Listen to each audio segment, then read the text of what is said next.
All right, we should be live on YouTube. It's 12:53 local, Saturday, January 24th, 2026.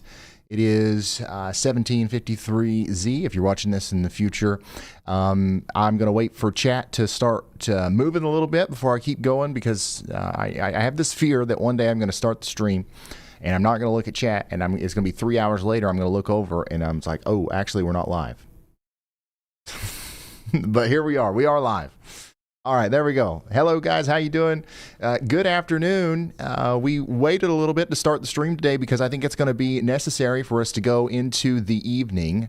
So we're going to be here for 11 or 12 hours straight, all the way up till 1 a.m. or so, because we are on the brink of experiencing a very intense winter storm.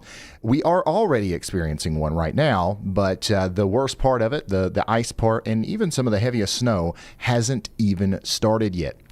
So before we get into this, I would like to remind everybody once again, you can help us out by sharing us on Facebook, Instagram, Twitter, TikTok, whatever you've got. Send us in a message, a group message to your family members and friends, so that everybody knows that we're here, and we're going to be here for free and commercial free for the foreseeable future until YouTube kicks us off, essentially. And yeah. I know a lot of you guys stayed with Y'allbot last night. Y'allbot had 10,000 viewers all night. Y'allbot was one of the the top streamers in the world last night, which is an incredible thing. So hopefully Y'allbot did a good job of keeping everybody updated while we took a quick power nap here. And today it's going to be really interesting because we've got storm chasers out the wazoo out there. Here's Brandon Kopic out there right now in Pemiscot County, Missouri. Do we have anybody in Missouri watching right now? Do we have anybody in Missouri watching right now? Raise your hand in chat. We've got you covered. Brandon Kopic's out there in Hayti right now, and you can see the fine nature of that snow just blowing and drifting around on the road over there. We've also got Jaden Pappenheim down here in Little Rock. Now, Little Rock is experiencing a little bit of a break right now, but you guys got plumb smacked last night, just like I said you would. Okay, we definitely got plumb smacked, but there's a little bit of a break in the smacking. Let me zoom out a little bit and explain that. You see this big dry slot here?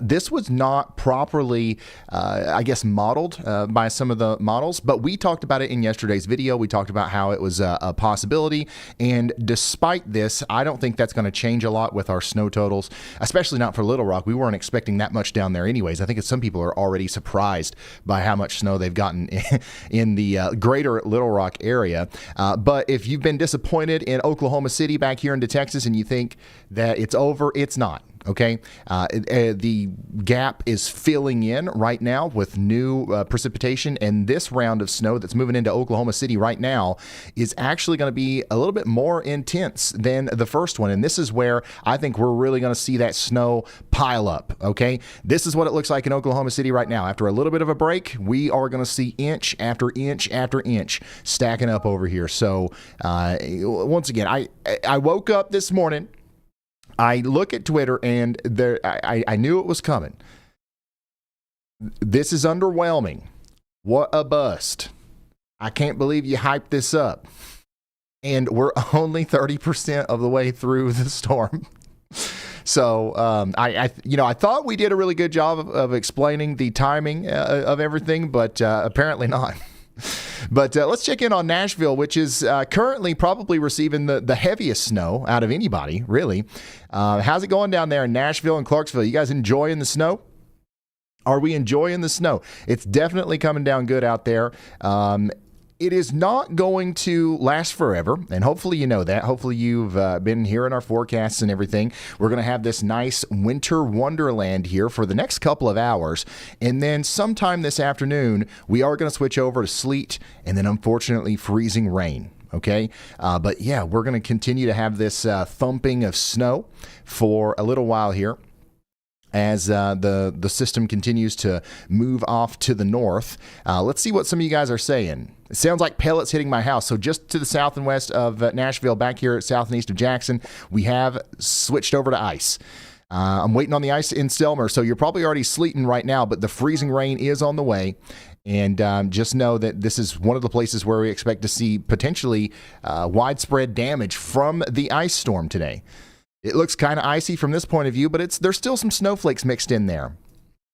Some of the iciest spots so far have been back here in Texarkana. You can see the ice kind of accumulated on the trees here. You guys see this? There's about a half inch of ice over here. We've got some power outages. Let's actually look into that real quick. Let's go to the power outages. And let's actually look and see what's going on over here. We've got about 54,000 people without power right now in Texas. A lot of those are coming from the northeast side where we've had that freezing rain. Let's go back to the south region. It doesn't look like it's too bad just yet in Arkansas, but down there in the southwest side of Arkansas, we do have a couple of counties with some serious power outages right now. This will probably expand, especially on the southern and eastern side of Arkansas as the storm gets worse. But over here in Louisiana, let me go back. We've got a significant outage over here in DeSoto County. So we've got about 10,000 people without power in DeSoto County right now. So we're going to keep an eye on this area with poweroutages.us or poweroutage.com, and we'll let you know what's going on there as the power outages inevitably increase today. Inevitably, the power outages will go up in numbers today, almost certainly. So let's go back over here to the radar. And once again, I want to say, I want to check in on some of our storm chasers today. We got a bunch of them to choose from, but we're going to stick with Brandon Kopic for now, who is in Pemiscot County, Missouri. He's given us a great view of some of the snow. We've also got Jaden Pappenheim down here in Little Rock. We're getting ready to have Brandon Montgomery, I believe, come online in the Mississippi area to give us a firsthand view of what's going on with the ice storm. And then I think we're going to have Corey Gherkin as well, a little bit farther north. So we've got we've got a wide coverage area today. I also want to say hello to everyone that's watching right now, that's tuning in, that's sharing their locations. We've got somebody tuning in right now from Zwol, Louisiana, and you're about to get hit by one of these thunder ice storms that we've been talking about. Okay, so if you've heard us mention this the other day, we've got these thunderstorms, these convective showers that are popping up down here in the warmer air, and they're very quickly moving up into the shallow cold air on the surface, and we might get some thunder, some lightning with the freezing rain. That's happening up here around your location right now, and let's see if we can see anything on the camera here. This is HazCams number 6, and you can't really tell anything from this, but we do have freezing rain and a heavy shower moving through right now. Let's go up to Holly Springs, Mississippi, where we've got somebody saying they've got the milk, the bread, and the French toast. Well, that's good. That's all you need. You've got the beginning stages of our ice storm happening right now. It does look like you're going to be in one of those areas that unfortunately is going to be having some problems a little bit later. So the milk and bread is definitely necessary. We've got somebody watching down here in Shreveport. We've got somebody watching up here near Junction City. Oh, my goodness. We've got some nasty icing going on over here. I want to check some of these cameras. I don't know if it's accumulating that much yet, but you can see how we've got heavy rain and it's freezing on contact. Wow, look at that. Ice storm going on right now in Louisiana. Now, there's some things to consider when it comes to the heaviness of the rain. So I've been looking over the models and stuff, and one thing that I've noticed is a lot of the places where we are expected to see significant icing, like some of the models are showing 2-3 inches of ice accumulation. A lot of that comes from the convective activity that's happening with the storms, right? The heavy rain moving up into the shallow cold layer. I think one thing that is possible here is that if we have freezing rain and it's heavy rain, I think that we're actually less likely to see a significant amount of ice accretion in that scenario. So while we might have a lot of total rainfall that falls into a frozen environment, if it's this heavy, let me switch over to regular reflectivity. If it's this heavy, it will accrete. It will build up on power lines and trees and stuff, but it would be a little bit less bad than if it was a slower rain, if it was a misting rain. You know what I'm saying? That would obviously be able to stick to trees and power lines and stuff a little bit better than a downpour.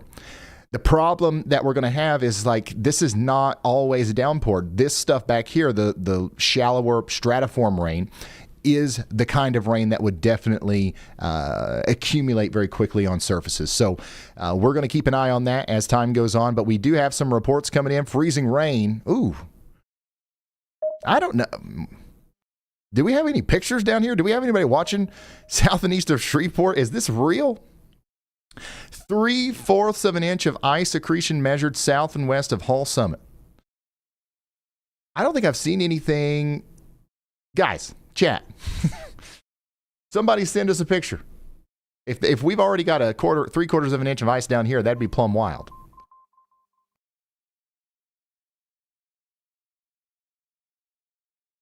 That'd be pretty crazy. But I mean, hey, it might be. Let me see. What's the closest camera that we have to this? Unfortunately, we don't have a lot to choose from here. Yeah, we don't have anything in this area. And it looks to me like we don't have very many. We've got a viewer right here. We've got a viewer right here. If you are tuning in from this area, please give us some ground truth, some verification. What's going on? Let's take a look at some cameras around Shreveport. It is definitely freezing raining out here, and it's an icy mess. That's for sure. But I don't know if we've got 3/4 of an inch of ice. If we do, then that's bad. And that would, we do have some power outages down here. So I'm not saying that we certainly have no ice accretion, but 3/4 of an inch of ice, that's a lot. Greenville, what are you saying? Lots of sleet. Somebody's saying they've got lots of sleet up here. So I'm actually going to go and take a look at some of these submissions. We've got this one from Lauren. This one from Chase, and we've got this one coming in from David in Muhlenberg County, Kentucky. It's coming down in Kentucky already. If you want to send us a submission, you can do that on ryanhallyall.com/submit.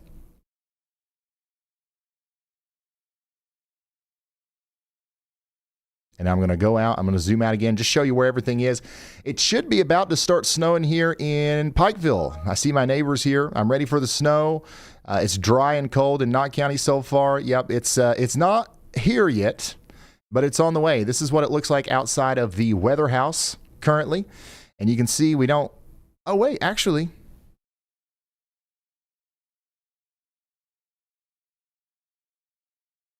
Something's falling from the sky. So it might actually already be snowing. So there you go. We're not going to have to deal with a ton of virga today. We're just now waiting on the heavier stuff to come in back here. Hey, Bulls, it's already snowing here at the weather house. We wasn't expecting that until a little bit later. So things are progressing, I guess, a little bit faster than what we originally thought they might.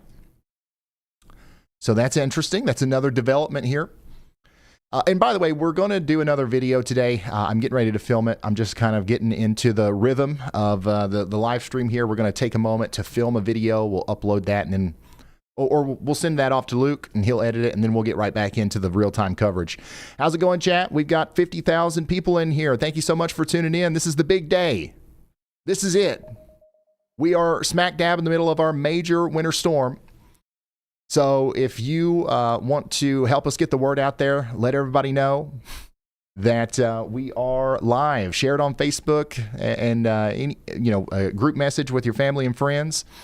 Help us get the word out there, because nobody knows about us unless you tell them. We don't do advertisements. Nobody knows who Ryan Hallyall is, the weather dork on YouTube, unless they think that it's just another weather dork on YouTube, and they don't think that they've got any reason to go in there unless you tell them. All right, we really depend on y'all helping us out here. So if you want to help us get out in front of people, that would be greatly appreciated. We can maybe get some information out to people who otherwise would need it but wouldn't get it because they don't like watching the news or, several other reasons. So thank you for sending this in. I like the little picture here. Ryan, answer the phone. You know what's surprising? Y'allbot hasn't called me yet during this stream. That is actually very surprising. Wow, look at this. Getting about an inch per hour right now in Monroe County, New York. That's plumb beautiful right there. Look at this.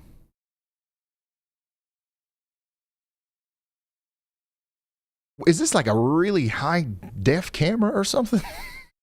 I'm hypnotized by the snow globe look there.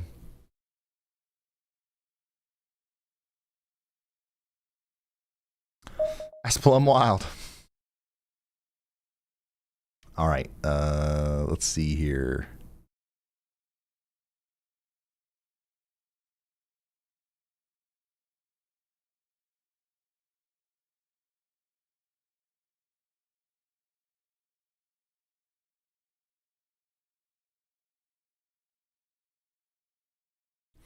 All right, so this is heavy snow in Oklahoma City.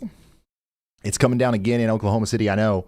And this is in Oxford, Mississippi. Thank you for sending this in. And then we've got some ice building up out there in Dallas, Texas. So once again, if you want to send stuff in to us, send it over to ryanhallyall.com/submit. Really, really appreciate everybody participating. Also, we've got 2,250 of y'all sharing your locations with me right now on the WEATHERWISE app. Okay, so if you want to put your dot on the map, you can do that simply by going into the WEATHERWISE app and sharing your location. It's a free app. You can scan that QR code and download it right now. And here we go. Y'allbot is calling me now. Y'allbot, what's up? Hey Ryan, we've got a big update. The NWS in North Little Rock confirmed 7.8 inches of snow and sleet. And the scanners lit up. There's an 18-wheeler incident and multiple crashes on I-20 in Lincoln Parish, Louisiana. Plus, we're getting solid ground truth from the chat. Folks in Shreveport and northern Mississippi are confirming heavy sleet and freezing rain. This ice storm's no joke. Thank you, Y'allbot. So that's pretty crazy. 7 inches in Little Rock. Let's go through some reports, actually. So this one looks like a pretty real ice accretion report. 0.25 inches in New Boston, Texas. There's that 7.8 inches. 7.8 inches of snow in Little Rock. That is a little bit more than what was expected. It's right there in the range. 3 to 6 inches, I think, was probably a pretty popular forecast that you may have heard for the Little Rock area. But we've overperformed a little bit. And so everything so far is happening pretty much the way we thought it would. There is this big break in the middle here. Some of the models weren't catching on to, but it's filling in. If it's not currently snowing for you in Fort Smith, Bentonville, over into Oklahoma, don't think that it's over. The second half, the biggest part of this storm, is still on the way for you, okay? Let's go down here. There's a report of, 3/4 of an inch of freezing rain down here in Summit, Louisiana, but I don't think that's accumulation. So we're not going to, dwell on that too much. We got a report of 1/2 inch of rain, freezing rain over here in Idabel, another 1/2 inch down here in Timpson, Texas. But I want to see the snow stuff. We got another 4-inch report in Arkansas. There's another freezing rain report in Texas. 6 inches north of Fort Smith. So we've already got 6 inches of snow on the ground in a lot of these places where we're expecting to see a foot. And so if you already have 6 inches of snow on the ground in Fort Smith, I think there's easily 6 more coming, if not 8, maybe even more than that. So keep that in mind as the day goes on. We're going to watch that radar fill in quickly. Somebody down here in Shreveport says, bring the animals inside. Bring the animals inside. I agree. Somebody up here in Oklahoma says, I'm ready for more snow, hunkered down in O-Town. Yeah, more snow's coming in. Let's actually inspect this a little bit. Oklahoma City's getting hit pretty hard by some heavier snow right now. Yeah, there we go. This kind of snow is going to continue for quite some time.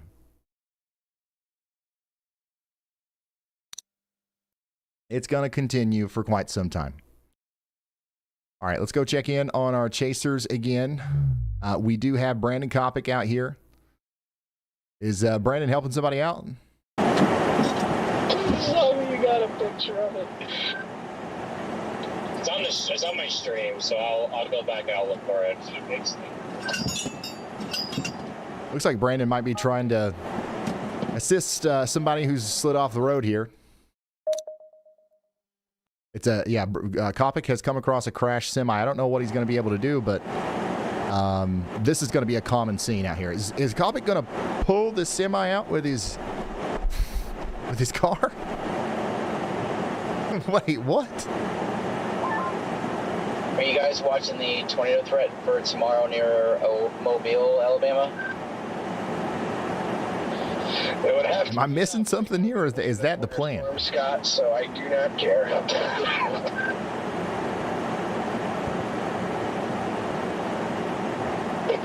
Good morning, by the way. Good morning. Yeah, If he pulls this off, legend status. Legend status. Look at. I want to see some better photographs. That's what I. Yeah, you see that man right there is a legend. If he pulls this off. You thinking about going out for it? Yeah, no, we're gonna give this guy a shot. We're on the side, so We're gonna give this a shot. like All right. driving through a bunch of sleet and freezing rain to get down there, right? Yeah, that's what I was going to say. We are literally, all of us are on the north side. The only thing getting pulled off here is Kopic's bumpers. No, I think he's got it. This looks like a pretty lightweight truck right here. And it's not even that stuck, really. I think we've got it. You mean slide? Slide your way there? We can slide our way there. This is crazy. Hey, I've done it before. I mean, I guess we could. So Brandon Kopic is in Blytheville in Mississippi County, Arkansas right now. And he's about to pull off a heroic maneuver. Yeah, I was going to say, yeah, great idea, Garrett. Let's try to take a flight through this. Heck yeah. We're gonna try and get him with the normal rope first. It's like a but fun time, doesn't it? it might take the kinetic rope. All right, if you're just now tuning in, Brandon Kopic is in Mississippi County, Arkansas. He's found a semi kind of crashed off the side of the road here, and he's in his normal, everyday Storm Chaser vehicle, and he's hooked up, and he's trying to pull him out. Let's see what happens here. Definitely making move. We're moving him. It's my all-wheel drive, or my traction control is making problems.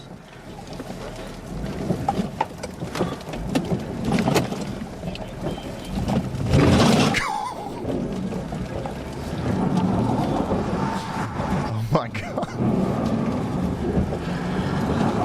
Hey, he's trying. He's giving it his all. That's for sure. I'm not seeing much progress, though.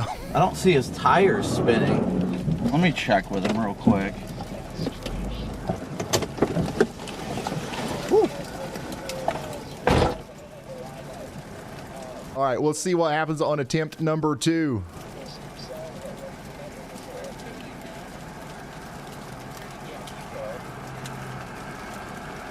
A for effort, for sure. Yeah.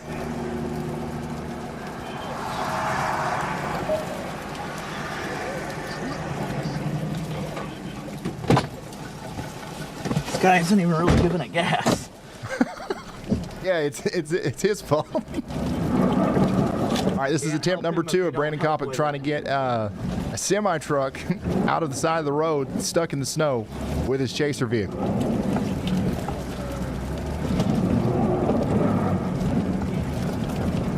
I can't tell if his tires are spinning or not.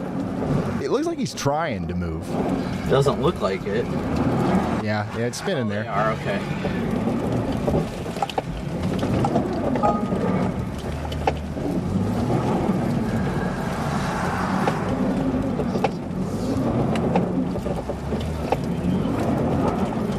No, wait. I think I saw about an inch of movement there. He is just buried right there. No, there's hope here. There's hope here. They both got to believe in themselves a little bit more, I think. You guys feel that? I think they both are not. They're not in sync here. Also, look at what's on the truck. It's carrying a bunch of steel. Like these are a bunch of what do you call those? I-beams?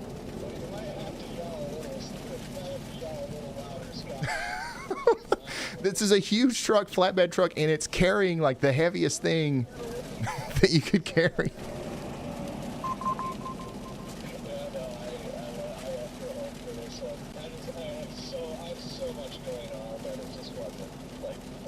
I mean, you got to respect the attempt, anyways. Hey, Brandon Kopic will not pass up somebody on the side of the road. If you think there's a job too big, too daunting for Brandon Kopic, you don't know Brandon Kopic. All right.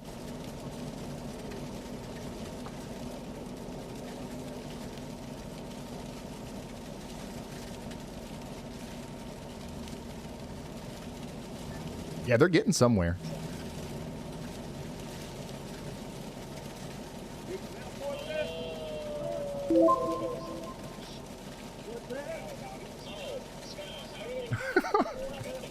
I'm actually gonna reach out to Brandon. He's busy. I don't know if he'll hear me, but I'm gonna give him a pep talk. Brandon, make sure that you get out and you slap your hood and you say, "This baby can pull anything before the next attempt." I think if he does that, I think we've got a good chance.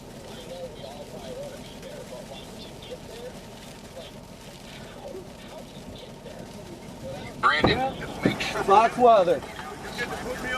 What? Yeah, there you go. All right. Let's I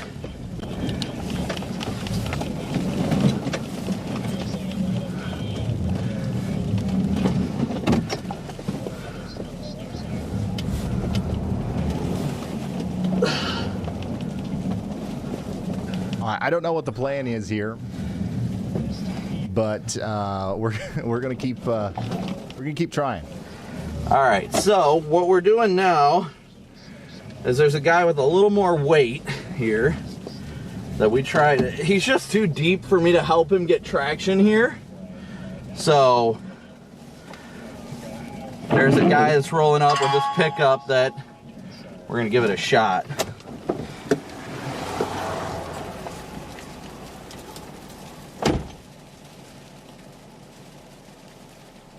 So what are the odds that this works better?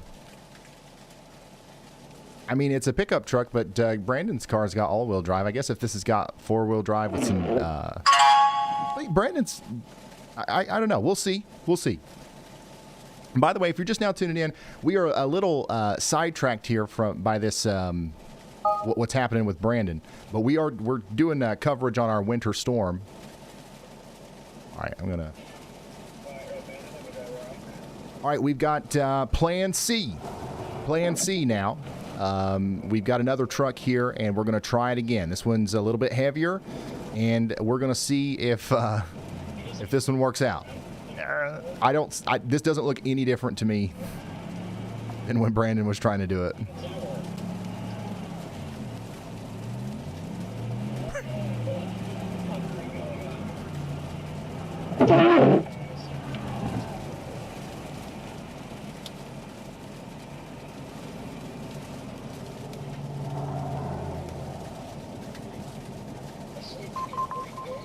I don't know. Maybe they should daisy chain them together. So what we'll do is we'll put Brandon's car in front of the truck. We'll tie that up to the truck, and then we'll tie the truck up to the other truck, and then we'll have Brandon go on the bed, and we'll have him kick off those steel beams. Just kick them off the side real quick. We'll pick them back up after we're done, and then maybe that'll work.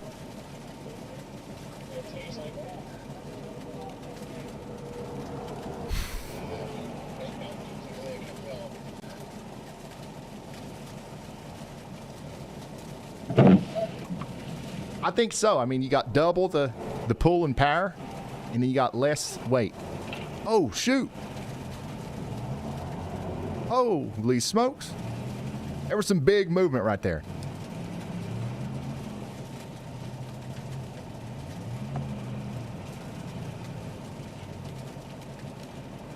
I mean, like, you see that first push that he did?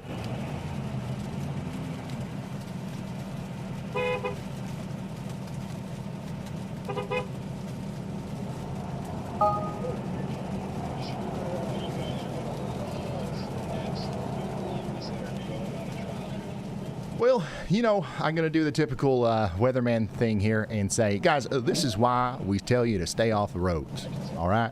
Whenever there's a bunch of snow on the roads, even if you're a good driver, and by the way, I'm sure this truck driver is a great driver. He's probably driven through snow before. He's probably a very competent driver. But stuff happens when there's snow on the roads, all right? And if you're not on them, then you don't have to rely on this bumper to get you out of the ditch, all right? Everybody thinks, well, I'm from Wisconsin. I'm from Minnesota. I can drive through snow. And that's true.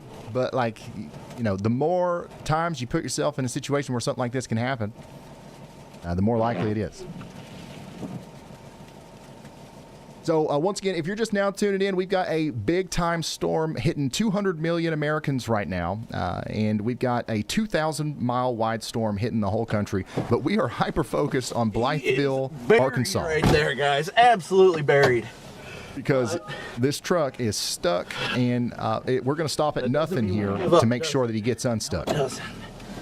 We're approaching 100,000 people watching this stream, so if we've got to, we'll pull some strings and we'll get a daggone helicopter down there or something. The ICC bumper.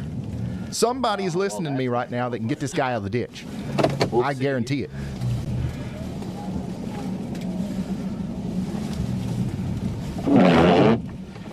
All right, here we go. All right. He is deep, deep up there.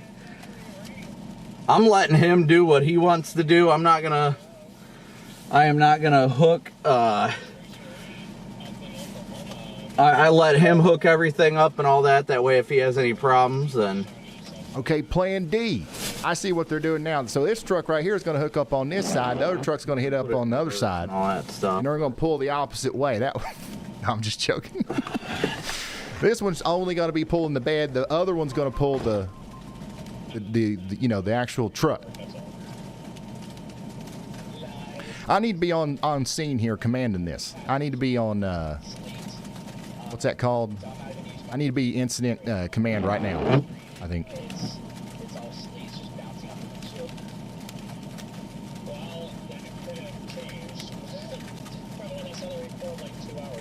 Yeah, I actually don't know what the plan is here. I feel like if the goal is just to pull it backwards, that's not going to work. But, I mean, look at this guy's truck. Maybe he knows what he's talking about. Maybe he's pulled some people out of the ditch before, I guess.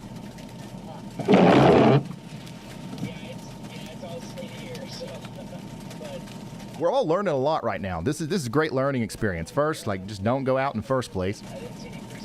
Second, maybe you got to pull it from the rear. Maybe you got to pull it from the rear. We're about to find out.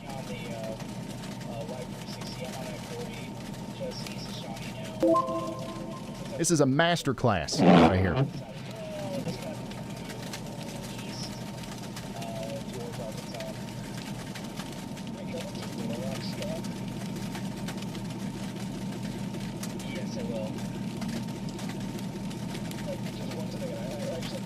All right, here we go. All right, this is plan D. Bigger truck, and we're pulling it from the rear.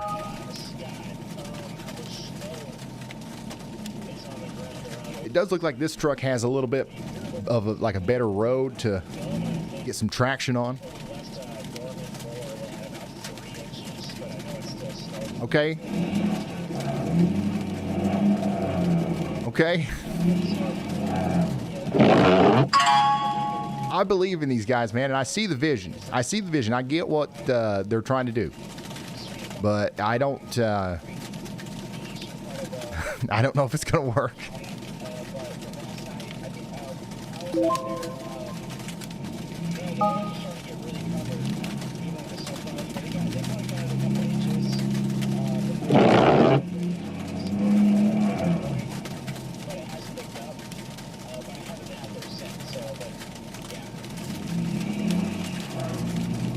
Louisville, yes. Yes, Dalton. Guys, if you're just now tuning in, I believe in a few hours we're going to have the mayor of Louisville, Kentucky on. We're going to interview him real quick. So if you got any questions you want me to relay to the mayor of Louisville, just let me know. Yesterday we talked to the governor of Maryland. That was great.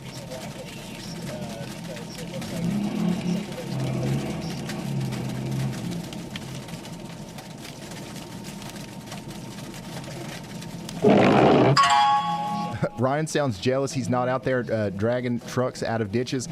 Yeah, what Brandon's doing right now is way more fun than what I'm doing. But I'm living vicariously through Brandon. That's like the fun part of my job. I can be right out there with him in spirit. You know what I'm saying?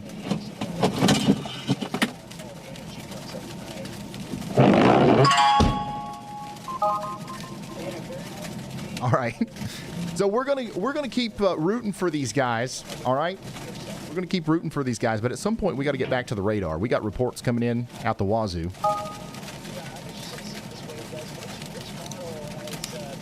If you're just now tuning in, here is a look at the radar, by the way. All these little dots that you see all over the place, those are people sharing their live location with me right now on the WEATHERWISE app.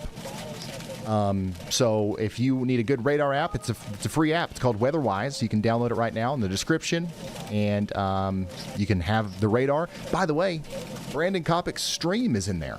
So if you want to watch Brandon Kopic's stream on your own phone, another reason to download the WEATHERWISE app. It's a good radar app, man. I wouldn't talk about it if it wasn't. You know how bad it would be if the weather guy constantly promoted a bad radar app? I got confidence that you're going to like it.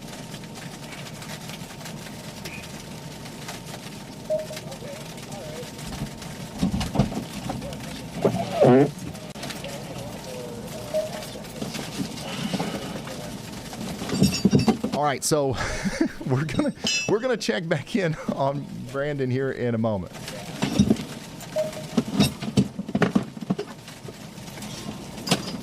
Let's check in on some of our other chasers real quick. Holy smokes, Brett Adair.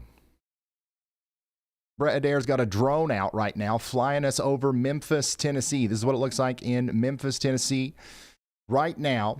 As you can see, the roads are plumb. They're cooked. They're literally cooked. But we still got a bunch of people driving on them. And listen, guys, we only got one Brandon Kopic. He can't come around getting everybody out of the ditch. So the ideal situation is that we reduce the amount of people on the roads significantly. I do believe, this is obviously usually much more crowded than this. So, I think we're doing a pretty good job of staying off the roads. But we could probably be doing a little bit better of a job. So once again, just another reminder, it's one of these things. When you decide to talk about the weather, you have to be the guy that's like, hey, man, don't be out there on the roads.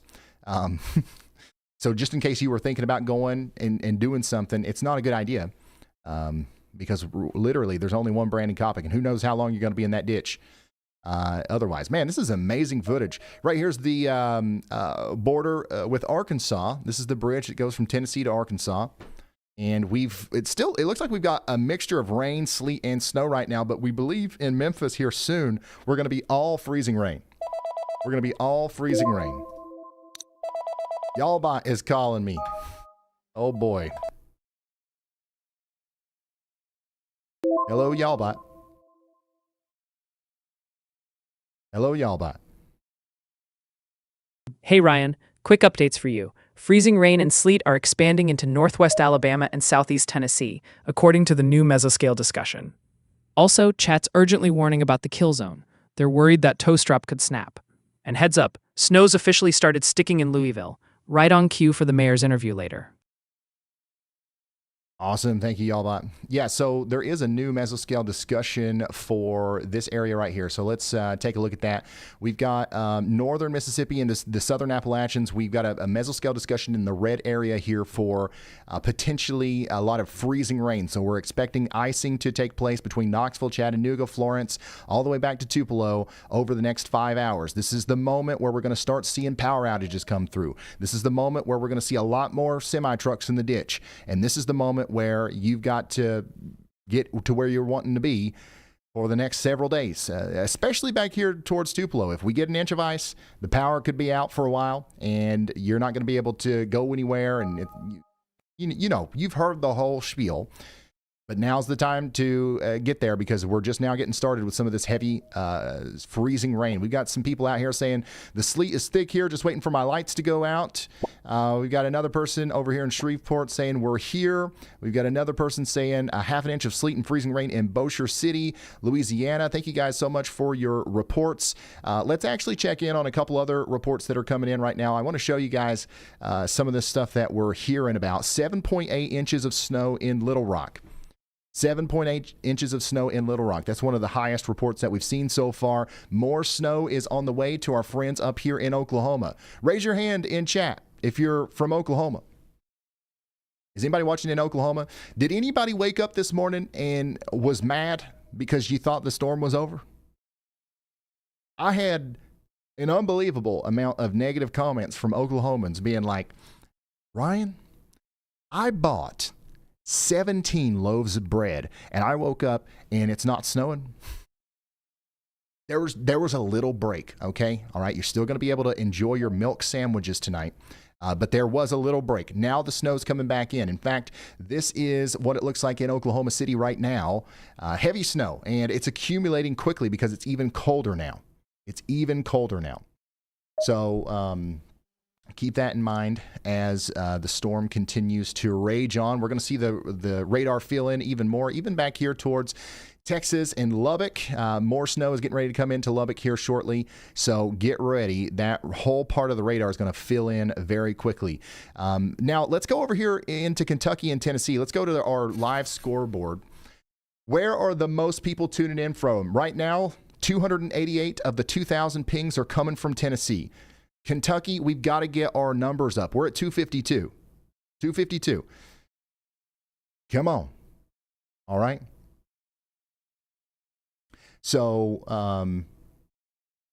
let's go ahead and get our numbers up in Kentucky by sharing your location in the WeatherWise app. We've also got a bunch of people from Ohio, Indiana, and Texas watching. So let's talk about this area a little bit. That's why we do this. That's why we encourage you to share your location, right? So I know where to focus my attention. So right now, it's getting plumb wild in Nashville, right? It's getting pretty crazy in Nashville. And we've got heavy snow coming in. The heaviest snow that you've seen so far is about to come in. So it's already been snowing heavily in Nashville, but it's about to get much heavier. So this is what it looks like. Let me find a better camera here. This is what it looks like south and west of Nashville. This is what it looks like in Bellevue. Right now, the roads are pretty treacherous out there, but you can see essentially what we're talking about here with the heavy snow that's coming down. The heaviest band of snow is going to be right here next to the transition zone. And you see this pink and purple right here. This is coming up towards you, okay? This is coming up towards you. So at some point, you will switch over to sleet and freezing rain in Nashville. It's not going to stay snow the whole time. The same thing can be said for y'all in Knoxville.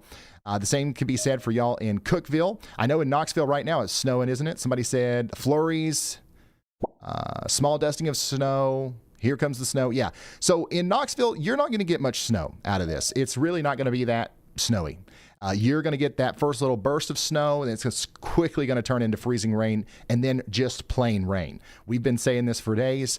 The ice could potentially be a problem. That's something that we'll have to nowcast, but I'm being hopeful here, and I'm saying I think that we're going to have mostly rain in Knoxville and points south and west to Chattanooga, all the way up and down Interstate 75 here.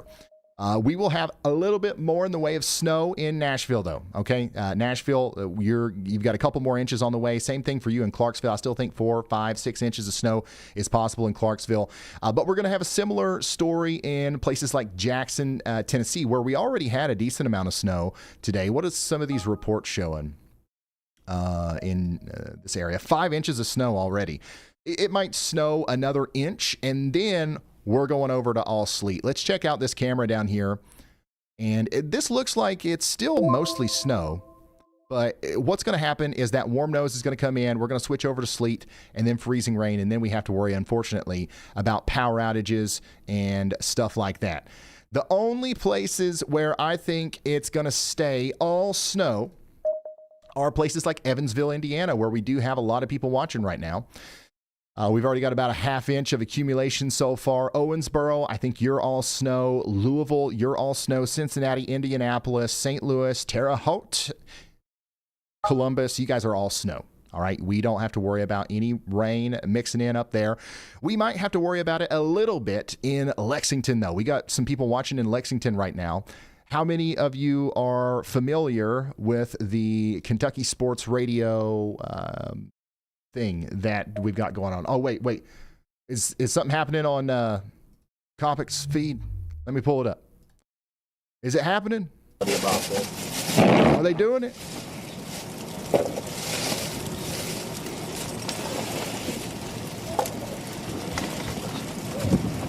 Wait, no way. They're daisy chaining?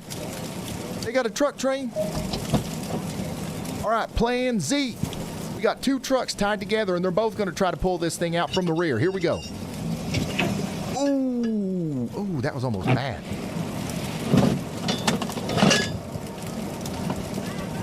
I told y'all I should have been there commanding this from the beginning. I recommended daisy chaining from day one. Clip it. So I did clip it. All right, guys. Hopefully the audio doesn't go wild. We're gonna plug it in now. Let me know if it works. Actually, you know what? If this ends up being disastrous, or if it doesn't work at all, this was not my idea, actually. Let's wait and see if it works. Hold on, wait. Are we going to add a 3rd truck to the train? Is that what I'm seeing here? This is unprecedented. Camera angle's still good. Oh yeah. We're getting 3 trucks now. Is this a common practice, or is this just Southerners figuring it out? If this is just like Southerners figuring it out, winging it, this is one of my favorite moments we've ever had on stream. This is plumb wild.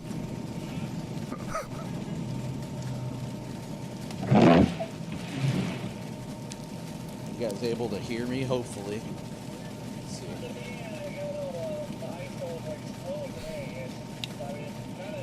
Oh my God.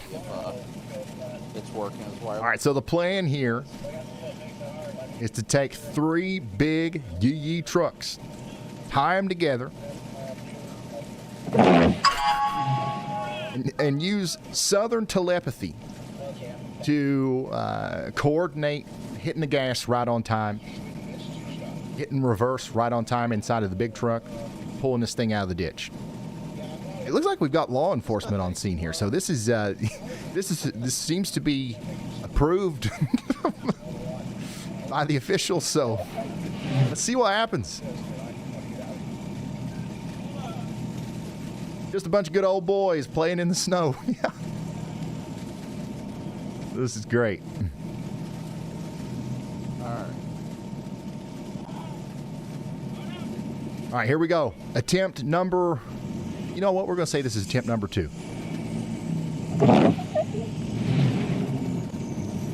Dude, what are these people doing up there standing in front? HRR, 48 HR, 18Z run.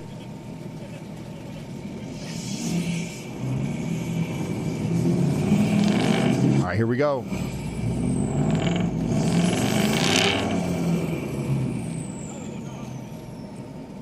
Lack of coordination. I think I saw it move. I think they just need like 2 or 3 more trucks, and this is going to work. Just tie 2 or 3 more of them together. You got a Ford. You got two Fords right there. They're just wasting gas on the side of the road.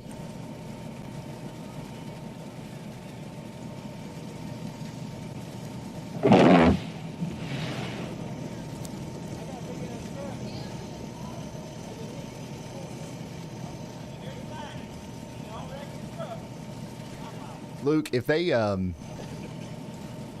up getting this out, I've got like a bunch of clips. We gotta put something together.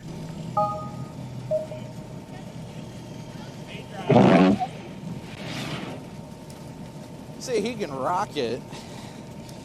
If you're just now tuning in, we are tracking this major snowstorm impacting 200 million Americans. Right now, we're checking in on the ice storm, the snowstorm, and everything. But we've got a really incredible situation unfolding here with storm chaser Brandon Kopic. Some of the shots you don't take. Where there's a semi truck with a flatbed with a bunch of steel I-beams in the back that's stuck in the ditch. Brandon Kopic pulled over on the side of the road and tried to pull him out himself in his SUV.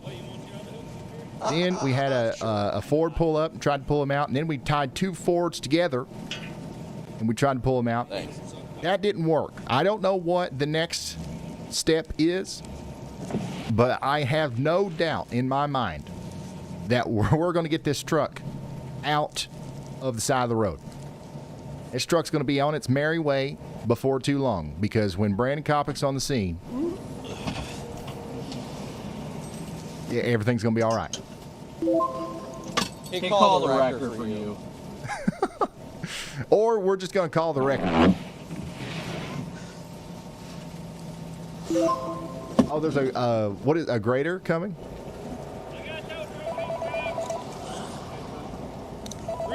Elijah's calling. All right, let's listen to the news.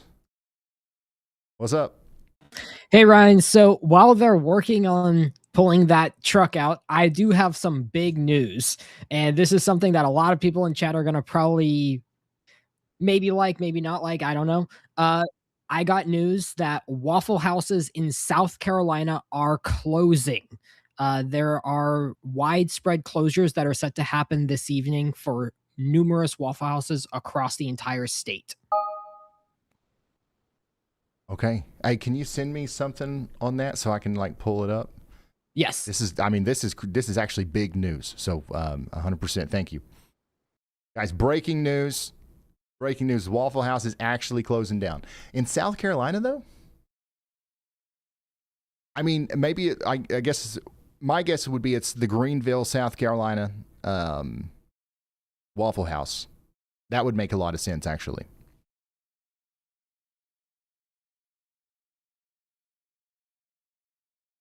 So we'll pull something up on that here in a minute. We'll check back in with Kopic here in a moment too. Jared, give me a red light or something if we need to go back to Kopic. All right, so yeah, it is the Greenville Spartanburg Waffle House is officially closed. This is a big deal. Waffle House doesn't close unless it's going to be plumb wild. Let's explain why.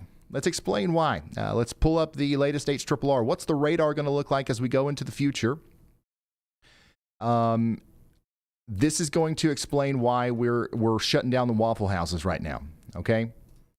And I'm not kidding either. Like, the Waffle House operation is solid, and they don't close her down unless it's actually going to be really bad. In fact, Waffle House really prides itself on being able to stay open during severe weather. Like, they put a lot of money into it. So it's crazy that they're shutting down. Okay, anyways, this is what the radar could look like tonight around 9 p.m., all right? Is everybody here with me? Is everybody tuned in that is wanting the forecast here? I'm going to turn on shared locations real quick just so I can kind of gauge where everybody is. It looks like we've got a lot of people watching in Kentucky. Let's turn up the scoreboard again. Most people are in Tennessee, then Kentucky, Ohio, Indiana, and Texas. If you don't see your state on this list, make sure you're pinging your location in WeatherWise and call your neighbor and have them do it too. But I will try to cover everybody. I'm not going to only talk about Tennessee here. But this is what the radar could look like around 9 p.m. tonight. This is potentially going to be a historic storm impacting 200 million people, and it's going to be 2,000 miles wide. It goes from Mexico to daggone Canada to the Atlantic Ocean. All right. So this is probably one of the biggest storms we've ever had. Now, when I say that, people are like, well, what about 1977? You don't know nothing. You wasn't there in 1993. Okay, listen. Yeah, there's been storms that have dropped more snow. There have been storms that have made it colder. There's been storms that's done this and that. This is quite literally the biggest. I'm talking about in size. 1993 is about half the size of this. Okay? This one, the precipitation shield is about the size of half the daggone country. Okay? That was not the case with some of these more powerful storms in 1997 and 1993. Don't get me wrong. I know those storms are impressive in their own ways and much more impressive in some ways. But this is a big storm. And that's why there's so much hype around it on social media. It's because it's impacting everybody. It's impacting everybody. The only people that ain't impacted by this are in Utah. Okay? And that's why when I turn on shared locations, holy smokes, there are actually people watching in Utah. Idaho. Okay? There's not a single soul. There's 2 or 3 people watching in Idaho. You get the point. You get what I was trying to do there.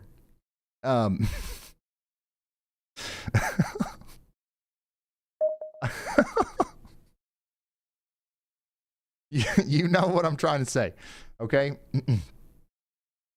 So this is a big deal, and it's affecting a lot of people. Okay, this robot is calling me again. Hello, y'allbot. Can you hear me now? What's up? We're looking at some serious trouble in East Texas. There's a 5-vehicle wreck with injuries just reported in Nacogdoches County, and power lines are down and on fire in Smith County near Tyler. This ice storm is making travel impossible.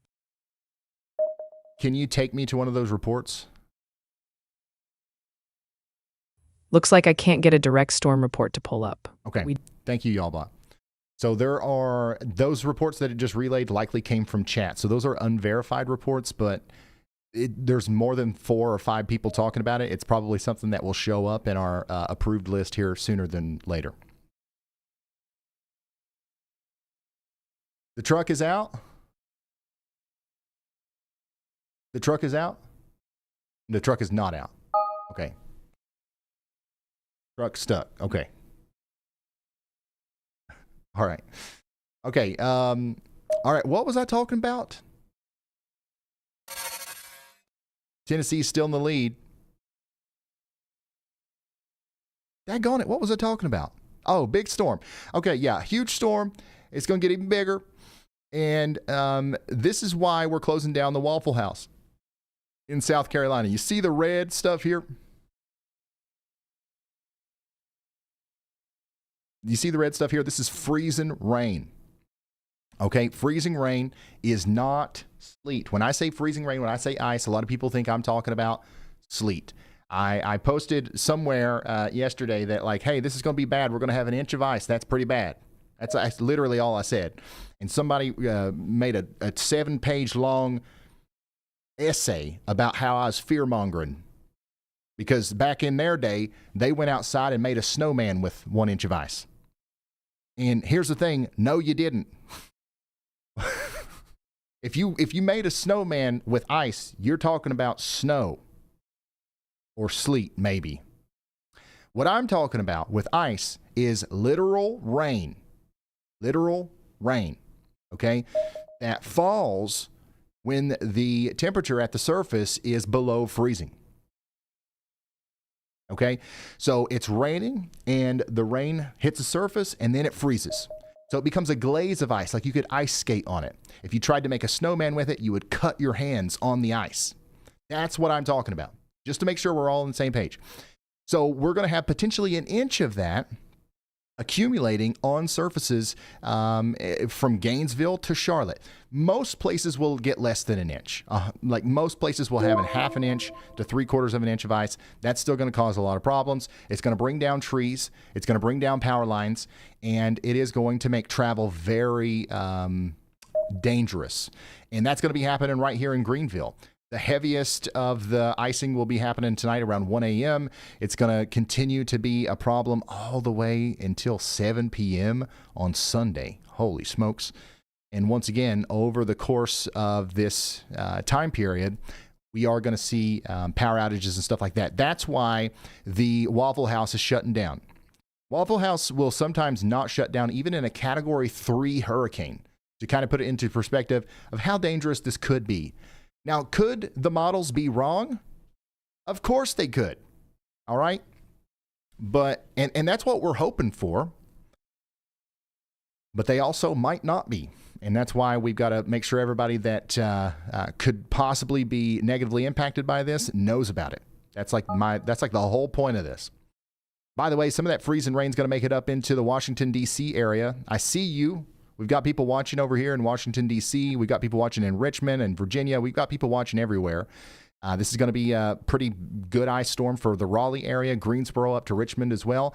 This does look like it's going to start off as a significant amount of snow in the Washington, D.C. area and Philadelphia, but it is going to transition over to freezing rain and sleet.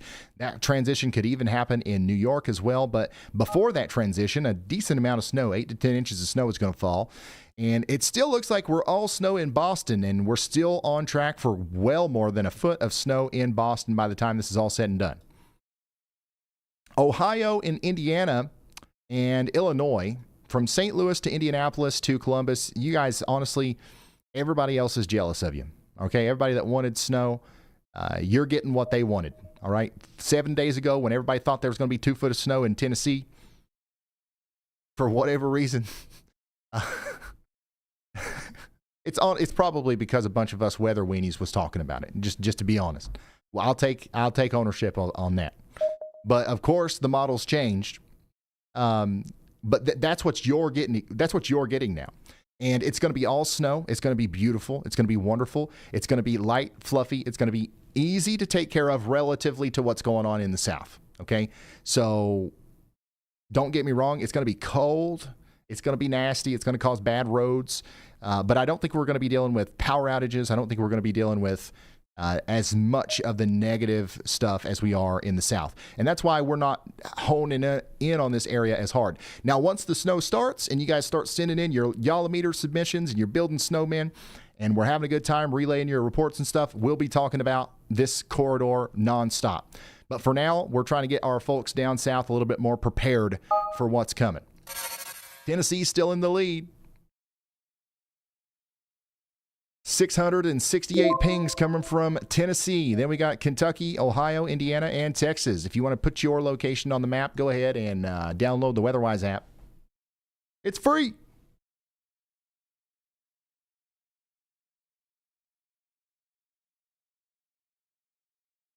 Oh, was that WeatherWise, Dalton, that Jared's talking about?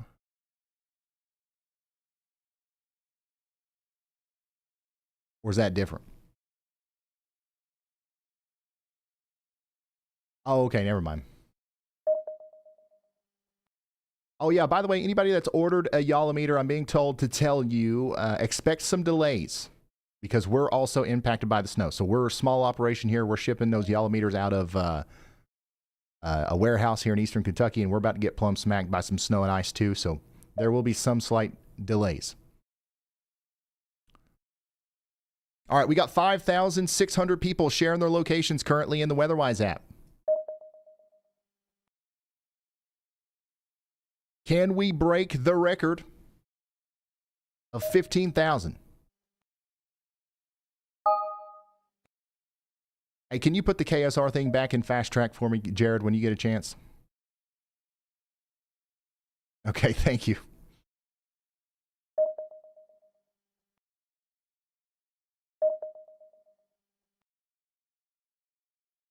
This is a Yolometer submission from Paris, Tennessee. It looks like, what is that, 2 inches? 2 inches of snow already out there in Paris, Tennessee. We're having fun in the snow down here in Cottontown, Tennessee. Thank you for sending that in, Joseph. Look at this. Everybody's having a great time in Missouri, Tennessee, Arkansas. A lot of these areas are going to transition over to ice and rain, unfortunately. I wish this was just a blockbuster snowstorm for everybody. and we weren't dealing with ice, but unfortunately we are. This is Clarksville, Tennessee. How are we doing in Clarksville? It's snowing. It's going to keep snowing for a while. This out here is Little Rock in Pulaski County, Arkansas. About 6 inches of snow and a wintry mix. Can't make a snowball out of this. Yeah, I said that if you made a snowman and it looked like y'all I'd buy you a pizza. This is going to be tough. This is way too powdery. This is way too powdery. Hey, thank y'all for sending this stuff in over on ryanhallyall.com/submit. Okay, so this is what I'm talking about. I am a part of the KSR Weather Challenge. Okay, so all the weathermen in Kentucky have, agreed to be a part of this challenge. Well, all the weathermen in Kentucky plus Jim Cantori. I don't know how Jim Cantori got himself in here, but we're happy to have him.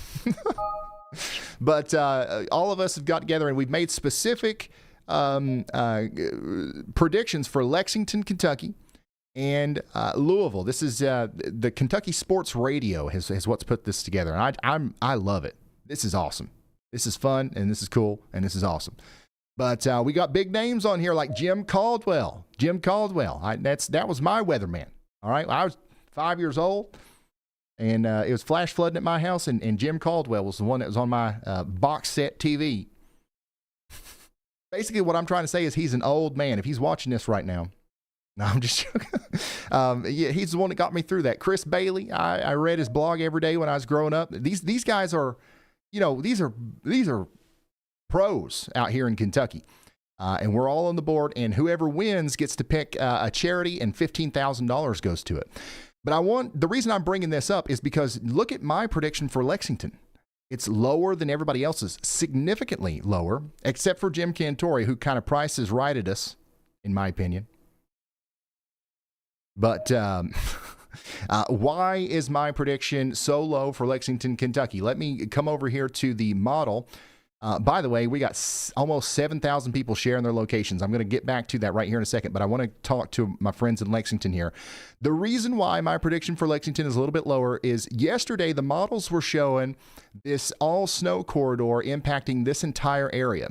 And I was saying that me and Andy, meteorologist Andy Hill, were talking the night before about how the warm air advection that's coming up on the western side of the Appalachian Mountains was likely under-modeled. All right, this column of air is actually much thicker than what a lot of the convective allowing models were foreseeing or predicting. And I kind of thought that might be the case because I've lived here my whole life and I've seen this happen 270,000 million times. And also, I think that the power of the storm, the general low pressure system was slightly underdone as well. And that's obviously going to enhance the pull of the warm air. So the recent runs of the HRRR have actually caught on to this. And it does look like while we will start off as very heavy snow in Lexington, we're going to transition over to sleet for a period of time. And then we're going to transition back over to snow. And honestly, I don't see 15 inches of snow happening in Lexington if that's actually what ends up happening.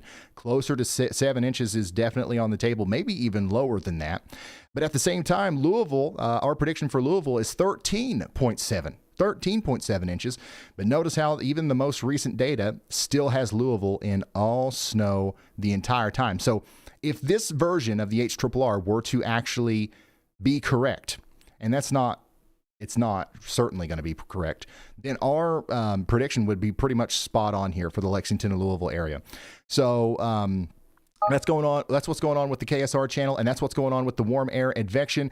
Also, I want to talk a little bit more about that warm air. Yesterday in our video, we talked about Nashville being involved here with the warm air, and we said we wanted that warm column of air to be wider, because if it was wider, then that means that some of the freezing rain problems would be eliminated in Nashville.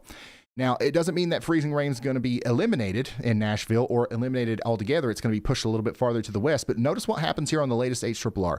We definitely are going to switch over to freezing rain in Nashville by 7 p.m. tonight. And then we might, for a period of time, switch over to all rain, maybe around 8 a.m. tomorrow through noon. And if that were to happen, that's going to cut down on the ice accretion significantly. Now, what the HRRR is showing here is not enough to make a big enough difference to where we're not going to have to worry about it. There's still a lot of ice accumulation that's going to be happening right here. But if you are from Nashville, you should be rooting on me winning the KSR Sports Challenge. Because the reason I would is because it would also cause you to experience less icing. By the way, while all this is going on, we are going to potentially have tornadoes in Florida, southern Alabama, and Georgia. I don't think I've talked about this yet, very much anyways, but there are some supercells, some mini cells that are going to try to pop up around Panama City, Dothan, up to Columbus, and it looks to me like they're going to have some rotation with them. So if we're live during this, which we likely will be tomorrow afternoon, we'll be talking about an ice storm in Nashville, an ice storm in Charlotte, Atlanta, Greensboro, a huge snowstorm from Indianapolis to New York to Boston, and then also tornadoes in Florida and Georgia and Alabama. So that'll be pretty crazy. This is what it looks like out there in Rutherford County, Tennessee.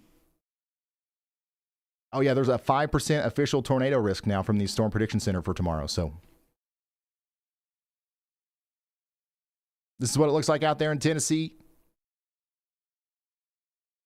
This is what it looks like in Louisville, Kentucky. It's already starting to pile up out there. This is Clarksville, Tennessee. Man, I thought this was a snowman that somebody had built real quick for a moment, and I was like, whoa. But yeah, we've got a decent amount of snow coming down in Colorado as well. Thank you, Doug, for sending that in. Thank you, Austin, for sending this in. And yeah, we're going to keep an eye on our submissions here. Once again, ryanhaulyall.com/submit.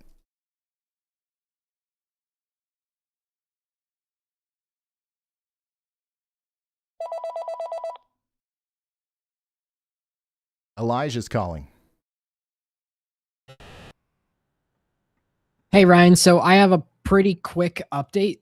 There's actually a special marine warning just south of Louisiana that actually has a waterspout possible tag. That's the only kind of non-winter related alert at all today right now.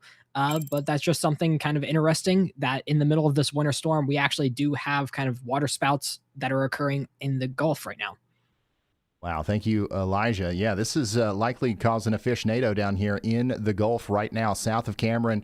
This is one of the reasons why we think there might be tornadoes tomorrow is the spin down here that's existing for this supercell will exist and persist with this line of convection as it moves up closer to the coast over there around Pensacola, Panama City, and stuff like that. So this is spinning enough. If this was on land, this would have a tornado warning.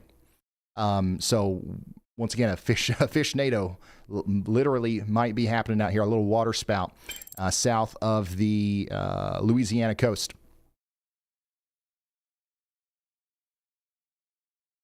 Yeah, a lot of people think that Elijah is Y'allbot, but Elijah is not Y'allbot. Elijah is a real boy, okay? Elijah is is not a bot, okay? Elijah is a real OU student.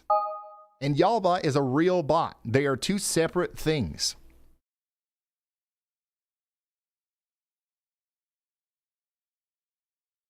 Freezing rain report in here from Texas earlier. Another freezing rain report out here in Mississippi. 7.8 inches of snow. That's still our top snow report. Has anybody got more than 8 inches of snow?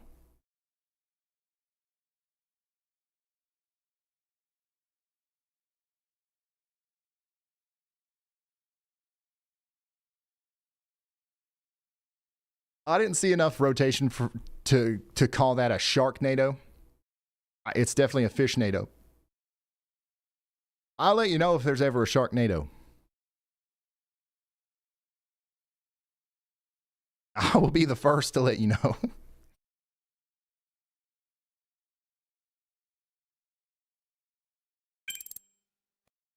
Five-vehicle wreck with injuries reported in Texas during the ice Power lines down.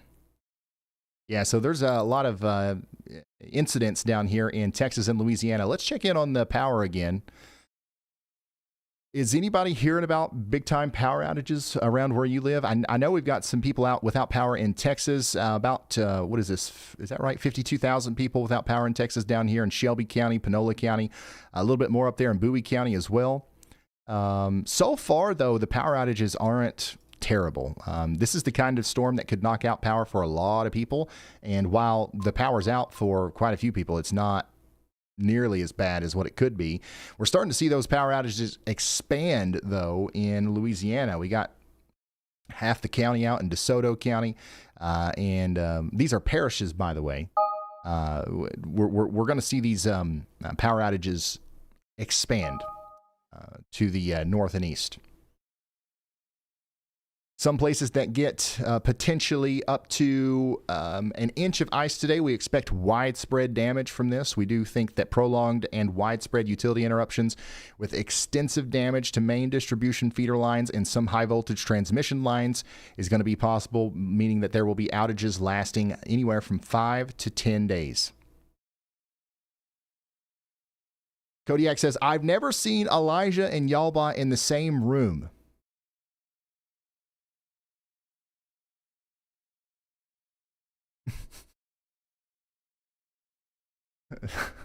Dalton, did he send that to you? Can we show that?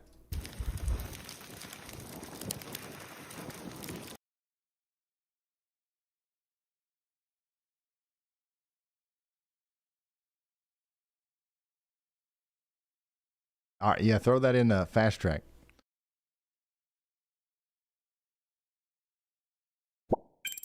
All right, we've got somebody sharing their location here. By the way, we've got 6,000 people sharing their locations. Somebody's reporting that it's cold and there is some snow out here around Dallas. Is it snowing in Dallas? Hey, Bulls.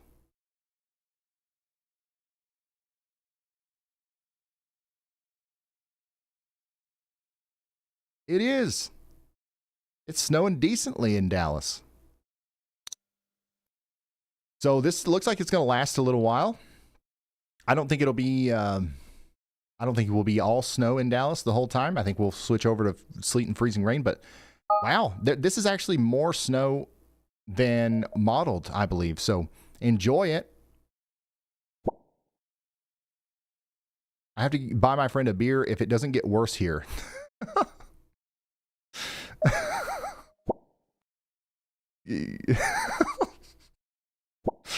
Not too bad in North Fort Worth. I was sleeping. Now it's freezing rain and temps are 27. Yep, it's going to keep getting worse there. I hope you're ready to go up there north and west of Tupelo. Ice storm is underway. Hey, y'all, about to enjoy some snow ice cream. That sounds good up there north of Tulsa. Somebody said rain and ice thawing at Caney Lake. Thank you for the report. And somebody up here near Shreveport said a half an inch of ice in Bossier City. So, yeah, that's what's going on with our people. A lot of people are saying trying to stay optimistic. That's good. That's good. I do think, like, people often conflate preparedness with, like, doomerism. Like, whenever we say, like, hey, this is going to be bad, like, we're not trying to bring the mood down. We're not trying to be not optimistic. We're just like, hey, like, some people literally don't know that this could be bad. So, like, we're trying to make sure they do know that. Hello, y'all bot. What's up? Bro, what's up? We've got confirming data from the hill country. 0.15 inches of freezing rain in Fredericksburg, Texas. Limbs bending. Austin's ice storm warning is legit. And for Dallas, no official snow measurement yet, but folks are seeing round 2 of sleet rolling in.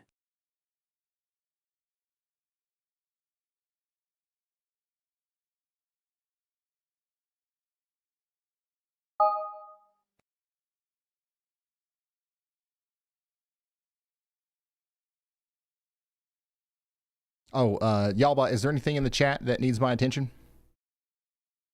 Yeah, a few things. There's an urgent request about driving from Asheville to Spartanburg. Someone needs to know the safest time to get down the mountain. Now. Now. You got to go now. Not to be dramatic, but you definitely don't want to wait until the snow and the freezing rain starts.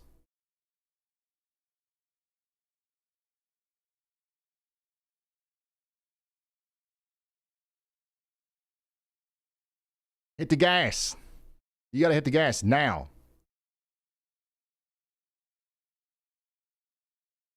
This is what it looks like out there in DeSoto County, Mississippi. Probably closer to 3 inches of, what is that? A little bit of sleet and snow. Wow.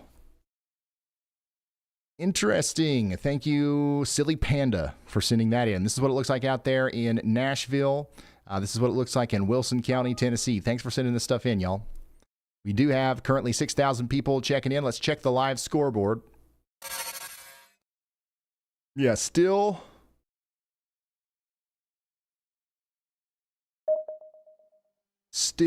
Tennessee is in the lead there.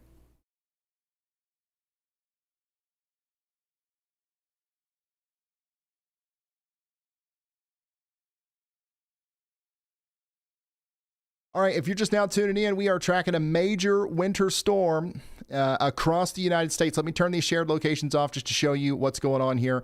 Should I film my video now? You think now's a good time to do that?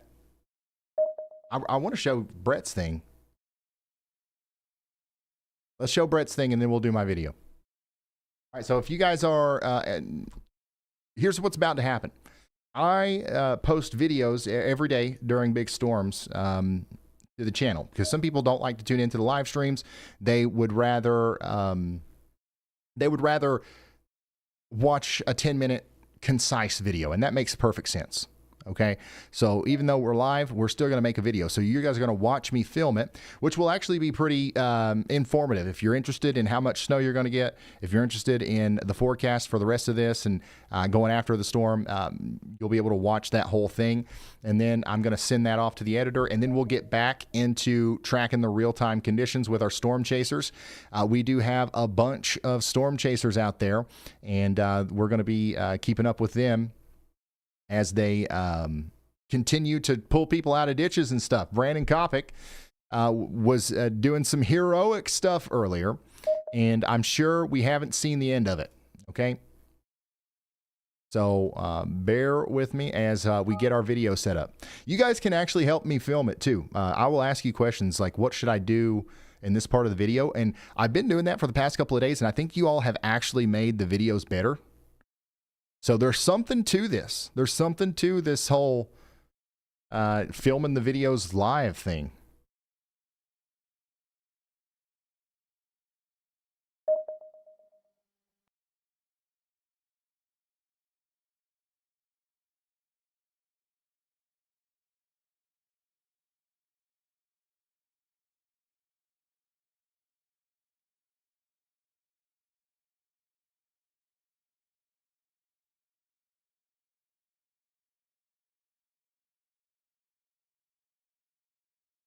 Hold on, I'm setting everything up right now. Yeah, Frank, that's all we got.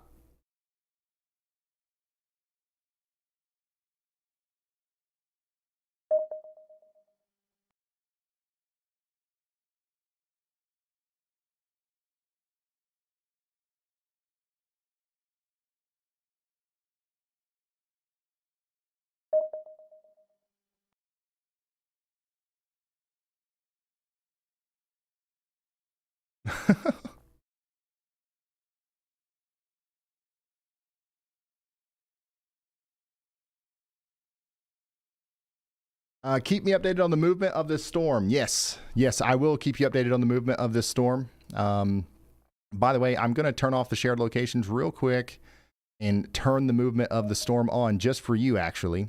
This loop that you're getting ready to watch is literally how the storm is going to move. All right. So this is the predicted, this is what the radar could look like as we go into the future.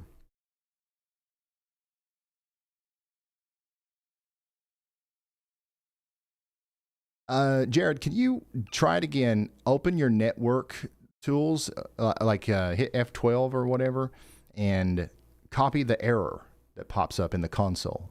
If you can do that, I think I can fix it. Or I can just tell YAWLBot to fix it. What are the areas circled in red? Great question. Great question.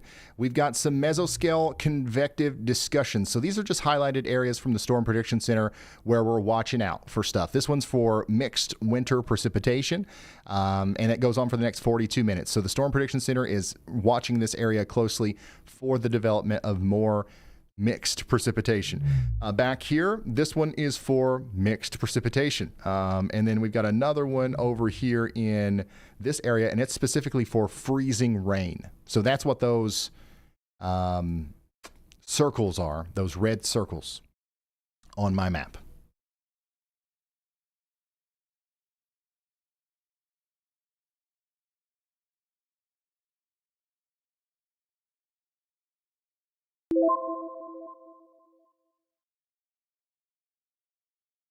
Yeah, so freezing rain is building up, and it's going to continue to get worse here between Tupelo, Florence, Huntsville, Chattanooga, up to Knoxville.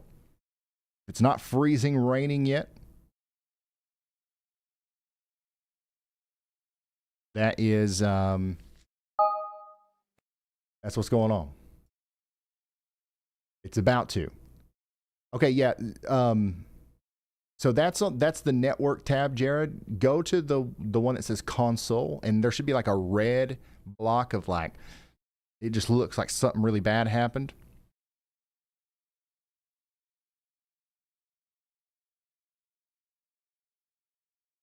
I think that is console, right? Yeah, that. Oh, okay, so yeah, content too large. It's still too large. Try even smaller. Is it possible? I don't know what the limit is. Sorry, guys. We're troubleshooting some stuff on the back end. Somebody in chat asked if YAWLBot writes code technically. Yeah. YAWLBot can do anything. Weather Jarvis, Bulls.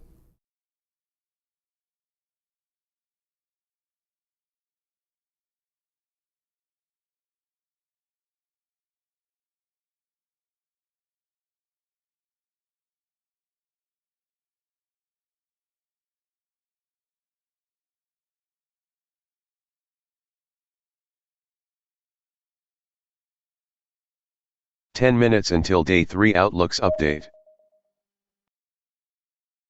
Ryan, what radar app do you recommend for PC? Definitely WeatherWise. Well, you can literally download it for PC or Mac, or you can just open it up in a browser tab, weatherwise.app.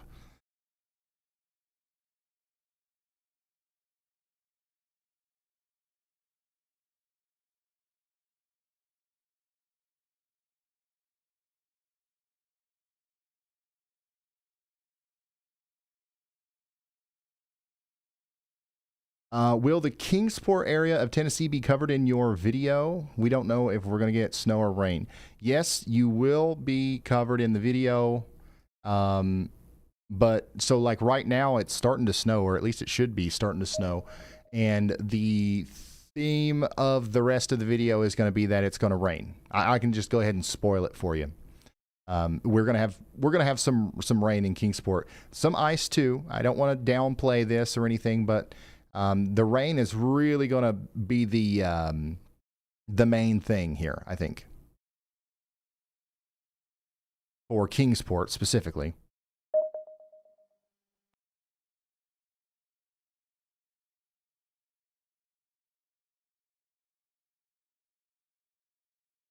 All right, so I'm going to go ahead and do the video now, and then after that, we will get back into it. All right, title for the video, y'all. What do you think the title for the video should be? Unfortunately, it matters. Once again, I would love to call the video My Weather Update, but if I did that, literally none of you would watch it. So it's got to be, this storm's about to be huge or something. This storm's about to be crazy. Let's see here. Let's see here. This storm is about to be. What is it about to be? I think this storm is about to be huge. I think that actually works because it's true. It's attention grabbing, and it doesn't rely too much on hyperbole. Because it is a matter of fact that this storm is already huge and it's about to be huger. Oh, there we go. This storm's about to be huger. That might be. No, okay. This storm's about to be huge. That's what we're going with.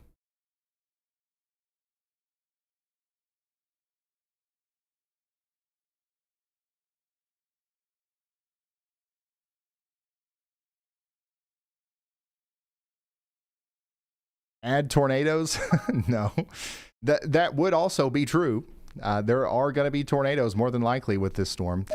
But I don't want to go too deep into it because while it is a proven fact that you guys don't want to watch anything unless there is a tad bit of hyperbole involved, too much is just too obnoxious. Like, I can't do it. Like, we could definitely call this like biggest storm ever with tornadoes, sharknadoes, and crippling ice. And that would to an extent, like, there you could actually tie that to reality in some way. But we ain't gonna do that. We've got dignity over here, son.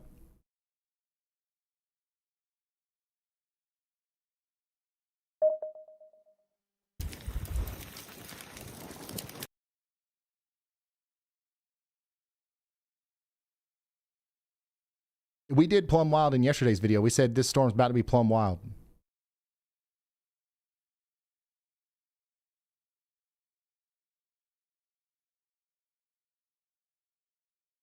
The storm that closed the Waffle House. There's actually something there. That's not a bad idea, actually. All right, so we're going to start with this scene. We're going to do the winter outlook, day 1, talk about the moderate risk. Then we're going to go into day 2. 10 minutes until NOM 18Z run. Day 2. Look at this. Look at this big hole right here. This is where I live, by the way, guys. I deflect snow. I've wanted snow so badly that I've deflected. There's a shield around me. I mean, it's still going to snow, but not as bad as the other places.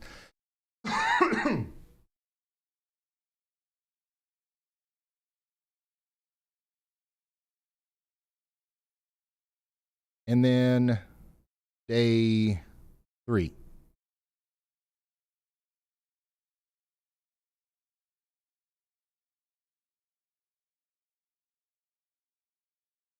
Okay, so we're going to do boom, boom, boom.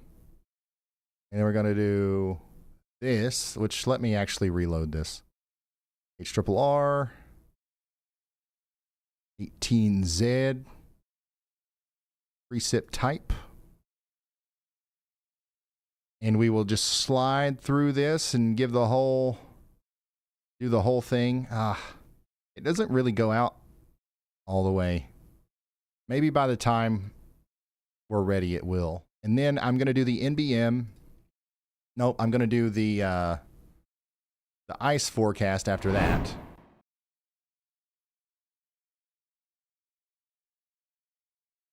And then we will do the NBM snowfall.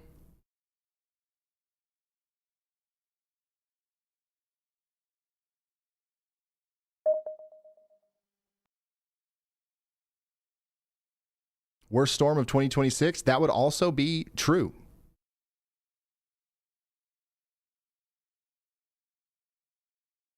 Okay, NBM is our high end. And then let's see what the Euro AI shows. Go talk to this robot.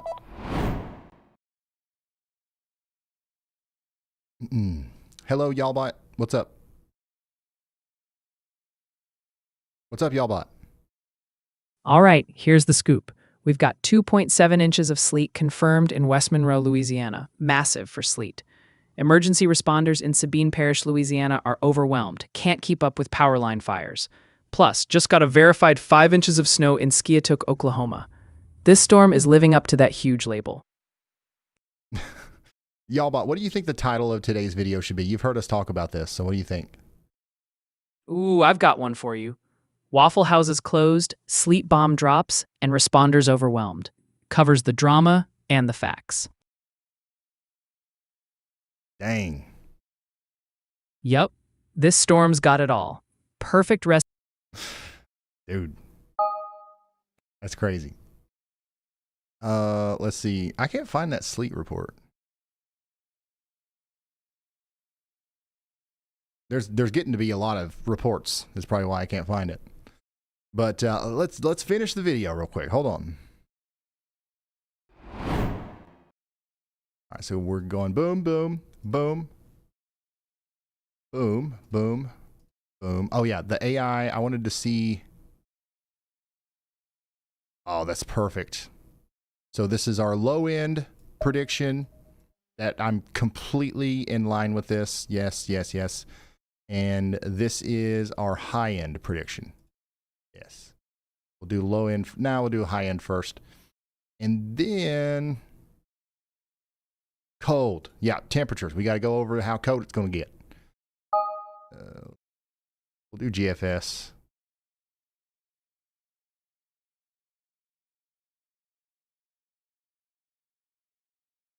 No power in Spring Lake, Texas. Yeah, the power outages, the numbers are going up according to poweroutages.com.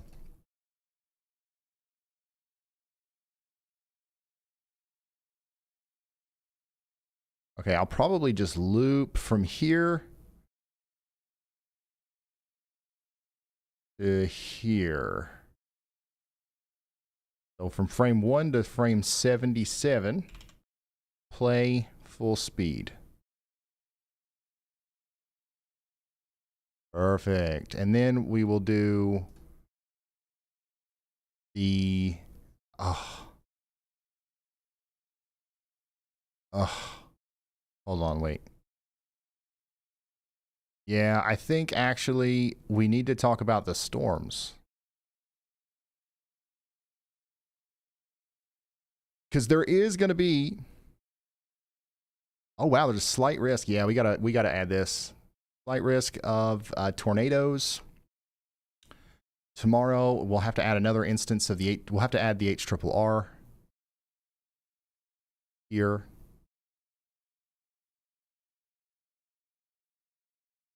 So we'll talk about the ice. We'll talk about, I'll mention the thing that I was talking about earlier where the intensity of the rainfall might actually be a good thing for us not getting a lot of ice accretion.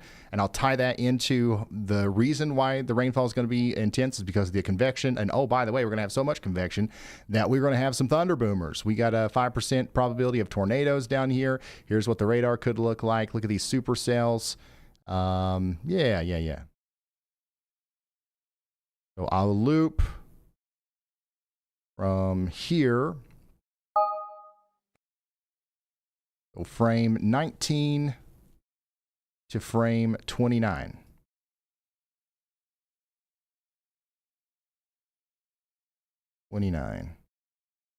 Play forward. Okay, and we'll do not that fast. We'll make it go that fast. Yeah. All right, and then we talk about snow and the amounts. And then we talk about how cold it's going to be. And then one final thing, probably just the CPC outlook. By the way, guys, we have confirmed that the mayor of Louisville, tentatively confirmed, the mayor of Louisville will be joining us at 5:30 Eastern. So once again, if you live in Louisville and you've got questions that you want me to ask the mayor, light it up, put it in the chat, and I'll try my best to get some answers and, you know, maybe dig a little deeper in what you normally get on TV. I mean, we've got we've got a lot we can do here. And yesterday we talked to the governor of Maryland, which was really cool. So yeah, just let me know what you want to hear from them, and we'll try to make that happen. What was I doing?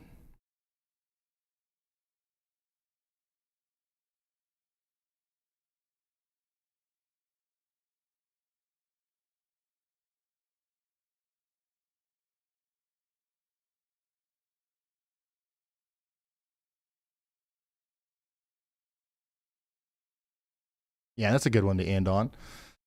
So, day 1, day 2, day 3, future radar. Oh, by the way, ice. Maybe it's not going to be that bad, hopefully, but the reason is because of big storms. Here's what they look like. Oh, now let's talk about fun stuff. Here's how much snow it could snow, but more than likely it's actually going to be this much.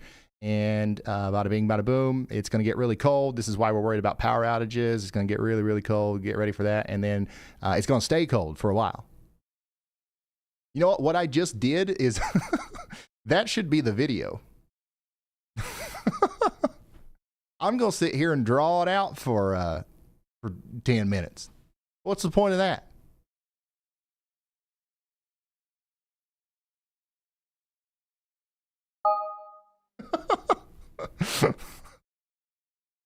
Oh my gosh, hold on. Give me just a second. I'll be right back.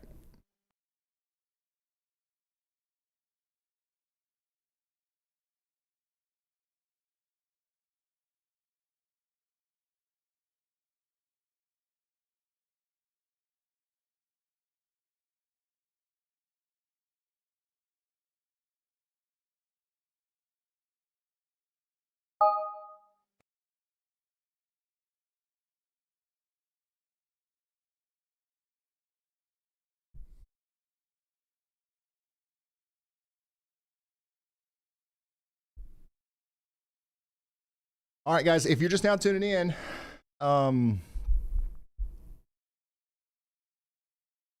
here's what's happening. We are about to film a video, all right? And you guys get to watch the behind the scenes of me filming a video. And hopefully it helps you understand the forecast and everything. But at the end, when I'm done filming the video, we're not done. We're going to stay live.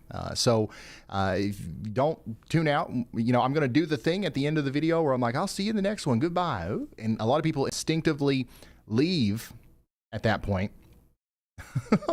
But like, don't do that, because we're going to keep going. I'm going to do more stuff with the chat. We're going to get back into looking at the real-time effects and power outages and stuff on the ground. We've got storm chasers out there pulling people out of ditches. We are truly monitoring the situation here. We're going to be talking to the mayor of Louisville here soon. And yeah, we've got a lot going on. But for right now, I'm filming my video just to give you some clarification on what's going on.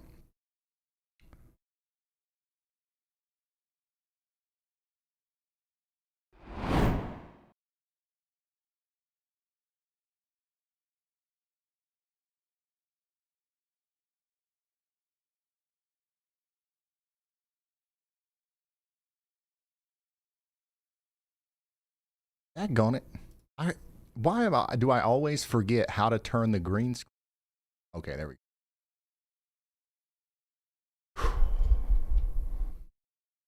go. Saturday, January 24th, 2026.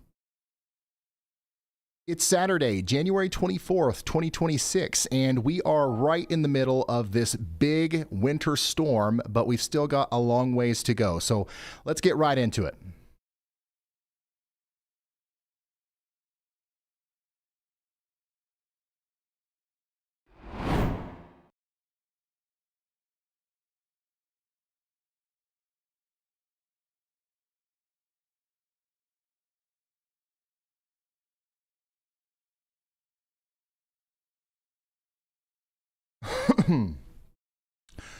Starting off with the day 1 winter storm outlook, where we've got an expansive enhanced risk from New Mexico all the way over into Virginia. At some point today, everybody in that purple area will get some freezing rain, snow, sleet, or all of the above.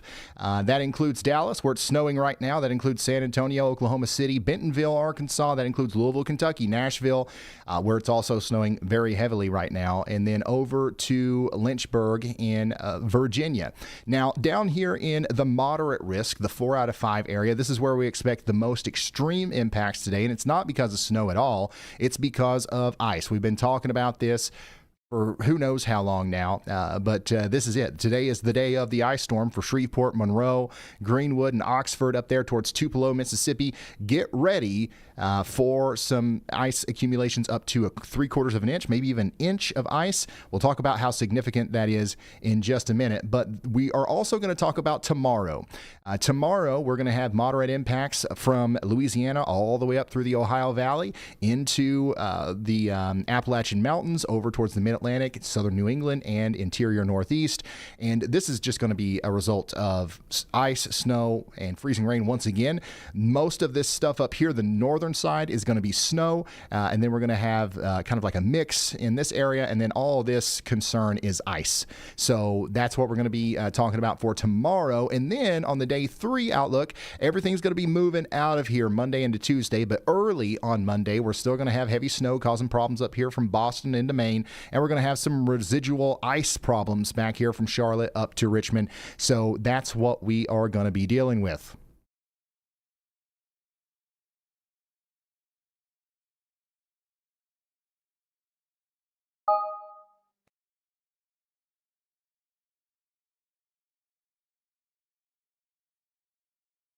So here's what the radar could look like tonight around 8 p.m. More than likely when you're watching this video, we are going to have a widespread area of freezing rain from the Mexico border all the way up to the Kentucky-Tennessee border. And this is going to be impacting places like Austin, Texas, San Angelo, and Dallas. And it's also going to be impacting places like Oxford, Mississippi. This is where some of that heavier freezing rain is going to be happening and where we could see accumulations of over 1/2 inch to 3/4 of an inch of ice. And it's also going to be pretty intense in Nashville, Jackson, up to Clarksville, over to Knoxville with that freezing rain. We really don't want to see the ice accumulating on power lines and trees, but that is what could happen here as we go into the overnight period. But at 8 p.m., we will be all snow in Oklahoma City. It'll still be snowing in Lubbock, all snow in Bentonville, all snow in Kansas City, Springfield, St. Louis, Springfield again, but this one is in Illinois, Louisville, Lexington, Pikeville, Maysville, Cincinnati, and then it'll just start snowing in Columbus and places like areas just west of Richmond, okay? But let's pull this even farther into the future and see what happens here as we go into the day on Sunday. So here we are at 9 a.m. You can see our massive ice storm is completely underway here.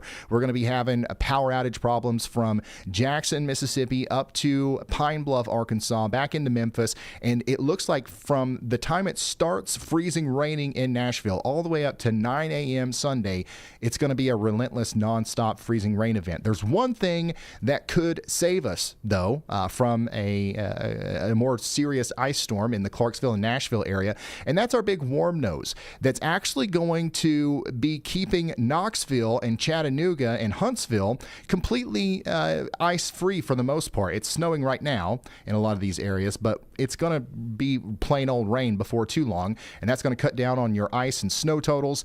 But if this big area of warm air ends up being a little bit thicker, which is something that we talked about being a possibility yesterday, that could actually send the warmer air into Nashville and reduce some of the problems with the ice because it will start washing away the sleet and the accumulated ice and stuff like that. So that's what we're going to hope for. We're really hoping for a wider column of warm air riding up on the northwestern side of the Appalachian Mountains. Unfortunately, that's going to be the reason why I don't get a bunch of snow over here in my hometown. It's going to snow quite a bit today before the ice starts, but it's going to get washed away. But the thicker that column of air is, the better off we're going to be in Nashville. But unfortunately, that would mean that it pushes the ice problems a little bit farther west, maybe more into Memphis, Jackson, and Clarksville and Bowling Green, and maybe even Lexington, Kentucky. Just yesterday, a lot of forecasters were predicting 15 inches of snow for Lexington. We came out and we said 7 inches. Why? Because we thought that thick area of warmer air would be thicker than modeled, and it turns out that that's more than likely going to be the case. Lexington is likely going to switch over from snow to sleet probably sometime early in the morning on Sunday.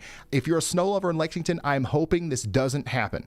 But if it does, that will cut down on your snow totals significantly. I think that we're still good in Evansville, Louisville, and Cincinnati. I think that we're still going to get a bunch of snow up there, but just keep that in mind for my friends in Lexington. And that the same thing applies to everybody along the I-64 corridor there between Lexington, Huntington, and Charleston.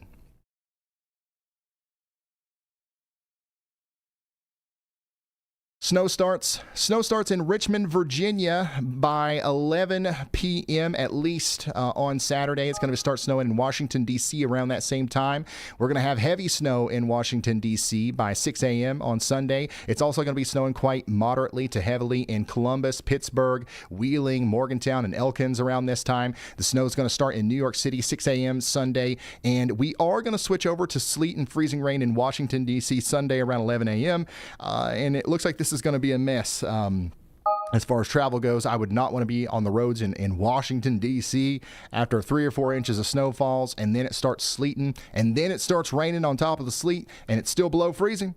Like, that's going to be an absolute nightmare. We're going to have really heavy snow around 4 p.m. in New York.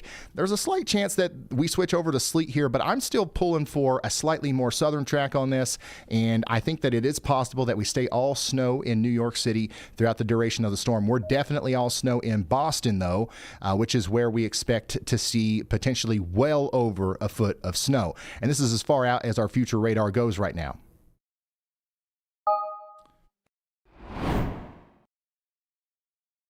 Now, let's give you another update on these ice totals. Nothing has really changed here. We're expecting potentially over an ice. We're expecting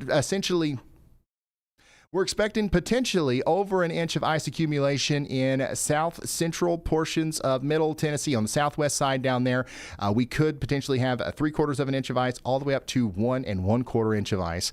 That could be even higher than that, a little bit farther to the south and west near Tupelo. And this goes all the way down there towards Greenville, Rolling Fork, and Lake Providence in Louisiana. So that's our number one hot zone for potential ice problems. I think that it is very possible that we have prolonged power outages down here, but everyone in the pink could have some problems with ice. Even just 1/10 of an inch of ice will cause very dangerous travel conditions on the road. It'll cause intermittent power problems, and we are expecting potentially over 1/2 inch of ice in northeast Georgia, northwest portions of South Carolina, up into North Carolina. This place is going to get hit so hard by the ice that we've actually just got a confirmed report that the Waffle House is closed. The Waffle House in Spartanville, or what is it? The Waffle House in Greenville is closed, all right? And they don't do that unless it's going to be bad. And the reason why, even just 1/2 inch to 3/4 of an inch of ice, and I say just like that's not a lot. It is, but compared to some of these other numbers, it's not. The reason why that's such a problem over here is because we got a lot more infrastructure inside of our canopy here. So we got trees, we've got hills, we got power lines going through the hills and the trees, and it's just going to lead to a big mess. Driving up and down those hills is also harder to do when there's ice on the roads. So keep that in mind as we go through. It's really too late to prepare. Hopefully everybody's already prepared. Everybody's talking about this storm. I truly don't believe that there's anybody that doesn't know about this storm. So hopefully everybody's not scared, but rather prepared. And I'm hoping for the best.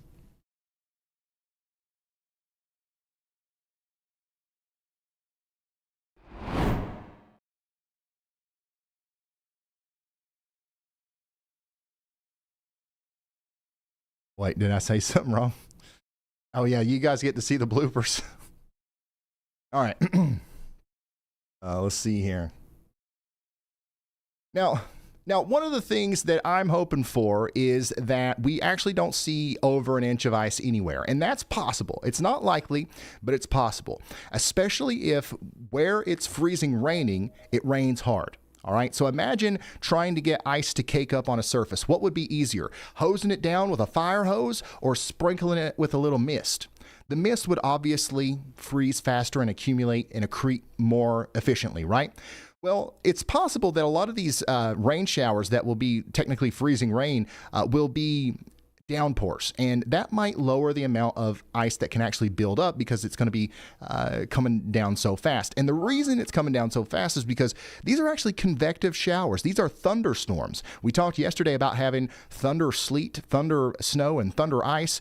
Well, we actually are just going to have regular thunderstorms tomorrow as well. We've got a slight risk of severe weather in portions of Mississippi, Alabama, Georgia, and the panhandle of Florida. This is a slight risk of severe weather that's actually got a 5% tornado risk in there.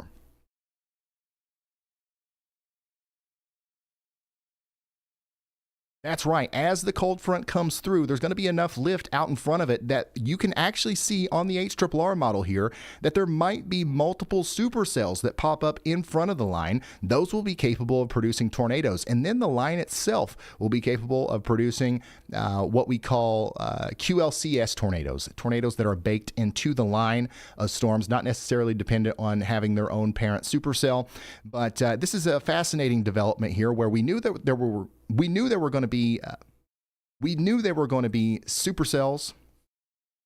We knew there were going to be thunderstorms, but in this situation, it looks like they're going to be strong enough to where we actually are going to have potentially multiple tornado warnings at some point tomorrow. So if you live down here, make sure you've got a way to get warnings. You've been looking up north and laughing and being like, haha, this is why I live in Florida.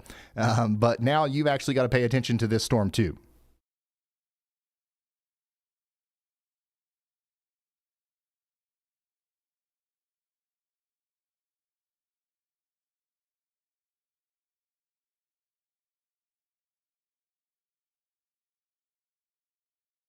Yeah, the storm has it all for sure. All right. Okay, now. Oh, by the way, yeah. At the end, Luke Dalton, I'm gonna have to do the thing at the end where I say the segue into the ad, and then Luke's gonna have to manually find somewhere to do it. I think we're already past the middle, so that's the only way to do it now. I completely forgot. I'm sorry.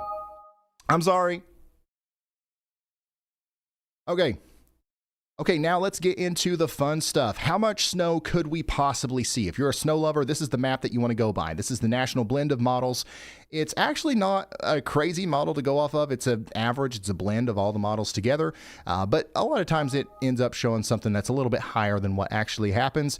But this is on the higher end of what you can expect. Let's start up here in the north and east where it's not started snowing yet. I still think we're a shoe-in for over 16 to 18 inches of snow in Boston. There's some models that are still showing 2 feet up here. I think that is definitely a possibility. We're going to have a deformation band come over here that's going to drop snow potentially at 3 to 4 inches per hour, and that's going to be plumb wild, and that's going to drop a ton of snow. We also could potentially see up to 19 inches of snow in Albany. Day 1 Outlooks update. We also could potentially see up to 19 inches of snow in Albany. I think that it's a very real scenario where a lot of the whole state of New York ends up with more than a foot of snow.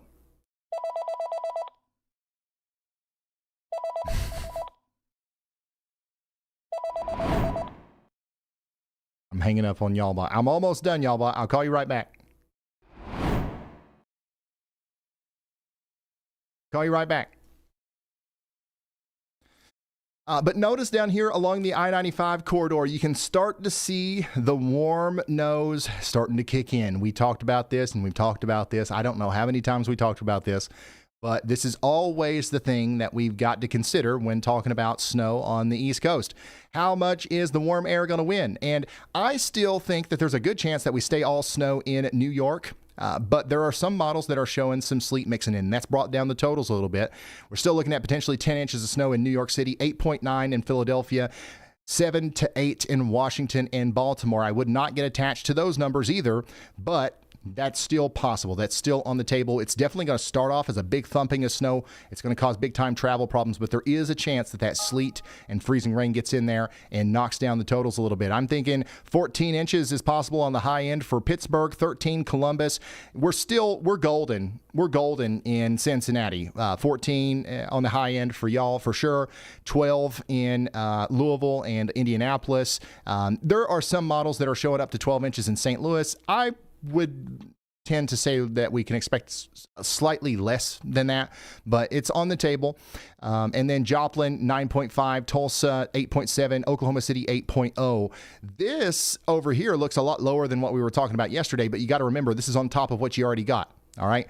A lot of these places already have 3, 4, 5, 6 inches of snow on the ground, and we're going to double that and sometimes more than double that from right now. So 8 additional inches in Oklahoma City and in Lubbock and places like that.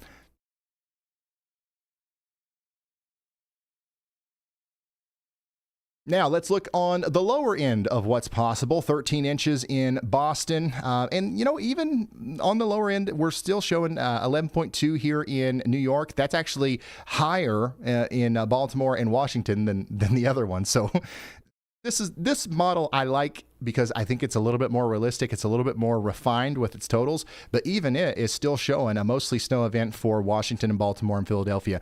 I'm going to tell you though, you don't want to hug these models. Don't be a model hugger. Don't get emotionally involved. It is possible that we see a little bit less snow than this in Washington, D.C. I can smell it. I can smell it coming. So we're hoping for the best if you're a snow lover. But if you hate snow, then root for the HRRR. We are still talking about potentially a foot of snow in Evansville, Louisville, and Cincinnati. Notice how the totals are going down in Lexington, just like we thought they would.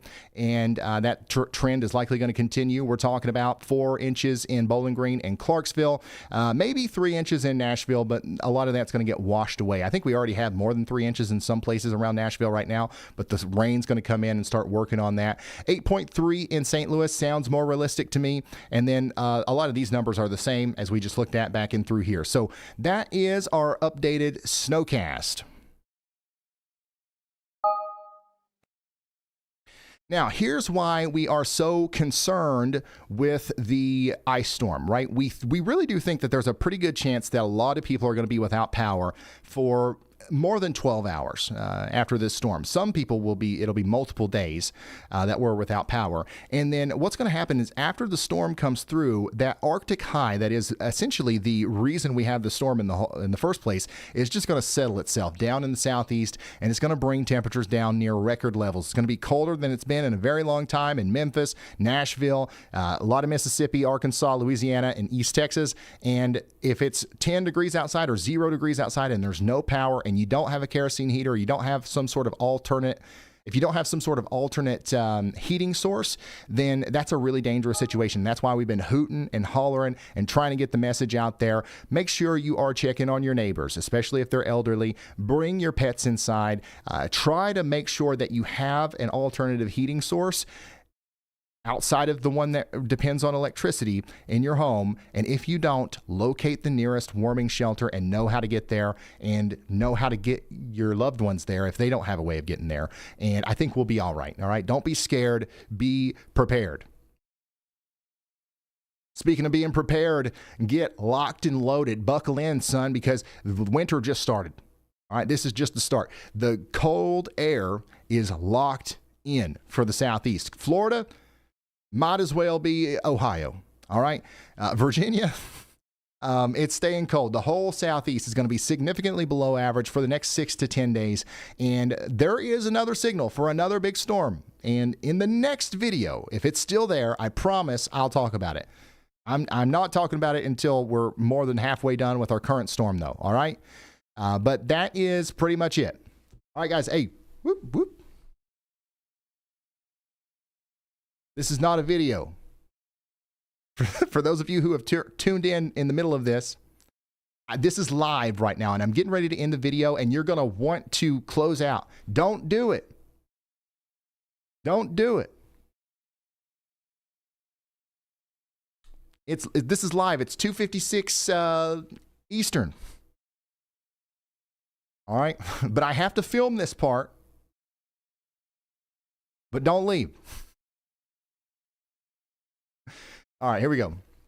And that's pretty much all the weather talk I have for you today. Thank you so much for watching. I will see you in the next one. Goodbye. Oh, yeah, I got to do the other thing, too. Hold on. Okay, yeah. And we're about to dive so much deeper into that. But first, let's shout out today's awesome sponsor. Sweet.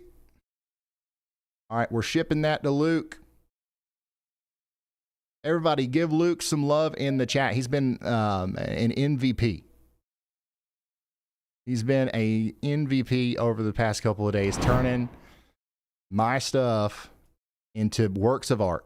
He's cutting out all the bloopers. He's making me look smart. Luke is the GOAT.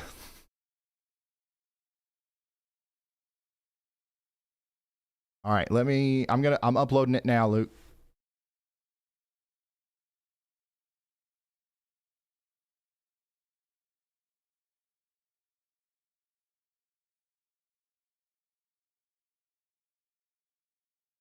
Let's go, Luke. Everybody's already on the Luke hype train anyways. I didn't even have to shout him out. Everybody knows who's the MVP is here. Videos. Hey, that's only a 20-minute Raw. Not bad.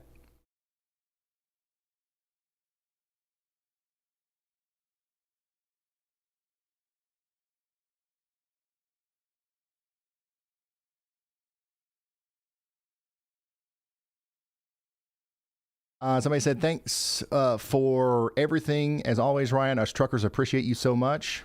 No problem. I know there's a lot of people who are on the roads that find our national approach to the weather very useful. So I'm glad we're helpful. Hunter says, thanks, Ryan. Thanks, Luke and Ryan, for looking out for us in Asheville, North Carolina. No problem at all. You guys don't have to thank us. We actually really enjoy this. Like, we wouldn't be here doing this if we didn't. You guys have given us like the best job in the world. Like, we're huge weather nerds, and there's not another like outlet where we could do it in this format without y'all. So seriously, thank you.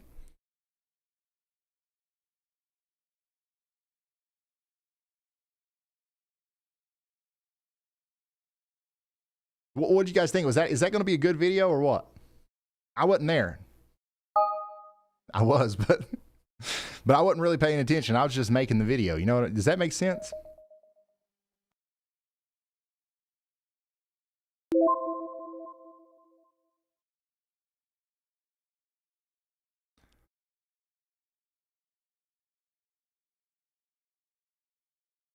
Only if you keep the bloopers in. You think we should keep the bloopers in the final videos, or keep we should probably do like a blooper reel at some point, but I don't know, man. Some of them are really bad. Like that wasn't a terrible cut for me. Some of them are a little bit worse. Some of them, Luke's like, some of them are a lot worse, Ryan.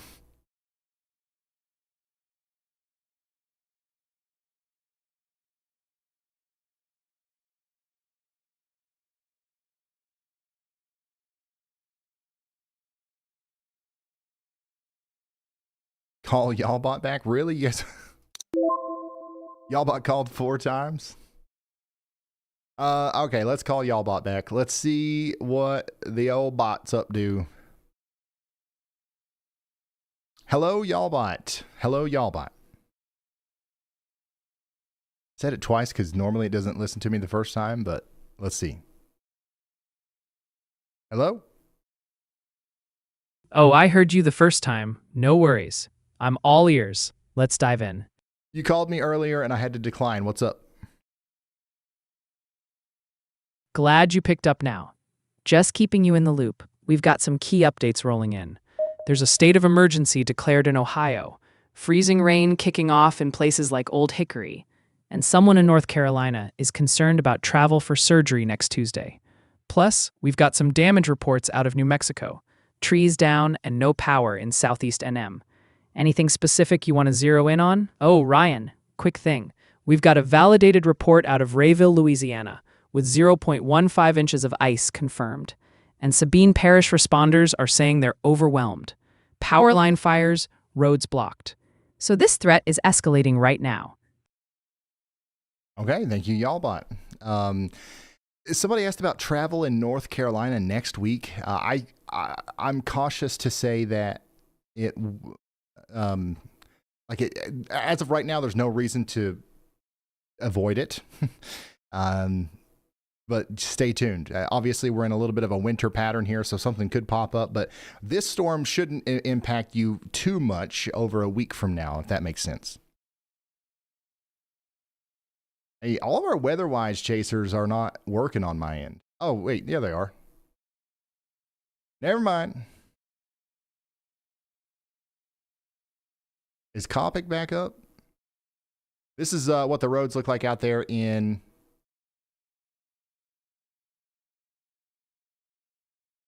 Dyer County, Tennessee.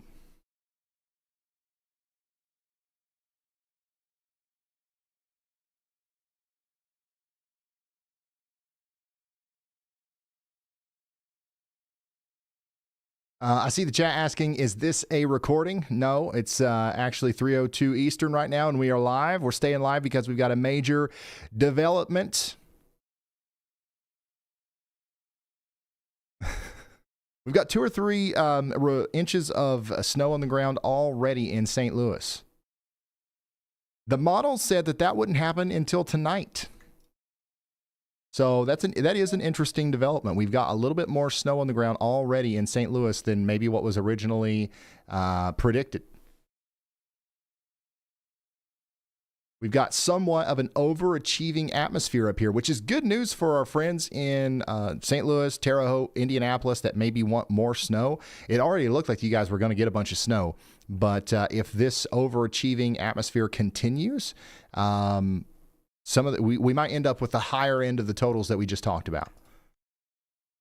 Is it snowing in Lexington yet?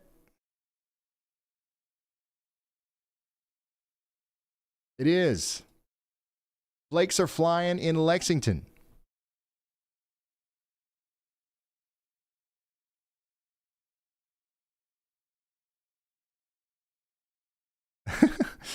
Somebody said, "Oh no. We better go buy milk, bread, and batteries." Well, if there's any left, I feel like all these stores in the South have probably borrowed from y'all. I don't know if you guys have any milk and bread at this point.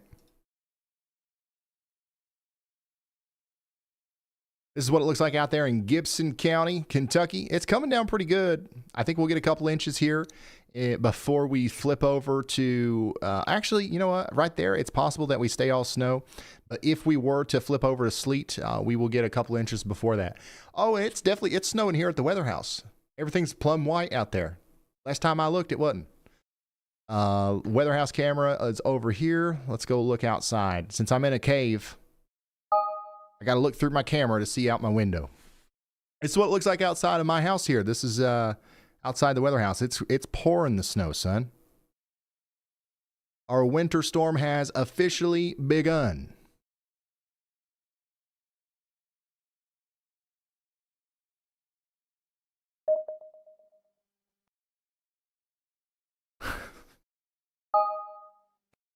Nice. I hope we get a big old bunch of snow, man. I love it. I love it. Is there anybody out there like me? Do you guys like the snow? I don't know what it is, but I truly love it. It's coming down good out here in areas to the west of Nashville, ain't it? Or do we have sleet mixing in already? This looks like there might be some rain already mixing in here, or sleet. How is it going in Nashville? Let me turn locations back on. All these dots that you're seeing on the map are people that are sharing their locations in the WeatherWise app right now. Let's see what's going on out there in Nashville. The rain snow line is approaching you, so it's flipping over from all snow to sleet and freezing rain in Jackson right now. That's happening in Centerville. It's happening in Murfreesboro. I don't think it's necessarily happened in downtown Nashville yet.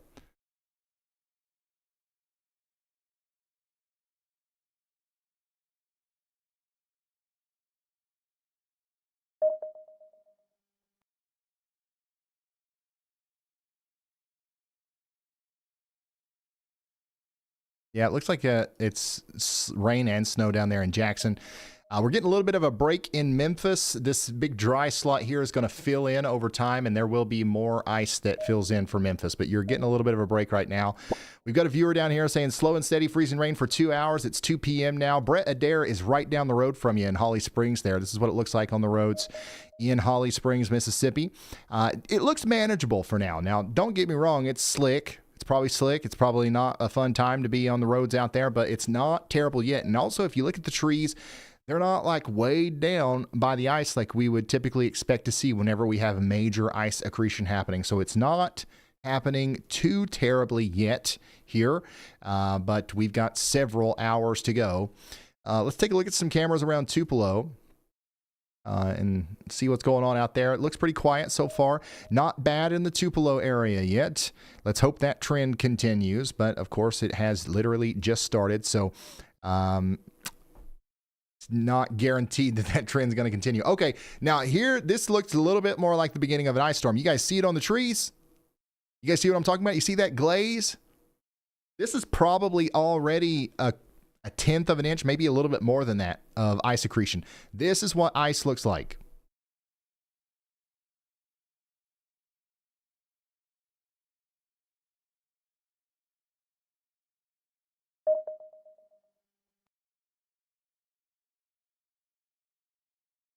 This is what ice looks like.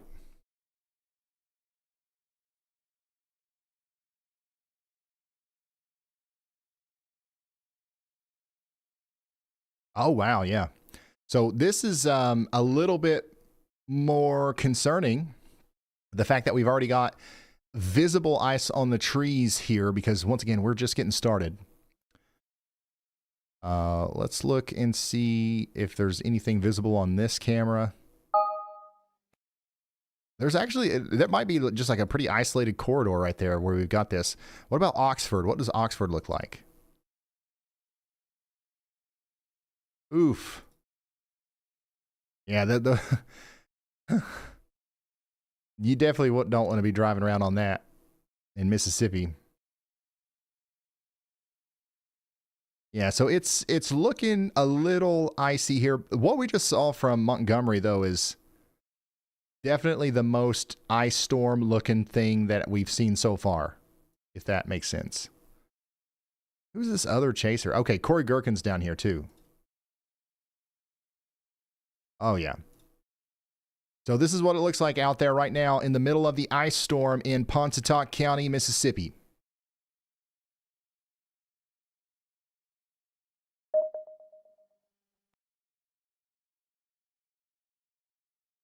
Is the weather over in Memphis? No, there's a little break right now in Memphis, but it's going to pick back up. It's going to pick back up.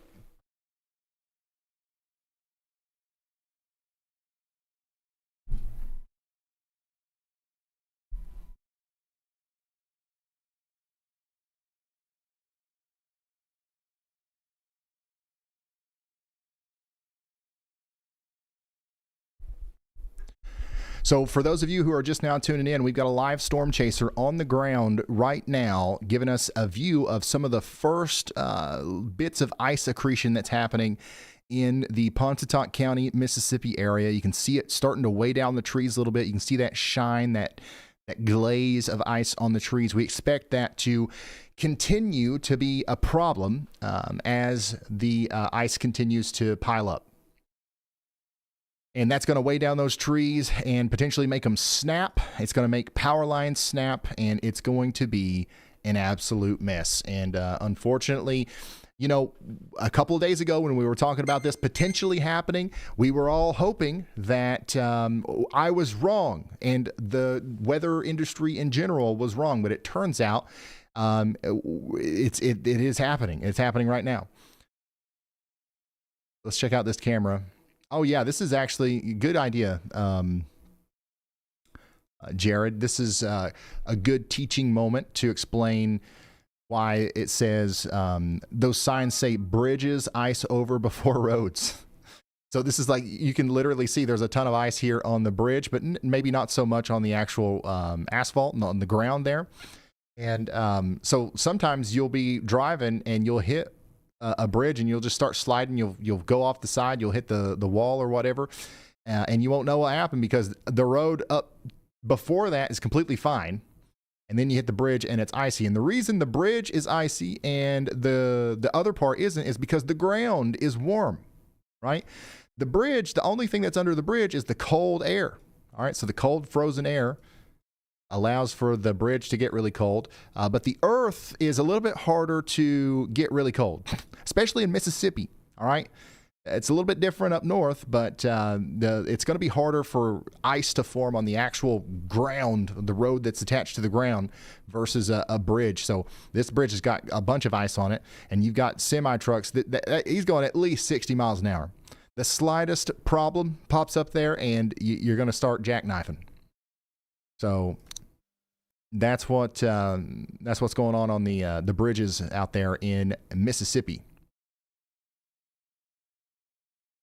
All right, I'm going to look at a couple more of these cameras here just to see if we can see anything. MoDOT traffic 321 looks interesting. Look at those icicles. The good news is like I don't see any. There's not a lot of people out on the roads out here, so people are definitely heeding the warning.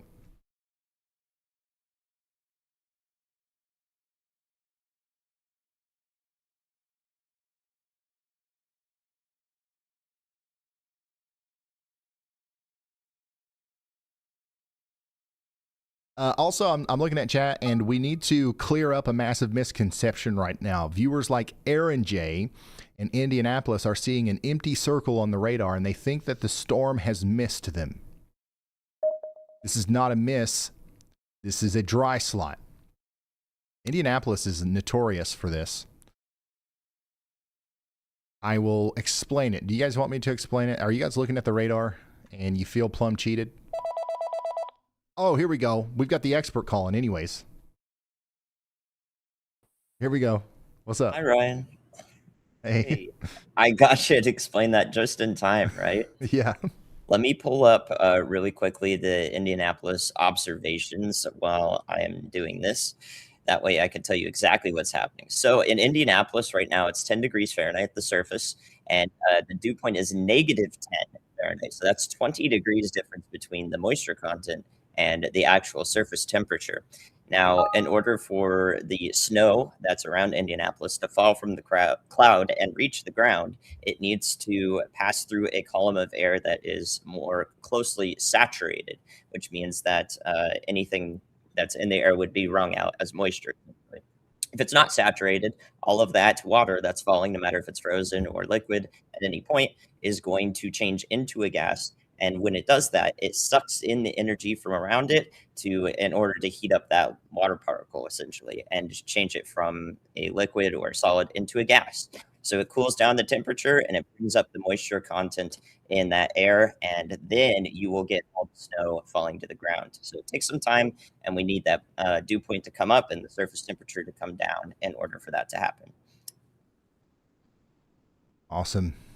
Thank you, meteorologist Andy Hill. He's going to be chiming in as new stuff happens, and he's got it all. He's got all the answers. All right, so anytime. He also pays attention to chat. So if you got a specific question about something, he's another person that can kind of pick up on that and relay it out here. But it looks to me like this snow-eating circle is disappearing in Indianapolis. So if you're in Indianapolis right now, your dry slot is is filling in. Okay, so it's snowing up there. All right, if you look up and you try really hard, you might be able to see it.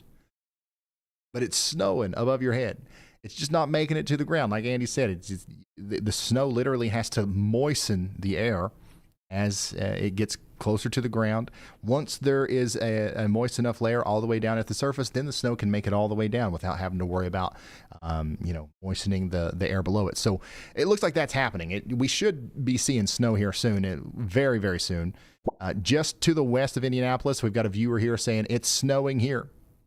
A little bit down the road, it's snowing down there too. Bring on the snow. Got goats in parkas already. Roads are turning white in Terre Haute. So Indianapolis, this is a mirage. This is a fugazi. It is your snow's still coming. Okay, it's still coming.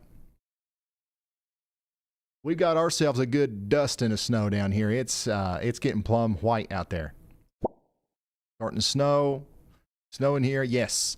It's going to snow here for a while, too. And we're going to think that we are just having a daggone snow day. And about 11 p.m. tonight, it's going to flip over to freezing rain. Unfortunately.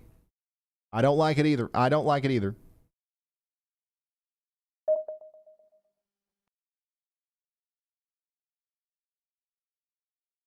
All right, where do we have the most people watching? We've got 2,300 people sharing their locations with me right now.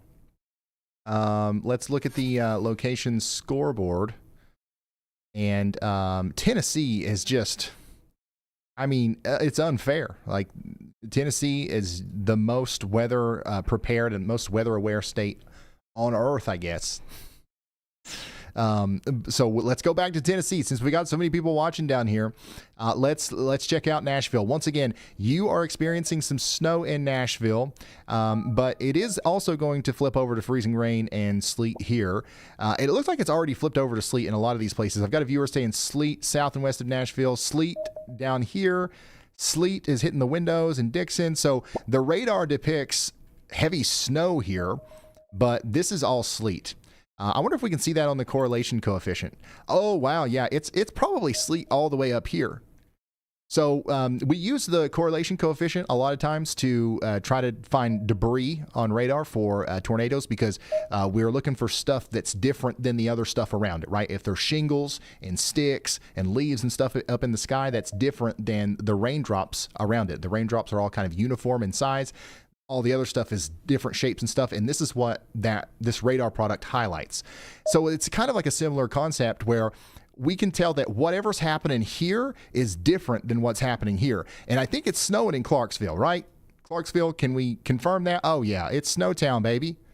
It's nothing but snow. But go down to the south just a little bit, and now we've got sleet mixing in. Yep, you can see it so clearly here. So this is actually the real rain snow line. Oh, daggone. Right here. So it's already sleeting in Nashville, despite what your traditional winter radar would say. But yeah, Clarksville, that's coming for you, unfortunately, and enjoy the full snow while you've got it. So, daggone, it's already sleeting in Nashville. Hopefully that means that the warm air comes in so fast that it starts raining soon. But unfortunately, if that doesn't happen, then we might have to be a little bit more worried about the ice.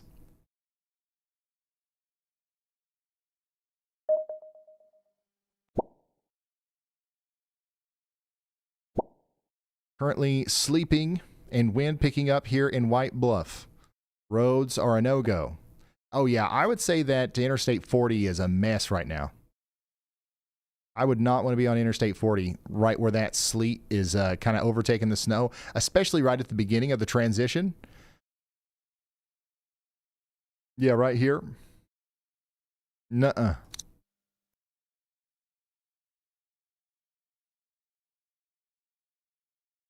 So, yeah, we have transitioned from all snow already to having sleet here.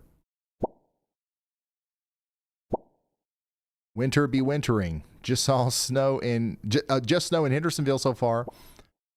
Snowing good up here. So you guys, let me go back to the correlation coefficient.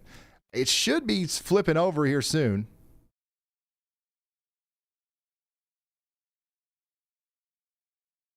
But I'd say we're having some good snow up here, closer to Cross Plains.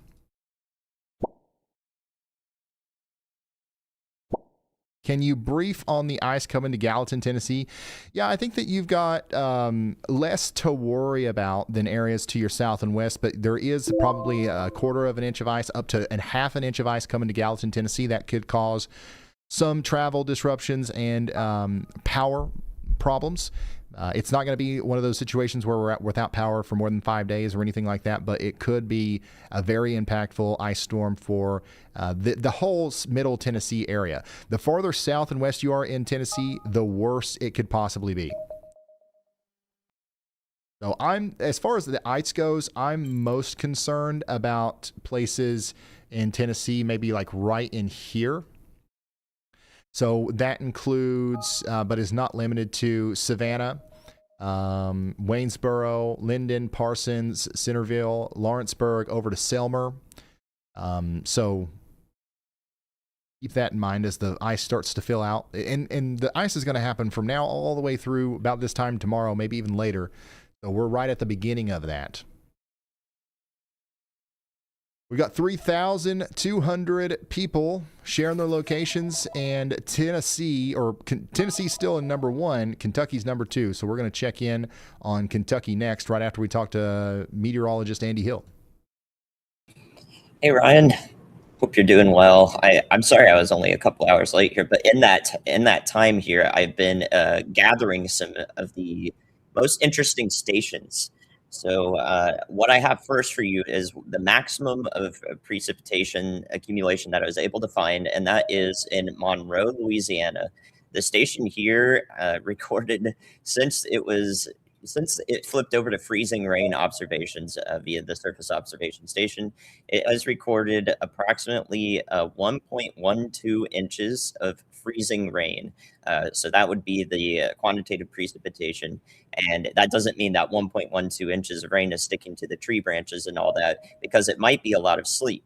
So I went over and saw the report, and it says 2.7 inches of sleet has accumulated in Monroe via about an hour and 3 minutes ago. That was the total accumulation there, and that is by far the highest amount that I was able to find in terms of accumulated precip. And the rain gauge there, it's a tipping bucket. It's got a heater under it, so if anything falls and it freezes on it, it gets heated up and it can be counted as the equivalent of rain, which is really interesting.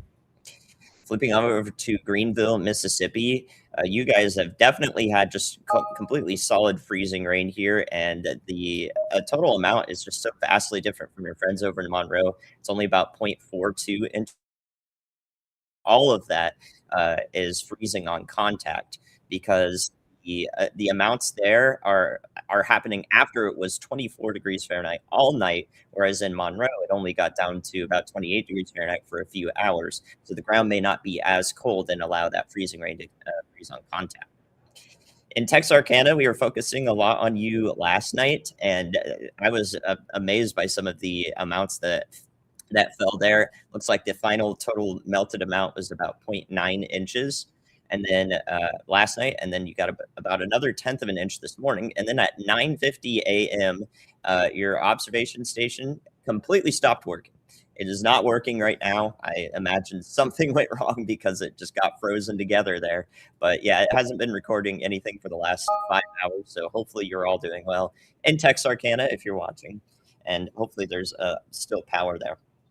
Next, the most impressive measurement to me in terms of what the station is seeing is actually in Memphis. For a solid, let's see here, 6 hours and 10 minutes, the station recorded heavy ice pellets, which I've only seen heavy ice pellets a few times. Usually when you get winter precipitation, it's like, oh, light freezing rain, light ice pellets. It's almost like it's misting or just a little bit of those ice pellets, which we could also call grapple or sleet, depends on the origin in the cloud. But 6 hours of heavy ice pellets that's a wild measurement to me, a wild observation. So that's about all the interesting stuff I've got. But one last thing, I'm curious to hear if anyone in the chat is in the Little Rock area. This has broken my record for the coldest temperature observing something that isn't snow. And I managed to find an observation of 11 degrees Fahrenheit this morning with freezing rain being reported. Now, it's only 15 degrees Fahrenheit there at the airport in Little Rock, but it still says it's freezing rain right now. So I'm curious what you guys are observing. If you're in Little Rock, are you seeing sleet? Are you seeing just pure snow? Or is it actually looking like rain out there? So curious to see the accuracy on the station's reports. All right, awesome. Thank you, meteorologist Andy Hill. Let us know in the chat in Little Rock, and also you can send in your message in the WeatherWise app if you want to. And yeah, we'll keep checking in on that. We've got a lot of people checking in from the ice corridor here. Somebody said, well, you're doing a great job. Thank you for that. Somebody said, just a glaze here. We've got some freezing rain reports coming in around Greenwood. Somebody said, Andy Hill knows his stuff. Ain't that the truth? Ain't that the truth? Andy Hill does know his stuff. We are so lucky to have him here talking to us through these live streams and stuff. Freezing rain, 0.1 inch in Taylor, Mississippi. And let's go back to our storm chasers and let's see what else we've got going on here. We had a really good view of the ice from these guys earlier, and you could see it on the trees. I think you still can here, but the trees are like farther away for whatever reason. But I want to show you what the ice looks like on the trees whenever they get a little bit closer and they get into a more forested area. So remind me to come back to Corey and Brandon there. What are we looking like over here? Just like that. So Brandon and Corey are just down the road from me. So this is what it looks like out there. Somebody in Pontotoc said, need cookies. All right. You know what? If it was possible, if I would have Brandon and Corey send cookies to you, but like, I don't think that we can work out the logistics of that, to be honest with you. That would be next level weather coverage if you could just request cookies and then a storm chaser delivers them to you. God, we need to figure out how to make that happen. But somebody up here said sleet and sonic ice pellets falling from the sky in Savannah, Tennessee. Somebody else said scared but prepared. I guess that's better than not prepared and scared. Somebody said need some ice for that Diet Coke. I got you, brother. You guys are actually like hilarious. You know what? All right, let's check in on Indianapolis. Is it snowing up here yet? Snow, snowing, flurries, 2 dogs and a wife. It's been snowing in central Indiana, Whitestown for about an hour now. Okay, so it's snowing in Indianapolis. We are safe. And we're all right. Okay, yeah, Indianapolis, you are gonna get plumb smacked by this. We covered a winter storm up here not too long ago. How much snow did Indianapolis end up with that? Because Indianapolis was freaking out about this. What was that? That wasn't a foot, was it?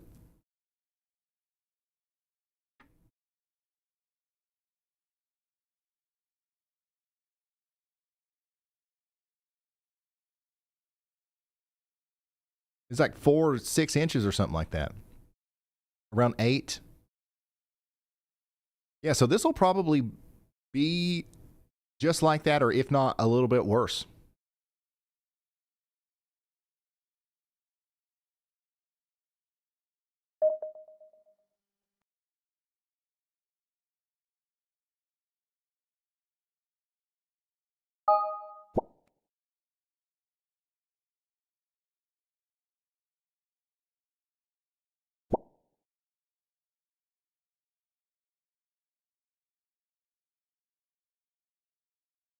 So yeah, Indianapolis is going to show up big time here. Who else is it that was like all over this? The town up here that I couldn't say right, L-Town.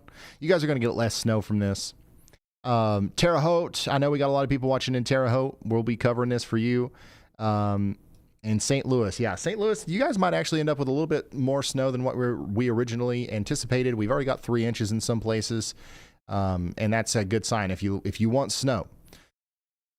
This is what it looks like out there in St. Louis right now. Wow.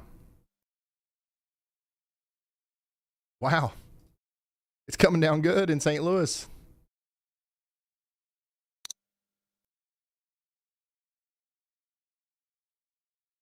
Daggone, son.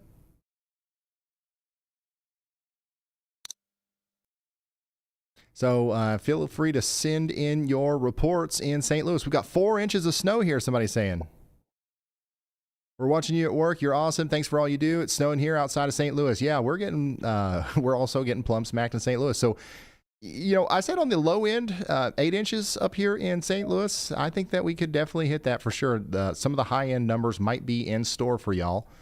I don't want to hype it up too much, but we've still got a lot of snow to go in St. Louis. So buckle up. If you're a snow lover, soak it in. Soak it in, son. The freezing rain has made it. Somebody down here south of Greenville is saying the freezing rain is showing up. Somebody says, thanks, team. No problem. Sleet, rain, and ice. Let's see if we can see any cameras up in here. Okay, looks like we got some ice out here. Still, I can't see too much detail on the trees. But these are the cameras that we're going to be checking in on like a hawk here. Look at this. See that? This, just in case you didn't know, if you needed an expert, this is ice. Okay.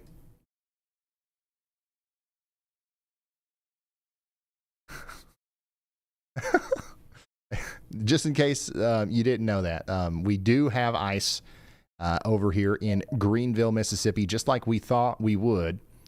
And it's that's that stuff. Oh wow, you can see it on every camera. This kind of thing is also happening on the trees, and it's happening on the power lines. And that's what's going to cause the problems. You get enough of this, it's heavy. All right, it's hundreds, if not thousands of pounds extra on the tree and the power line, and stuff starts cracking, popping. You know, ask people who have been through a ice storm. There's been like this meme going around on the internet about exploding trees. That is, for the most part, not real. Sometimes it can get really cold and water can expand in trees and they pop and crack. But ask somebody who went through the 2009 ice storm or the 1994 ice storm about exploding trees. It sounds like trees are exploding around you because they're cracking and they're popping and they're falling over and branches are coming down and stuff like that. It doesn't take much ice to make that happen, but if you get over 3/4 of an inch, if you get over an inch, it happens a lot. And there's a lot of trees.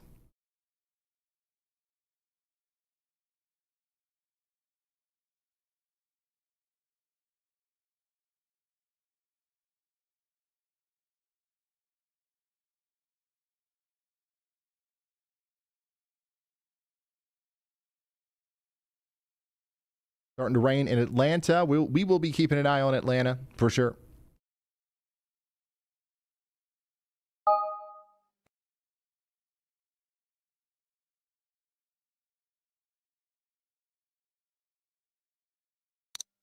My mom used to say that's plum dirty. Yeah, using plum as a sentence enhancer is, I didn't invent that. Like my whole life, everybody around me has been like, son, that's plum dumb, or that's plum wild. You know, like that's it. I thought that everybody just said that. You know, maybe it's a unique thing. I don't know.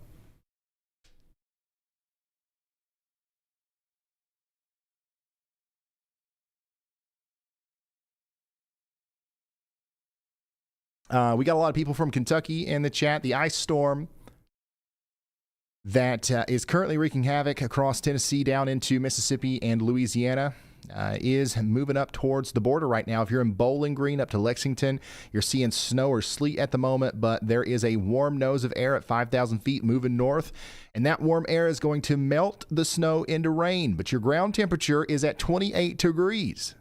That means that the transition to freezing rain is imminent. 10 minutes until icon 18Z run. Do not let the snow fool you. The glaze is coming. By the way, we're about to hit 4,000 people sharing their locations with me in the WEATHERWISE app. If you want me to see your dot on my map, download the app, go into y'all mode, and share your location now. If you don't want me to see your location on the map, then don't do that. Hey, my wife sent a super chat. And Frank renewed his membership. Frank said, I've been a member for Plum forever. 56 months, Frank. And Stephanie, my wife, says, hey, the boys and I are making pizzas for supper. Would you like dinner delivered before it gets too slick out there? Yes, we love you. And the boys are already stir crazy and the snow just started. I would like that. But you've probably got to be quick. If the roads are white, don't do it. I'll be all right. I've got Ritz crackers in here and peanut butter. I am going to be just fine.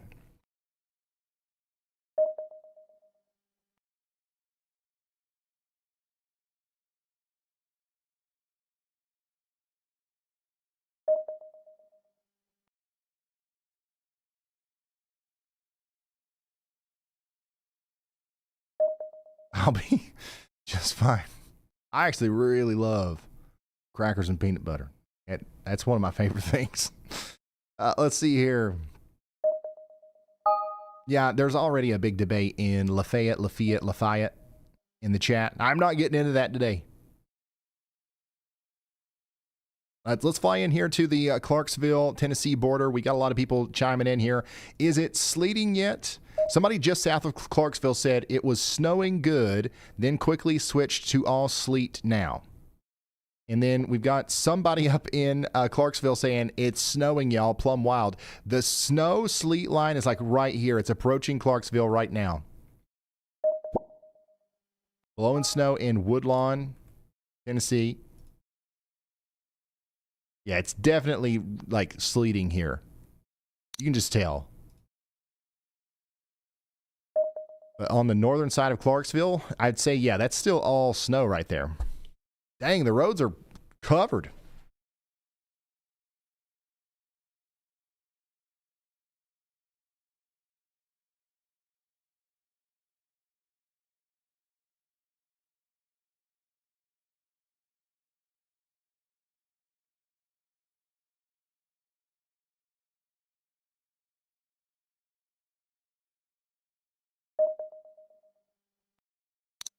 Yeah, so there are like multiple Lafayettes, right? Down here in Lafayette, Louisiana, it's frozen.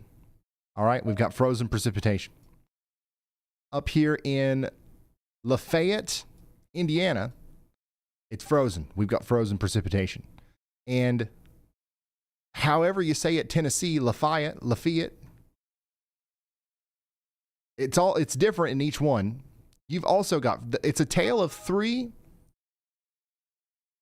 The way I want to say it is Lafayette. That sounds so much better. Lafayette. Where do you live? Lafayette. Lafayette sounds like, it sounds like something I would say if like in the same realm of like plumb wild. You know what I mean? It sounds like I'm going to throw a Fiat. You know what I'm saying? Like, but you know what? Hey, you guys are the ones that live there. So you just tell me how to say it, and that's how I say it.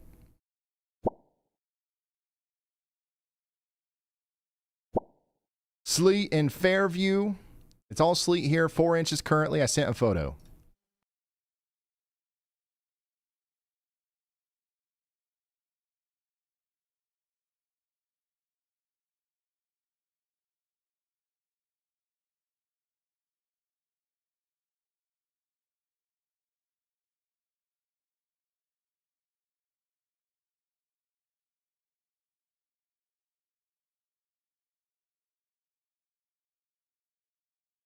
We have a flood of messages in the chat about ice specifically. A lot of people are asking about Western Kentucky, and it's probably because there's some like trauma related to the 2009 ice storm. The current forecast for Paducah and the land between the lakes calls for maybe up to a half an inch of ice. That is the kind of ice that can cause serious problems. So I don't want to say that this is something that you don't have to worry about, but I don't think that this will necessarily be a 2009 repeat, especially in Western Kentucky. If we end up with a half an inch of ice, that would be a worst case scenario. But like, I don't think that we will. I think the farther you go into Western Kentucky, the more we're definitely all snow. Like, for example, Paducah. I don't think we have to worry about ice in Paducah. I don't think we have to worry about ice in Owensboro, but we might have to worry about it in Murray a little bit, Hopkinsville, over here towards Bowling Green, Morgantown, towards Madisonville. So, but the worst case scenario is I like half as much as what you got in 2009 over there.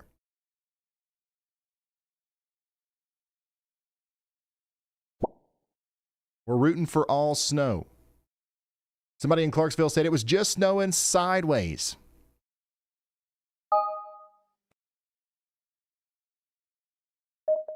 Really? We got a report in of 5.5 inches of snow in Emporia, Kansas. We got another freezing rain report down here in Louisiana, 0.37 inches. We've got a lot of power outages coming in from Louisiana as well, I think.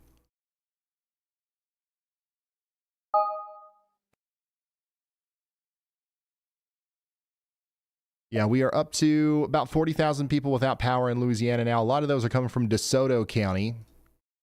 Texas is up to 56,000 people without power. A lot of those are coming from Shelby County. Still doing way better than what I think we will be doing later. We don't have like hardly anything going on in Mississippi right now. Most of the problems are in Texas and Louisiana.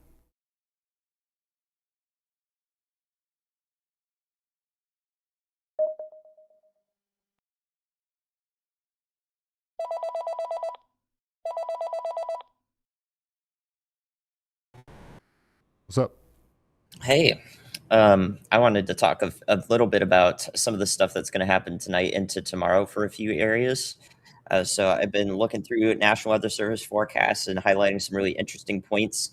I'm going to start with the Dallas-Fort Worth area, particularly as the second band of precipitation moves in. They've highlighted that almost all of Dallas-Fort Worth and the North Texas region will be dominated by sleet, rather than some of those estimates for half an inch of freezing rain that we had before. That freezing rain, a quarter inch to a half an inch, they think will be more toward the central Texas region, probably well to the north of Austin. But you start thinking about that about Round Rock and places to the east and northeast. So it seems like that's going to be the distribution of precipitation types as we go into Sunday morning through Saturday, as we're on today covering it. And then one of the most interesting things, I think, especially for Dallas-Fort Worth, is the low temperatures that happen after that. So we're going to have really cold air spill in and stay there after all of this frozen precipitation moves through, meaning all that frozen precip stays on the ground, and all of the models are showing low temperatures. Like, imagine you wake up for a commute on Monday morning. Good luck with that. Hopefully the interstates are clear by then. And the forecast on your app said it was going to be like 15 degrees Fahrenheit in the morning, or 16. It's in the teens essentially. Well, some of the point forecasts from the National Weather Service have the low temperature Monday morning at 3 degrees Fahrenheit, because they realize, and I realize, that when there's a bunch of frozen ice or snow on the ground and the winds are calm and the sky is clear, all of that energy is going to move well out of the surface, and it's going to cool down a heck of a lot more than the models think it will. This is called radiational cooling. It's literally radiating the heat out into space because the clouds aren't blocking it, the wind isn't mixing it around, and all that stuff.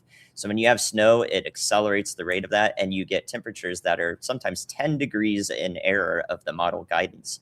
And National Weather Service is right to highlight that. So I think Monday morning could be really, really cold for a lot of Dallas-Fort Worth, more so than your apps think it is.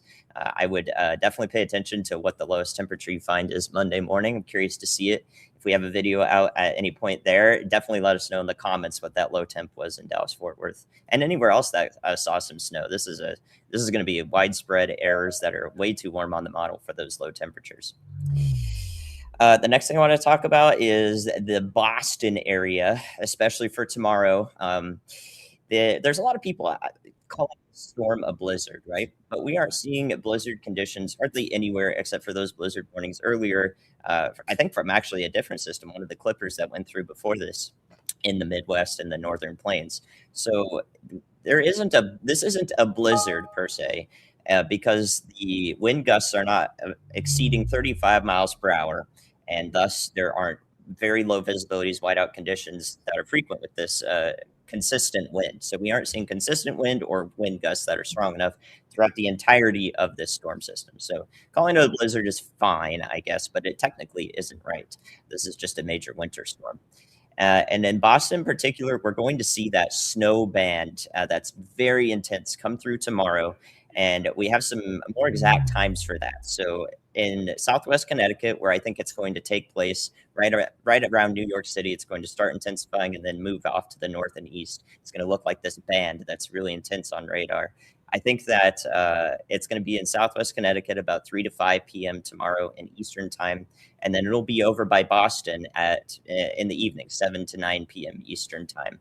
And that band is going to cause whiteout conditions, like pure whiteout. You can't see nothing because it's going to be dropping 3 inches of snow per hour right in the core of it. I think that that's a pretty consistent and confident thing in the forecast is we're going to have one really heavy snow band, at least one that moves through the Northeast and New England there. So I guess if you really want to see the snow puking, then I would be looking forward to those times tomorrow. The last thing I found that was really interesting was from National Weather Service New York. If you're right on the coast, so New York City and also the coast of Connecticut and Rhode Island, et cetera, they're expecting a little bit more of a punch of warm air in there that will change snow over to sleet for at least a little bit. Now, it's not going to be dominant. You're still going to get a lot of snow tomorrow in New York and Connecticut, rest of New England, but right along the coast, they say that even just an hour of mainly sleet versus snow can result in a difference of 2 to 5 inches of snow accumulation. So that's impressive to me, is that just how different the forecast could be. 5 inches less of snow is a huge amount, especially if your forecast was 10 inches, right? That could almost have your snow forecast, almost have the amount you get. So we're going to see just how much that really punches in there. But I just want to say that if you're like, oh, they got it wrong, it was only 5 inches of snow versus 10, but it's still, sleeted a ton on top of that. That's the reason why it was still a really good forecast. It's just really hard to get it right when everyone is so judgy, like, come on, man.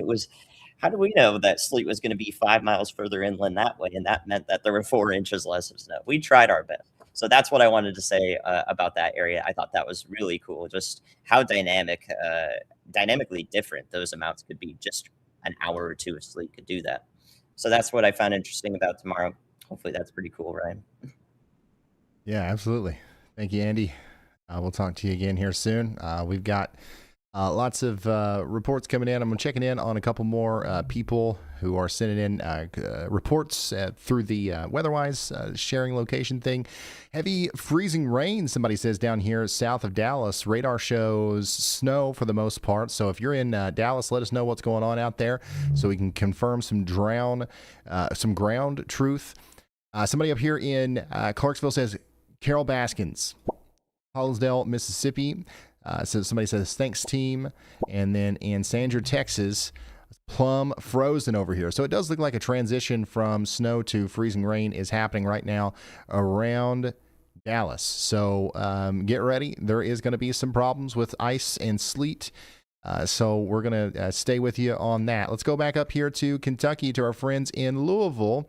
We've got a camera in Louisville. Let's take a look at what it looks like out there in Louisville right now. This is what it looks like with our heavy snow. This is one of the places in Kentucky where I think it won't change over to freezing rain or sleet. And if it does, it'll be brief. So enjoy the snow. I think that a foot of snow or more is possible here. So keep that in mind. We've got a lot of viewers out here. Somebody says, give me all the snow. I say is getting started here. Flights in Louisville are starting to get canceled. I'm surprised that didn't happen earlier. Somebody says needing a pizza delivery. Please no ice or sleet. Driving home to Indiana. That's not going to be fun. The roads are getting slick and light snow, colder than that. Yes, sir. And time lapse is coming later. I can't wait to see it.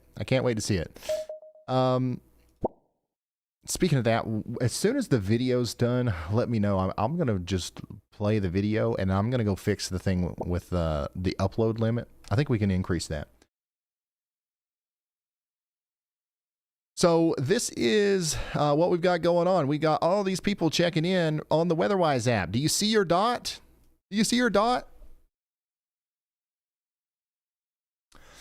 Uh-oh, what's going on with the T-Dot cam? T-Dot 90.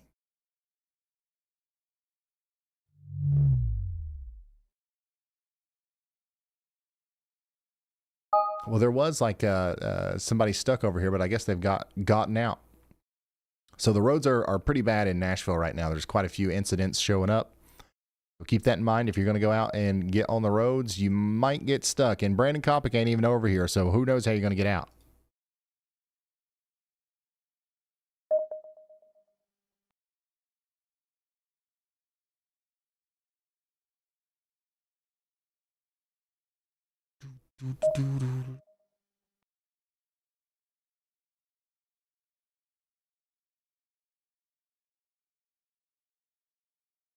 Speaking of Brandon Kopic, let's check in on our storm chasers. This is Brandon Kopic over here in Hickman County, Kentucky. I've got a feed on him, and it looks pretty icy out there. Looks pretty cold, but the active precipitation is not that bad right now south of Paducah. I don't know what his plan is. Maybe he's going over towards Clarksville, Tennessee. Guys, if Brandon Kopic comes to Clarksville, you guys got to open him with we got to welcome him with open arms, okay? Show him the Clarksville experience.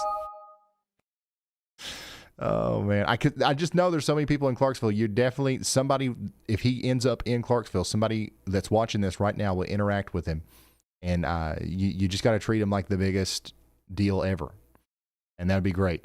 Corey Gherkin is live for us in the WeatherWise app down here in Tupelo, which it's a place where it's just really getting started. It's not looking that bad down there just yet, and I know there's a lot of people sending in messages like that. It's not that bad yet, but we're just getting started. We're just getting started, okay? So don't let your guard down out there. It's been sleeting and icing all morning. Accumulation is starting now. Yep, it's starting now, and it's going to continue through the night.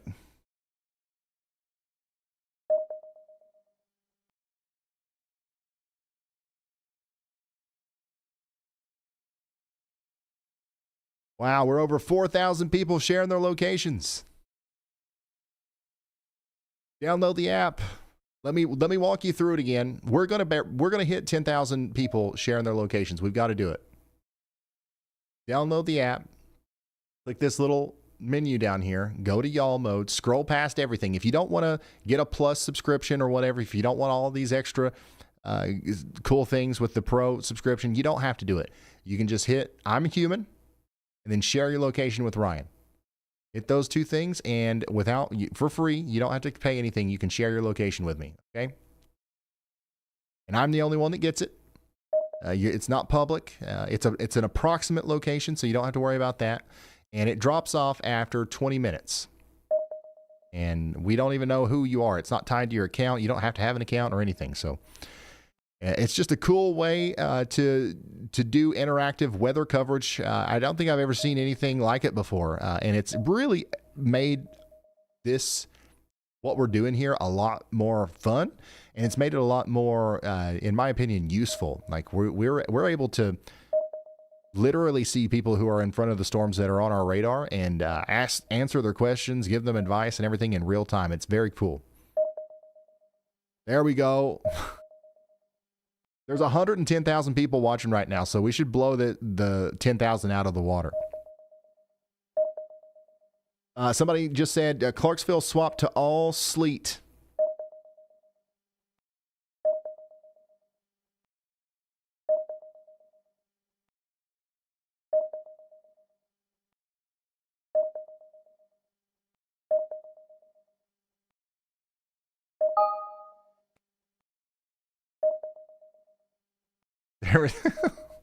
Yeah, we might end up breaking something with this. We just crossed over 7,000. Tennessee's in the lead. It's been a second since this is updated, but Tennessee's in the lead with most of the pings. Then Kentucky, Indiana, Ohio, and Missouri. Let me zoom in here. This is fascinating, actually. Whenever we have so many people checking in, it's fascinating to look at like where people are specifically. And like we've just got a lot of people in Kentucky, man. And this area right here. I mean, Lord goodness. Everybody is watching down there. 8,500. We've got 8,500 people sharing their locations. You know what else is funny? It seems like, oh my gosh. Oh, yep. It's broke. It's broke. Only this chunk is loading. We broke it.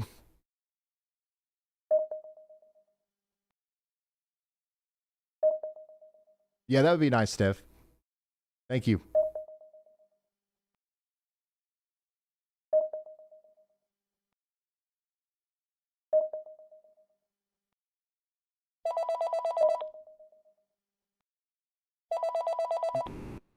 Hey, Ryan, Hello. you want to look at some model data? Yeah. Well, you go ahead and pull that up because we should talk about that Kentucky Radio Challenge. Things are really getting exciting for our forecast that we put a lot of thought into, and I can't believe it's coming down to this. But I looked at what is that? 1, 2, 3, 4, 5, 6, 7, 8, 9 different models to see how our forecast is doing compared to all the other meteorologists in Kentucky participating in this thing, right? And just for reference, I don't know if you're going to pull up that graphic, but we have the lowest forecast out of all of them for snow totals in Lexington. And we're like middle of the pack, middle high of the pack for Louisville. So if we Hey Ryan, win, thought I'd give you a quick update here. Just driving through Mayfield, Kentucky right now, and the precip type is actually freezing rain up here. Sorry. Hold on. Okay, yeah, go ahead, Andy. Okay, yeah.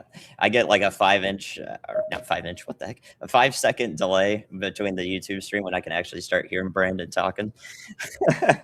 Okay, anyways, oh man, what was I saying?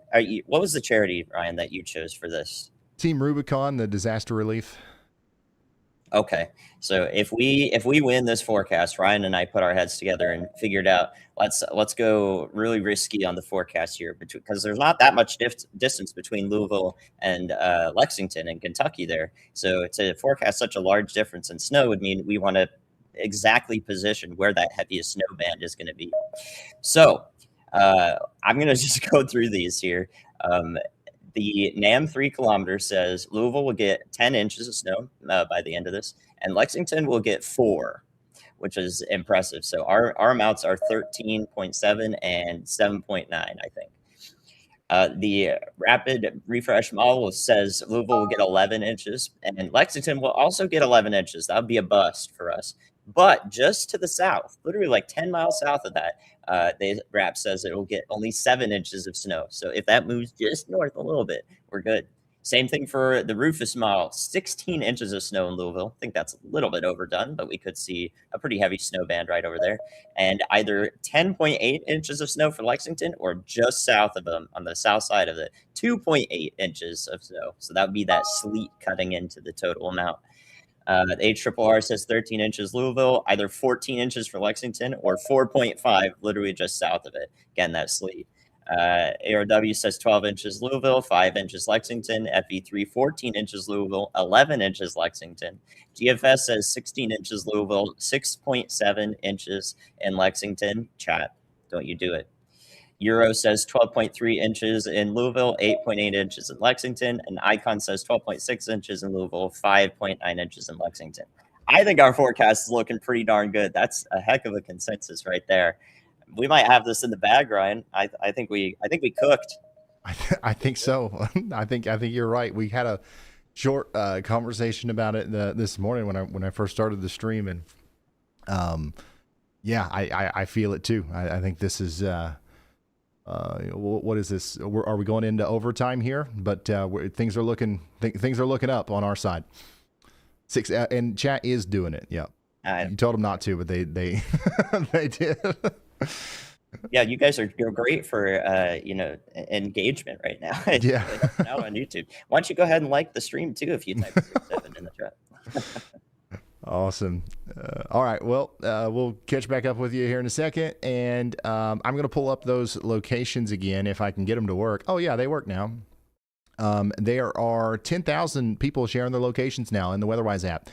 Thank you so much. A lot of yins are in Tennessee. So that's, of course, still on top. Then Kentucky, Indiana, Ohio, and Missouri. Let's go in and actually let's try to look at some of these places that we haven't been to a lot here recently. We've got some people in Tulsa that are asking questions. I'm going to the rodeo tonight, and I'm shocked it's not canceled. Me too. Honestly, like the heaviest of the snow is still coming to Tulsa. And so yeah, get ready for that. Down here, somebody says need more snow. It's coming. It's coming. I haven't moved since yesterday, and today I've heard 7 exploding trees. Okay. I think we're getting some freezing rain.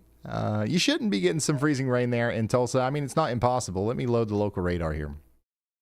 Yeah, we should be all snow up here right now. Some heavier bands of snow are about to move in. We've got some heavier stuff moving into Oklahoma City right now. Somebody said, I'm searching for 80 degrees and sunshine. Not going to find that anytime soon. Golly, we're about to hit 11,000 people showing or sharing their locations. How many people are just down the road from me? Look here. Look at all my neighbors watching right now. You guys are just down the road here in eastern Kentucky, and it's coming down good. We've got us a nice downpour of snow here in eastern Kentucky, and we're going to start measuring it in inches right before it switches over to rain. We've got our friends down here in London and Somerset asking questions. Says about a half inch of snow, and it's still coming down in London. Over here near Somerset, enjoying the broadcast on my houseboat at Lee's Ford Marina in Nancy, Kentucky, while it snows right now. That sounds awesome. Thank you for sharing that. Somebody said, Ryan, this is plumb crazy. I know, and it's not even done. Just wait. The heavy snow hasn't even started yet. Some of that's about to work into Bowling Green, though, where we've got some friends. What did that say? Ryan, you actually do need a subscription to share a location. No, you don't. And that's not your fault for thinking that. It's my fault. The UI, I guess, makes it seem like you do, but I promise you don't. Promise you don't. I mean, I don't know how else to say it. Like, I'll do it right now without having a subscription. And what about all these other people that are doing it without a subscription? I promise you don't have to have one. Something that the WeatherWise team is working on, though, is making it easier to get to the thing where you can share your location without making it seem like you might have to have a subscription. I promise you don't. Franklin, somebody down here says, I'm watching from Franklin, Kentucky. Still snowing here. And still snowing in Franklin, Kentucky. Thank you guys for tuning in. We've got a bunch of people over here in Cookeville. I don't think I've been talking about Cookeville that much, but let's check out the camera out there. It is coming down in Cookeville. It looks like we have transitioned over to sleet and freezing rains on the way. So get ready for that. I think we might be all snow, though. Still up here, maybe in northeast Tennessee near the Pickett County fire tower. Yeah, we're all snow up here. But the sleet is on the way here, too. Sleet's on the way here, too. Yeah, this is the real rain, snow, sleet line right here. Everybody under that is having mostly sleet and freezing rain. Everybody north of this is having snow. And this line is moving north. So the radar's like way off.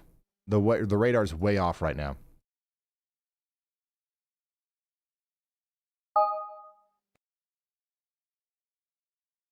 This is what it looks like out there in Kentucky near Bowling Green, Clarksville.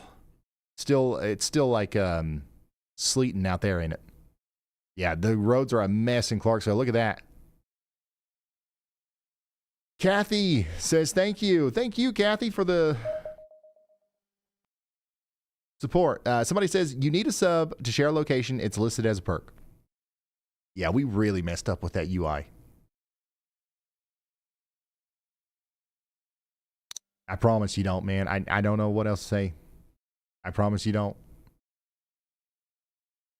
This is the Hopkinsville Skycam here, if I can get it to load.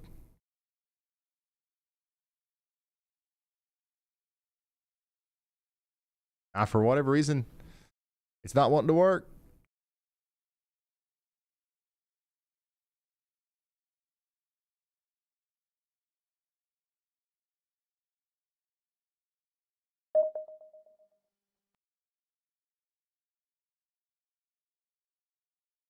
Yeah, you don't need a subscription to share your location. You do need a subscription to like add like a custom icon. Once again, that's our bad for making it difficult to navigate in the app there. But man, like all of our viewers are right in here, man. Look at this. Where's everybody at over here? This is where the heaviest snow is. Where's Lubbock?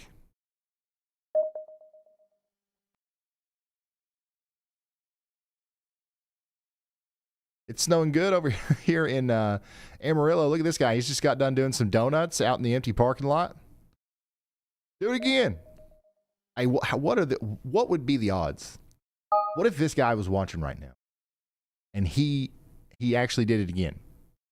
Anybody want odds on that? Over under on that happening right here? He's getting ready to do another donut because we asked him to. I mean, it's obviously not incredibly high, but he's out in the snow. He's obviously a snow enjoyer. Might be looking for some weather information. There's 110,000 people watching right now, so it's not exactly zero.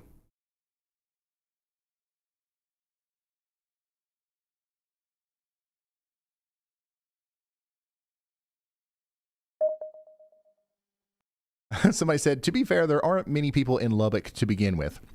Yeah. Hey, wait, whoa, he's moving. I think he's just leaving, though. He's not watching. Daggone it. That would have been funny. That would have been cool. That would have been a clippable moment. One of these days, man, we're going to do something cool. Not today. Yeah, there's not very many people out here anyways, is there? Yeah, you can see everybody is over here around Kansas City. We got some people. Is it snowing good in Kansas City right now? Yeah, it's coming down all right. This is what it looks like out there near the Leavenworth area. I've got a good camera out here. Where is that one? This is it. That's not a bad camera, but that's not the one I was talking about. Anyways, yeah, it's coming down good in Kansas City. It's going to continue to come down good. We got a lot of people watching in St. Louis as well. We've talked earlier about how we're overperforming here a little bit, actually. We've got more snow right now than we thought we would at this point. And if that trend continues, we might be on the high end of totals. We're overperforming. The dry slot folded immediately out here in St. Louis. Congratulations, St. Louis. You might be in the running for over 10 inches of snow. Maybe even a foot, dare I say. Not likely, but it's possible. But I think we already got, 4 or 5 inches? If we've already got 5 inches on the ground out here somewhere, then it is possible that we will see more than that. But the highest official report I've seen from St. Louis is 3 inches, I believe. It's coming down good here in Indianapolis. Unfortunately, I can't pull up any cameras from Indianapolis because they're not. Oh, never mind. Of course, the one time I depend on them not working, they work. These cameras in Indiana never work.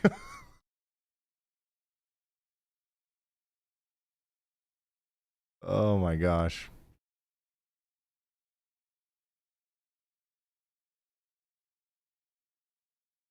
Yeah, no real accumulation yet in Indianapolis, from what I can see.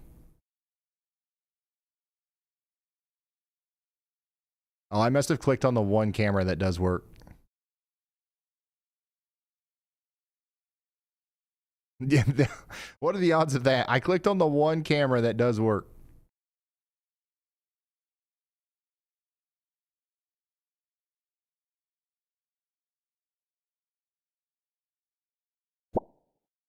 Yeah, it's still snowing. It's not going to stop anytime soon. It's not going to stop anytime soon in Indianapolis. You are in Snowtown, baby. Columbus, you're next. I know it's not snowing yet in Columbus, it's not snowing yet in Dayton yet. Is it snowing in Cincinnati? There might be a couple of flakes flying around Cincinnati, but if not, then give it another hour and there will be.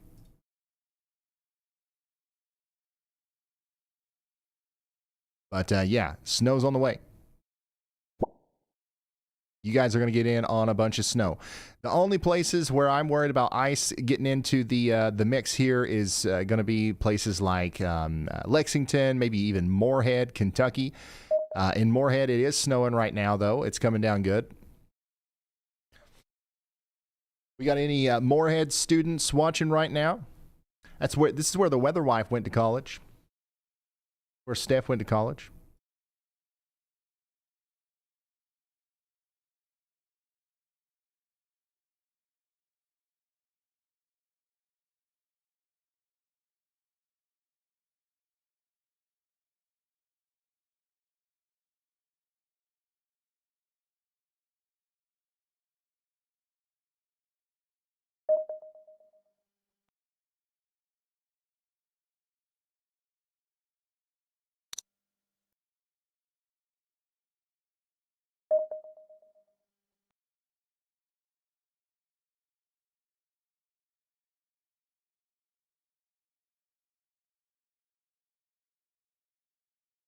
It's snowing, son.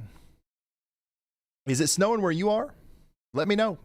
By the way, holy crap, we're up to 13,000 dots on the map.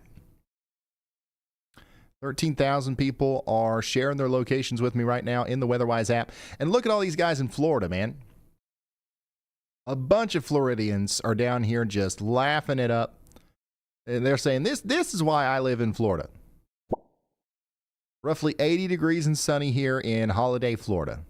You love to see it. You love to see it. I'm happy for you, man. I'm super happy for you. I have a 40-mile drive on Monday. Will I be able to travel? I think by Monday it'll be a lot more manageable, but it will be difficult. It's going to be cold. I can't tell you what the shape of the roads will be or what shape they will be in, but yeah, you'll be able to get somewhere more than likely.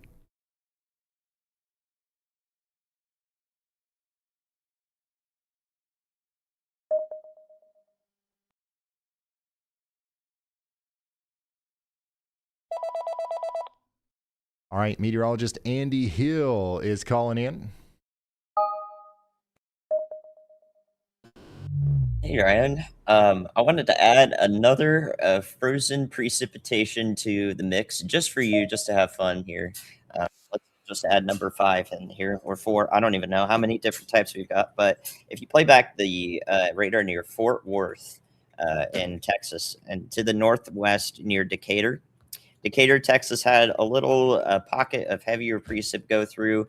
I don't know if you'll have to do that probably without the winter precip active, but they're near Decatur. Someone reported hail, pea-size hail, which I actually think is grapple and not hail. So we've got sleet, we've got freezing rain, we've got snow, and now I think we have grapple as well from that small little cell that had some more intense rain rates with it for just a little bit.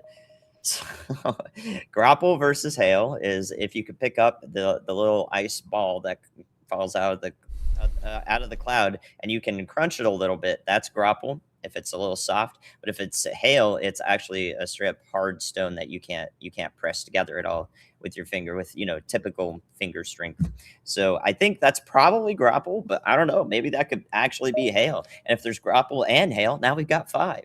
So let's get every type of frozen precipitation possible with this system. Why not? Absolutely. Thank you very much, meteorologist Andy Hill. Yeah, we've got this storm has everything. It's got everything, literally. And we're going to continue to see that happening as time goes on. It looks like the precipitation rates are about to increase throughout the entire Dallas-Fort Worth area. We're really going to be getting into the dangerous part of this storm where we potentially have sleet, freezing rain, and all this stuff happening at the same time. So get ready, Dallas. It's just now really getting started. Going back up to Oklahoma City, the heaviest snow band so far is setting up just to your west. So if that makes it into town, you guys will definitely get a quick another couple of inches on top of what you've already got.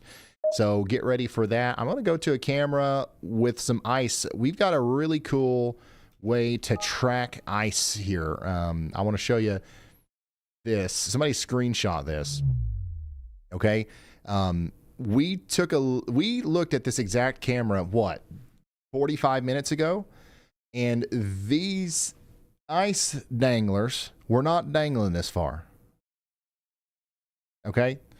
So the ice is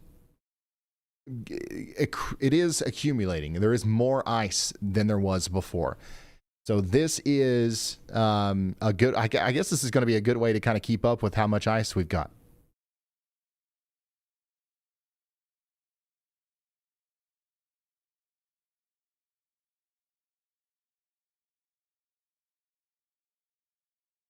Yeah, they've definitely gotten bigger from the last time we checked in.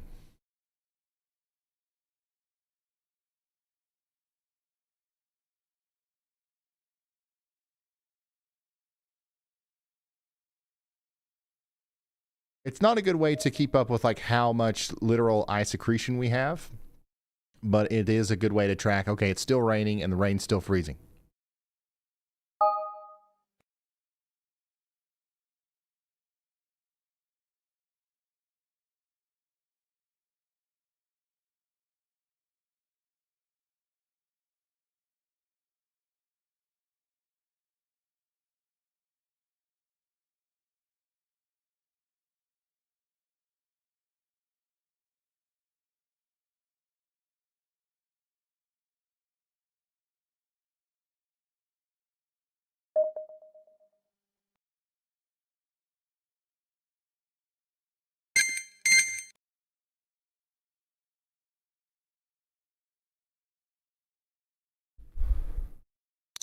All right, we got a camera suggestion, I believe.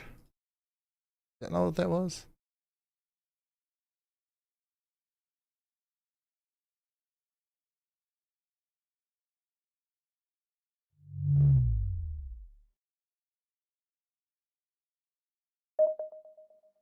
Bridge damage?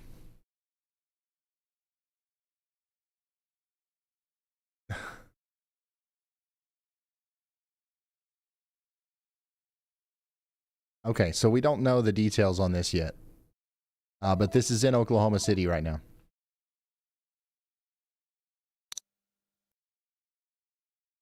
What's up, Andy? Hey, Ryan, I found something real interesting. West of Waco, Texas, there's a heck of a thunderstorm over there. And right next to that is a report of snow. So this is definitely a snow thunderstorm, maybe drop of sleet. I'm not sure. But Gatesville, Texas, west of Waco, north of Killeen, lots of lightning on that, actually, at least 10 strikes. So most of that's probably cloud to cloud. It's hard to get that cloud to ground lightning in a thunderstorm that's elevated. So we've got all that instability that's causing that storm with a lot of strikes in it. I think that most of those will be cloud to cloud. So all of that's happening above the surface, elevated above all that cold air. Really cool to see. That's definitely thunder snow of some sort. So there's your report. I don't know. Jim Cantori, I'm on the phone. Bro, you got to go to Waco. You got to get down there. That you're missing the thunder snow of your life right there. Yeah, that's crazy. Thank you, Andy. This is like a legit storm that's picking up here over near Gatesville. If you add the winter layer to it, and it's all freezing rain, sleet, and snow, and then it's literally a storm. So this is one of the more intense versions of thunder sleet or thunder snow that I think I've ever seen. It looks like it almost looks like a supercell coming up towards Waco there. So 10 minutes until GFS 18Z run. All right, thank you. This is a really interesting thing over here north of Killeen. I wonder if we can see it from.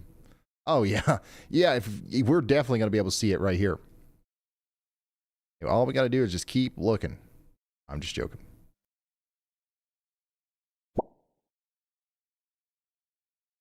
Been watching since day one. Thank you for the support.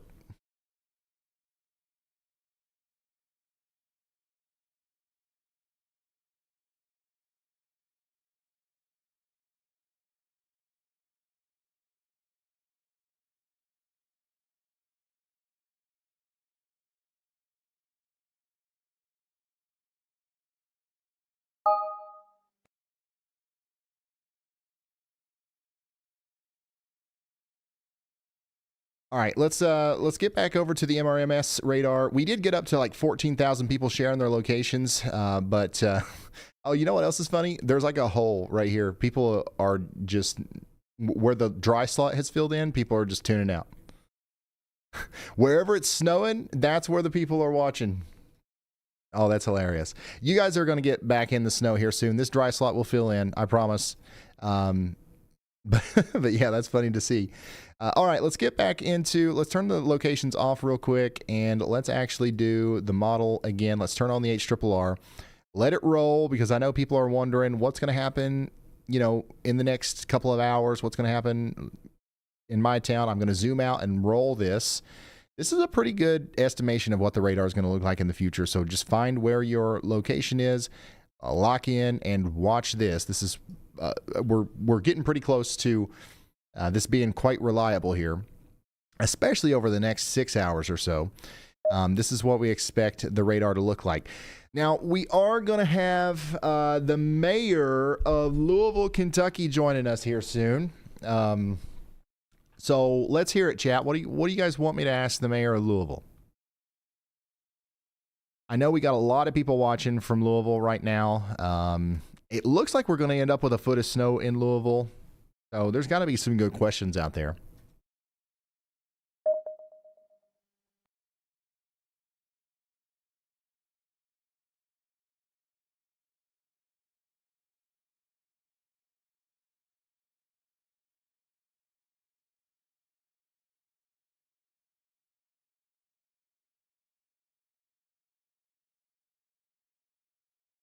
Power outages. I don't think that power outages are going to be a big deal up there, but I can ask, like, if that's something that they're prepared for.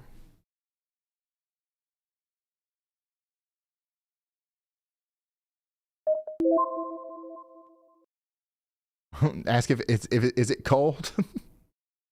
They're gonna be like, you should know that. Like, we're supposed to ask you if it's cold.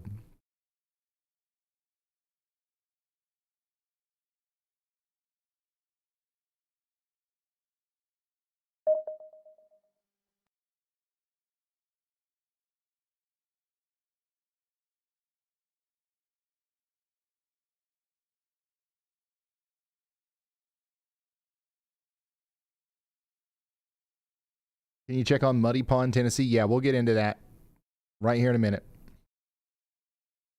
How's the milk and bread supply? I might actually ask that. Like, you got any back end information, some insider information on the milk and bread situation?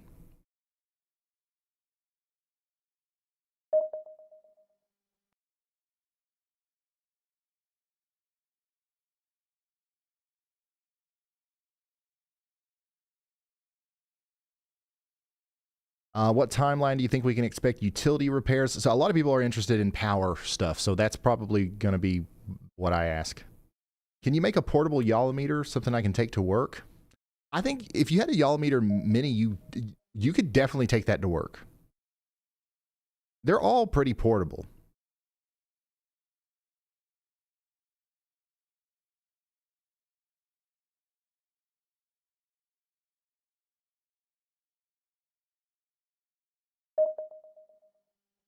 Does the mayor decide, like, if the school is closed? I don't think the mayor decides that. But I can ask about that.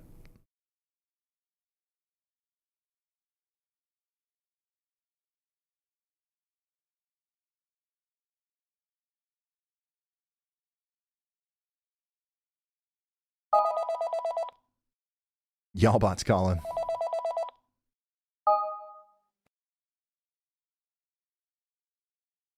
Hello, Y'allbot.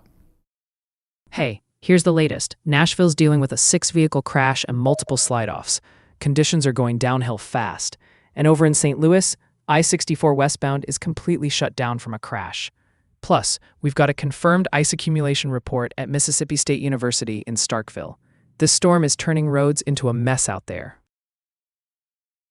All right, thank you, Y'allbot. It's, oh wait, I'll call you back here in a minute. So things are getting quite messy out there in the Nashville area, especially. So we'll check in on Nashville here shortly. I'm just trying to compile some questions for the mayor. I asked the chat what they wanted to know from the mayor of Louisville, and the skepticism is high. Where are the plows? Is school canceled Monday? Those are the top two ones. I'll have to say something about that.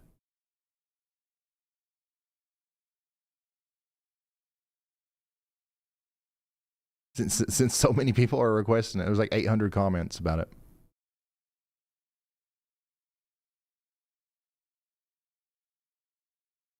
Also, somebody just said that there's sleet already falling in Raleigh, North Carolina. Is that right? Seems a little bit far east, but maybe.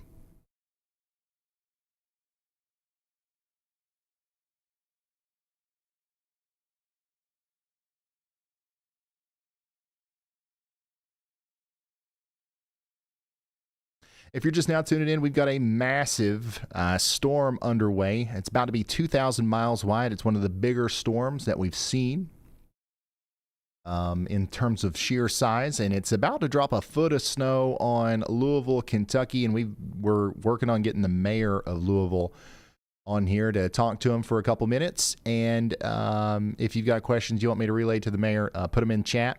Outside of that, we're getting ready to check back in with our storm chasers. We've got Brandon Kopic out there getting ready to get into some of the heavier snow. We've got some of our chasers in the ice zone. We're going to update you on power outages, especially in Tennessee, down into Texas, Arkansas, Louisiana, and Mississippi. And we're also going to hit on the forecast for areas to the east, like North Carolina, South Carolina, Georgia, Virginia, West Virginia, Maryland, Pennsylvania, New Jersey, New York, Massachusetts, the whole nine. We're going to try to cover everything for you. It is tough because there are so many things happening here. And there's so many people in so many different areas watching.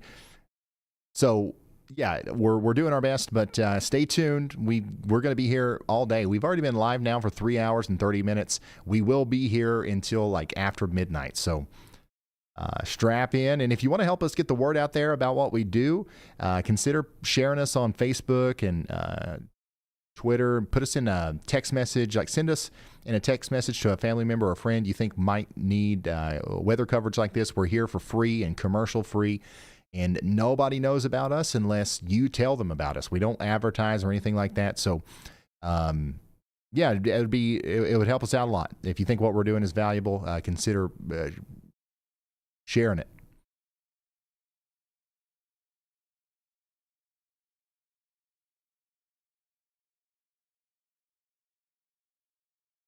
Oh yeah, so it is sleeting in Raleigh. That's early, actually.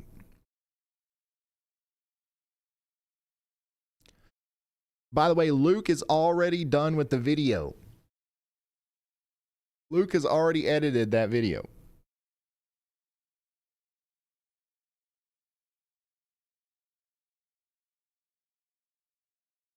Somebody said, why does Ryan always ignore Michigan like we are some sort of unwanted child or something? Michigan, a lot of you guys already have 2 feet of snow on the ground, and this is going to add like 3 inches. I mean, I know that like Michigan is a part of this, but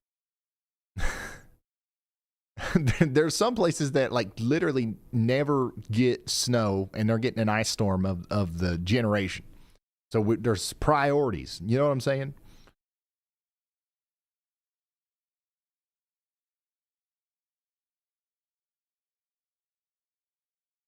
Memphis expectations and updates. Really nothing has changed for Memphis. We're going to be in this sleet and freezing rain situation for the foreseeable future. We do expect potentially up to a half an inch of ice, maybe even more than that, to fall in Memphis by tomorrow afternoon.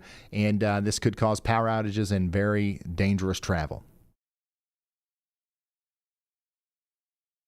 Ryan, appreciate the effort. As always, I've been busy this morning. Can I get an updated forecast for Columbus, Ohio when you get a moment?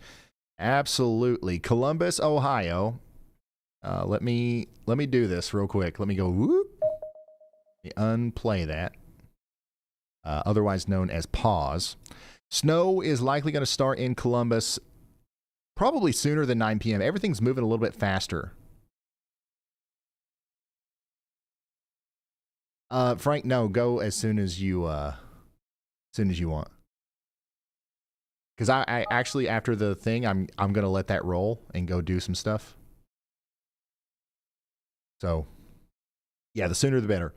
Anyways, Columbus, Ohio, snow's gonna start probably by within the next 2 to 4 hours, at least by 9 p.m. And then I think the snow is going to become moderate to heavy by 3 a.m. And it's going to be snowing good. This is going to be that light, fluffy snow. It's going to look like a winter wonderland. It's going to be beautiful. Us down here in my area are going to be dealing with a nasty mess, all right? And we are going to be jealous of you in Columbus, but congratulations. You got yourself a nice snowstorm. There's a chance that some banding sets up, and if we actually do get some heavier bands forming, this will be a pretty serious snowstorm for you that could drop upwards of 13 or 14 inches of snow. So get ready for that. And yeah, it's going to be snowing heaviest likely right around 6, 7 a.m. tomorrow. And then things are going to continue, and they will slowly taper off as we go through the day on Sunday. It'll be done snowing by 9 p.m. on Sunday, and you'll have at least 10 inches of snow on the ground, maybe even more than that.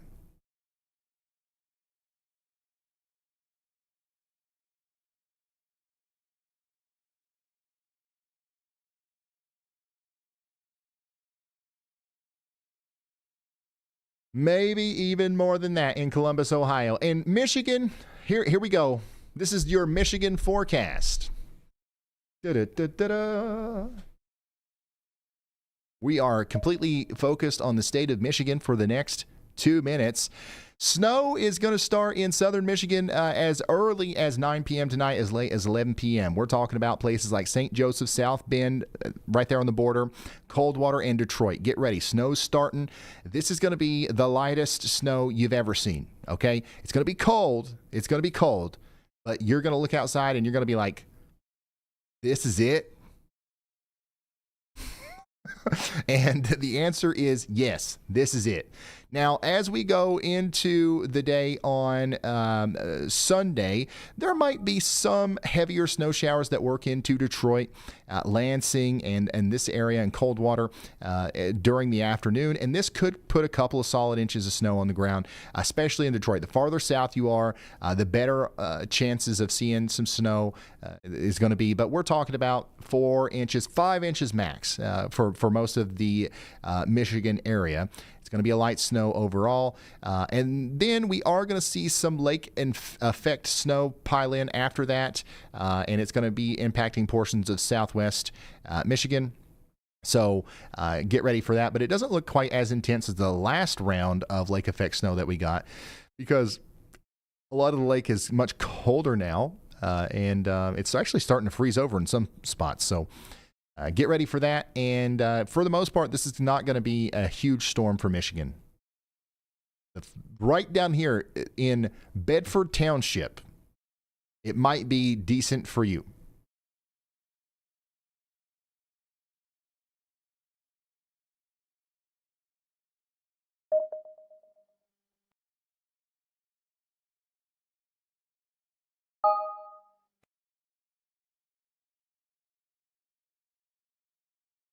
I should do that for every state. I'm going to try that. I'm going to try doing that for every state and make a clip for it and put it on Facebook, because everybody is like always asking me to talk about their state. That's a good way to do it. That's a good way to do it.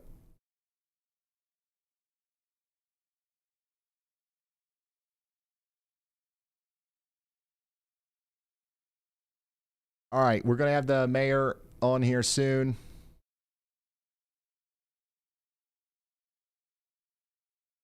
So I'm going to relay your all's questions. Hey, Brad Arnold's in Louisville. The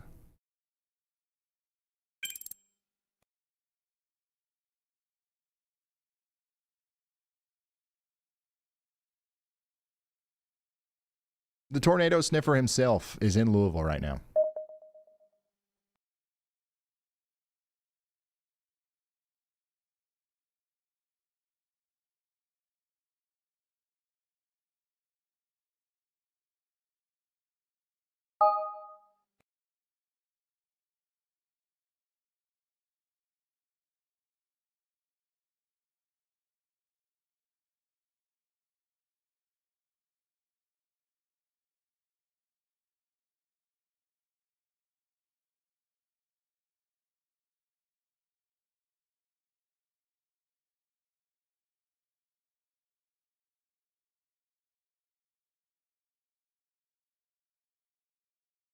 I'm in Hillsboro, Missouri, and only 1 inch. We've got more on the way.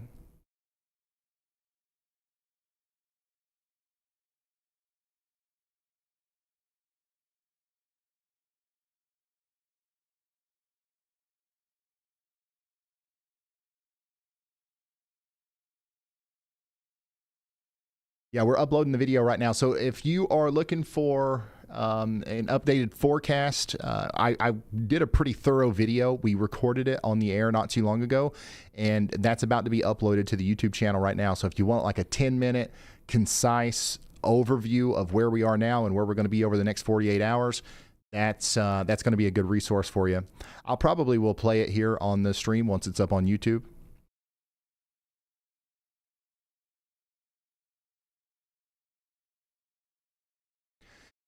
Kinsey, or is somebody recording this like we did last time?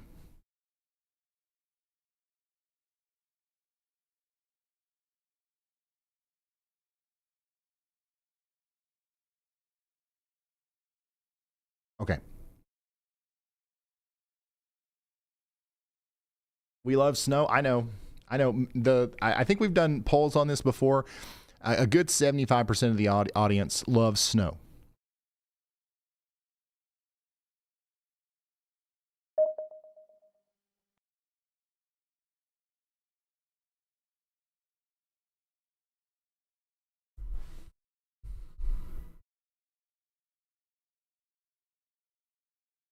A good 75% of the audience loves snow, and the rest could do without it.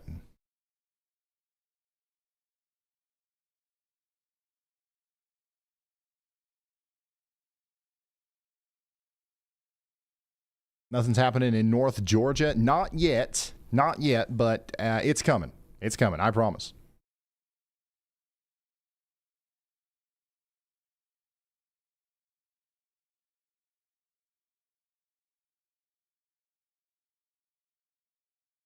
Lubbock, Texas is starting to snow. I think that you'll end up with a decent... How much snow is on the ground in Lubbock, Texas right now?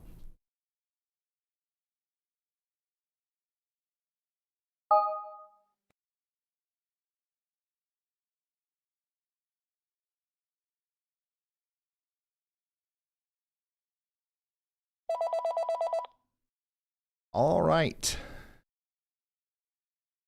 Let me make sure I'm doing this.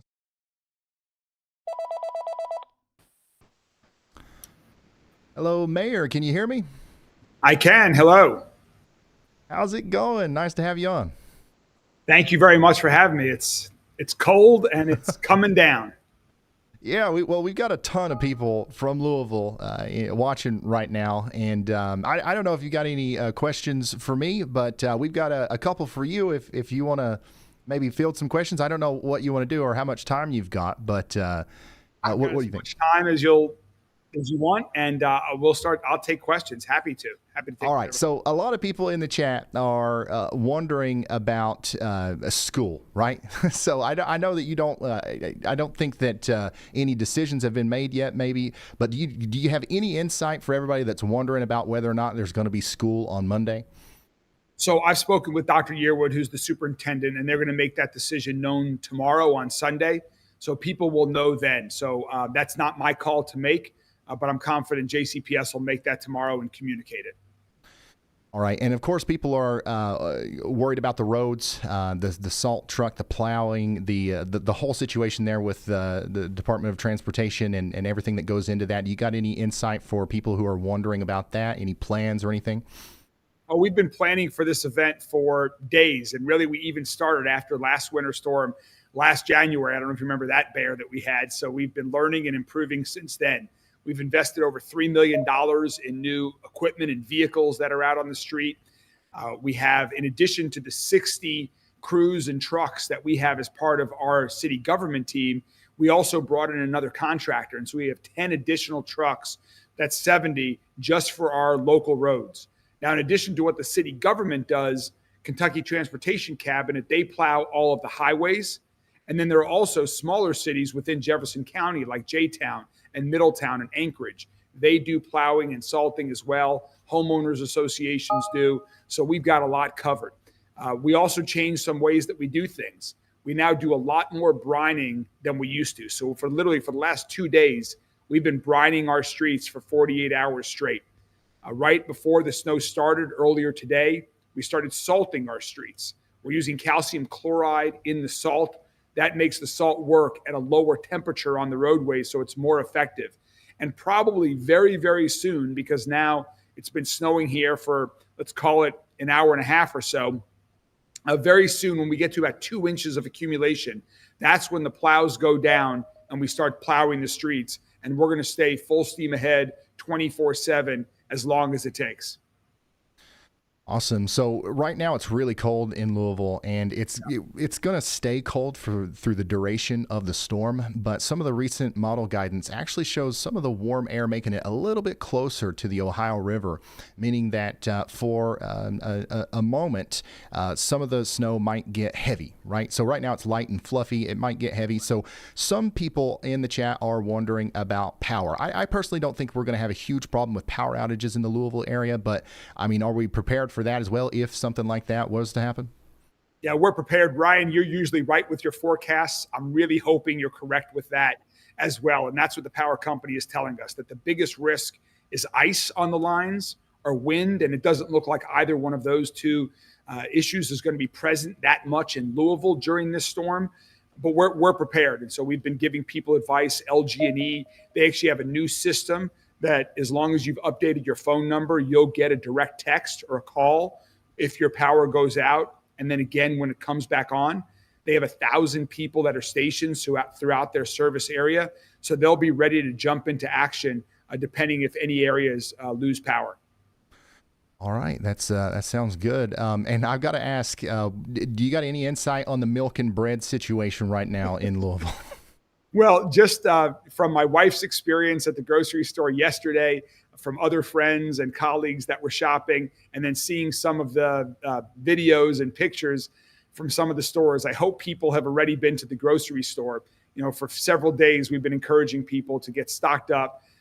But, you know, we also ourselves this morning, we had 50 volunteers from our city government that went out in the community. We have 900 seniors in Louisville that rely on meal delivery services, Meals on Wheels. And knowing that might not be able to happen on Monday or Tuesday, we delivered meals to 900 people this morning, shelf-stable meals, so they're good to go for the coming days. All right. Well, do you have any questions for me or anything like that? Well, what is your latest prediction, Ryan? I'm curious how yours stacks up with the others. And, you know, I like to look at averages here. Well, I still think that we are in for about a foot of snow in Louisville for sure. There, on the high end, there are some models that are still showing up to 16 inches, but I definitely think that would be on the high end. So it all depends on how close that rain or that sleet line gets to Louisville. I don't see it surpassing the Ohio River, but there is a very small chance that some of that sleet could mix in there and cut down on totals a little bit. But if we got less than 8 inches of snow in Louisville, I would be shocked. So, and there's not a huge difference between 8 and 10 or 12, you know, so yeah, I think that's where we are right now. But you've got a busy evening ahead of you and a busy night, and I've got my son's just walked in here, so I'm going to let you go. But anytime you ever want to do this, please reach out, and we'd love to talk to you. All right, we'll definitely be back in touch. Stay safe and warm yourself. And thanks for what you do. Absolutely. Thank you. Bye. Take care. All right, guys. That was the mayor of Louisville. Thank you for fielding some questions through me. I'm glad I could relay them for you. We just had my son walk in, and I think it's lunchtime. Is it lunchtime? Dinner time. Yeah, my bad. Yeah. Is Echo in there? Oh, okay. Who's? Oh, I thought I heard little footsteps. Okay, well. All right, well, thank you very much.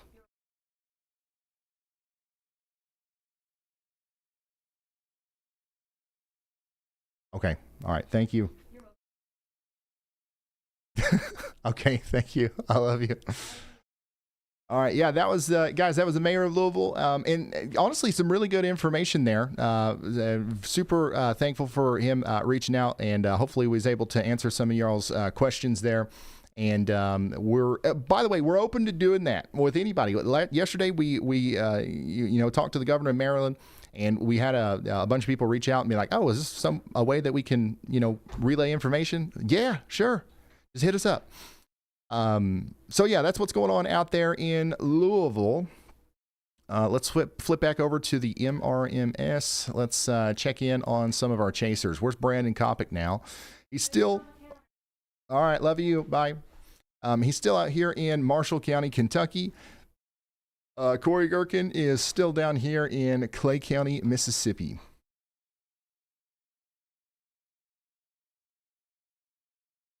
And we've got all kinds of ice coming together here in the Clay County, Mississippi area. We should start seeing some accumulation here soon.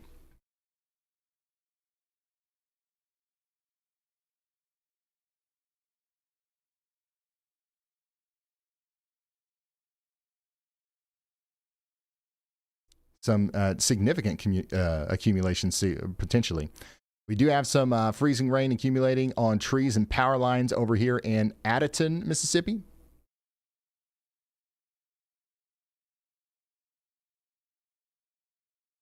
And we've got Brett Adair down here in the middle of the ice storm as well, north and east of Oxford. So this is what it looks like out there north and east of Oxford right now. You can see the ice is starting to pile up on the trees.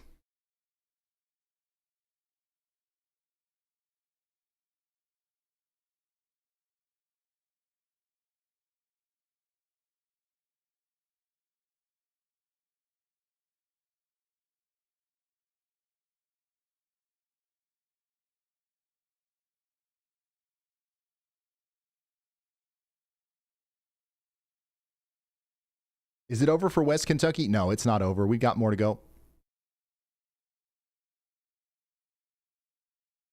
We've got more to go. You see the little bit of a glaze on the trees there?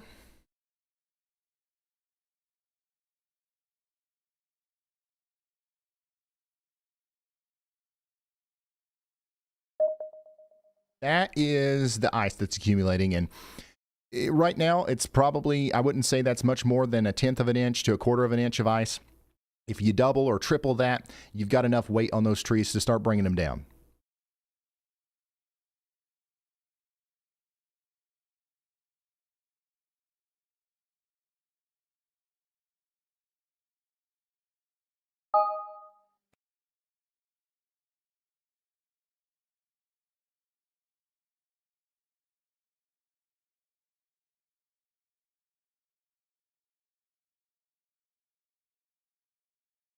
Dayton, Ohio. Oh, yeah, I need to do the thing where I do each state. Do you guys think that's a good idea? Should I do a breakdown for each state?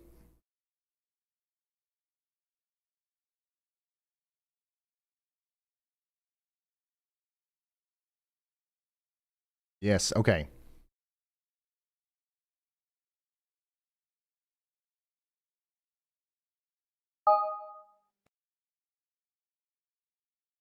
Okay. All right, I'm going to do that because we need to, we need to.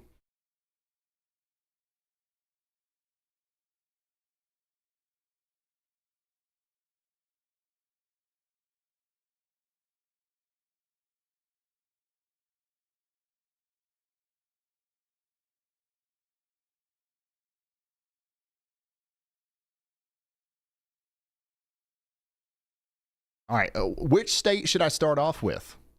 Should it be whoever is on the top of the leaderboard? It's Kentucky. It's the first time I've ever opened this, and it's not Tennessee.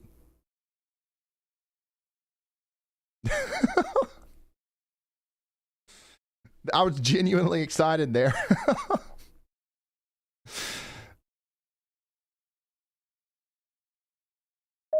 All right, we'll do Kentucky first, and then we'll do some of the states that we haven't talked about much, like North Carolina, Georgia, South Carolina, Virginia, and some of these more eastern states. We've talked about daggone what you call it. We've talked about Tennessee more than anybody else, but we will, of course, get back around to Tennessee. I promise.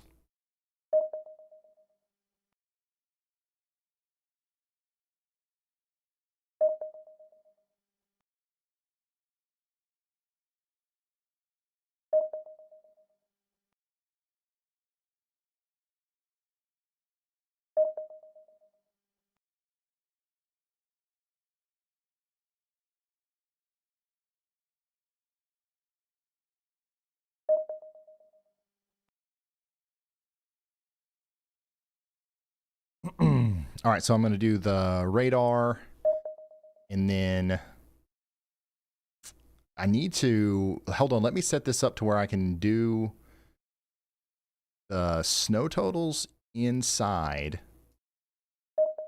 of the thing.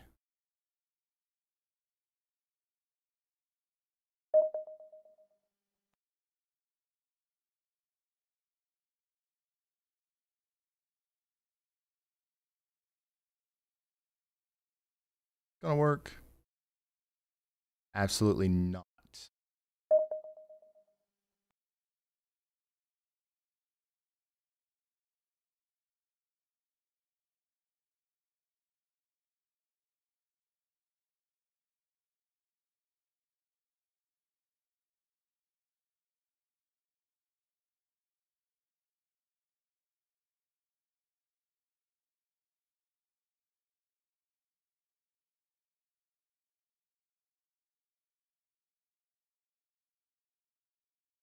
Sorry, guys. I'm literally just building this out right now. Does that look okay? Yeah, that looks great, Ryan. I answered for you. Don't worry.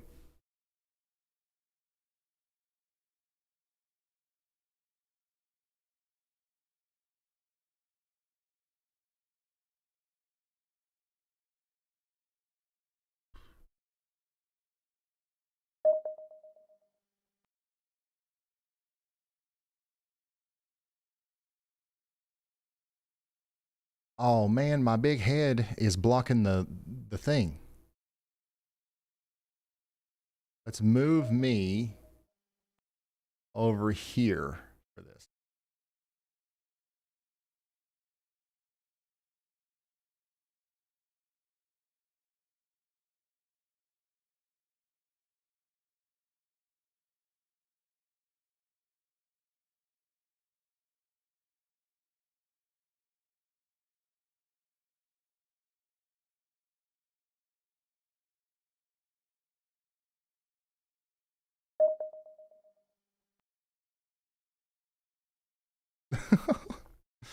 Yeah, this will work.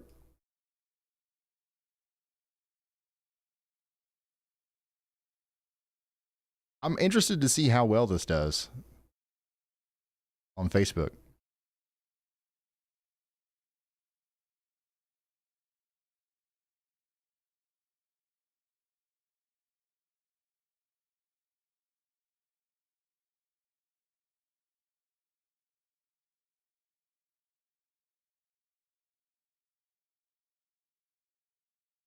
All right, if you're in the state of Kentucky, let's talk about what the rest of the storm is going to look like. Okay, so tonight around 8 p.m., this is what the radar will likely look like. This ominous line right here, this pink line, the difference between sleet, snow, and freezing rain is going to be crossing the border from Tennessee up into Kentucky around this time.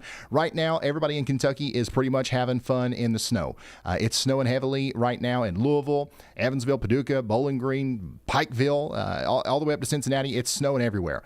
But unfortunately, there's going to be a large portion of the state that gets eaten up by a warm nose. Okay, we're going to have warm air funneled up on the western side of the Appalachian Mountains up into the space between the Ohio River and those Appalachian Mountains, and that's going to actually convert us over to sleet and freezing rain for a good chunk of the state. We're talking about Pikeville, Bowling Green, areas all the way over here towards Benton, Princeton, up to Lebanon, Prestonsburg, Paintsville. Every one of these places is going to be experiencing sleet and more than likely some freezing rain as we go into the 1 a.m. Sunday time period, okay? So this is when we are going to start hearing about more car accidents on the roads and maybe even some isolated power outages. And this is also going to cut down on our snow totals a little bit in Lexington. So we're going to get a good thumping of snow in Lexington, but the sleet's going to get in there and it's going to start causing us to actually end up with a little bit less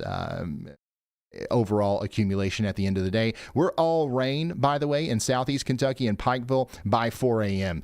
Let's keep going, though. Notice how Louisville stays all snow. Evansville stays all snow. Cincinnati stays all snow. This is where we think that it's going to be the most impactful as far as snow accumulations goes. Over a foot of snow, Evansville, Louisville, or Cincinnati, one of these places, if not all of them, is going to see that. We're all rain all the way up the the Highway 23 corridor up to Huntington, between Pikeville all the way down into southwest Virginia.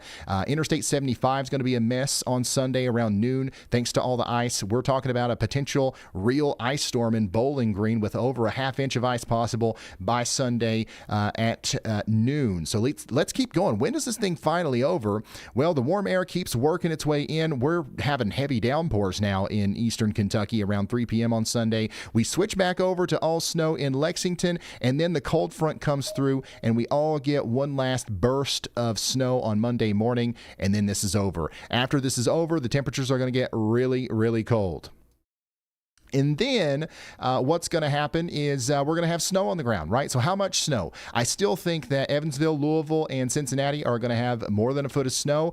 Lexington with 8.3 inches of snow, I think that is on the high end. I've got to say it. I think it's on the high end. It's very possible that we get half that. Anywhere from 4 to 8 inches of snow is going to be possible. We've been staying low on the prediction for Lexington for a while, but this is what we're talking about now with potentially 4 inches of snow in Bowling Green, 5 inches of snow in Murray, but a lot of that is going to get compacted down and potentially washed away by the rain and the freezing rain and the sleet that comes in and mixes in. Same thing could be said in Pikeville. We're getting 3 inches of snow, but a lot of that's going to get washed away, and we ain't going to see it for very long after the freezing rain and the rain starts. So that is the story for Kentucky. Let me know if you have any questions in the comments below. Gosh, that was 3 minutes. Kenzie, I'm going to post that, and it's probably just going to go to Facebook. If you can copy it over to Twitter, that'd be cool.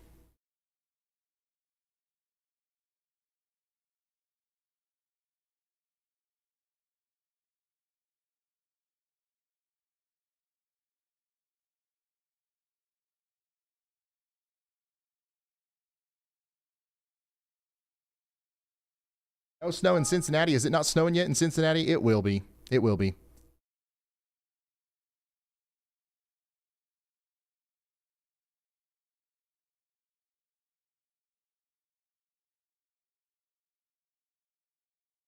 It won't be long, and it'll be snowing like crazy up there. Oh, yeah. Here's another one of those snow holes like we thought we had in Indianapolis. It's just like the snow's not reaching the ground yet. That's all that is.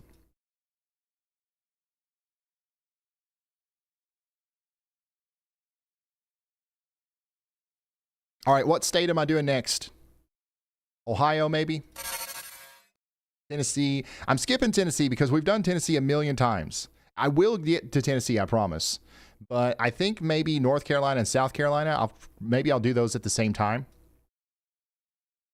I'll probably do this whole, I'll do this whole region right here next. And I see a lot of Missouri, so we'll probably do that after that. But before we do that, I am going to eat.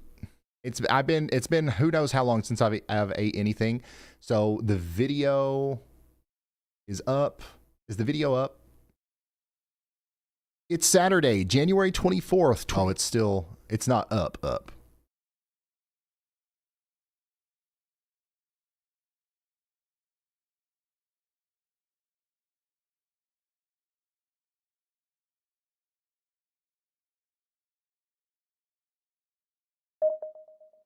I guess I could just go ahead and show it because that won't hurt anything, will it?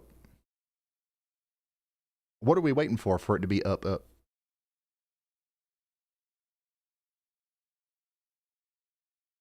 So yeah, I'm going to keep going. I'm going to do state by state. I think next we're going to do North Carolina, South Carolina, and Georgia. And then we might do Virginia. And then I know we got a lot of people in Missouri and Ohio as well.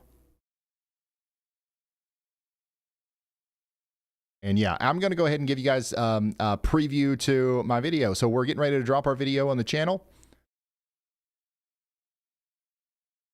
And you'll get to watch it ad-free here if you're watching it here. So give me just a second. Let me figure out how I'm going to do that.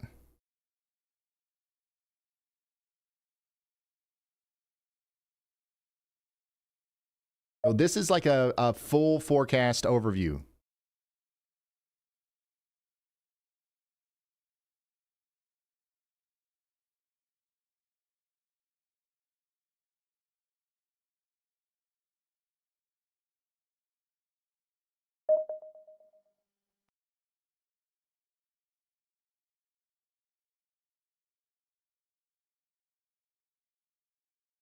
So we'll watch this, and then I'll be right back. Okay, I'll be right back, and we'll keep doing the state by state thing. I promise. I've got to eat though. I've got to eat.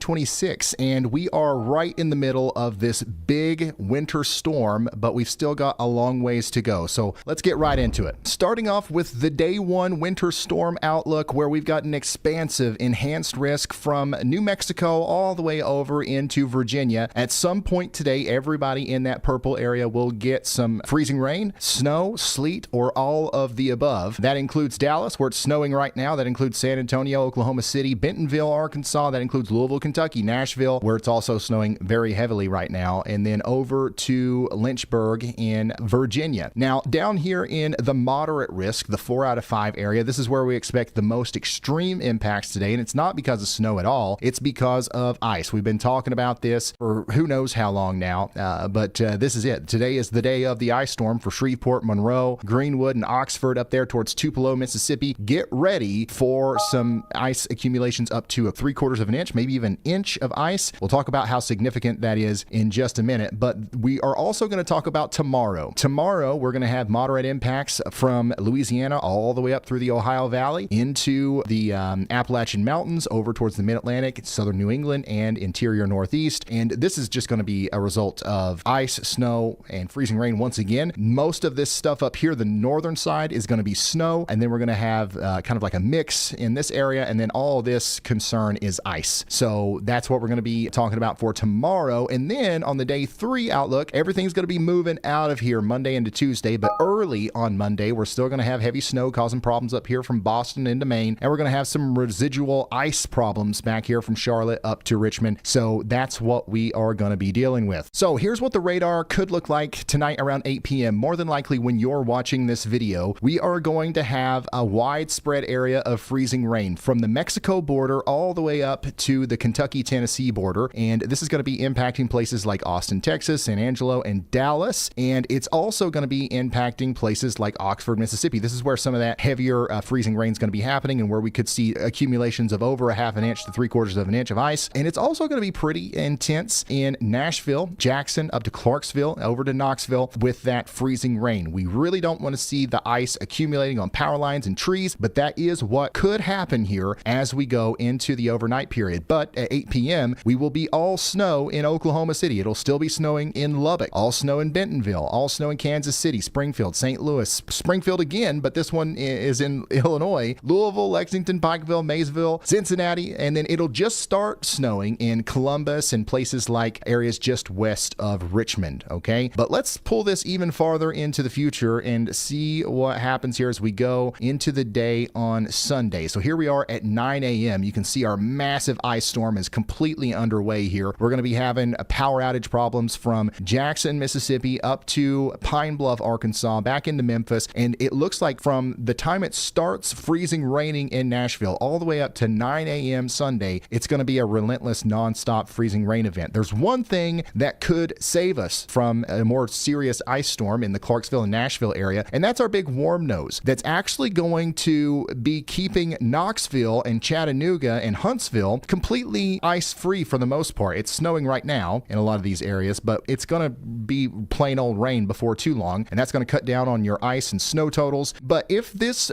big area of warm air ends up being a little bit thicker, which is something that we talked about being a possibility yesterday, that could actually send the warmer air into Nashville and reduce some of the problems with the ice, because it will start washing away the sleet and the accumulated ice and stuff like that. So that's what we're going to hope for. We're really hoping for a wider column of warm air riding up on the northwestern side of the Appalachian Mountains. Unfortunately, that's going to be the reason why I don't get a bunch of snow over here in my hometown. It's going to snow quite a bit today before the ice starts, but it's going to get washed away. But the thicker that column of air is, the better off we're going to be in Nashville. But unfortunately, that would mean that it pushes the ice problems a little bit farther west, maybe more into Memphis, Jackson, and Clarksville, and Bowling Green, and maybe even Lexington, Kentucky. Just yesterday, a lot of forecasters were predicting 15 inches of snow for Lexington. We came out and we said 7 inches. Why? Because we thought that that thick area of warmer air would be thicker than modeled, and it turns out that that's more than likely going to be the case. Lexington is likely going to switch over from snow to sleet probably sometime early in the morning on Sunday. If you're a snow lover in Lexington, I'm hoping this doesn't happen. But if it does, that will cut down on your snow totals significantly. I think that we're still good in Evansville, Louisville, and Cincinnati. I think that we're still going to get a bunch of snow up there, but just keep that in mind for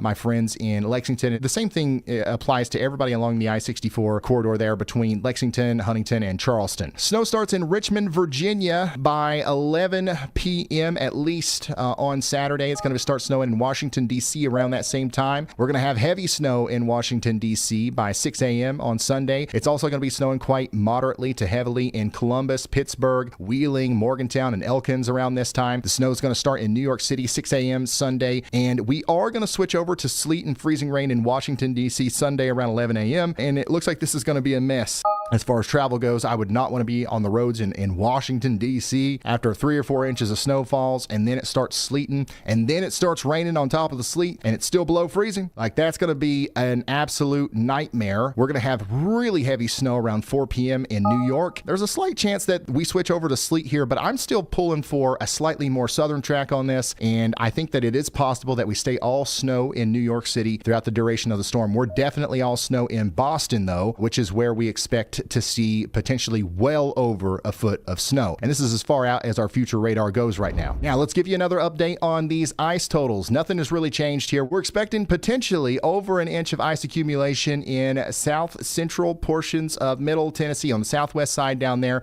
we could potentially have 3/4 of an inch of ice all the way up to 1 1/4 inch of ice. That could be even higher than that, a little bit farther to the south and west near Tupelo. And this goes all the way down there towards Greenville, Rolling Fork, and Lake Providence in Louisiana. So that's our number one hot zone for potential ice problems. I think that it is very possible that we have prolonged power outages down here, but everyone in the pink could have some problems with ice. Even just 1/10 of an inch of ice will cause very dangerous travel conditions on the road. It'll cause intermittent power problems, and we are expecting potentially over a 1/2 inch of ice in northeast Georgia, northwest portions of South Carolina, up into North Carolina. This place is going to get hit so hard by the ice that we've actually just got a confirmed report.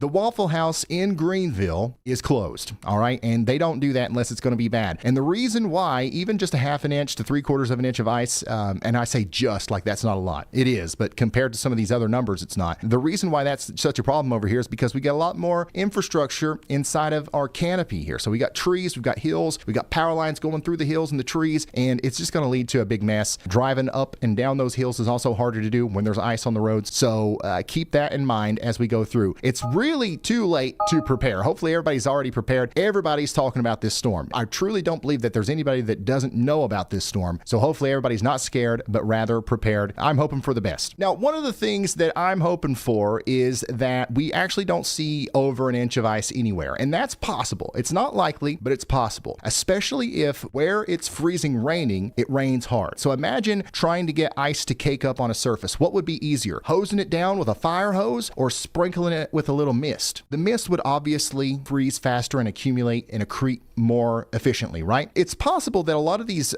rain showers that will be technically freezing rain will be downpours, and that might lower the amount of ice that can actually build up because it's going to be coming down so fast. And the reason it's coming down so fast is because these are actually convective showers. These are thunderstorms. We talked yesterday about having thunder sleet, thunder snow, and thunder ice. Well, we actually are just going to have regular thunderstorms tomorrow as well. We've got a slight risk of severe weather in portions of Mississippi, Alabama, Georgia, and the panhandle of Florida. This is a slight risk of severe weather that's actually got a 5% tornado risk in there. And we're about to dive so much deeper into that. But first, let's shout out today's awesome sponsor, Rocket Money, the money app that works for you. Once again, RRR model here, that there might be multiple supercells that pop up in front of the line. Those will be capable of producing tornadoes, and then the line itself will be capable of producing what we call QLCS tornadoes that are baked into the line of storms, not necessarily dependent on having their own parent supercell. But this is a fascinating development here. We knew there were going to be thunderstorms, but in this situation, it looks like they're going to be strong enough to where we actually are going to have potentially multiple tornado warnings at some point tomorrow. So if you live down here, make sure you've got a way to get warnings. You've been looking up north and laughing and being like, haha, this is why I live in Florida. But now you've actually got to pay attention to this storm too. Okay, now let's get into the fun stuff. How much snow could we possibly see? If you're a snow lover, this is the map that you want to go by. This is the national blend of models. It's actually not a crazy model to go off of. It's an average. It's a blend of all the models together. But a lot of times it ends up showing something that's a little bit higher than what actually happens. But this is on the higher end of what you can expect. Let's start up here in the north and east where it's not started snowing yet. I still think we're a shoe-in for over 16 to 18 inches of snow in Boston. There's some models that are still showing 2 feet up here. I think that is definitely a possibility. We're going to have a deformation band come over here that's going to drop snow potentially at 3 to 4 inches per hour, and that's going to be plumb wild, and that's going to drop a ton of snow. We also could potentially see up to 19 inches of snow in Albany. I think that it's a very real scenario where a lot of the whole state of New York ends up with more than a foot of snow. But notice down here along the I-95 corridor, you can start to see the warm nose starting to kick in. We talked about this and we've talked about this. I don't know how many times we talked about this, but this is always the thing that we've got to consider when talking about snow on the East Coast. How much is the warm air going to win? And I still think that there's a good chance that we stay all snow in New York, but there are some models that are showing some sleet mixing in. That's brought down the totals a little bit. We're still looking at potentially 10 inches of snow in New York City, 8.9 in Philadelphia, 7 to 8 in Washington and Baltimore. I would not get attached to those numbers either, but that's still possible. That's still on the table. It's definitely going to start off as a big thumping of snow. It's going to cause big time travel problems, but there is a chance that that sleet and freezing rain gets in there and knocks down the totals a little bit. I'm thinking 14 inches is possible on the high end for Pittsburgh, 13 Columbus. We're golden in Cincinnati. 14 on the high end for y'all for sure. 12 in Louisville and Indianapolis. There are some models that are showing up to 12 inches in St. Louis. I would tend to say that we can expect slightly less than that, but it's on the table. And then Joplin, 9.5, Tulsa, 8.7, Oklahoma City, 8.0. This over here looks a lot lower than what we were talking about yesterday, but you got to remember, this is on top of what you already got. A lot of these places already have 3, 4, 5, 6 inches of snow on the ground, and we're going to double that and sometimes more than double that from right now. So 8 additional inches in Oklahoma City and places like that. Now let's look on the lower end of what's possible. 13 inches in Boston. And you know, even on the lower end, we're still showing 11.2 here in New York. That's actually higher in Baltimore and Washington than the other one. So this model I like because I think it's a little bit more realistic. It's a little bit more refined with its totals, but even it is still showing a mostly snow event for Washington and Baltimore and Philadelphia. I'm going to tell you though, you don't want to hug these models. Don't be a model hugger. Don't get emotionally involved. It is possible that we see a little bit less snow than this in Washington, D.C. I can smell it. I can smell it coming. So we're hoping for the best if you're a snow lover, but if you hate snow, then root for the HRRR. We are still talking about potentially a foot of snow in Evansville, Louisville, and Cincinnati. Notice how the totals are going down in Lexington, just like we thought they would, and that trend is likely going to continue. We're talking about 4 inches in Bowling Green and Clarksville, maybe 3 inches in Nashville, but a lot of that's going to get washed away. I think we already have more than 3 inches in some places around Nashville right now, but the rain's going to come in and start working on that. 8.3 in St. Louis sounds more realistic to me, and then a lot of these numbers are the same as we just looked at back in through here. So that that is our updated snowcast. Now, here's why we are so concerned with the ice storm, right? We really do think that there's a pretty good chance that a lot of people are going to be without power for more than 12 hours after this storm. Some people it'll be multiple days that we're without power. And then what's going to happen is after the storm comes through, that Arctic high that is essentially the reason we have the storm in the first place is just going to settle itself down in the southeast, and it's going to bring temperatures down near record levels. It's going to be colder than it's been in a very long time in Memphis, Nashville, a lot of Mississippi, Arkansas, Louisiana, and East Texas. And if it's 10 degrees outside or 0 degrees outside and there's no power, if you don't have some sort of alternate heating source, then that's a really dangerous situation. That's why we've been hooting and hollering and trying to get the message out there. Make sure you are checking on your neighbors, especially if they're elderly. Bring your pets inside. Try to make sure that you have an alternative heating source outside of the one that depends on electricity in your home. And if you don't, locate the nearest warming shelter and know how to get there and know how to get your loved ones there if they don't have a way of getting there. And I think we'll be all right. All right. Don't be scared. Be prepared. Speaking of being prepared, get locked and loaded. Buckle in, son, because winter just started. All right, this is just the start. The cold air is locked in for the southeast. Florida might as well be Ohio. Virginia, it's staying cold. The whole southeast is going to be significantly below average for the next 6 to 10 days. And there is another signal for another big storm. And in the next video, if it's still there, I promise I'll talk about it. I'm not talking about it until we're more than halfway done with our current storm, though. All right. And that's pretty much all the weather talk I have for you today. No, it's not. No, it's not. I got more weather talk for you today. I'm refueled. I'm ready to go. I'm ready to go. I'm back. Y'allbot called, tried to knock us off the air again. It's not Y'allbot that's doing that. I literally coded the daggone thing. I know what is going on. All right. Anyways, let's check in with some of our chasers. All right. Let's get down to the ground, and then we're gonna keep doing our state thing. Okay. We're gonna do our per state thing. I just approved the major winter storm update for Kentucky for Facebook. Somebody remind me in a couple minutes to check and make sure that it's up. All right. So. Let's check in on some of our chasers, and then we'll get into the states. Brandon Kopic is out here in western Kentucky right now, and look at the roads out there. I'm surprised he hasn't found anybody else yet to try to pull out of the ditch. This is the longest stretch of a snow stream on Kopic's channel where he hasn't been yanking somebody out of a ditch. So, good. That's good, actually.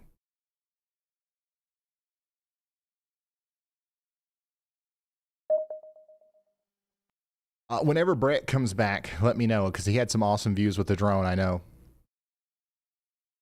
But yeah, this is what it looks like out there from Brandon Kopic's perspective. Let's go down to Storm Chaser Corey Gherkin, who is near Starkville, and he's right there in the middle of some ice. Look at that. You can see the ice kind of hanging off the tree limbs there. It's getting quite icy here. This is the beginning of our major ice storm. I think... Rob McVeigh had some decent views earlier too of some ice, but we've got some decent accumulation already, showing up on some of these trees and power lines. And if it keeps getting worse, that's when we expect to see potentially some significant problems with our, our power going out and stuff like that. So far, I don't think we've had that many problems with power outages yet. How's the power situation looking like where you live, guys? How is the power situation looking like where you all are? Fix this real quick.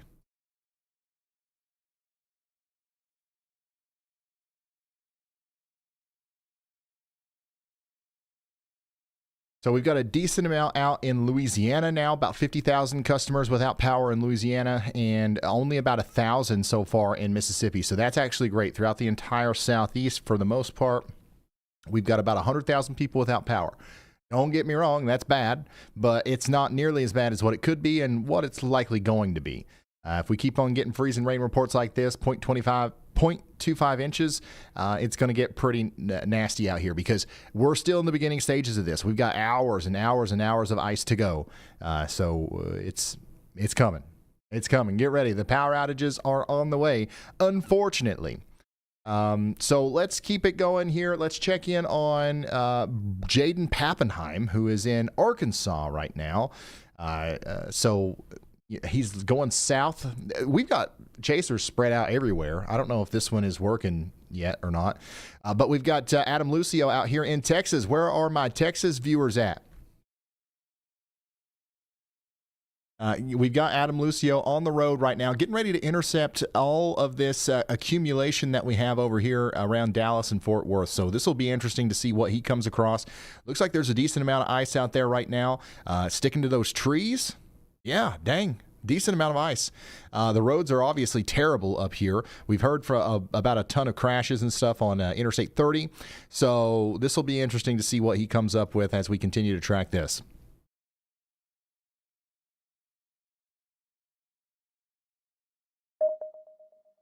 Which one is that? Andy's calling. What's up, Andy? Hey, Ryan.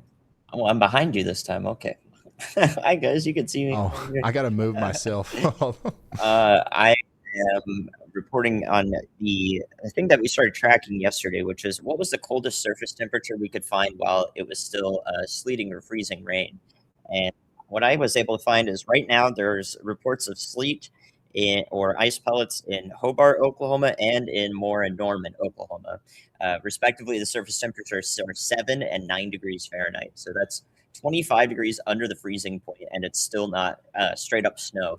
That's how strong the warm nose is, how much the temperatures go up as you go up in the air above you. So that's definitely a new record for me from what I've seen so far. And I think that there might even be some colder temperatures west, maybe near the Texas-Oklahoma state line there, maybe even as far west as Amarillo, Texas, where it's currently 3 degrees Fahrenheit. So if you're in Amarillo, let me know in the chat if you see any ice pellets out there. I'll be watching the chat. All right, thank you, Andy. Checking back in on our viewers checking in. Man, there's a bunch of people up here around Indianapolis. What's going on in Indianapolis? You guys all right? You got chilly. Snow is steady. Snow is starting to accumulate. So it's coming down pretty good in Indianapolis, I take it. Is it starting yet in Cincinnati and Dayton? Starting to snow here. Okay. Oh, is it snowing yet at Kings Island?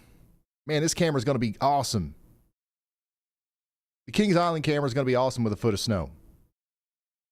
Which one's the one with the, what's that thing? The Eiffel Tower thing?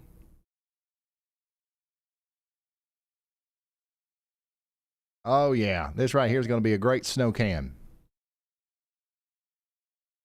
All right. Anyways, we got some suggested cameras here.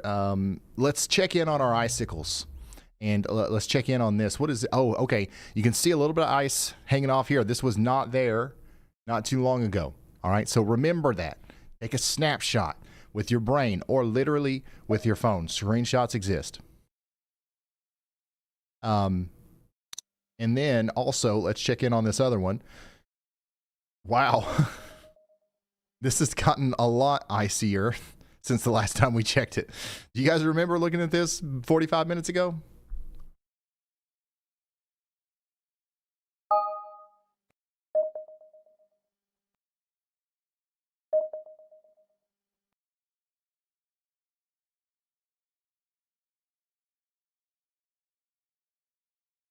Dang.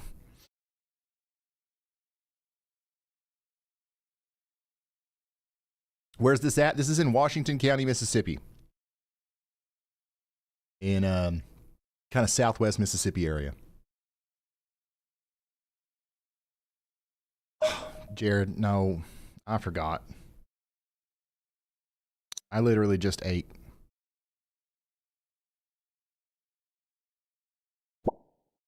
Power's good so far down here east of Greenwood.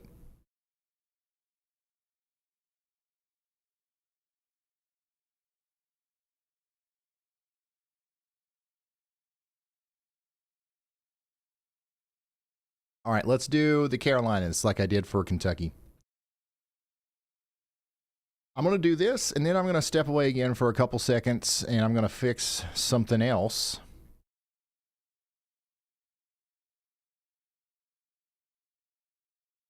that is broken.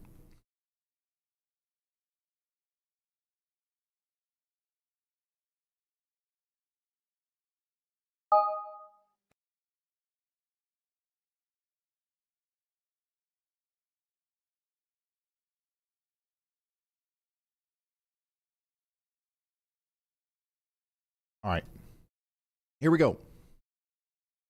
Turn locations off. Pull up, go again. Reposition down here. Go to the NBM.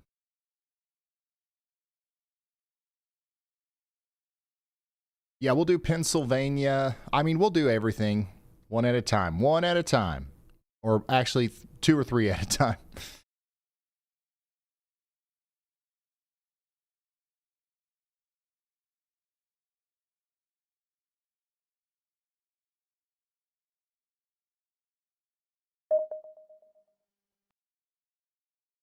And now I've got to move myself back over.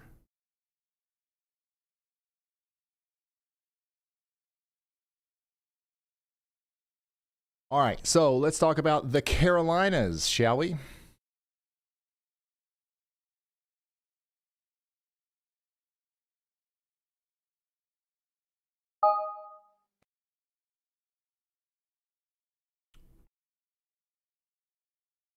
All right, so if you live in northern Georgia, northwest South Carolina, or anywhere in the Carolinas, including North Carolina, this is the update for you. This is what the radar is going to look like tonight around 9 p.m., approximately 9 p.m. This is what the radar could look like. It's not going to be exactly like this.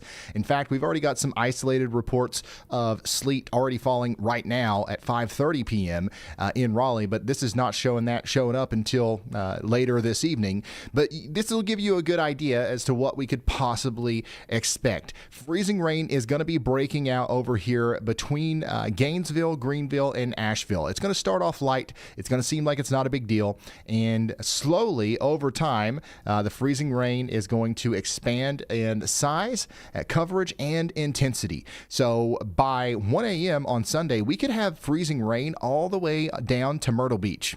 Okay, we're going to have intermittent freezing rain in Fayetteville all the way down to Greenville, and we're going to have a big thick band of heavy sleet impacting areas north of Winston-Salem all the way over to Elizabeth City. But the danger zone, the worst of the freezing rain, is going to be happening down here north and east of Atlanta, specifically around Gainesville up towards Greenwood, Greenville, Charlotte, and Morgantown and Asheville, North Carolina. This is going to be where I'm most concerned about there being more than a half inch of ice accretion on surfaces. And the reason for this is because we have this warm nose that's trying to cross over the Appalachian Mountains, but it's not going to be able to do that. And we're going to have cold air kind of built up and dammed on the other side. So we have this thing called cold air damming, and all of this moisture is going to slide over that, and the warm air is going to make it over the mountains, right?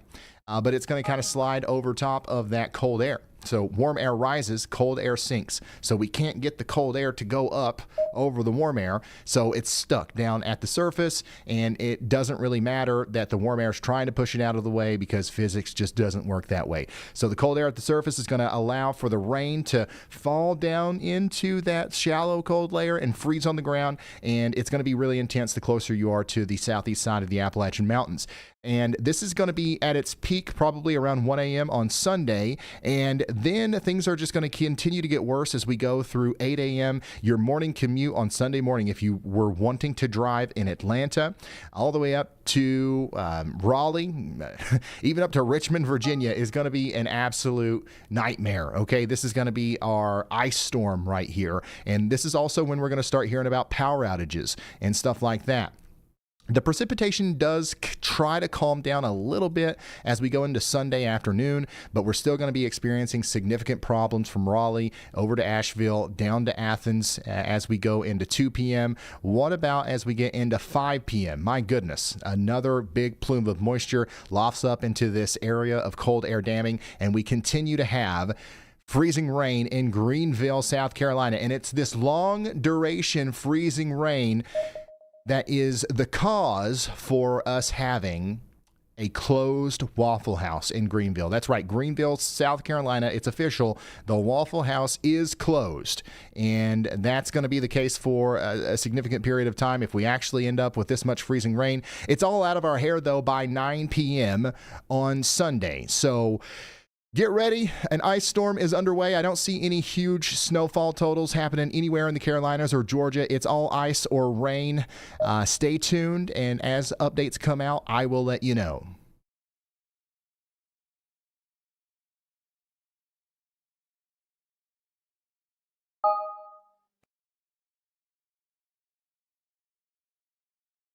WB, number one fan can't get the KC to Columbia, Missouri area full report. Show some love. Yeah, okay, we'll do Missouri next. We'll do it live.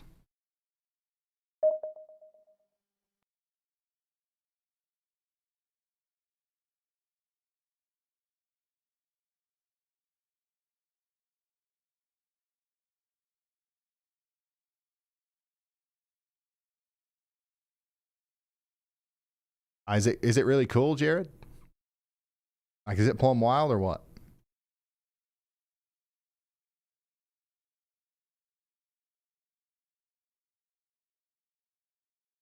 That's in y'all cam? Suggest it.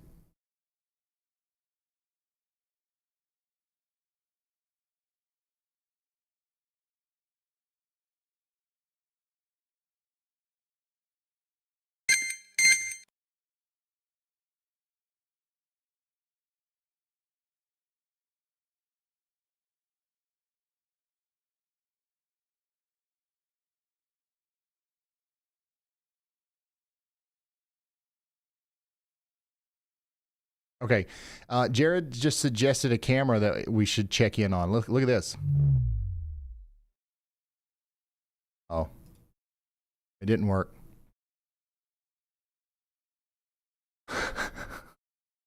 Hold on.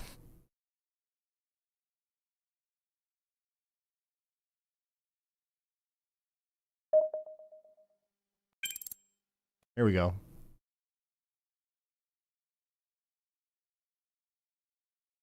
Hold on. This is a bug I need to fix. I think this is the second YouTube link that this has happened on.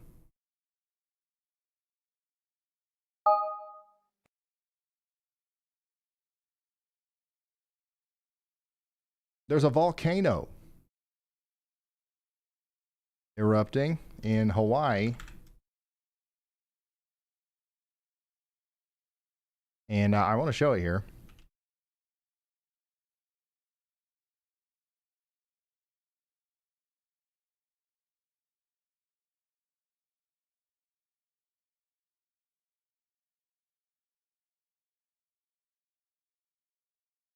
So give me just a moment. I will go back to this. It's actually pretty spectacular footage.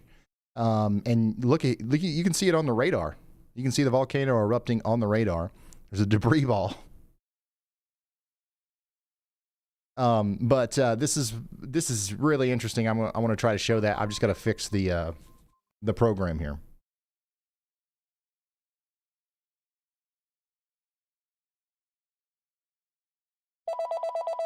Elijah's calling. What's up? Hey, Ryan. So I actually had a little bit about that. So you can actually keep kind of fixing the program while I'm talking for a moment. Kilauea did start erupting about an hour ago, kind of as what's being described as the 41st episode of this kind of eruption sequence that it's been doing over the last couple of years. And just recently, about 30 minutes ago, there was actually kind of a ash dust devil spotted really close to where it was erupting because of the airflow that gets disrupted because of the actual volcano.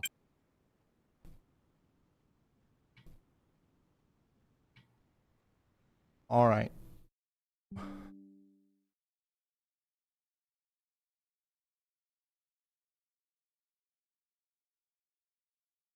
Hello. We're back. It's super annoying, but we are back.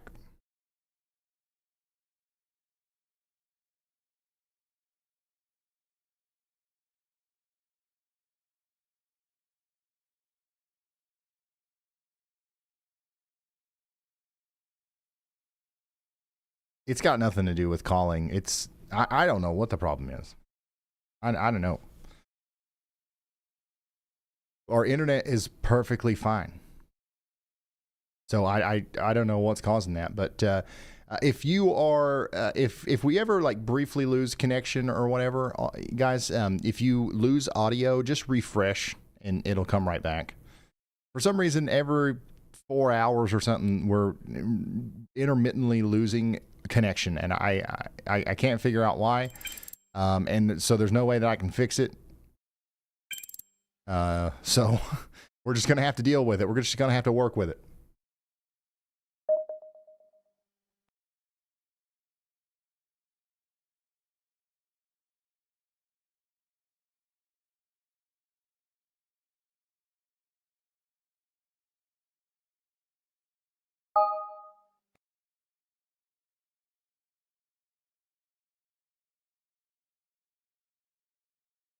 Here is a nice submission from Hale County, Texas, from Jesse. Thanks for sending that in over on ryanhaulyall.com/submit. Here's another one from Sam OS. Thank you so much for sending that in as well. And we'll get back to those right here in just a moment. Let's go back in and check in on Brandon Kopic, see what he's up to out here near Madisonville, Kentucky. And we'll turn up the volume a little bit, and I'm going to go push a couple buttons, and I'll be right back. Just give me just a moment. Copy that. As long as I can get some chicken from one of those places, I'll be good. Yeah, and I'll gas up when I stop again here, because I don't want to lose power and not have anywhere to gas up. That would suck.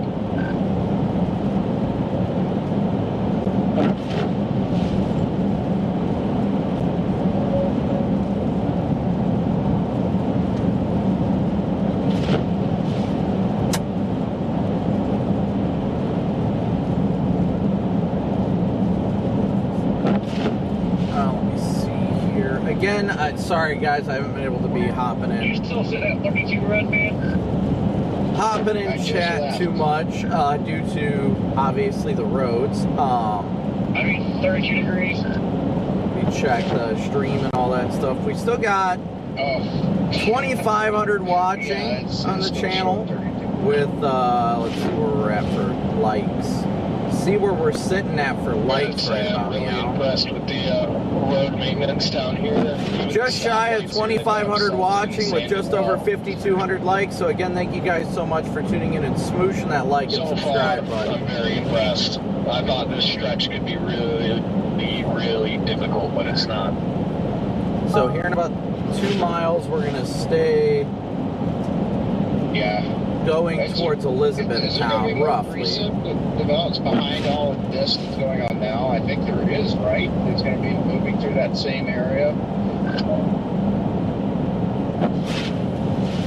So right now we are just outside of Nortonville, Kentucky on I-69 right now, for those wondering. We are right now making our way east. We'll go through Elizabethtown and Louisville tonight, and the plan is to cover the snow in Cincinnati, in between Cincy and Dayton tomorrow. That's the current plan, the tentative plan, with the stream starting potentially pretty early.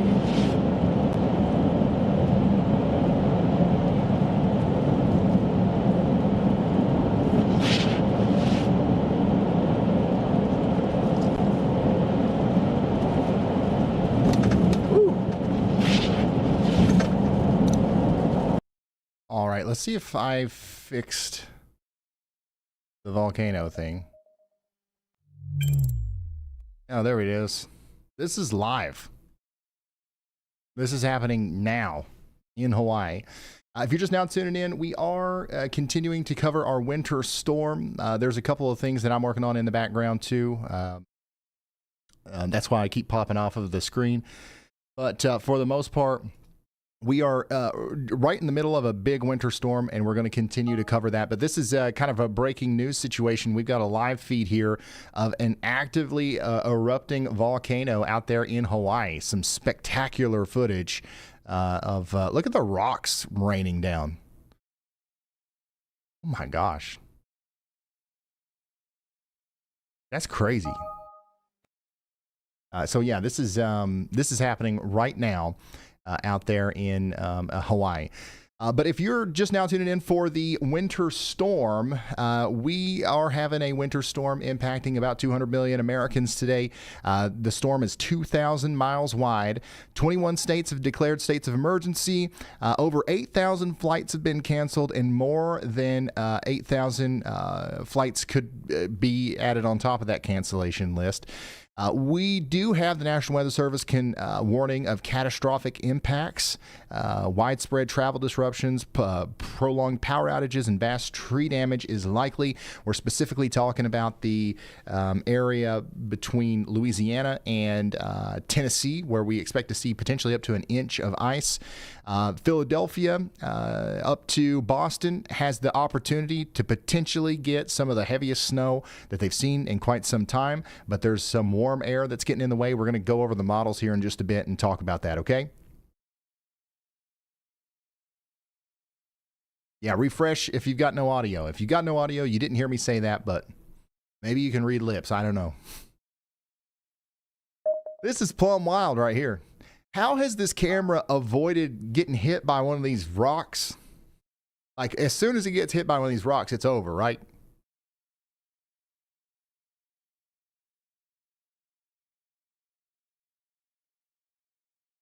Can you imagine it raining rocks? Like, those are big rocks.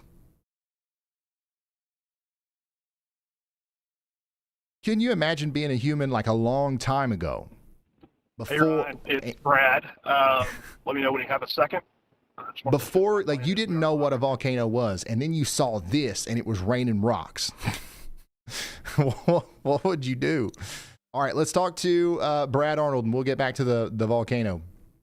Brad Arnold is in Louisville, Kentucky right now, and let's get the latest from him. What's up, Brad?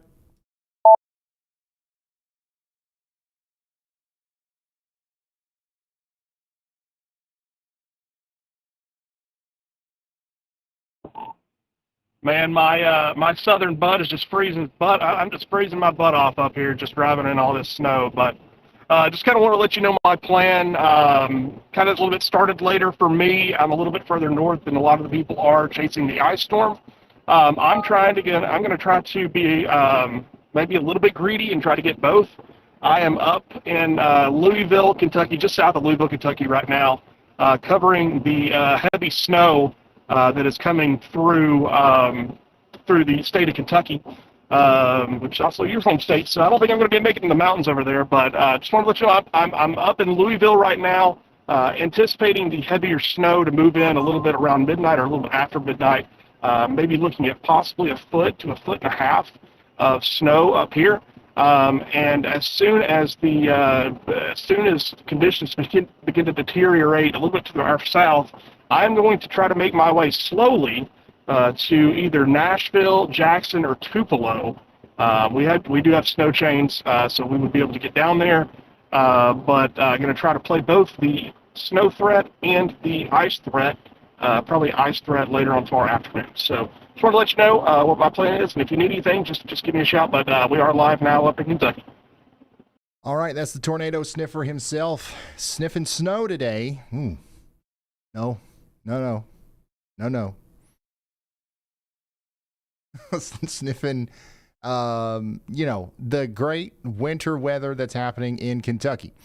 So that's what's happening out here in the Kentucky area with Brad Arnold. So,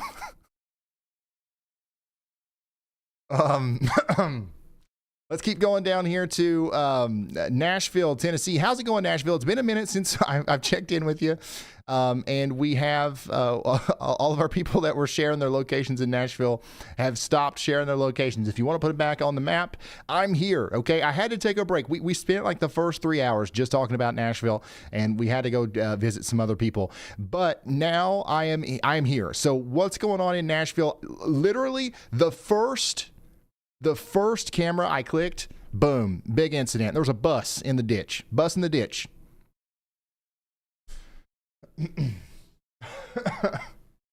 So this is the unfortunate situation that is unfolding right now in the Nashville area. We do have bus in the ditch, and that's going to continue to be a problem more than likely as time goes on. In fact, it's only going to get worse. We had a decent push of snow in Nashville earlier, and that probably made the roads pretty slick. But now it's sleet and it's freezing rain, and it is only going to get worse. Daggone it, I don't have a way to suggest cameras. Can you put this on the suggestion list, Jared, T.92, just so it stays in front of me? But this is what it looks like out here in Nashville right now. And it's thankfully we don't see a whole lot of people on the roads, but there are definitely some people out there trying to get around, waiting on ice. It's coming. If it's not already icing out here in Columbia, Tennessee, it's coming. What is it looking like right now? Is this mostly sleet, or do we already have freezing rain? From the looks of this, it looks like I don't see much falling here, so it's probably a light rain, and we're already experiencing freezing rain. Let me know what you're seeing. Mount Pleasant nowcasting. Yeah, it looks like we're already experiencing freezing rain here, if I'm not mistaken. So that's what's going on down there. We definitely should be having some freezing rain down here around Lawrenceburg. Oof. Nasty looking. Look at that. What about over here in this area? Waynesboro, Tennessee.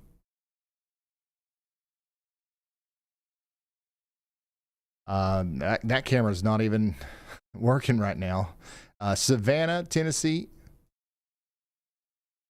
Yeah, from what I can tell, it looks like we're already having some rain down here. Big weather nerd here. Thanks for tuning in. Big weather nerd. All right, there's my Nashville people. It kind of felt weird. Looking at the Nashville area and not seeing all of our icons. But I see you now. I'm worried about the power loss here in Nashville, but hanging in there. Yes, that is a legitimate concern. I think that Nashville is definitely in the contender list, I guess you could say, for potentially having some big-time problems with power outages tonight. It's going to take a while before we start hearing about it, but an ice storm is a slow thing. A tornado is like fast, right? It all happens at once. An ice storm is a very, very slow thing. So keep that in mind as we continue to watch the Nashville area and everything that's going on over there. Let's come back over to our suggested cameras, and let's go check in on our hurricane. Why do I keep wanting to call this a hurricane? It's not a hurricane. It's a volcano. Let's check in on our volcano again. This is live, happening now. There is a volcano erupting currently in Hawaii. This camera is from the USGS, and we've got a significant amount of rockfall, some crazy lava coming out of the volcano here. And I'm going to keep going back to this because this is fascinating. This is awesome.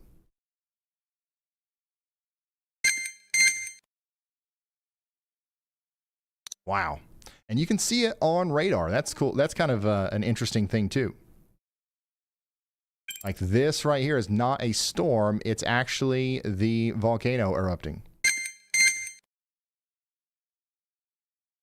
All right, let's go back to Tennessee, where we do have several problems on the roads already. We are getting some reports in of up to a 1/4 inch of ice coming in from several different places. What's this storm report? We've got an official storm report of volcanic ash.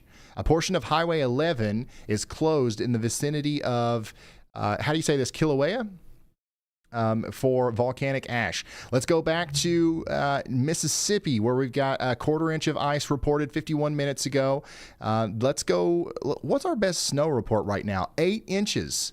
8 inches of snow officially reported 51 minutes ago in Gibson, Arkansas. And it looks like the precipitation is starting to fill in Arkansas. We had a big break in Arkansas, but more snow is on the way. It's currently snowing over here in the Oklahoma City area, and we are continuing to see snow fill in over here. Still looks like more than 8 inches of additional snow, or 6 inches of additional snow is on the way. So get ready for that in Oklahoma City. All this stuff is filling in right now, and it's moving up towards Springfield. I see you guys out here in Springfield, where it is currently snowing pretty heavily right now. Joshua Ayers is out there in Springfield right now, giving us a live view on the roads. Look at that. This is why we say stay off the roads, especially out here around Springfield.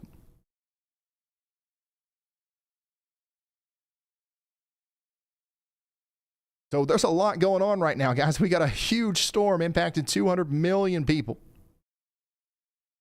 And we've got... we've just got all kinds of crazy stuff going on. So make sure you are helping us get the word out there, spreading the word about this situation that's unfolding. And if anybody needs coverage, share our link out there on Facebook and Twitter and all that good stuff. And then whenever the snow really gets going over here in Dayton, I feel like we're going to have a lot of submissions to get through. Speaking of submissions, let's check it out. Here we've got some stuff from Trevor and Elizabeth in Springfield, Tennessee. Thank you so much for sending in your Yalameter submission. Nice. That's a decent amount of snow out there in Tennessee. We've got a bunny rabbit in Laverne, Tennessee. Thank you, Deborah, for sending this in. We've got a nice Yalameter ready to go in Preble County, Ohio.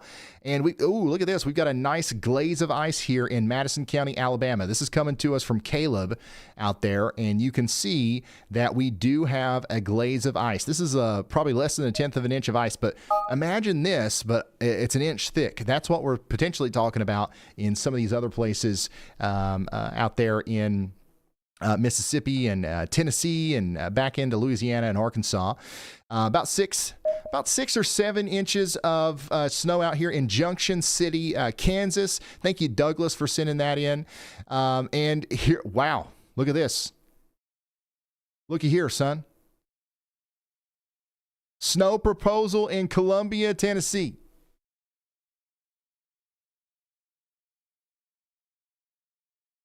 I said the other day that this storm was kind of like a beautiful thing, right? Because it's 200 million people all coming together, not arguing too much, and we're all kind of looking at the same radar, right? And now it's bringing people together even more. We got people getting married out here because it's snowing in Columbia, Tennessee. This is the coolest thing I've ever seen. And now we've just switched over to goats. That was automatic. I didn't push any buttons to make that happen. I was trying to do a clip. Yeah, I don't know what's going on, Jared. I don't know what's going on. Y'allbot is trying to sabotage us again. This is the only thing left in the submissions queue are these goats. But anyways, thank you so much for sending that in. We really do appreciate you. Now we're getting a lot of livestock submissions in, which we love to see this as well. And congratulations on your proposal. Should I post that clip? No, I'm not going to. I'm not going to.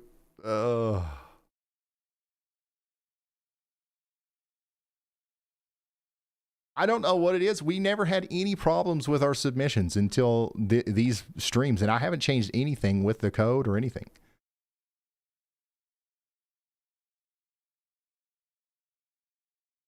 I ain't changed nothing.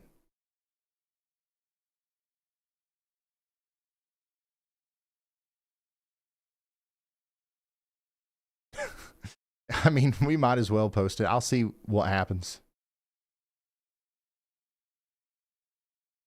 Oh, wait. Can't.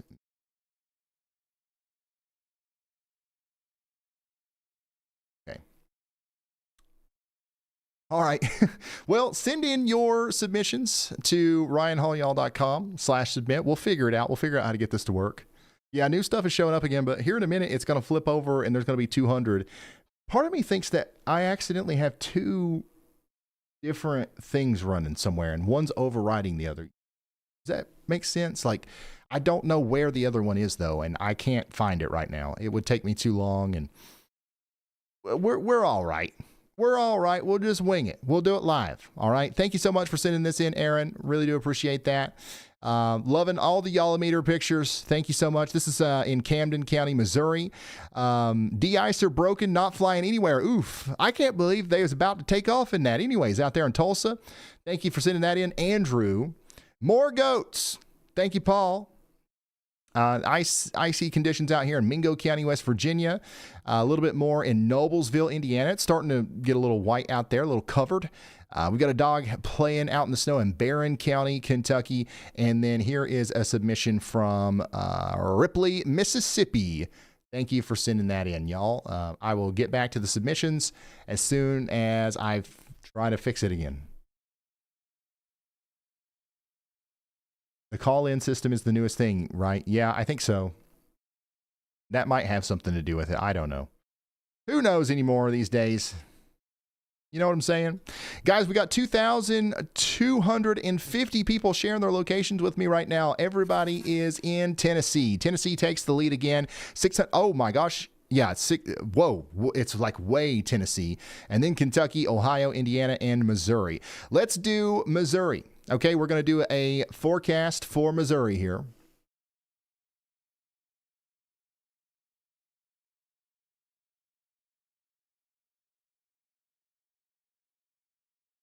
We're going to do a forecast for Missouri. And we're going to hone in on you guys, okay? Actually, you know what I might actually do? I might do Missouri, Illinois, and Indiana all in one. And Ohio, okay? I think I can make that work because this is everything. There's a lot of similarities here. So I'm going to do the whole area from Missouri to Illinois to Indiana to Ohio. Are you ready?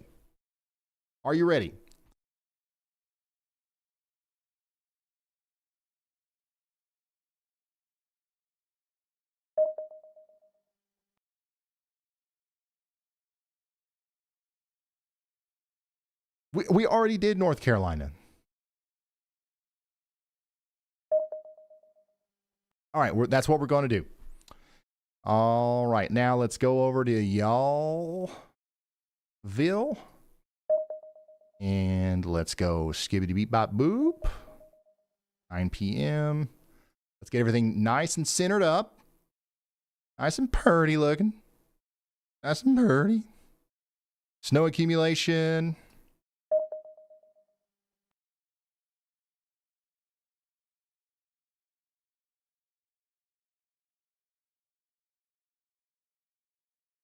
West Virginia left out again. Man, it really seems like I hate West Virginia, don't it? Maybe I do. I live so close to y'all. Maybe there's something. Maybe I actually do not like you or something. No, I'm just joking. We'll see. What we'll do next is we'll do Virginia, West Virginia, and Maryland. Okay? We might even try to sneak New Jersey and Pennsylvania into that, because I think that'll be easy to do.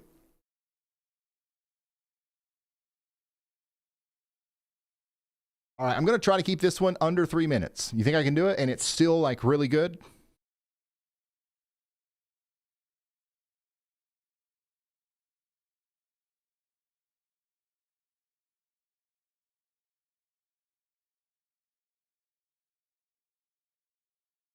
All right, I've got to move myself.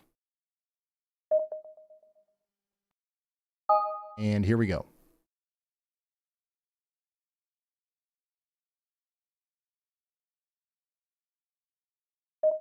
If you live in Missouri, Illinois, Indiana, or Ohio, this is the update for you. This is what the radar is going to look like tonight around 9 p.m. Everybody's getting in on snow, okay? It's actually pretty heavy snow, potentially back here around Joplin and Springfield, maybe even down here around southern portions of Illinois, between Farmington and Evansville. It's probably going to be light snow for the most part up there around Indianapolis, similar to what you're seeing right now. The snow's really going to get going in Columbus around this time, up towards Toledo. It's still likely not snowing yet in Cleveland, or at least not heavily, and it's not really accumulating that much.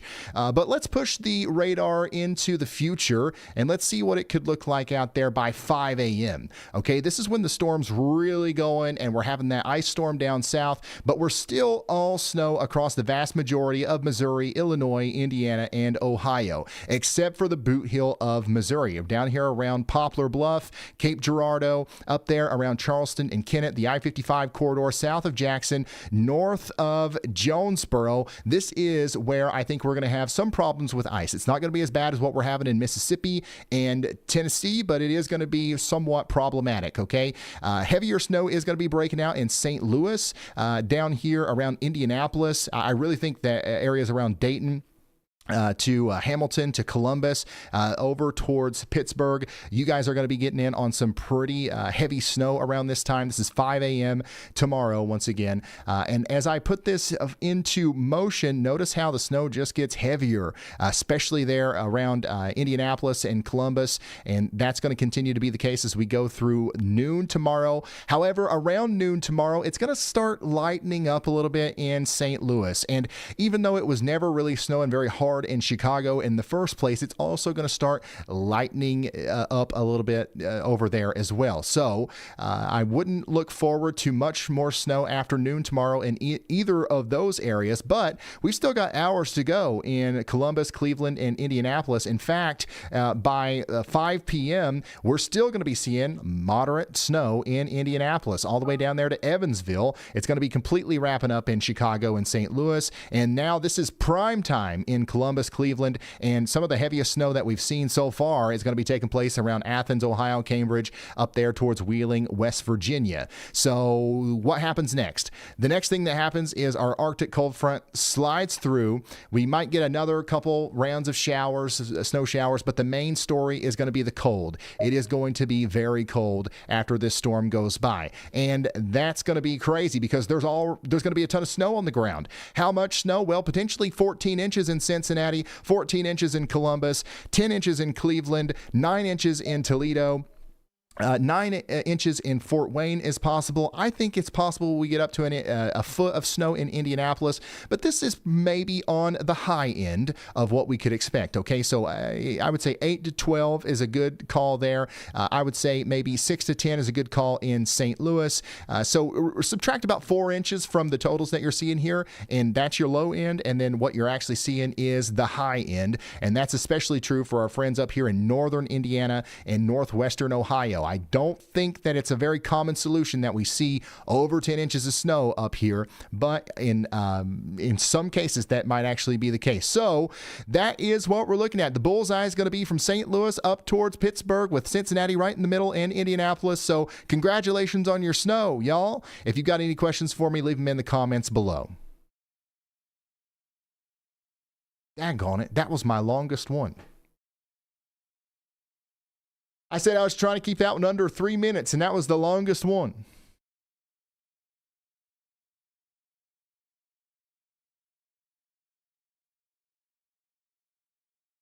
Probably because it was 4 states instead of 2 or 1.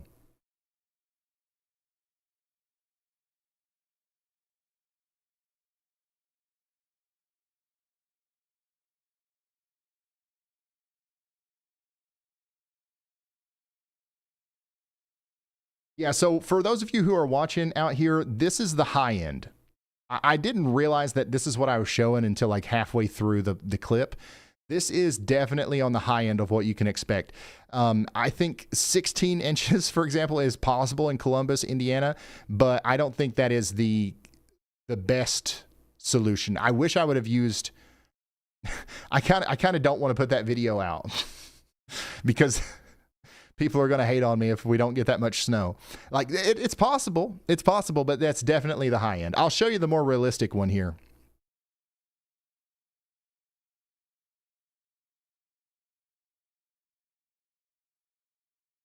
Okay, this one is like the real one that I was actually trying to show. 9 inches in Indianapolis, 6 inches in Toledo, 5 inches in Fort Wayne. Yeah, this looks a lot better. 8 inches in St. Louis. So you see what I'm saying? Like, this is probably around what we'll get, but on the high end, it's possible that some of these places could exceed that.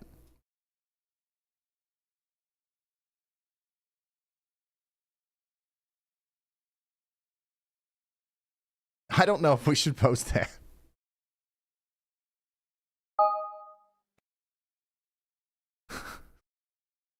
You should post it. Do like a TikTok of that. Yeah, there you go.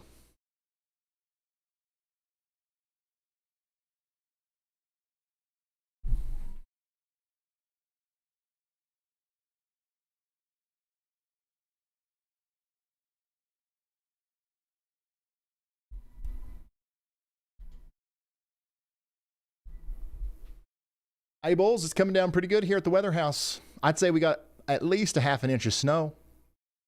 I'm looking at the my security cameras here. It's my only window to the outside world. I live in a cave during weather.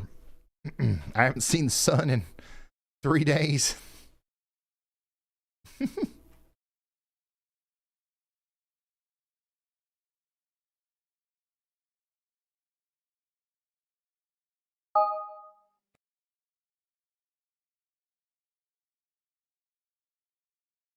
Just had a snowplow go by. Sound like a jet. All right, so yeah, this is the more realistic snow map here.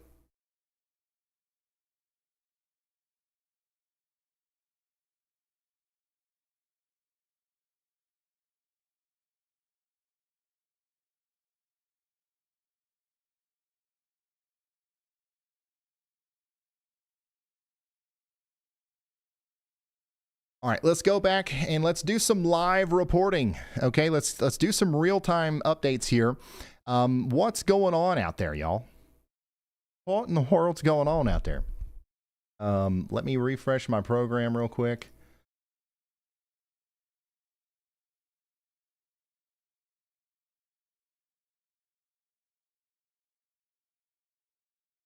And we'll get right into it.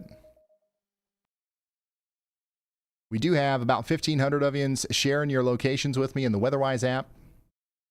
I appreciate that. We're going to continue to cover the situation here with live radar and all of our storm chasers. Let's do that first. Let's check in on all of our storm chasers, starting with Brandon Kopic, who's still in Muhlenberg County, Kentucky. I'm going to try to get an update from him. Brandon, what's your plan here? Where are you heading to? And then we've got Corey Gherkin down here in the area between Starkville and Columbus in Lowndes County, Mississippi, giving us a view of the ice storm. Brad Arnold is in Louisville, Kentucky right now, freezing his butt off, he said. He's heading south. 1 second, I gotta turn down the other radio. Okay. I'm using the wrong radar. So right now, my tentative plan is to head towards Cincinnati right now. We're moving at a decent clip, doing about 55 to 60 out on these snow-packed roads. And I mean, I'm virtually the only person out here. I saw you saw our fun with the semi earlier. That was entertaining. And then pulling an Arkansas DOT truck out of a little ditch. But yeah, heading towards Cincy to kind of position for tomorrow and going through these conditions as we make our way in that direction. Okay, cool. So he's going to Cincinnati. That makes a lot of sense. Cincinnati. All right, thank you, Brandon. Sorry for making you turn off your other radio. He's got a radio set up for me, and I just haven't set it up. But let's go down to Texas, where we've got Storm Chaser Adam Lucio. Who, by the way, all these Storm Chasers, you can see them in the WeatherWise app. If you're like, man, I wish Ryan was showing the Storm Chaser that's closest to me right now. You can look at their streams anytime. They all have their own YouTube channels, and they're all in the WeatherWise app, okay? So just search their names or go in the WeatherWise app, and you'll be able to keep up with these Storm Chasers. Adam Lucio's in the WeatherWise app, Brandon Kopic, pretty much all these guys. So, yeah, this is what it looks like out there in Texas. He's pretty close to the Dallas-Fort Worth region. If you're in Dallas, go ahead and put your location on the map just so we can see how many people we have watching. We've got sleet in Dallas, according to this user. I'm in Texas. We use all kinds of words like plum, but most of them would be censored. Yeah. Okay. It does look like the situation is going to continue to deteriorate here in the Dallas area. We've got thunder sleet down here just to the south. This is a thunderstorm with lightning, thunder, the whole 9 yards, and it's actually freezing rain and sleet right now. So that's moving up towards Kaufman and Canton. Get ready for it. Heading back up here to Oklahoma City, we've got somebody saying it's snowing good here in Oklahoma City still. And it's going to continue to snow for quite some time. I will say that these dry slots are a little unexpected. I figured that they would be filled in by now completely, but they are working towards that. Okay, this will be a solid shield of snowfall before too long, and I still think you're going to get 6 inches of snow on top of what you already got. Who was it that was saying they had no snow? What town was it? Hillsboro? Where's that? In Missouri.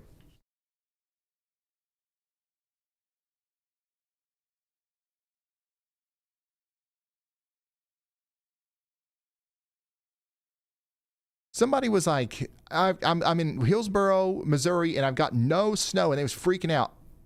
I don't know if they, I don't know where that is. South of St. Louis? How far south?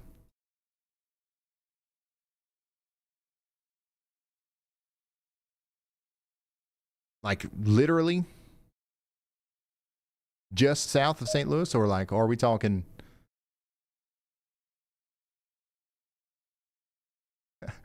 I should just add a search feature to my map. It would take like 2 seconds. I guess I'll go to Google or something. Like it's 1982. Hillsboro.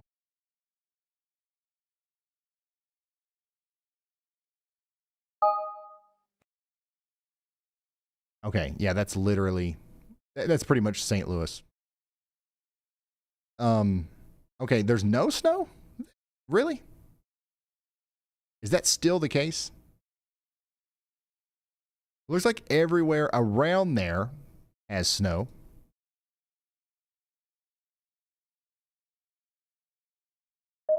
So I think that, this is an area that'll get more than 6 inches of snow for sure at the end of the day. We're about at a ½ inch of snow so far. That makes sense. Hillsboro is to my west. Thank you for helping me out. Hillsboro is to my west. Thank you. I think I found it. It's somewhere in here, and there should be snow. So I don't know if I just got baited or what. But yeah, you're fine. You're going to get your snow. There's a little bit more snow to the north right now. There's a decent band that has set up right here. But you'll get yours. Don't worry. It's coming. Hello from Illinois. Hello. About 3 inches in Effingham, Illinois so far. So yeah, thank you guys for the reports and all that stuff. We've got several official reports coming in as well. The biggest one I've seen is 2.5, 3 inches there in Manchester, Missouri. But there are some preliminary reports of potentially up to 4 inches of snow on the ground out here. So thank you guys for sending that stuff in, and we'll keep checking on you. We will keep checking on you. How are we doing in Ohio? The snow, is it coming down yet in Cincinnati? Let's look at Jennifer. Jennifer's feed out here north of Cincinnati shows a decent amount of snow coming down right now. Jennifer is just to the south and west of Kings Island. It just started snowing here. All right. Yeah, you guys are in it. You guys are in it to win it. You're going to get a bunch of snow.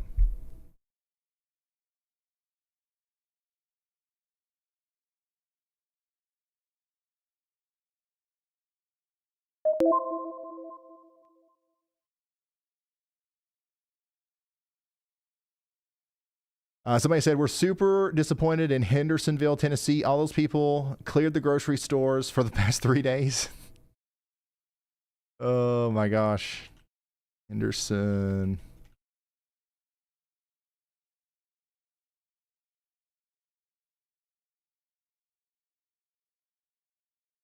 Yeah, that's on the northeast side of Nashville. Nashville definitely got this. This one was, you guys got robbed. The unfortunate part is like a lot of people were sharing those crazy snow totals too early, and it got people hyped up. And then there was some consistency in the medium range that got people really hyped up. And then right when the hype was like really getting up there, that's when the models started to correct. And it's actually been a while since significant snow was forecast in Nashville. If this was treated like a normal storm, nobody would have ever mentioned a big snow in Nashville. But for whatever reason, this one was not treated like that. All right, yeah, so if it's not snowing over here for you yet in between Dayton and Cincinnati, it's about to. It's coming. Speaking of Nashville, we've got a significant amount of freezing rain currently happening and also on the way. We had some incidents earlier, some traffic incidents, but for the most part, the roads look clear. Not in the sense that they're literally clear and safe to drive on, but there's not a lot of people out right now, which is great. That's what you want to see. As the sun goes down and it gets dark outside, the road conditions are likely going to get even worse. Temperatures on the surface are going to drop, but above the surface, they're not going to drop that much. It's going to keep raining, and it's going to keep being a problem out here with our ice accretion. There will be an ice storm tonight in Nashville, and it could be pretty bad in terms of how much problems it causes. We're talking about power outages. We're talking about very hazardous travel, the whole 9 yards.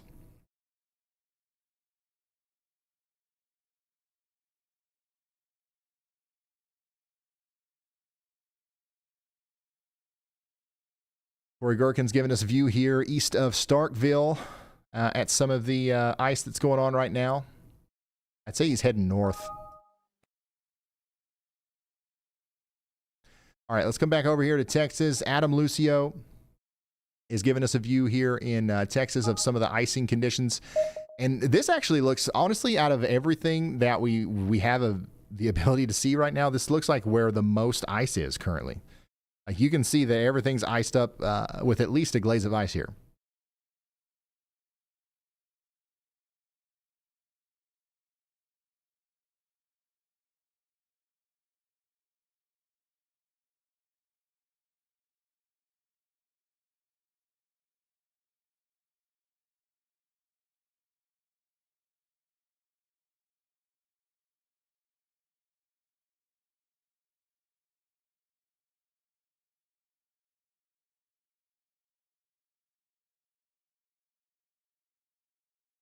Hold on, y'all. I'm reading an update.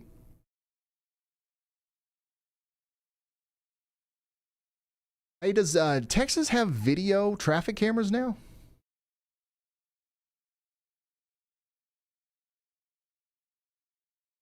Hold up. Is this a new development?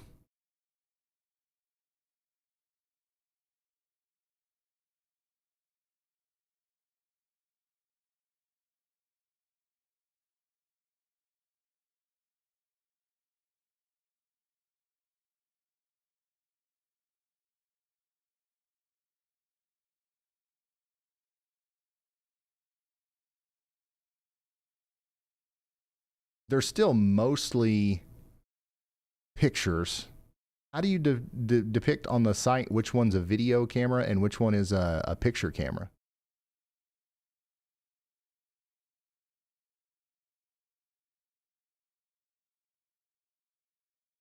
I'm on the txdot.gov site. Every single camera I'm clicking on is just a picture right now. But somebody posted a clip of a video from a Texas traffic camera.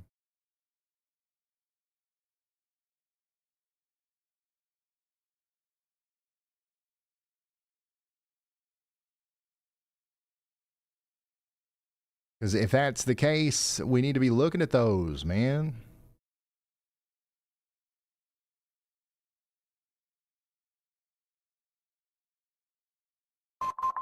All right, well, I'll look into that here in a moment. Right now, I don't see anything, but we'll look into that right here in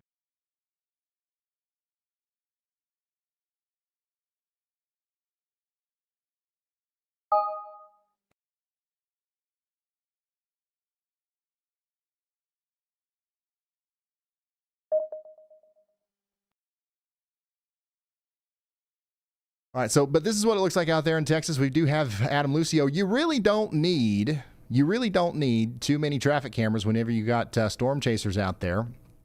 We've got reports coming in too. Sleet only here in Hurst, Texas. It's getting chilly in Fort Worth. We've got some people saying sleet and snow and flurries.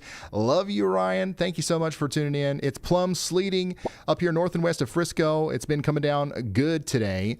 It's about to get worse. I think that based off of what I'm seeing from Adam's feed here, the fact that we've already got this much ice accretion on some of the trees and stuff, this might be an area where it overperforms a little bit with the ice. It just depends on how much of this moisture actually comes through. If we keep getting dry slotted, that might help us out a little bit. But right now, it looks like everything's coming together for, a decent ice situation here. And I never thought that Dallas was going to be one of the places that got hit the hardest. It definitely was a place where we expected at least maybe like a quarter of an inch to a half an inch of ice. But this development here, it might suggest that it's going to be a little bit worse than that. Somebody said, my friends made fun of me because there isn't as much ice as I said there would be. Well, you gave them the wrong time frame because, buddy, the storm ain't over yet. It's actually just now getting going. So, of course, there's not as much ice as you said there would be before it would be over. You know what I'm saying? It's moister than okay. Yeah, tornadoes. Yeah, normally when I'm over here talking to you guys, we're talking about tornadoes. Not today. Thank goodness. All right, let's check in on areas in Virginia. How are we doing, Virginia? We got somebody over here in Princeton saying snow falling heavier. We have Virginia traffic cameras. Let's see what it looks like out here. We got some snow on the roads, some snow on the bridges, some snow on the trees, and some snow on the buildings. Oh, that would have been cool if there was buildings in that. Roanoke, you're probably just now starting to get a little bit of snow. But once again, this is going to be one of those places where we will get a decent amount of snow and then some rain and sleet's going to come in and mix in. The same thing's going to happen in Richmond. It's not snowing yet in Richmond. Give it a couple of hours and it will start. Yeah, that sounds good, Dalton. Around that time is when we'll go live. Actually, maybe earlier than that. But we will be live at that time.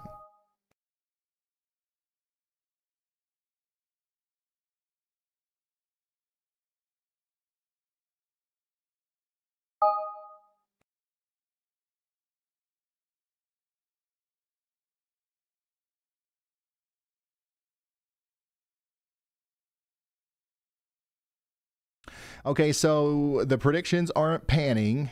I see somebody saying that. Fight me, bro. Fight me. What do you mean? Prove it. What predictions aren't panning?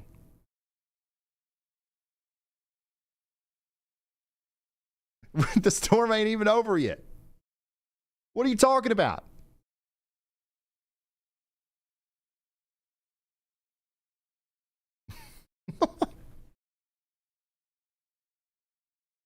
All right, let's talk about West Virginia because everybody says I hate West Virginia.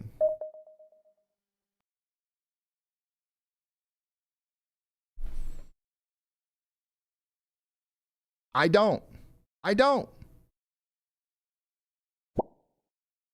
Game on in the, how do you say this? Is it Taze Valley? Yeah, Taze Valley. The snow is starting here, right? We've got snow in Huntington for sure. For sure it's snowing in Huntington. In Huntington. I think I've always said it Huntington.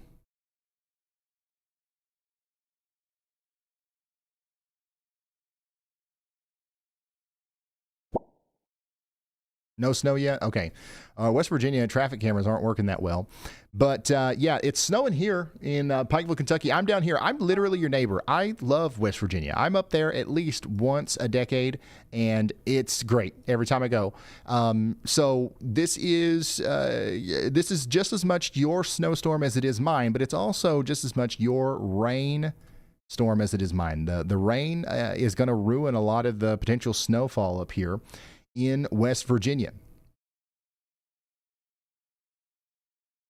So let's zoom out and let's do a whole update for our friends in West Virginia, Virginia, and Maryland and Delaware. Yeah, we can do this whole box right here. Man, that would have been such a nice state. If that was one state, that would have worked out perfectly. All right. What am I talking about? Let's do an update for y'all. I'm going to go over to my graphics system, and we'll do the whole shebang, okay? Let me check and make sure the other one worked.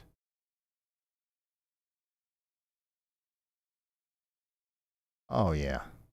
Okay. And let me move myself again.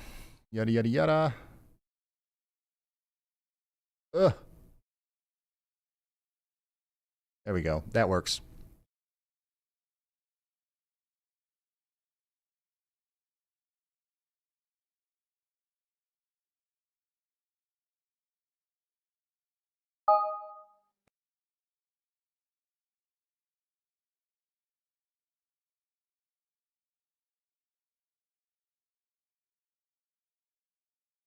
Okay, if you live in Virginia, West Virginia, Maryland, or Delaware, this is your update. How's this storm going to work out for you? Well, this is what the radar could look like tonight around 9 p.m.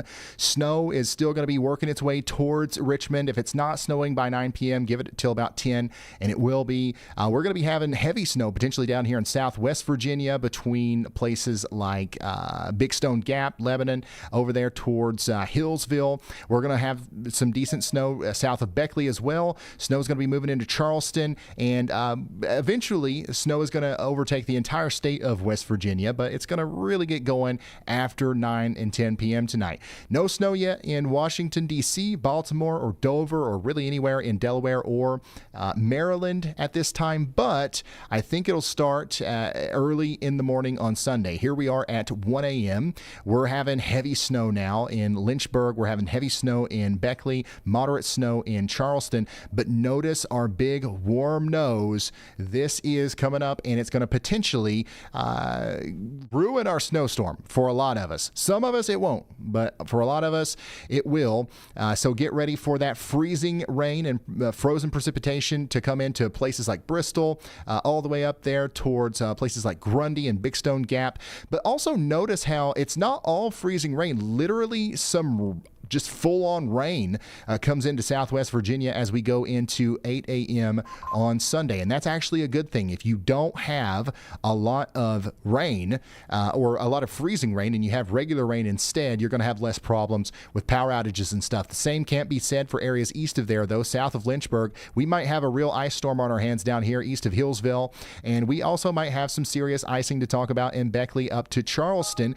But as I push this forward, you can see that the warm air makes it all the way up past Charleston. It's going to rain, and that's going to lower the probability of significant icing. We're still going to have some problems, though, in southern Virginia over towards Richmond. Okay, this is where the ice storm starts for you. Up to a half an inch of ice is possible over here, and it is possible that we lose power for a little while, and we have severe travel disruptions, okay? Now, the snow is actually going to get really heavy in Washington, D.C., probably around 5 a.m. tomorrow morning, and it's going to get extremely heavy around 8 a.m. But what's happening is that core area of precipitation is going north, and what's coming with it is the rain-snow line. So you're going to switch over to sleet in Washington, D.C. after getting probably 6 inches of snow. That's going to compact your snow totals a little bit and really cut into what could have been a more significant snowfall. The same thing can be said for everybody in the entire state of Delaware. There's no difference in your forecast really versus what I'm saying for the Washington, D.C.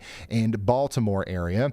Let's push this even farther into the future. It's possible that it even just rains in southern portions of Maryland, down in the Delmarva area, southern portions of Delaware. But in the panhandle of Maryland, it's possible that we stay all snow, especially in some of the higher elevations. We are going to get a decent thumping of snow here Notice how we actually get a decent amount of freezing rain making it up into the Washington, D.C. and Baltimore area by 7 p.m. on Sunday.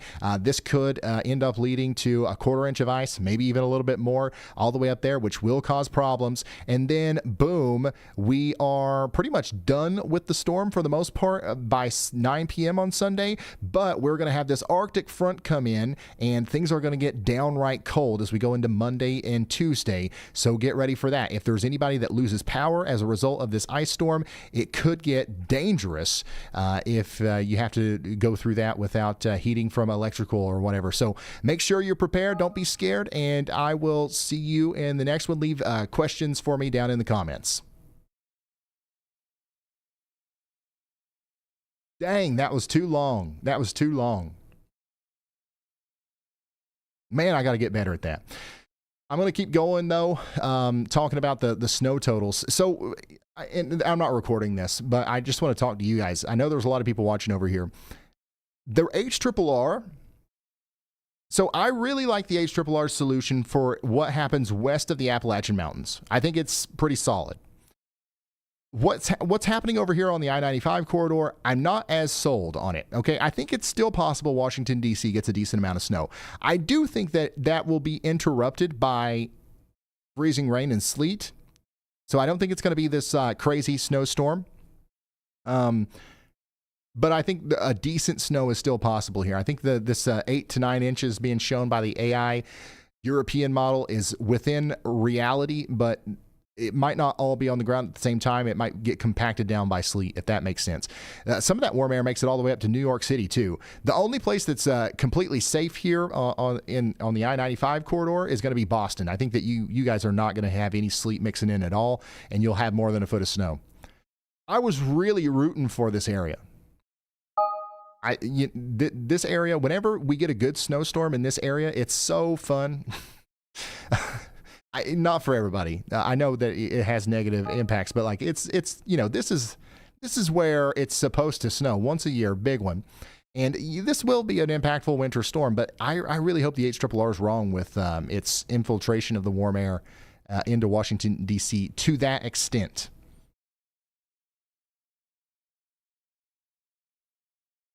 Where did you get that view at, Jared? The site that I was on doesn't look like that.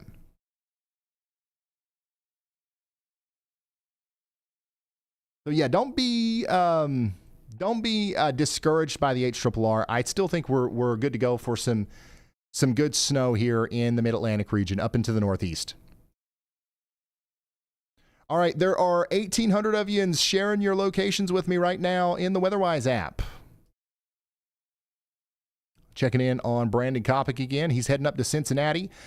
Brad Arnold is up there in Louisville, heading south. Let's see here. Brandon Montgomery is down here, way down here. What's he doing all the way down here? Is he going to chase the tornadoes? He's going to chase the tornadoes tomorrow, ain't he? Corey Gherkin is staying with the ice up here in Mississippi, it seems like. And let's go back over to Adam Lucio, who's going east. I don't know what any of these guys' plans are. If I was Adam, I'd be going towards Dallas. Dallas is the story right now. That's where everything's happening. By the way, how are we doing, Dallas?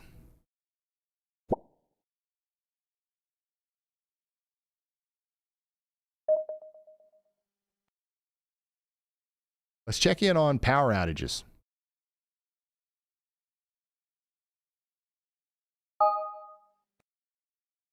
We're up to 51,000 without power in Texas, 50,000 in Louisiana. Not much has changed here. We've got a little bit of a higher number in Mississippi now. We're starting to get some power outages in Sharkey County, Yazoo County, and some of these areas where the ice is starting to pile up. Nothing crazy yet. Honestly, I've seen way worse. So hopefully that is something I'll continue to be able to say later tonight.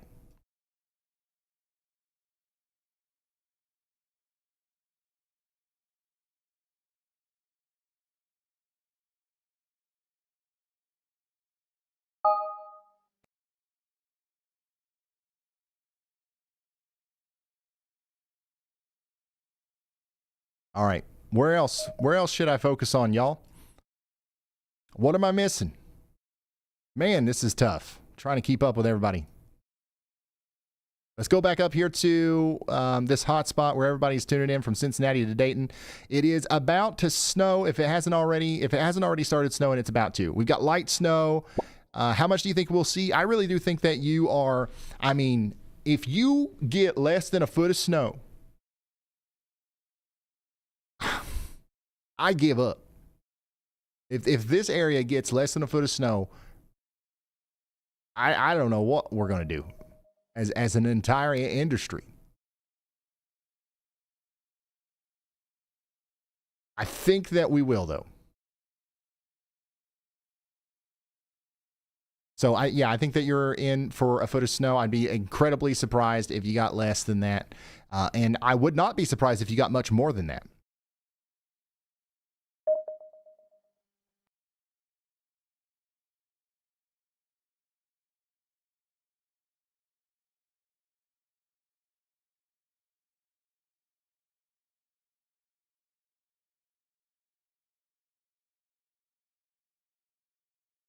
Sleet on the west side of Cincinnati right now. Should be snow. It's pretty cold. All the way up.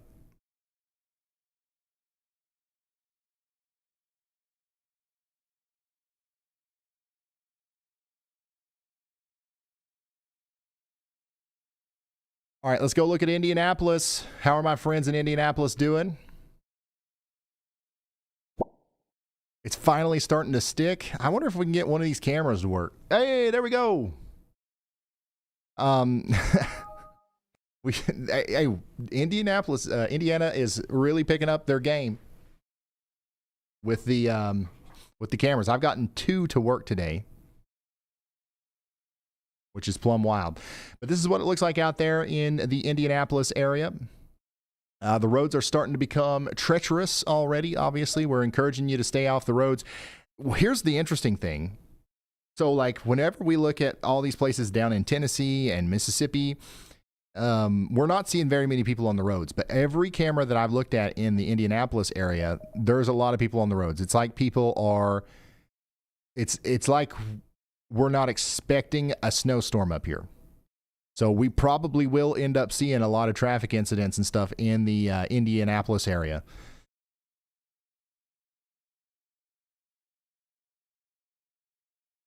But yeah, you guys are, I mean, you're sitting pretty. I don't know what else to tell you. It's going to snow for a long time. You're going to get a bunch of snow, at least 10 inches.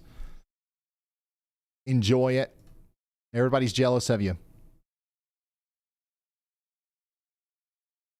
Pennsylvania is definitely going to get a bunch of snow for sure. We'll go through the model real quick here. I'm not going to do the whole shebang.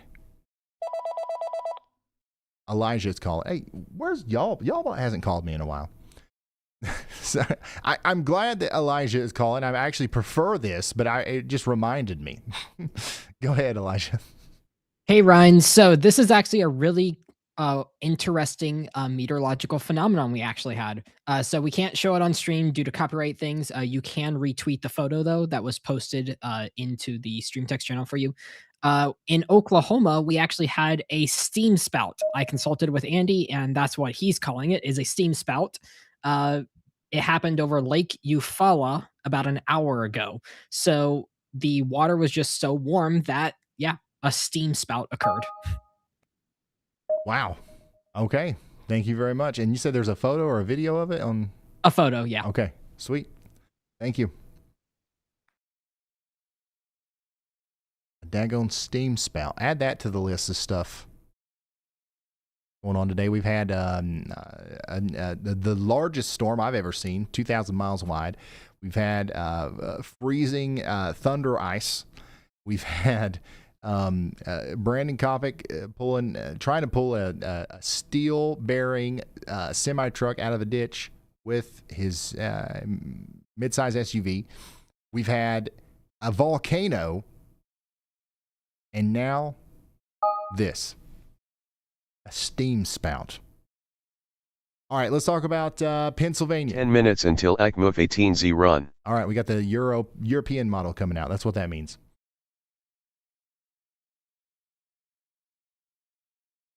Okay, Pennsylvania. You know what? I need to practice. We are going to do this live.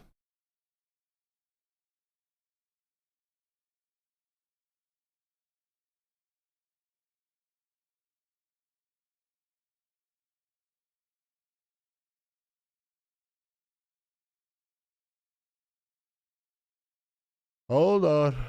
I think I like the NBM better for the Northeast, so I'm loading that up for snow accumulations, and then we'll do the thing.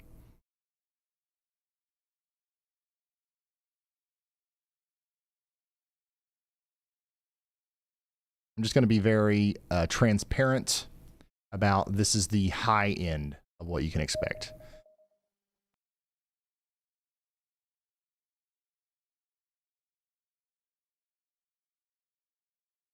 All right, let's go back to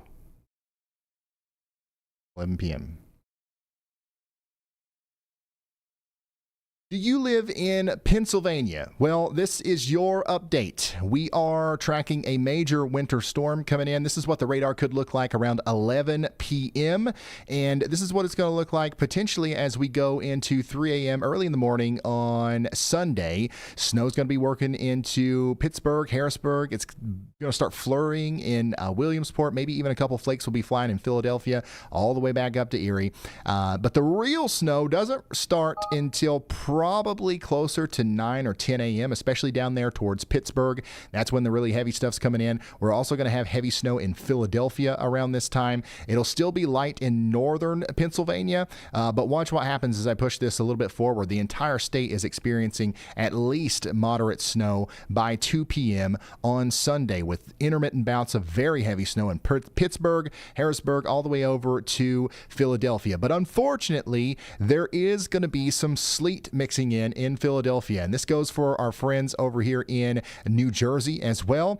We've got a significant warm area trying to infiltrate our snow here. It's going to lock us into a sleet mode for maybe several hours in Philadelphia, and that is going to cut down on our snow totals a little bit. Now, I think the HRRR model might be a little warm on this, so I don't necessarily believe how much sleet it's got going on here, but it's going to be enough to where it's going to put a damper on our snow totals. Now, that's not going to be the case at all in Harrisburg. That's not going to be the case at all in Scranton. That's certainly not going to be the case in Pittsburgh. I think that we are all snow in those areas, and it's going to be done snowing for the most part by the time we get into Monday. And let's talk about how much snow we're going to have.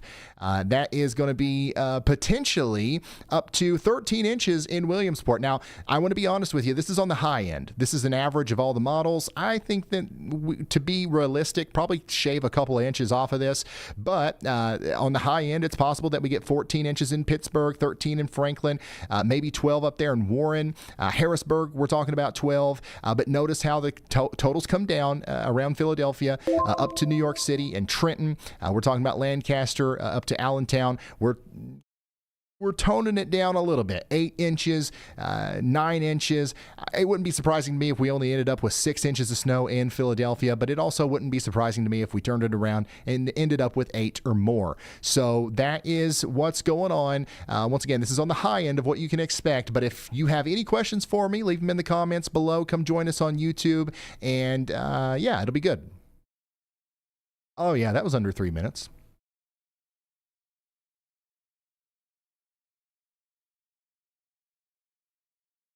We got a special weather statement. Look at this. We've got a thunderstorm out here in Louisiana. How about that? We have a thunderstorm in Louisiana right now with half-inch hail and winds up to 40 miles per hour. I already did Georgia.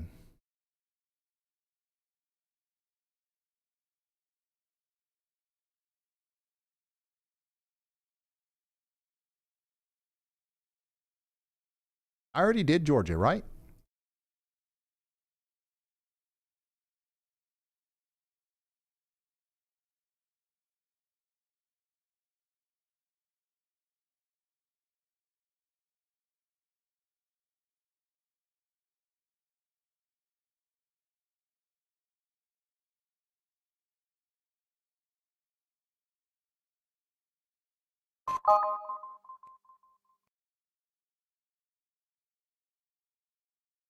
I didn't do all of Georgia because there's really no need to. The only places in Georgia that are going to get anything notable is northeast Georgia. From like Atlanta up towards the northeast.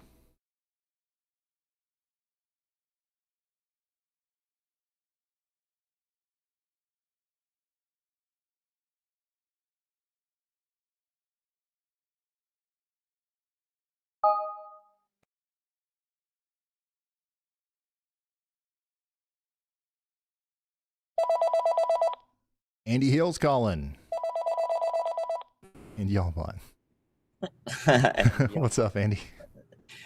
Hey, Ryan, you know that's not true, right? You forgot about the 5% tornado risk in Southwest Georgia tomorrow. So that's true. I was gonna lead into that, but you made me have to say that first. I was gonna explain what that steam spout was. You guys know water spouts, so those can happen apparently over warmer lake temperatures, while the air temperature is 15 degrees Fahrenheit out. I think the lake Eufaula there in Oklahoma is probably like 40 to 45 degree water temperature, and thus right next to the water, it's just about that warm. So steam, aka fog, is basically going to come out of that lake with those cold air, with that cold air blowing right over it. And I guess if there's just a little bit of a maximum of spin, a pool of spin that's right there comes together, it just goes upward, spins upward. So it looks like a complete dust devil, but connected to the cloud, and thus a steam NATO or steam spout. Now, those probably happen all the time over Lake Michigan, even Lake Erie in Ontario. When we get our lake effect snow bands, you can't see nothing through those. Those are like whiteout conditions all the time. So how are you supposed to know if snow NATOs are going on when you have those intense lake effect bands, right? Because you can't see anything. So I bet those happen quite often, and now we just have enough visibility over Lake Eufaula with this smaller scale, warmer water that we did see one of those fog NATOs, steam spouts, fog spouts, whatever you want to call them, in this cold air regime. So I thought that was pretty cool, and that should lead into the fact that I'm going to be covering real tornadoes possible tomorrow in the Deep South as a part of this winter setup. Awesome. Thank you, Andy. Guys, we got a mesoscale discussion for my area. There are 155 of you inside of this right now, 156. Somebody just checked in. And this is going to be for the next 5 hours. We're watching mixed precipitation. So we're concerned about, obviously, the snow. And then that's going to be turning over into sleet and then freezing rain. And the road conditions in this red circle here are going to be plumb wild over the next 5 hours. So stay off the roads if you can.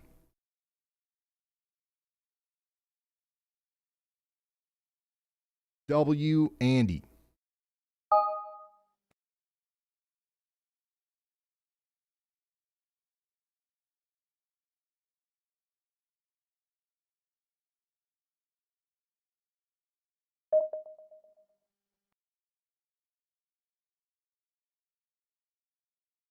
Thanks for your diligence. No problem. I hope you guys are enjoying what we're putting together here. It's honestly hard to follow everything. It's different with tornadoes. It's like okay, let's focus on the tornado. With this, it's like there's 200 million people all kind of experiencing a similar thing. What do we focus on? Roads are definitely pretty bad out there in Ohio County, Kentucky. Let's go over to Corey Gherkin, who's on his way down south. Brad Arnold is in Elizabethtown, Kentucky, heading south, and you can see that we've got some snow out there. More snow is on the way. We've got a little bit of a dry slot here, but that's about to get filled in. Adam Lucio is out here on Interstate 30 east of Dallas, showing us the conditions. Earlier, we could see some pretty decent icing on the trees out here. That's going to continue to get worse around Dallas. How are we doing in Dallas, by the way? So far, so good with power near DFW. It's plumb wild. Lots of ice here west of Fort Worth. Just got over 0.4 inches. That's actually pretty crazy. This might be one of the areas that overperforms. Very little bit of snow. It's also like very isolated. You see how everything's kind of broken up here? So that's interesting. Oh yeah, Indianapolis is plumb wild. Everybody's still, car is covered already, getting a good amount here. Snowing in Indy. Yeah, you guys are, I think you guys are the official winners of this. Outside of maybe Boston, Indianapolis, this whole area, and points south and east, I think it's possible that we get more snow than, you know, we will in Indianapolis, for example, in Columbus and up towards Cincinnati. But it's definitely going to be all snow in Indianapolis. You don't have to have the anxiety about, oh, are we going to get any ice? Like almost everybody else has. I haven't been getting much snow. Most of the heavy snow is to your north right now. It'll fill in.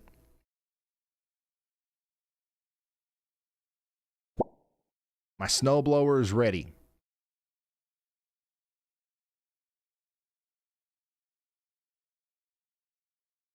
My chats on my television scroll right over your picture. Better on the left side. Only a 65-inch. I guess the reason is for you being there. So if you are watching on a TV and the chat is bothering you, you can turn that off. If you're watching in the YouTube app, there's a way to just like hide the chat. I would. Like on the TV UI, it really doesn't make sense. I only like looking at the chat if I'm on a computer or like a tablet or something. So you can turn it off if you want.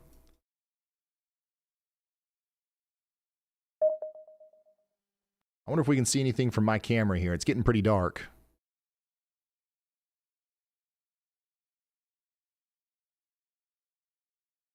Yep, it's snowing. We'll get plumb snowed in here at the Weather House, Bulls.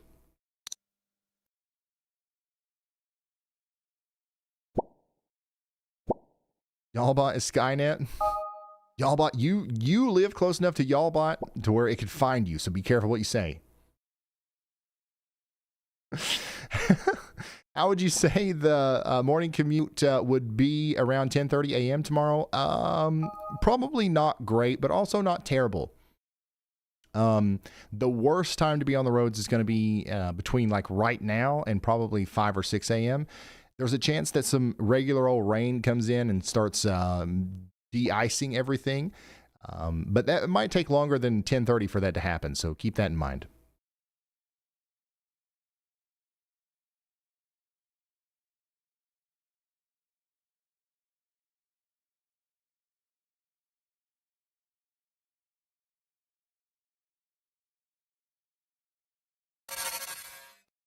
Wow, most of our location pings right now are coming from Ohio. Ohio's on top of the list. That's new. Tennessee's still up there pretty good. How are we doing in Tennessee? We've got some pretty decent icing happening right here, right? I'm too southern for this. The good news, so the first thing that I'm looking for whenever I open these cameras are the trees. Can I see reflections of the streetlights on the trees, first of all? If I can, bad news. If I can't, okay, do we see something that resembles like a weight on the trees? Do they look like they're being weighted down? If not, good. So far, so good. I'm not seeing any signs of significant icing down here just yet. Let's take a look at Lawrenceburg.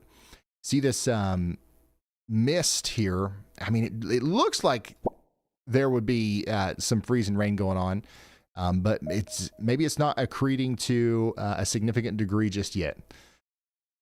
This one looks a little bit more convincing. I think I see some ice. You see it's very hard to see because I am in front of it. Let me turn me off. But down there in the bottom right, you see how that building light is shining on the tree and there's like a white glow on that tree. There's a little bit of ice there. That's what we're looking for. It's not a lot yet, but I mean, we've just got a lot more freezing rain to go. So it might be a lot eventually. Let's check out these trees. Yeah, we've got some ice on these trees as well. Nothing terrible, though. Nothing terrible just yet. What's going on in Tupelo? People are driving in Tupelo, so that's a good sign. Obviously taking it slow.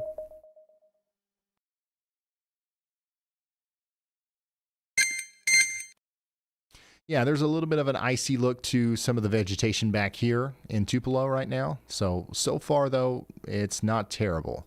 I think that sound was a camera suggestion.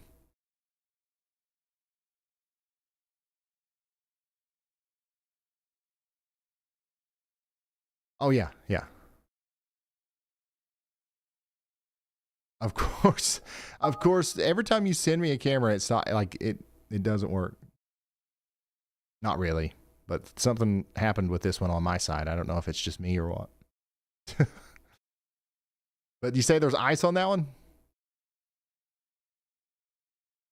Oh yeah, you can see it. Yeah, I see it now. It was on the bottom left. All right, I'll come back to that and see if I can get a better look at it. So there's a decent amount of ice over here in Arkansas.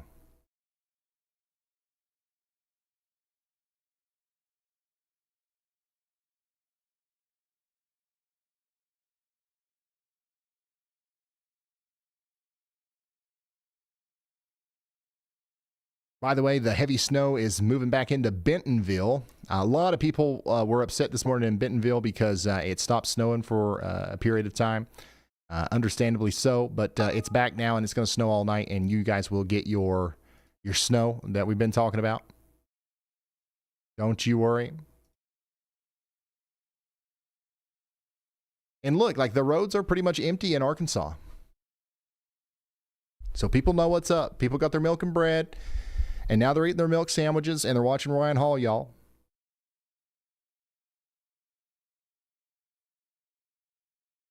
That's all you can do. That's all you can do.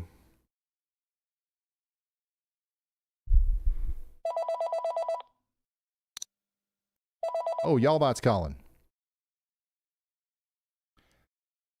Hello, Y'allbot. Not sure if this crossed your desk yet, but we have a state of emergency declaration, and the Waffle House Index is flashing red. Let's break it down. First, the Indiana governor just declared a state of emergency for the winter storm. Second, we've got Waffle Houses closing in Greenville, South Carolina. That's a big severity indicator for that ice threat. Third, we're getting reports of power outages in northeast Mississippi, which contrasts with what you're seeing in Tupelo traffic. And fourth, scanner traffic confirms a major 18-wheeler crash in Travis County, Texas. Roads are glazing over fast out there. Wow. Okay, Y'allbot, is there any good questions in chat for me? For sure. One viewer asked, if temps drop further than forecast in Atlanta tonight, will the precip flip to freezing rain or snow? That's a solid meteorological question. Plus, someone's curious if the weather house is stocked with extra blankets and a kitchen in case you get snowed in. Yes, the weather house is a house, so I've got everything I need here. As far as the what's it called, the city of Atlanta? Why did I have such a hard time with that? As far as Atlanta goes, even if the surface temperatures drop a little bit lower than forecast, the warm nose in the mid levels, that's not going to change much. So it's very unlikely that we get snow in Atlanta. It's probably likely, I guess, if the surface temperatures are a little bit lower than what we thought, that we get more freezing rain. But I don't see a future where there's any snow. Do you agree, Y'allbot? Totally agree. It's all about that warm nose aloft in Atlanta. Even if the surface temps sneak down, freezing rain's the big contender, not snow. So more glaze, less flake. That warm layer's locked in. Thank you, Y'allbot.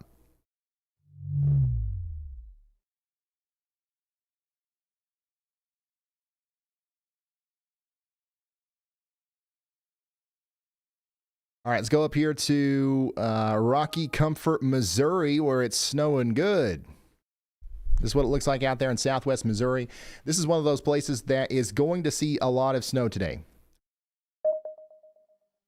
Ryan, your mic is low, and Y'allbot is loud. Really? Oh, yes. I see. I see. My bad. I had a thing flipped. It was a little flopped. I unflipped it.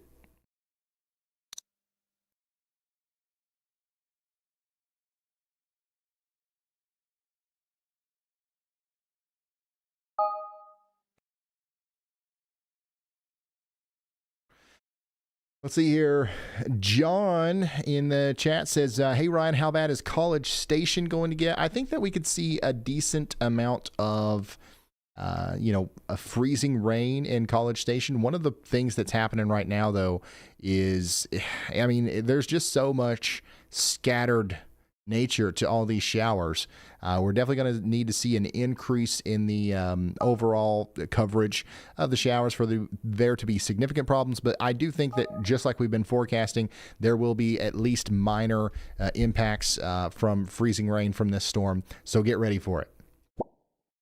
It's really windy here. Tell the northerners to come get their weather. Emergency brisket on hand. Ice is thawing. We've got all kinds of reports coming in from the College Station area. Just rain and cold, not ice. You will get some freezing rain down there, I believe. More precipitation is coming together here in Dallas. Snowing and cold. It is plumb wild for sure.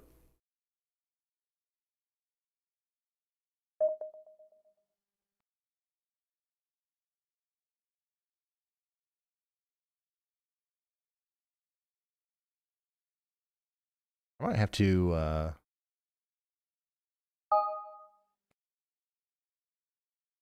let me try to just refresh my thing.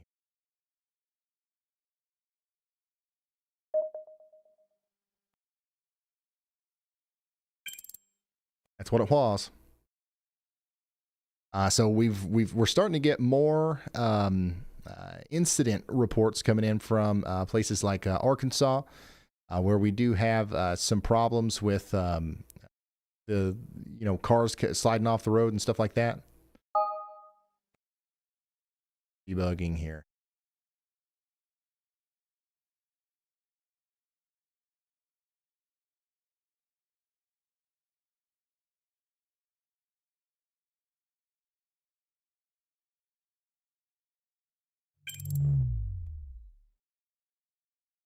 It seems like it's only cameras that you suggest, 100%.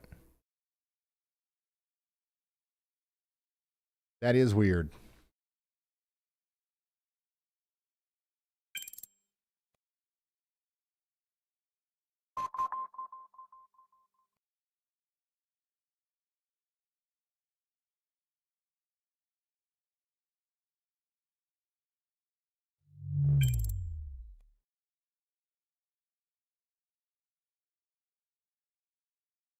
Hey, thank you, Compton, for becoming a slight risker. Thanks for joining the crew here.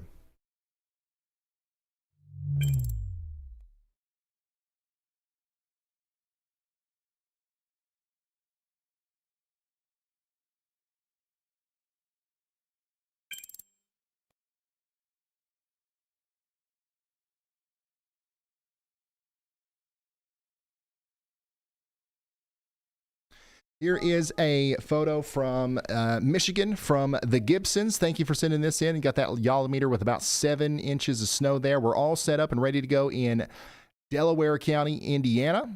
Thank you, Ed, for sending that in. Snow has been light and steady all day. It's stopped now with winds less than 5 miles an hour. That's in Riley County, Kansas.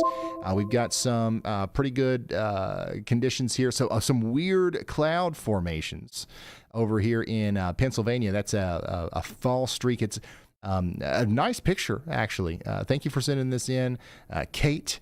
And then we got some pretty good snow back here in Roswell, New Mexico. Here's another photo from Montgomery County, Ohio. So it is finally starting to snow in Dayton. And light snow is starting in Montgomery County, Ohio. It's currently sleet on top of this morning's snow, on top of last night's ice. And we've got Elizabethtown, Kentucky with a few inches of snow. Thanks for sending this in. This is from Creve Coeur, Missouri, where it's still snowing out there. David, thanks for sending this. And then we've got this from Mitch in Dallas, Texas. The ice rain is starting again with wind. Columbia, Missouri, this is what it looks like out there. And here is a photo from Idabel in McCurtain County, Oklahoma, with some significant icing. I can definitely tell on those trees that there's some weight on those. So thank you guys for sending in those submissions. Oh, there's more. Oh my gosh.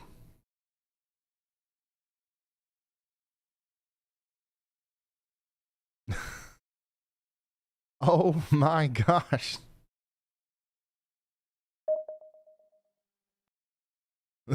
This is great.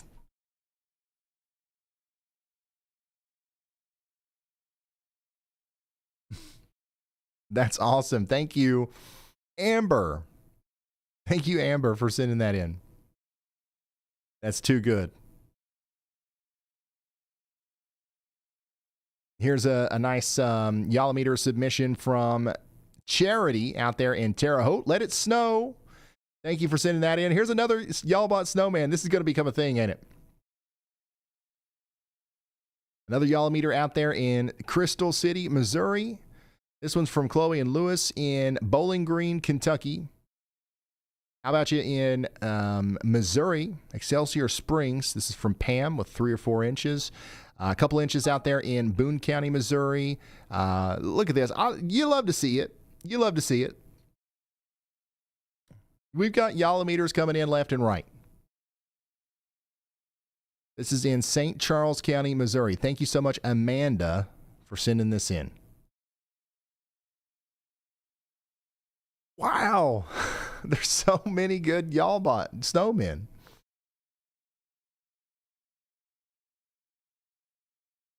All right, it's official. It's official. We're doing a contest. I'm saving these.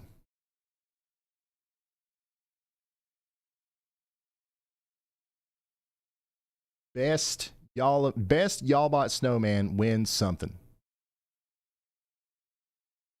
Where should I paste these? Where should I put these?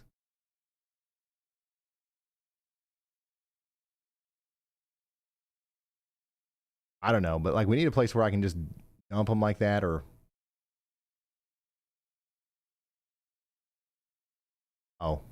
never mind. We need to do something with this because this is awesome. This is a great one, by the way. Thank you, Rebecca, for sending that in. Here's a custom Yalameter from Carterville in Williamson County, Illinois. I love the creativity. This is great, guys. Thank you for sending this in over there on RyanHallYall.com/submit. Just about 4 yalls of snow in Arlington, Tennessee. This is from Ryan Hubbard. Thank you, Ryan. This is from Jason in Indiana. Thank you, Jason. And we've got a nice check-in coming in here. Wow, this is a great handmade Yalameter. This is definitely a custom-made Yalameter there. Thank you so much for sending that in. Okay, I have to dedicate a couple of minutes to trying to fix this submissions thing. Because we're missing out on so much good stuff.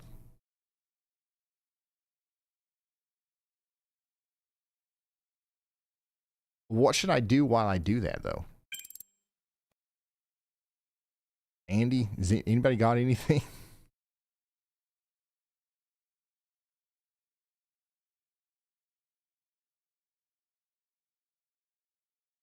Let me see. Hold on.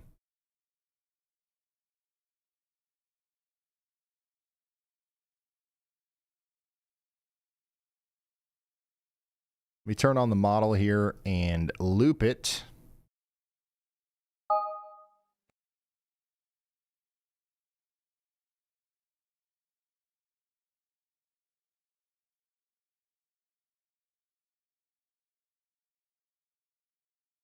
And we might just do Elijah.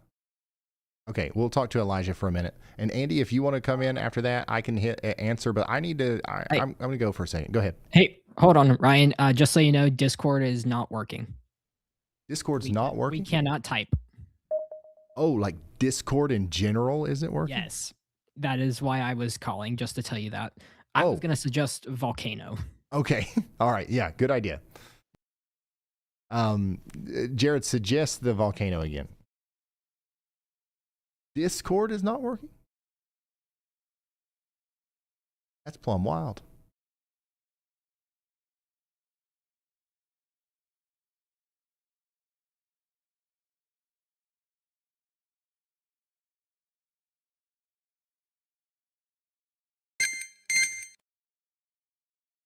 All right, we're going to watch this volcano here. This is live, by the way. And I'll be right back.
All right, I tried something. We'll see if it works.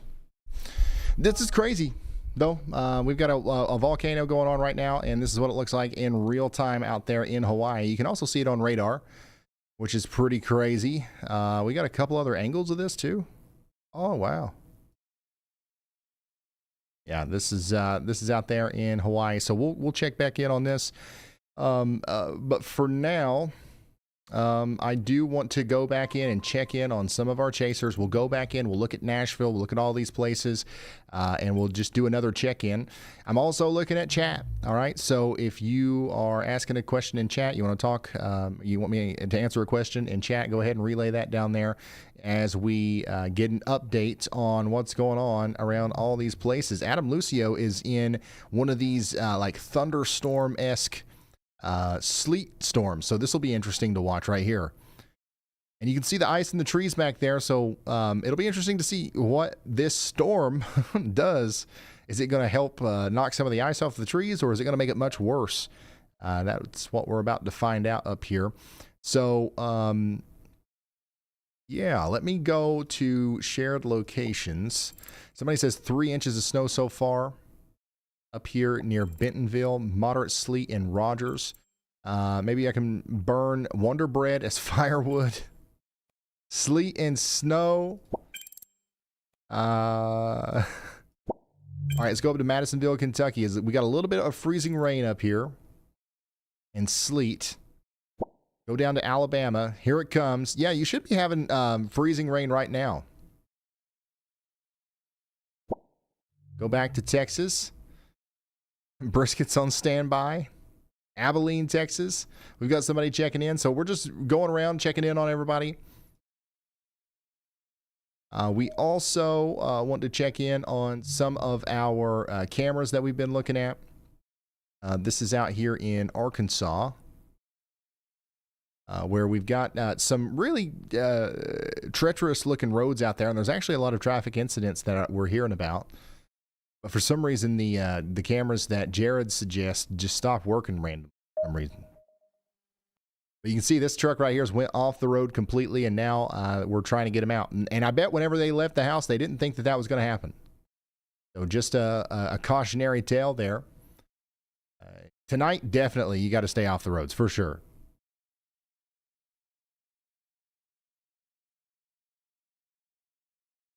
Could you give us an update on what the next couple of hours will look like for the Cincinnati area? I'm in Mason, Ohio.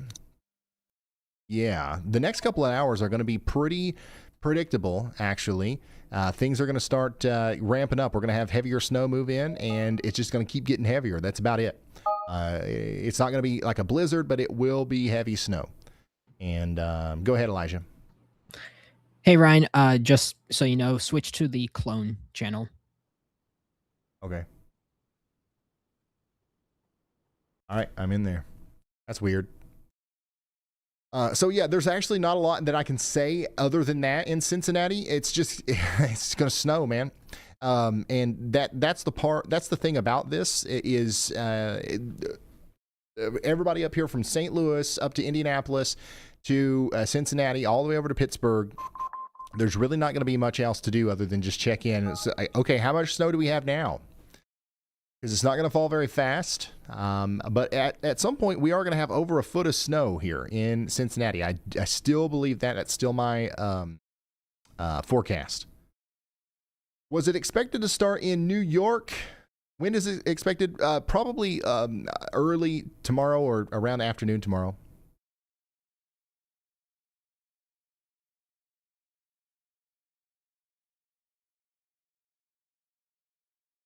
Yeah, this is an incredible view from Jennifer here. This is a live look at Cincinnati right now. This is live.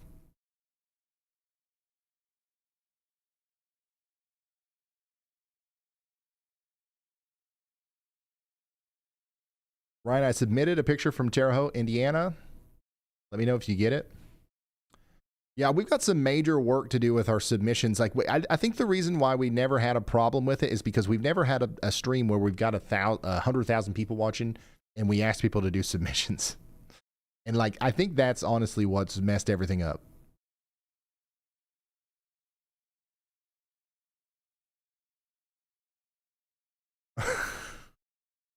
Cold to the bone meter. I like it. I like it. Well, this is set up in Davies County, Indiana. And we've got a cat watching out there in New Milford, Connecticut. And I know there's more submissions than that, but for some reason, they're not showing up for me right now.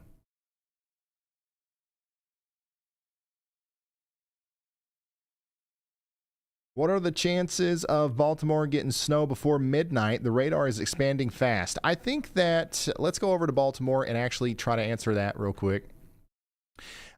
Before midnight, it's unlikely. I think that right around midnight is possible, but before midnight, it's very unlikely. Here's what it looks like out there in Cabell County, West Virginia. Thank you, Amelia, for sending this in. And here's a nice video from Darke County, Ohio, where it is starting to snow.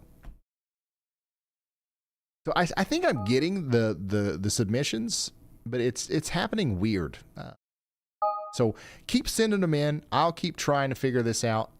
If I don't get to your submission, I am sorry. We have a really complex system that is supposed to like make this really easy, but unfortunately, it has made it more complicated today. Nice, check it out.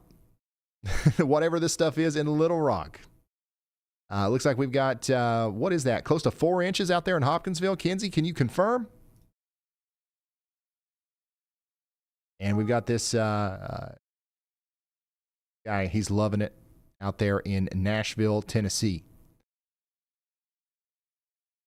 Managed to get a photo of where the snow starts and ends. Oh, that's cool. That's cool. That's a nice photo. What'd you do? Get a drone up in the air and do this? You usually only see this in like lake effect snow bands. That's pretty cool.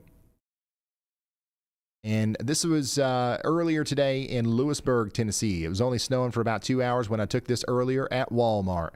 You was at Walmart after the snow already started? What are you, plumb wild?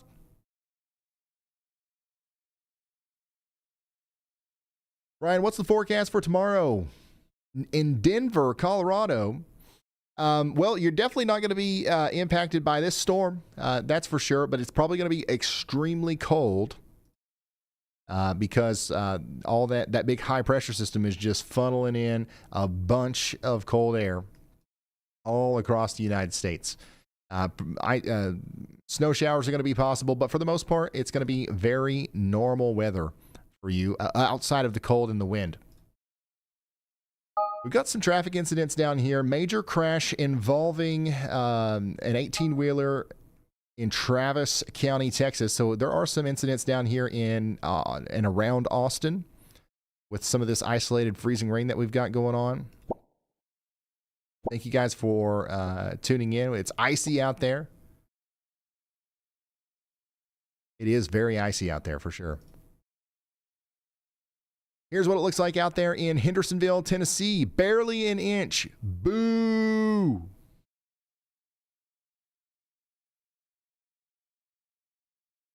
Boo!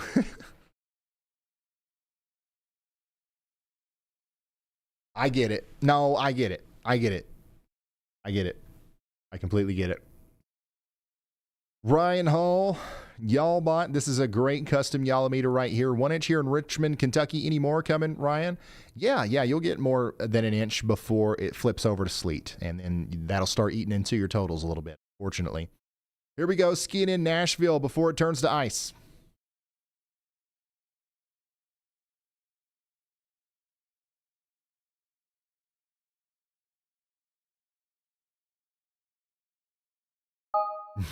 Nice. Thank you for sending that in. Here we go. This is in Springfield, Greene County, Missouri. And the dogs always love it. This dog right here, this guy is absolutely loving it. He's not saying boo. A little ice didn't stop us from taking the pups out to play. You love to see it. You love to see it. This is in Stewart, Tennessee, maybe 1 to 4 inches. It's been sleeting for about 20 minutes there in North Carolina. So we've already got some frozen precipitation coming down in North Carolina. This is Clark County, Ohio, Fort Wayne, Indiana. Thanks for sending that in. Speaking of North Carolina, I'm going to go check in on that, even though I haven't seen anybody talk about it at all in chat. It's like nobody in chat's even mentioning North Carolina at all. I don't know if we've got anybody out here watching or not. But despite that, I am going to go over here and check in on it because we've got some great friends over here, like this person that is checking in west of Asheville. Rain and wintry mix has begun. All right. Tried to evacuate. The storm beat us. Can't go south. You're okay. I don't think you need to evacuate. I mean, it probably would have been nice if you could leave and go on a nice little vacation to Florida, but I don't think evacuation is necessary. You are in a place where, unfortunately, though, the power may go out, right? So we've got to keep that in mind as the situation unfolds, and we'll keep you in our thoughts, and we will also be here for you if you need any guidance throughout the duration of the storm. We're going to be live here until this thing's over. It's just now getting started.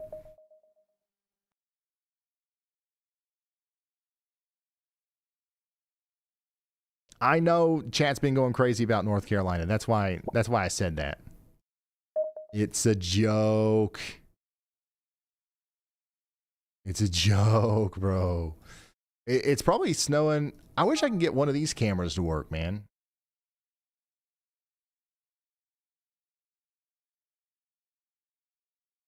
Resort Cams has some incredible cameras, but a lot of them tend to be down. All right.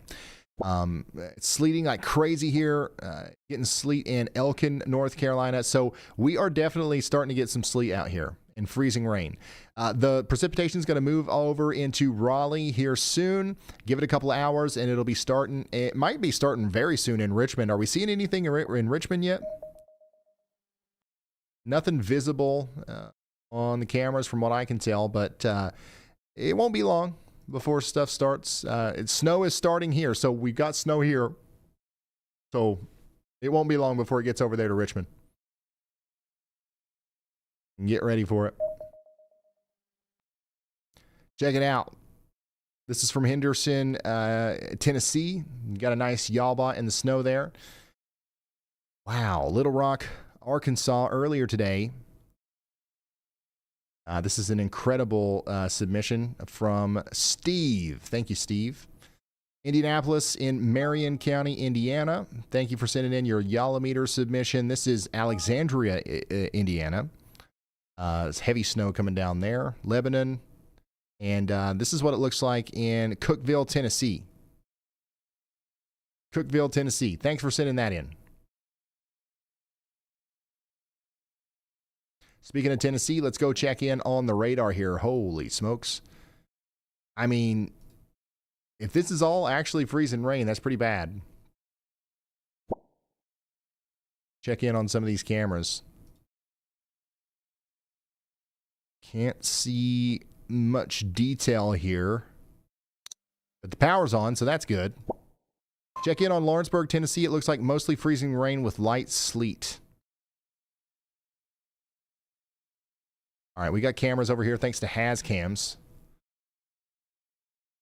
Yeah, we're definitely, this is definitely freezing rain over here. Power's still on, so that's good. But I'd say the roads are getting slick, and we're starting to see some weight on the trees. Heavy freezing rain here south of Lewisburg. Okay. So our ice storm is underway right now in Tennessee. Nashville, downtown Nashville, you're getting a break from the precipitation for the most part, but there's more on the way, so don't get too comfortable there. What's this? What's it looking like in Huntington? Yeah, it's just a misty, frozen mess is what it looks like out there. Thank you for sending in this. Check it out. This is over there in Walker County, Georgia. Earlier today, some interesting frost on some of those trees. Thank you for sending this in.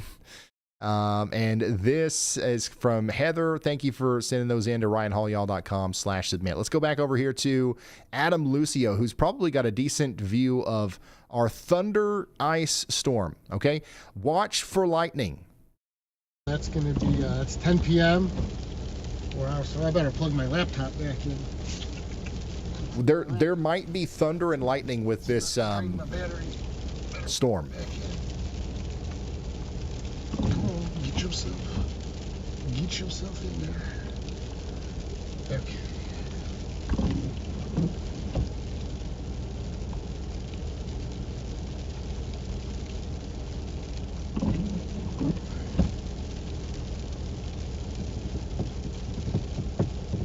So what we're experiencing here is actually pretty rare. We've got frozen precipitation and a real thunderstorm at the same time. This is not as intense as it was earlier when Andy was talking about it when it was back here west of Waco. It had a little bit more of like a hail core, or like your traditional thunderstorm presentation. But it still looks like it's going to be intense here as it comes over his location. I want to know where to snow at. It's coming. It's coming. But listen to that ice. So maybe I will hole up in Texarkana tonight. Wake up before sunrise and see exactly what's happening. Is that a crack in the windshield? Yes. Adam Lucio is a storm chaser. That's how storm chasing goes. So it's rare that you'll see. It's rare for him to have an intact windshield. I am surprised. I guess it's been a while since there's been hail big enough to knock out a windshield, so this has been broken for a while. I'm looking at some forecast data right now. Oh, Elijah, my bad. That's not going to show up for me. What's going on, Ryan, and everybody watching? I'm over here in Sulphur Springs, Texas, at the Pilot. Starting to get some heavier sleet. There's a convective cell coming up from my south. I'm trying to see if there's going to be some lightning. So far there isn't. The lightning that was showing up on radar has abated a little bit. Let me move my camera so I can point down and you can see the sleet bouncing a little better. There you go. That helps. Nice. That's some pretty heavy sleet.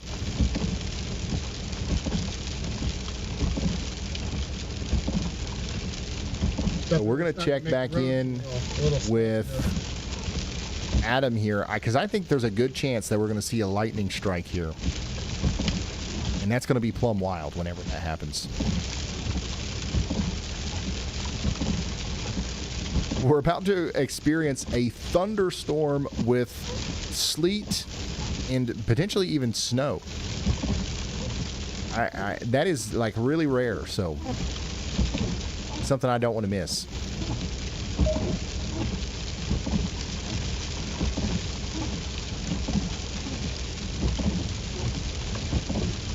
This might be a good what do you call it? Twitter thing. Let's do it. Let's do it. Okay, so we're about to experience a thunderstorm here with snow and sleet. You heard that right. Adam Lucio is out here in Texas, and it's pouring sleet right now. Check it out on radar. This is actually your thunderstorm. Earlier, it had what looked like a hail core. This is a convective storm that's actually working like a normal storm, but it's moving into an area where there's a shallow layer of cold air at the surface, and we are having freezing rain. We're having sleet. We're having snow, we're having the whole shebang, and we might actually catch a lightning strike here in the middle of this sleet and snowstorm with Adam Lucio. So come on over to YouTube and check it out. Check it out. Why did I say it like that?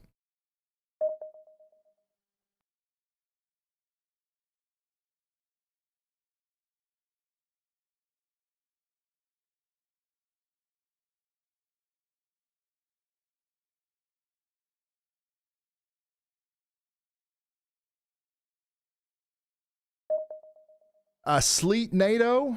A sleet NATO? I don't think we're going to have any sleet NATOs. Let's check the rotation just in case. Nah, no sleet NATOs.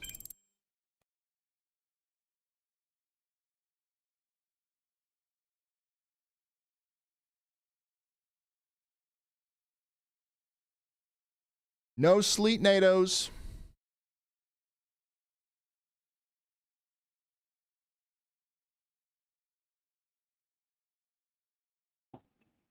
Hey, Ryan, you may want to take the correlation coefficient on that. We may have a sleet NATO forming.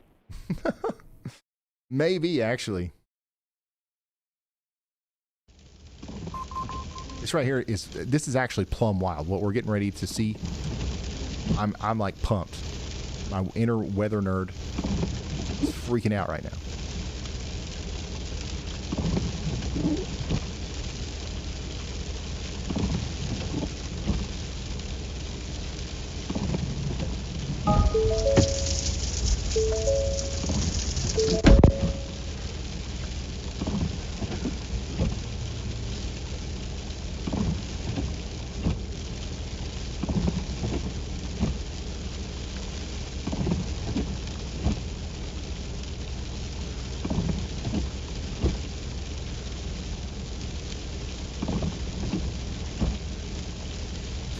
All right, so if you're just now tuning in, we are kind of hyper-focused on Adam Lucio here, who's showing us a thunderstorm with sleet, snow, and freezing rain. It's not as strong as it was earlier. When we were watching this thing closer to Waco, Texas, it had multiple lightning strikes with it. Now the lightning is a little bit more intermittent, so it's not guaranteed that we see lightning with this, but there's a good chance that we'll see a big old strike of lightning right in front of Adam here in the middle of the snow. And that'll just be interesting to see. Once we see that or decide to move on, the next thing I'm going to do is check in on all of our big places that we're keeping track of: St. Louis, Nashville, Arkansas, Cincinnati, Indianapolis, everywhere. And I'll be answering questions and all that good stuff. But for now, we are just nerding out here over this incredible phenomenon.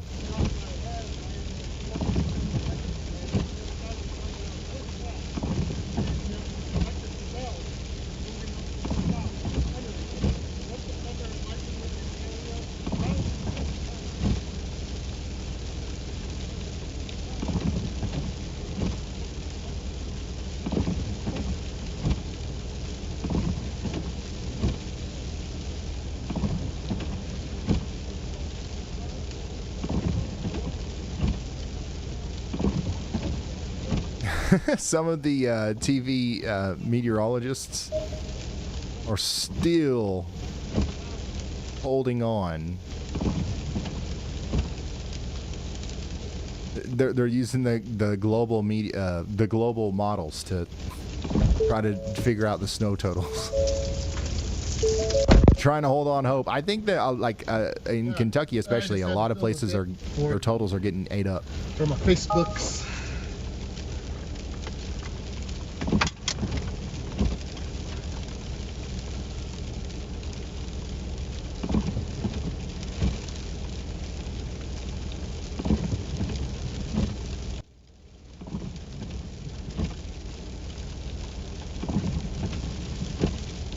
Somebody said, my inner weather nerd. Ryan, it's not very inner.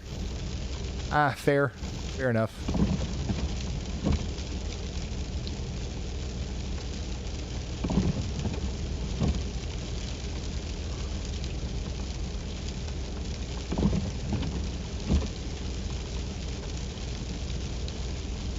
I don't think so, Jared. I don't know if they ever got a hold of him.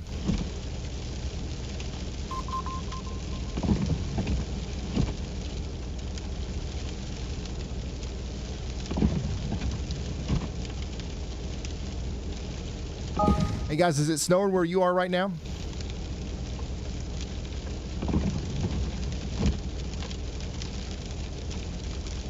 If it's snowing where you are, raise your hand.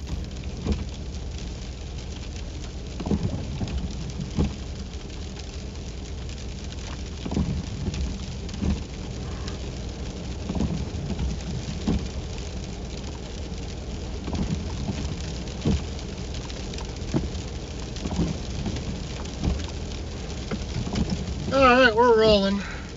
I don't think we're going to get any thunder sleep here. Let me angle this back up. So, what? That's a little too far up. Maybe not with the thunder sleet today. We were close. That was a little too... It was so, like, the storm was definitely producing lightning back in here. I guess Adam just scared it off a little bit. We'll check back in with Adam here in a moment. But for now, let's go. Where are we going? Go look at some of these submissions here.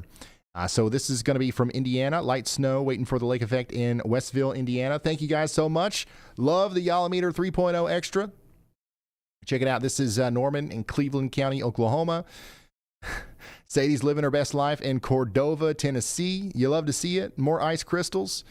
Basil's worried about the Waffle House closure in Greenville, South Carolina. Don't worry about it. Okay? We're going to get through this. I think the Waffle House will live. It will see another day. Okay? There's nothing to worry about. Feels like -5, but we're hyped to be out here. This is another Michigan submission. And here we go. Here's an update on the Kentucky Sports Weather Radio Challenge that I'm a part of. If my prediction is the most right out of all these Kentucky weathermen, then we get to designate $15,000 to the charity of my choice, right? So we're really rooting on me to win. There's a lot of legends on this list here, but I think this is a really fun thing that Kentucky Sports Radio is doing. And Andy and I got together, and I think we come up with a good forecast that's going to win. Honestly, I think we'll be the closest.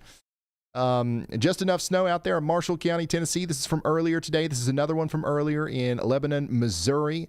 Check out the ice piling up out there in Waynesville, North Carolina. Already seeing ice accretion like that. Not a good sign. Cedar Hill in Dallas County, Texas. Got about a 1/4 inch of snow this evening. What is that? Snow in Connorsville, Indiana.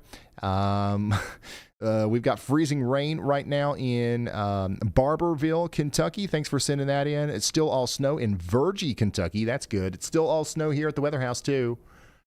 Hopefully it lasts. Hopefully it lasts. Calm before the storm there in Mississippi. It's probably freezing raining by now. We got a break from the freezing rain in Lebanon, Tennessee. And this is another picture from earlier in Tennessee. Thank you guys for sending that stuff in to ryanhallyall.com/submit. Speaking of my hometown, I got to check the radar. Man, if as long as the sleet... oh, man, never mind. It's coming. It's like right here. The sleet is already right here, man.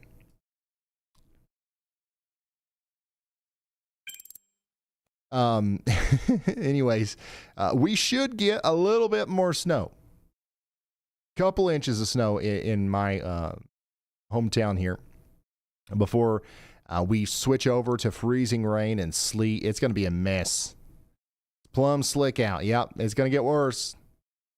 It's going to get worse. Here's a video from earlier in Tennessee, and check out this battle station. This is from Matthew, watching and waiting from West Virginia. You are monitoring the situation correctly. This is how you monitor a situation, guys. Enough snow to ski in Hendersonville. That's from earlier today. This is from Indianapolis. Thank you, guys.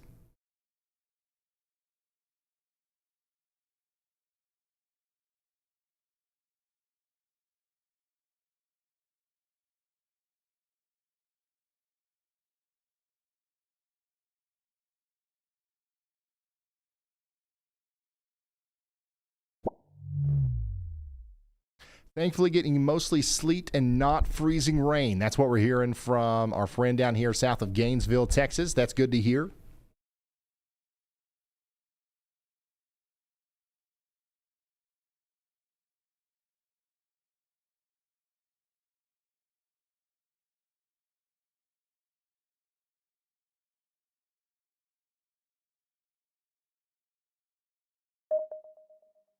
Let's go back up to Ohio, checking in with our storm chaser out there, Jennifer, in Covington, Kentucky right now with Live Storms Media.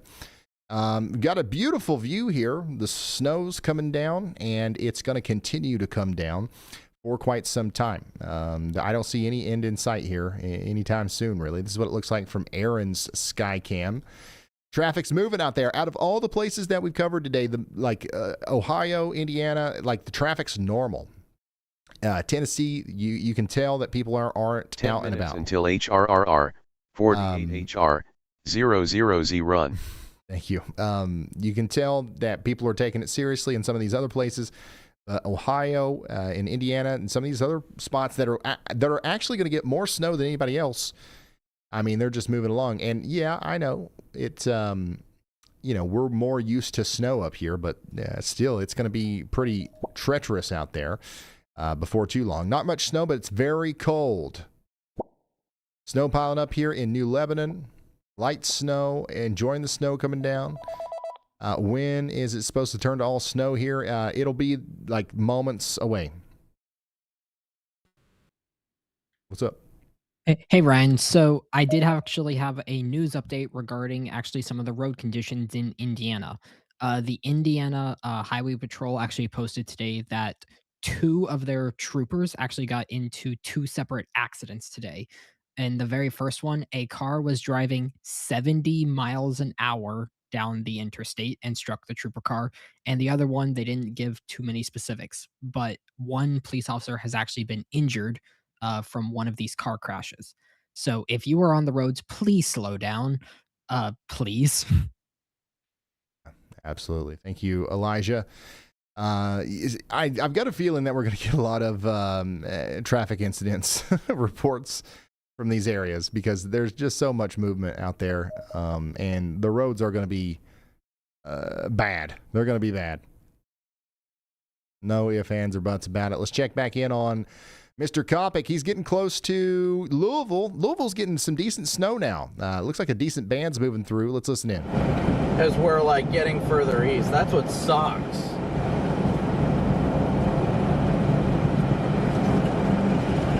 But it happens.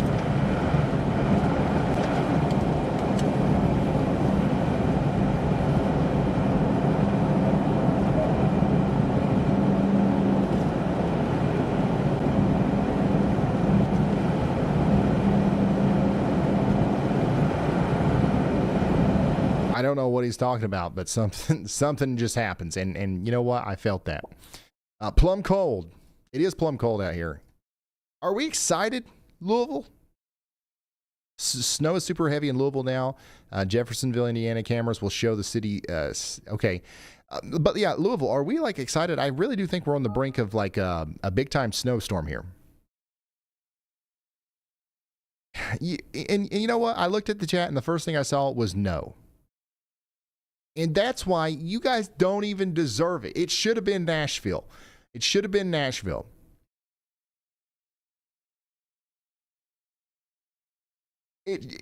Nashville would have been so much more fun.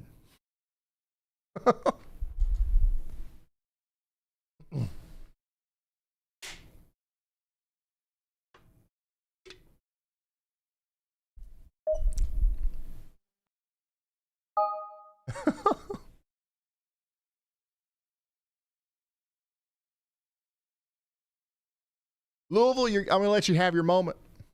But Nashville's had one of the worst dry streaks of all time. All right, we needed a good snowstorm down there.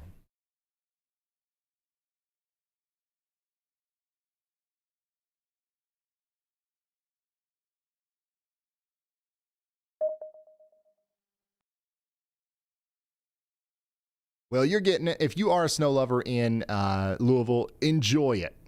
Enjoy it. Starting to pick up here. Yeah, you guys are going to get a bunch. You guys are going to get a bunch of snow, no doubt in my mind. Coming down good now in Louisville. So we're going to keep an eye on y'all. And we are going to also check out Lexington. I don't think it's coming down very heavily in Lexington, is it?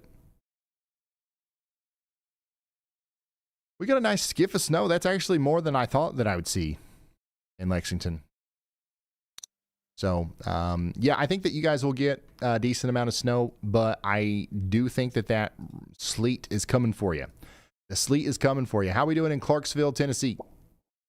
Plum cold in Adams. Looks like the freezing rain has kind of taken over here. We had like just completely snow. Oh my gosh, you see that guy? I don't know if that was an accident or if he was just having a little fun there, is getting and digging it as he took the turn, but he definitely fishtailed there. But the roads look terrible out here in Clarksville. This is the result of a couple inches of snow earlier, and now we're getting just covered up with some rain, essentially.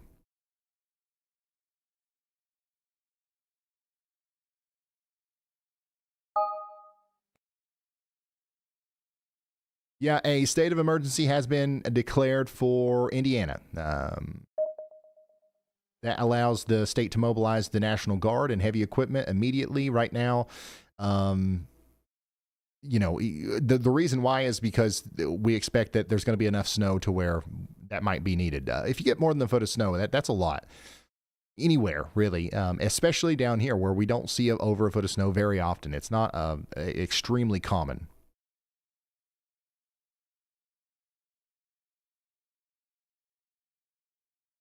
Yeah, the roads are terrible out here, but man, the people in Clarksville, Tennessee are having a blast. You see all these tire marks? Somebody was just spinning around in the middle of the road. Or that was an accident and they're just having a hard time. I don't know. Looks like we've got some snow and rain and whatever else you can think of over here in Dover.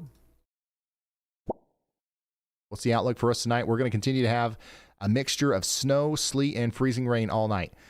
The dry slot that Nashville was in is filling in. So we're going to get some freezing rain filling in the gap here. So the precipitation is about to start back up in Nashville. If you felt like it was over, you were wrong. It's coming back. And it's going to rain all night. And unfortunately, that rain will likely accumulate in the form of ice on surfaces. So keep that in mind.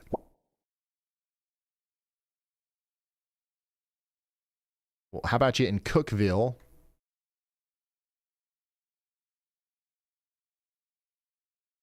Looks all right out here so far.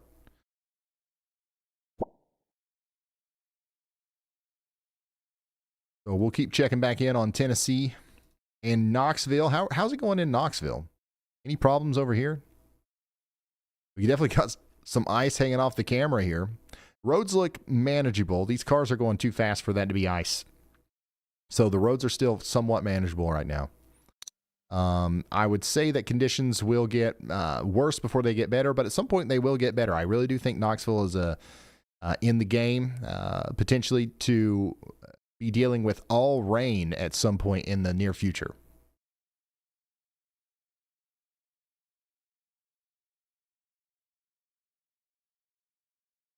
And we've been talking about that for days. Day 1 Outlooks update.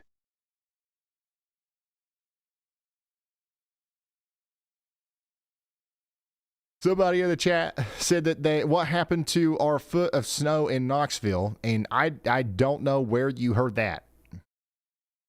It wasn't here, that's for sure.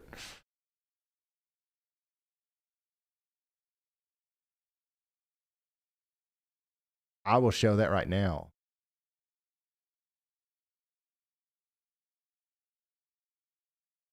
About what time is Somerset getting sleet? Probably within, if it's not already sleeting, within the next couple of minutes.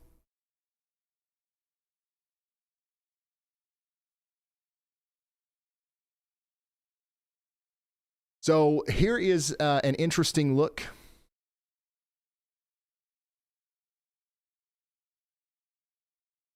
at the map of the current warnings.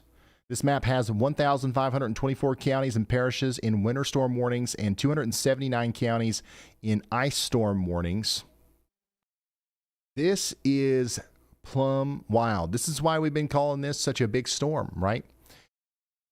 Even though there are storms that have dropped bigger snows and storms that have had, worse ice and, all this stuff. This is one of the biggest snows.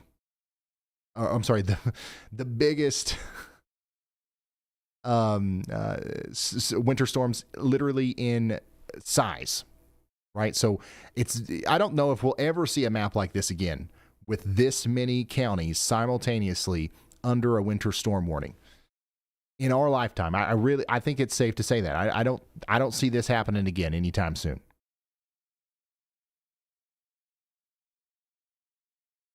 We've had a couple that have come close. I think, 2021, there was a pretty big one in terms of size. 2011 was pretty big. But, yeah, this one just is on a whole nother level.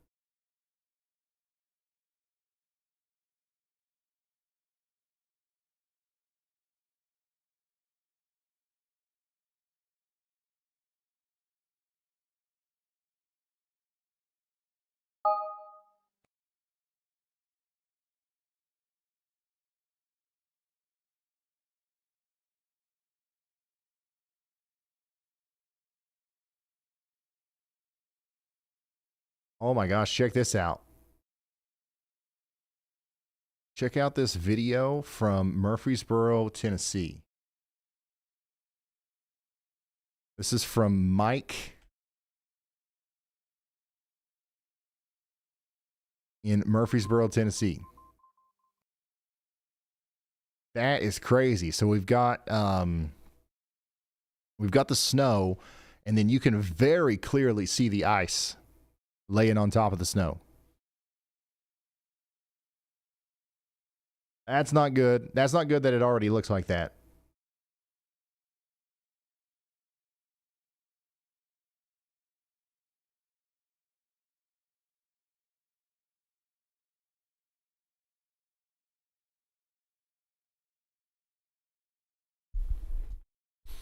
Yeah, that's not good.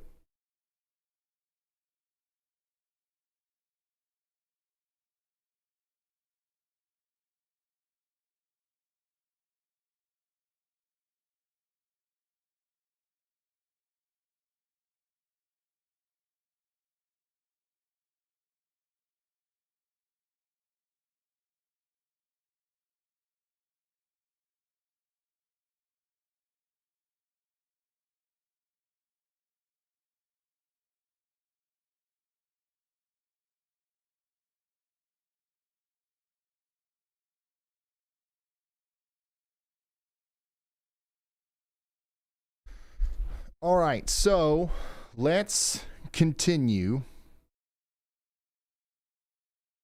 Sorry, I was reading something.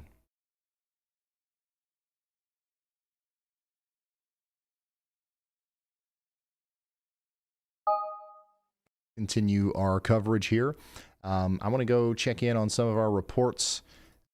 Ice report down here in Madisonville, Tennessee, 0.13 inches. Train spotter reporting ice accumulation on elevated surfaces and trees and vehicles. Murfreesboro is right here. So that video that we just watched shows pretty significant icing. I'm surprised we don't have more reports coming out of this area. But yeah, I mean, you can see it. You can even see it here.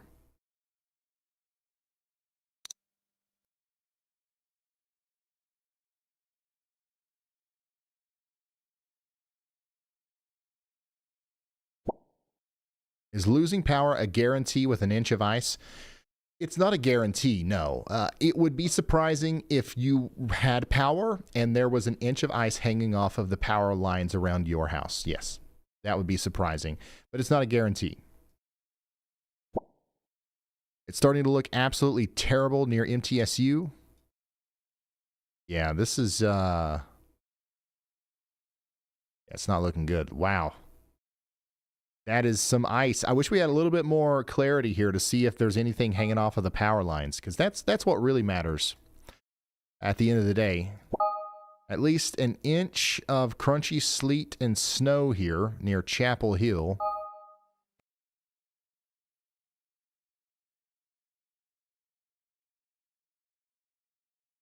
Ugh. And all that is coming up towards Nashville, too. So you're about to get another big burst of precipitation that will freeze on contact. It's going to be really nasty out there. Sleet's coming back down in southwest of Nashville. Yep.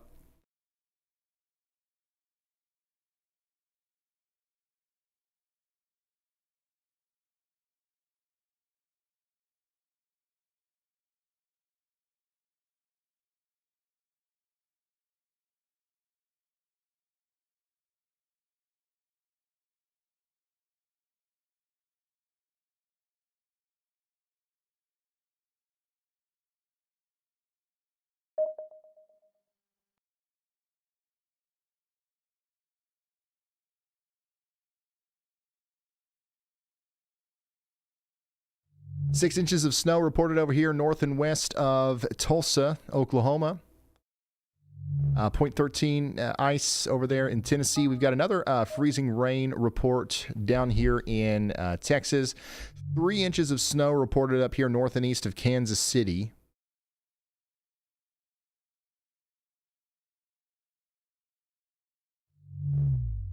Comments on social media report a light glaze developing on the deck and vehicles in the Maryville area. So this is that spot where everybody was going and getting the milk and bread last night. I said, I wrongly criticized. I was a little confused, first of all, about where exactly this was. And second of all, this area will transition over to complete rain here soon. So the ice impacts hopefully won't be too bad. But yeah, the idea of going and preparing, I shouldn't have criticized it. I was like, it ain't even going to snow down there. What are you guys doing?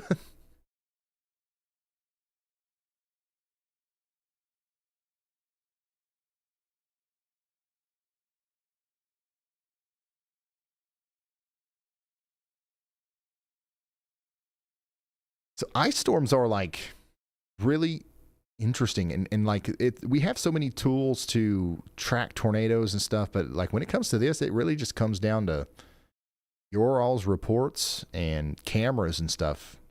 I mean, there's really nothing else that you can do here.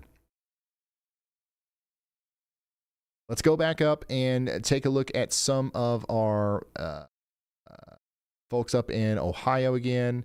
Let's go to Jennifer in Covington, Kentucky, and take a look at this incredible view that we have here of the snow coming down. It's a light snow. It's not really accumulating very quickly, but it is accumulating, and it's going to get heavier. We are likely going to see quite a bit of snow here. It's not even close to the heavy part of the storm yet, though. And if you're waiting for that, you might be waiting for a while, to be honest with you. Here's what it looks like out there at Kings Island. Beautiful, beautiful. Look at this. Whenever it does start snowing heavily, this will be fun to come back and look at. And then what do we got? What are people saying down here? Don't forget to watch the Kings Island cameras. Yes. I'm going to be coming back. Jennifer has a great spot. Not much snow, but it's very cold. Yep. I'm going to go up to Dayton. It's actually snowing a little bit heavier in Dayton right now. Let's check the Clark State camera here. Yeah, it's still not like a huge downpour or anything, but it's coming down. There's a decent band, especially north of Dayton over here near Springfield. This is going to likely put down a decent amount of snow on I-70 as it approaches Columbus. Flakes are starting to fly in Columbus, maybe? Are we seeing any snow? Yeah, okay. First snowflakes are starting to fall in Columbus. It's going to be a slow grind, okay, but it will start snowing in Columbus soon, and it'll start piling up soon. All right, so bear with me.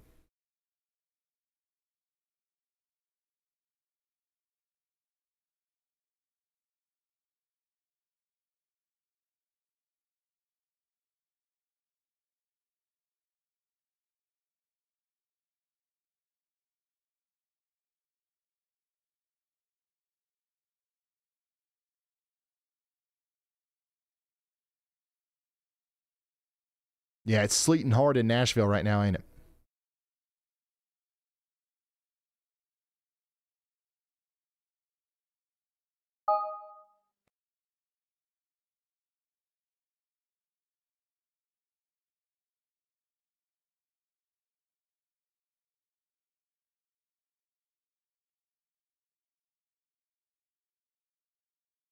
Atlanta. Somebody wants me to check in on Atlanta. Oh. Uh-oh. Uh-oh. Oops. Sorry, guys. Accidentally flipped you upside down there. Atlanta, yeah, it's starting to rain in Atlanta. This is, from what I can tell, normal rain. If you are experiencing anything different, you let me know. But yeah, this is going to start off as a normal rain. It will flip over to freezing rain at some point. So far, nothing here. It's gotten real cold real fast. Thank you for that.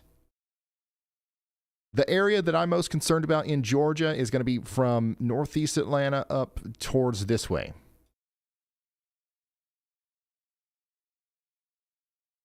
So Gainesville, Georgia has a really good chance of getting in on some decent ice. Greenville, South Carolina, that's where they closed the Waffle House. The Waffle House is closed. And it's not for any reason other than the fact that we might have a significant amount of ice. And when we get a significant amount of ice, that is not good.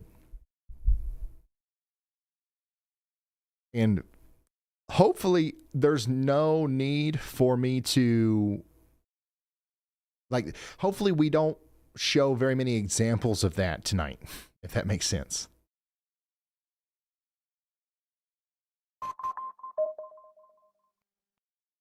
Because very quickly it'll become obvious why ice is bad if we start seeing some of the impacts that come along with ice storms. The damage is similar to, regular storms in terms of its ability to take down trees and stuff like that.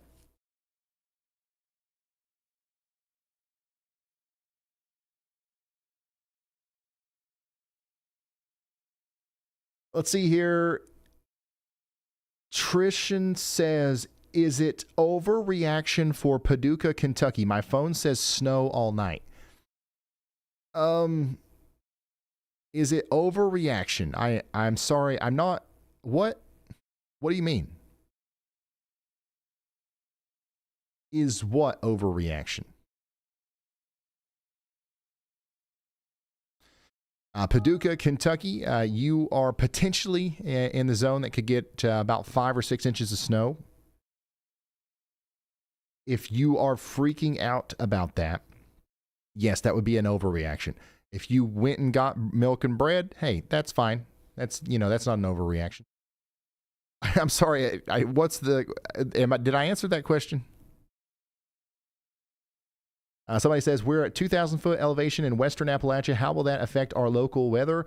Honestly, not too much outside of what we're already talking about. There's a slight chance that,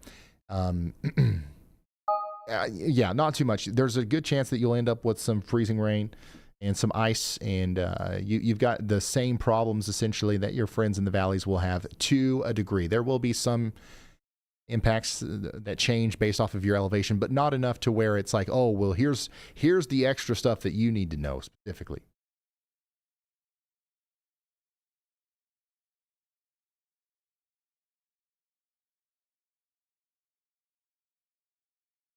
Hey, BP, thanks for being a Slight Risk member.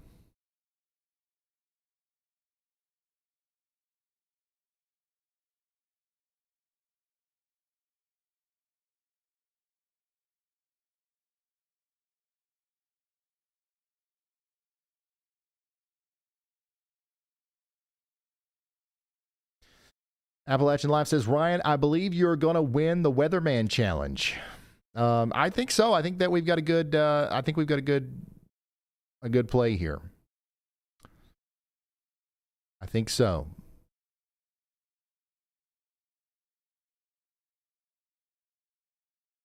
Oof.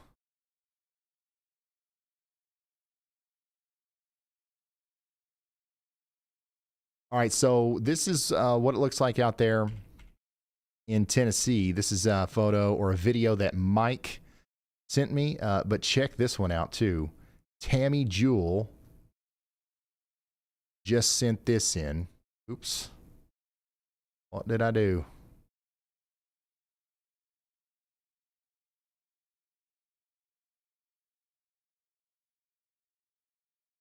Look at this. That's ice in Christiana, Tennessee.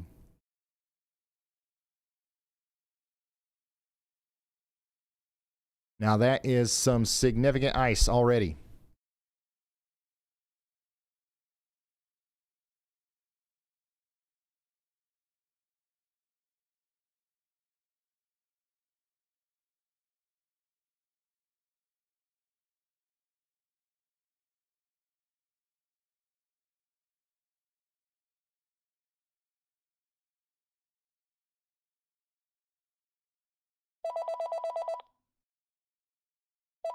Elijah's calling. What's up, Elijah? Hey, Ryan. So I do have some big news now. So 4 Waffle Houses in Vicksburg have now closed, and the Murfreesboro, Tennessee Waffle House has also closed. So Waffle Houses are now closing, it looks like, in Tennessee. Wow. Okay. Thank you, Elijah. Can you give me that in text? Like the list of the ones that are closed? All right, we're going to have to start tracking this. This is breaking news. This is a significant development. I'm going to build the Waffle House tracker right now, live.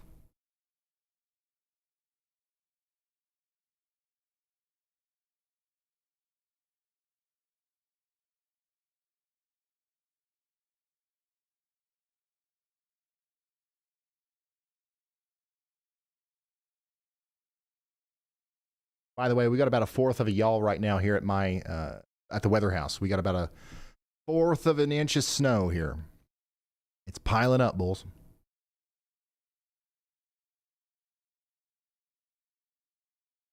Somebody said, St. Louis, please. I got you. Don't worry, St. Louis. I'm here. What are we looking at? What's the highest report in St. Louis right now? Is it? We've got to have more than 2 inches of snow here, right? Conditions are poor on the main roads. Yeah, this is more than 2 inches of snow. Guys, submit your stuff to the National Weather Service. You can literally tag them on Twitter like you do me.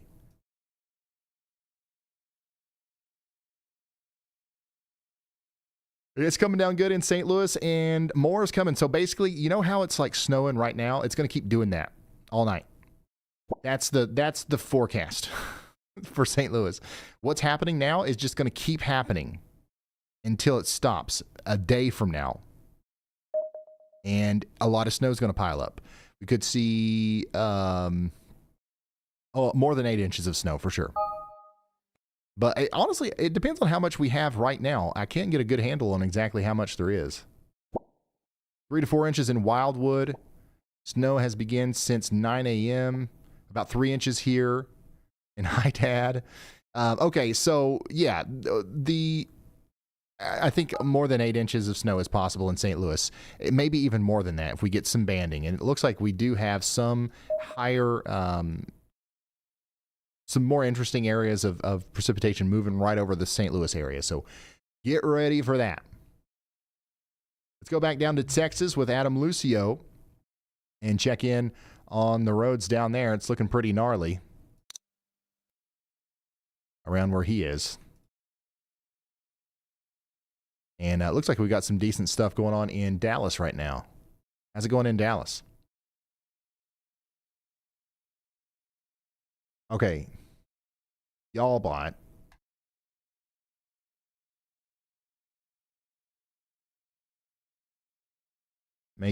All right, we're going to make a button in the top row that produces a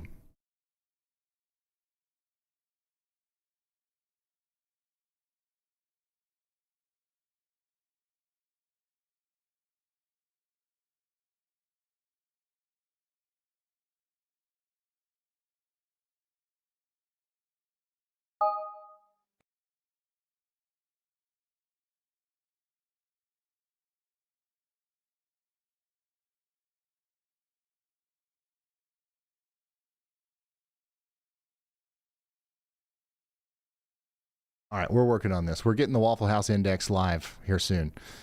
Daggone, son. Look at this.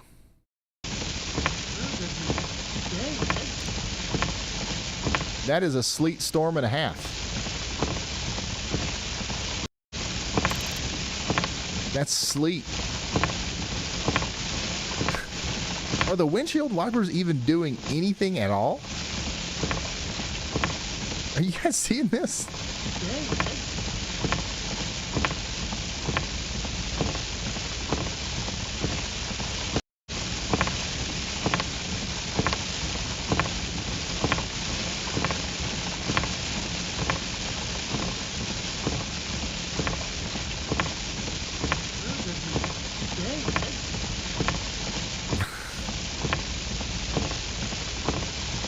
Yeah, the blades are frozen over. But man, this is definitely the most like intense thing that we've got going on right now. This little storm. Get ready in Mount Pleasant, Tennessee. We've got like a sleet storm coming, and it's pretty crazy. We've also got lots of wintry precipitation moving through Dallas and Fort Worth. Let's check in on Fort Worth actually at the virtual railfan camera and see what it looks like out there. Relatively calm compared to what we just saw from Adam Lucio's point of view.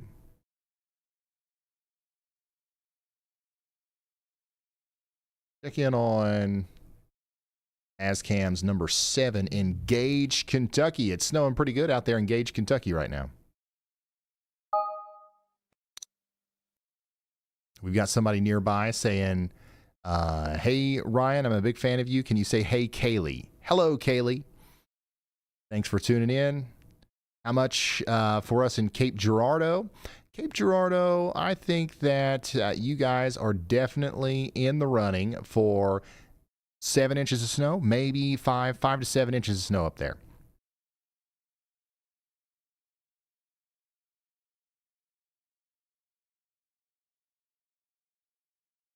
Yeah, this is a high-end estimate right here. So 5 to 7, 4 to 7 inches, something like that.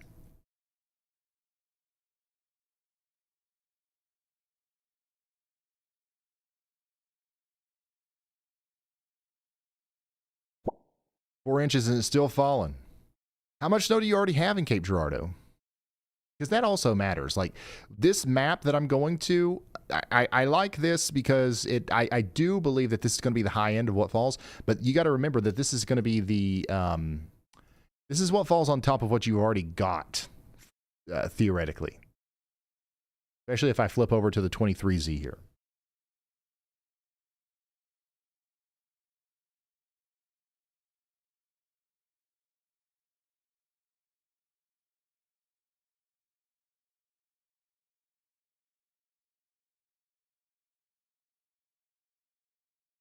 Well, it's not finished, so we're stuck with the 22.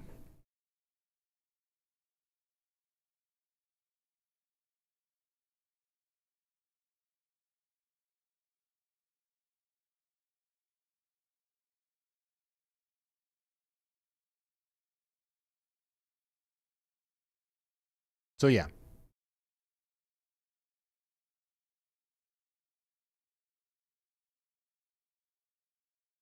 All right, let's go over here to encouraging people to stay off the roads and stuff.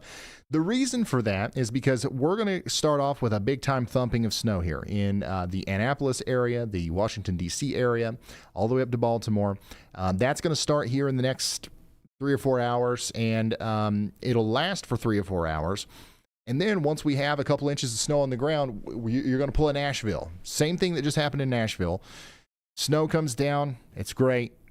It's slushy, and it makes the roads bad, but it's not as bad as what happens next. Then the freezing rain comes. Then the sleet comes, and we're going to put that on top of the snow, and that's going to last for several hours tomorrow. There's a chance that it stays a little bit colder and we get more snow than sleet. Maybe it takes till 4, 5, or 6 p.m. or so before we switch over to sleet. In that case, we might get 8, 9 inches of snow, but it will still get undercut a little bit. It'll get compacted down by the freezing rain and the sleet. That will inevitably happen at some point here.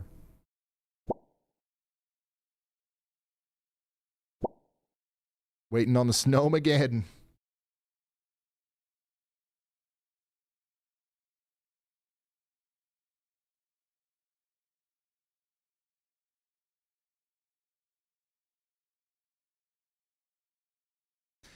Hope says, hey, Ryan, thanks for the coverage. My dad is a semi driver sitting just east of Columbia, Tennessee, off 65 and headed north. Can you tell me what the weather going on in 65 looks like right now for him? So he's east of Columbia, Tennessee, headed north.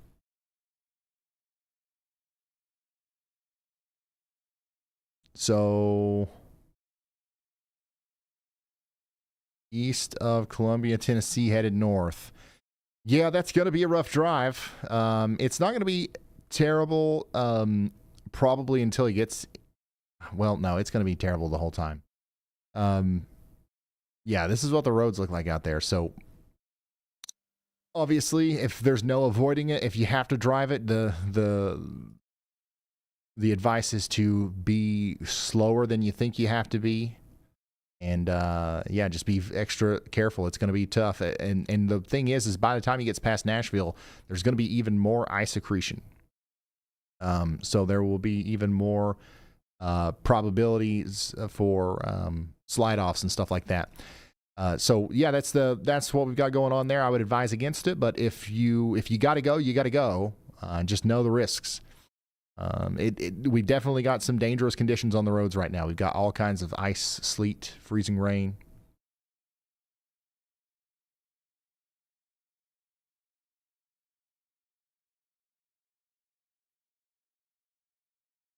Let's go down to Monroe, Louisiana, where we've got some stuff going on. A lot of our Louisiana cameras are like not working. Looks like we've got some ice building up down here around Monroe, Louisiana. We're starting to get some more reports in from this area, specifically talking about trees being down and power lines down. At least one person is trapped in a house. A tree fell on Highway 151 and it's impassable around Monroe due to this ice. So we're really starting to see some of the impacts of this ice storm, specifically over here in Louisiana. Look at this. We've got a pretty intense area of precipitation here.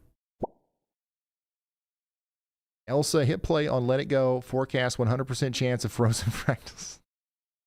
Well, at least, you're having a good time with it out here. Shreveport, I don't know if it's as bad to the east of Shreveport, but we do have traffic incidents. Once again, I just randomly clicked on one here.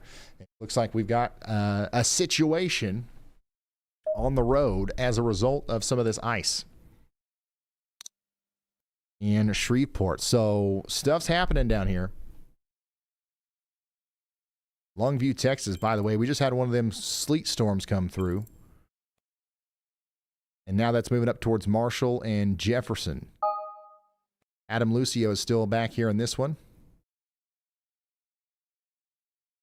This is what it sounds and looks like out there. Then I gotta make sure it's not an emergency. Just pull over real quick. Catch up on my messages here before we continue on.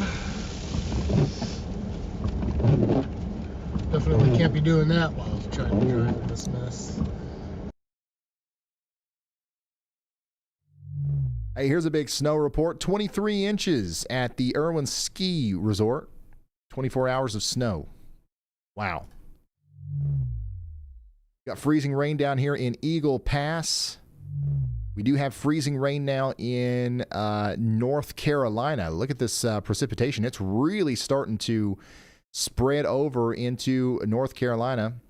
We're starting off as a snow. Is this snow? Accumulating sleet in Pinnacle, North Carolina. Okay.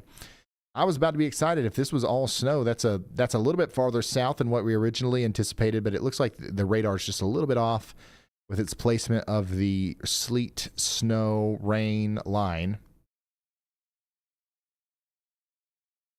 But we do have a report of 1.2 inches of snow up there near Flatwood, North Carolina.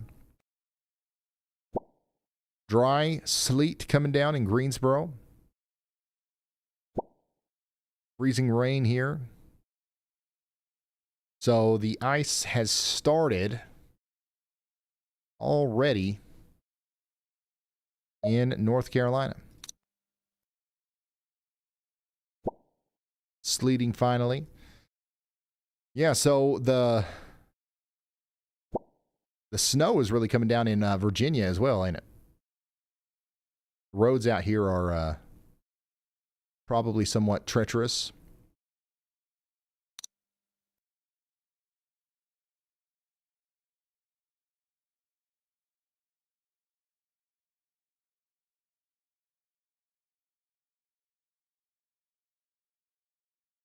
So we'll keep an eye on Southwest Virginia. I'm going to come back over here to my area and check in on what's going on here at the Weather House. We're getting a pretty good band of snow coming in right now.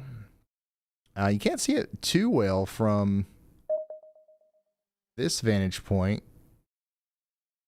But man, you can. If I look out my my camera here at the front door at the house, it is coming down good. We've got a little bit more before this turns over to sleet. This is the transition line. So all the correlation coefficient shows us that all of this up here is snow because it's all the same color, right? The correlation coefficient shows us what is alike and what's different in the atmosphere. If it's all the same size, like raindrops, it's like, okay, that we'll paint that the same color. But if you got a bunch of raindrops and then boom, you got something that's a different shape, a different, it's got a different geometry to it and more variable in size, then it'll paint it a different color. Will drop the correlation coefficient, and that's what's happening here. And it's not because of tornado debris, which is what we normally would use this for. It's because of we're changing from snow to sleet, and that's what's happening in Hazard right now. And that's what is coming for me here in the Weather House. Sleet in Somerset. Weather's crazy out here. Stay home, everyone. Nasty mix of a frozen precipitation on surface of Lee's Ford, Mariana, and Nancy, Kentucky.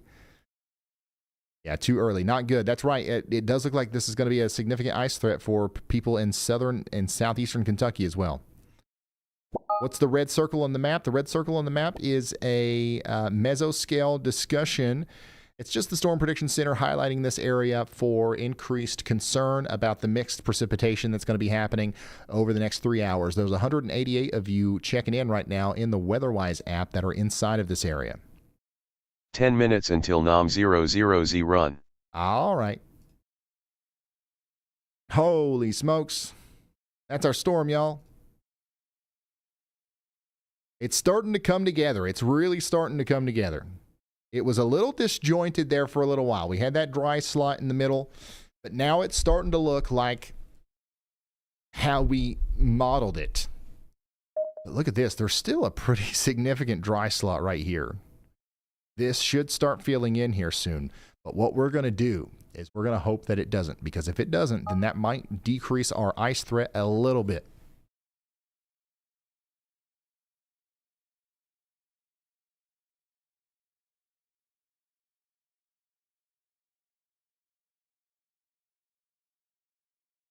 Specifically for the Nashville area, back to Tupelo, down to Greenville.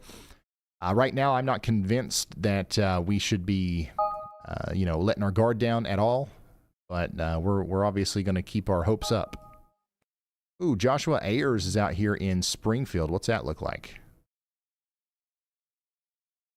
Yeah, this is what it looks like out there in Greene County, Missouri right now.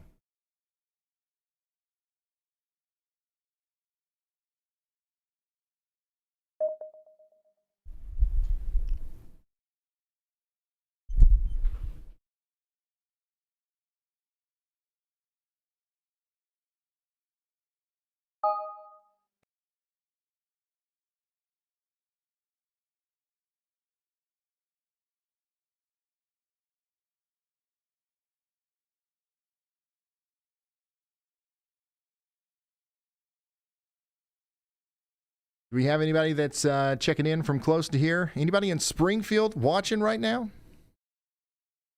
I don't see a daggone. Oh, wait. I had I had locations turned off, and I was like, I don't see any locations. Wow, it's a winter wonderland out there. Missouri is getting the snow, son. Hello. Had to shut it down. My husband says we won't get more than 3 inches of snow. What do you think?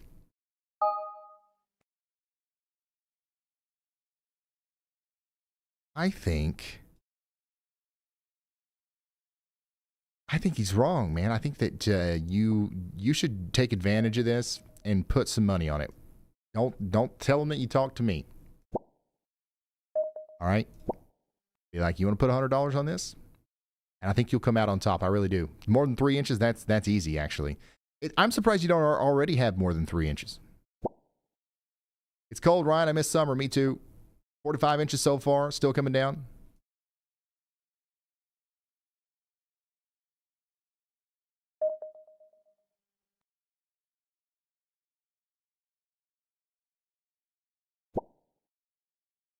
There's more than 2 inches here for sure. 5 to 6 inches. Now, you guys are wild. You guys are all over the place. 3 to 4, 5 to 6, 3 to 4. Somebody go out there and measure it. You guys are just looking at the blinds. It looks like about 5 or 6 inches. 2 to 3 up here.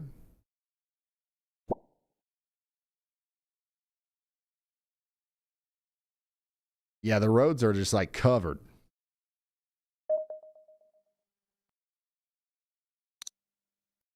I know somebody out here's got a Yolometer. I know somebody's got a Yolometer. We can go look at the shipping reports. We've probably shipped 500 Yolometers to this area.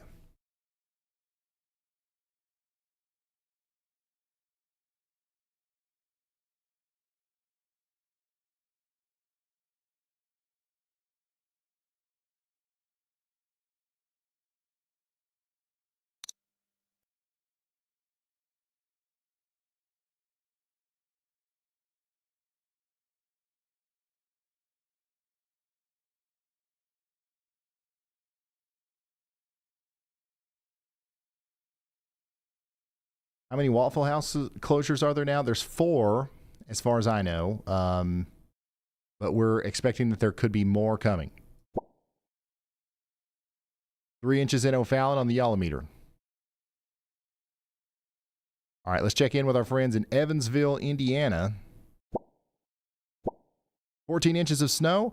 I wouldn't say 14 inches is guaranteed. What I'm going with is my strategy here for a forecast is I'm going with the NBM, the National Blend of Models, as my high end. All right. And then the AI European Euro model, that's my more conservative low end. So on the high end, I think Evansville is good for 12 inches of snow. So I wouldn't say 14. However, if you got 14 inches of snow, I wouldn't be like, oh my God, really? It would make sense.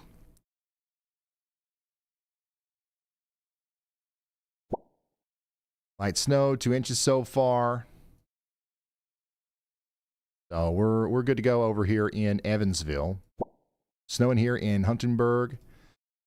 Still snowing pretty good in Louisville. Looks like Brad Arnold is in Louisville.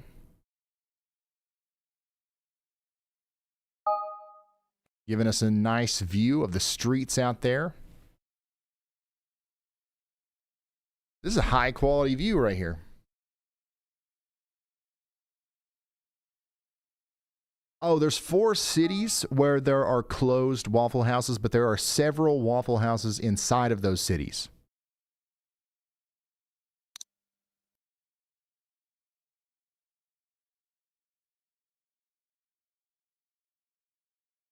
Let's go back up to Ohio. This is what it looks like out there in Cincinnati right now. We're getting a live POV of driving down the streets of Cincinnati currently. This is Jennifer out there.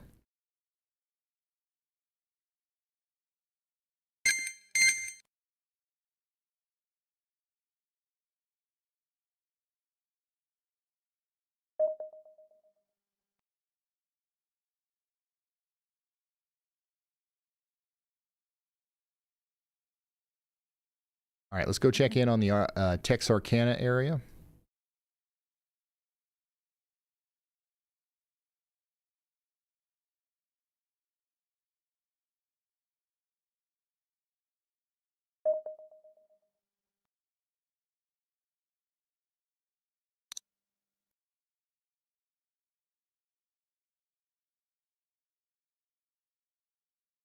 Looks like traffic is backed up pretty good there. I don't know why it keeps going away from me, but there's an accident or something up there.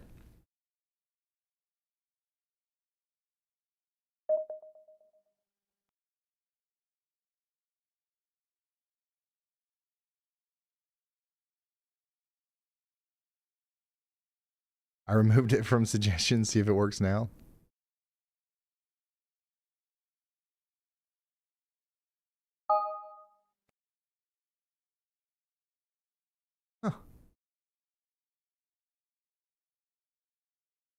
That's weird.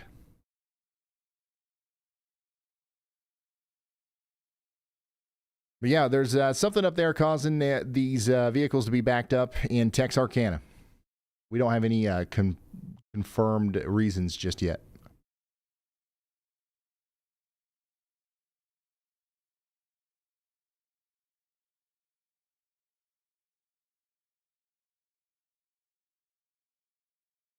Our snow total's looking to be less than originally predicted. Planning for this storm come to southern Pennsylvania. It depends on what part of southern Pennsylvania you're talking about. The closer to Philadelphia, the less snow you're probably going to get compared to what you've heard from various sources, because it does look like there's going to be some warm air over there. But in southern Pennsylvania, like Pittsburgh and places like that, no, there's no change in the forecast, really.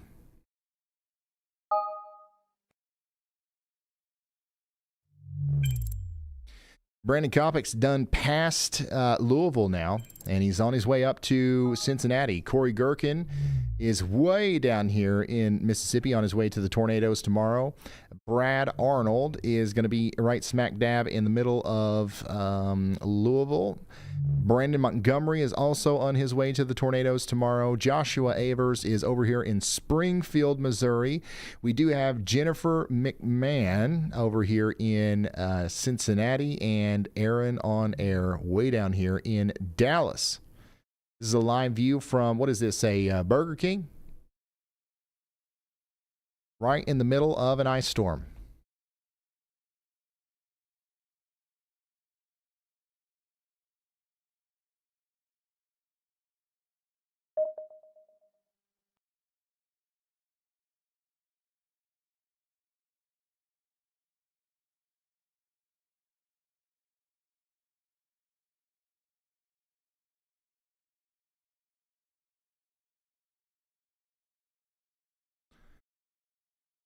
Oh, it's a Whataburger. My bad. We don't have those here, so I didn't recognize it immediately. Sorry. I don't think I've ever eaten at a Whataburger. Am I missing out? We got a new mesoscale discussion for mixed precipitation here, and meteorologist Andy Hill is calling.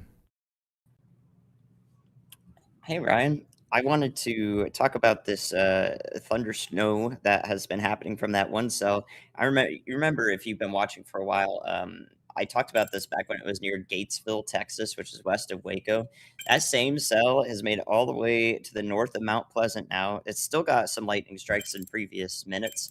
I had to wonder, what is the longest time a single thunderstorm cell has existed in a frozen precipitation environment? Because this one has been going on for at least 3 hours, I think, as it crossed from central Texas now to northeast Texas. So I thought you'd get a kick out of that, because it's still in low 20-degree surface temperatures and booming right along there, providing some thunder sleet, thunder freezing rain, thunder snow, all the above as it's moved on. So it's about to cross into Arkansas. It might finally lose the little bit of instability that it's hooked onto essentially for the last few hours. That's what's kept it going.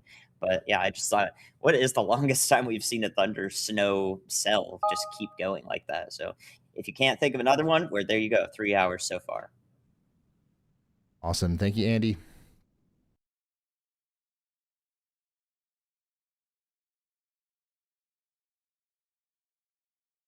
Oh, this is a thunderstorm, y'all. This is the one that Adam Lucio was just in. Still can see the ice on the trees out there.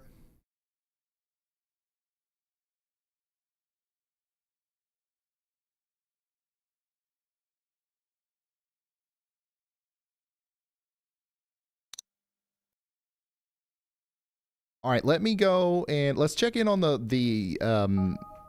power outages, because I feel like the area where things are happening right now, for the most part, is down here in the Texas and Louisiana area. This is where the ice is really starting to fill in, and I would be surprised if we don't have more power outages currently listed. So let's go over to the power outage map. And it does, it hasn't went up that much. We've got 57,000 people without power in Louisiana, customers without power in Louisiana. And we're starting to add to that in Mississippi, but it's still not that bad. So this is good news. This is great news. But I do expect this number to go up.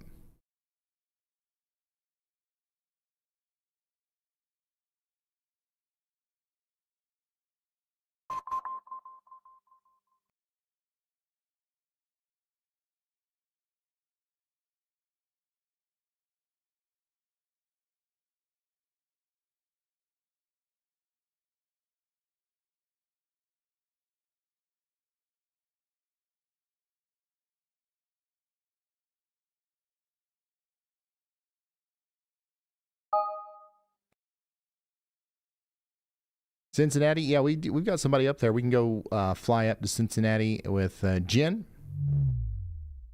and show you what it looks like up here. Right now, it's a light snow, but it's coming. A heavier snow is coming, I promise. Somebody said, nothing here, a dusting. Just a dusting here in Cincinnati so far. Heavier snow is coming. My wife thinks no more than 4 inches for us. I think she's wrong. Yeah, Xenia, Ohio, 100%. 100%, she's wrong. Starting to flurry in Dublin, Ohio. Still not much snow. Is it safe to drive in Ohio? I wouldn't do it. Just a little dusty in Dayton. Hey, Ron, I have a question. How much snow will Dayton get? I think more than 10 inches of snow. Maybe even quite a few more inches of snow, but 10 inches or so.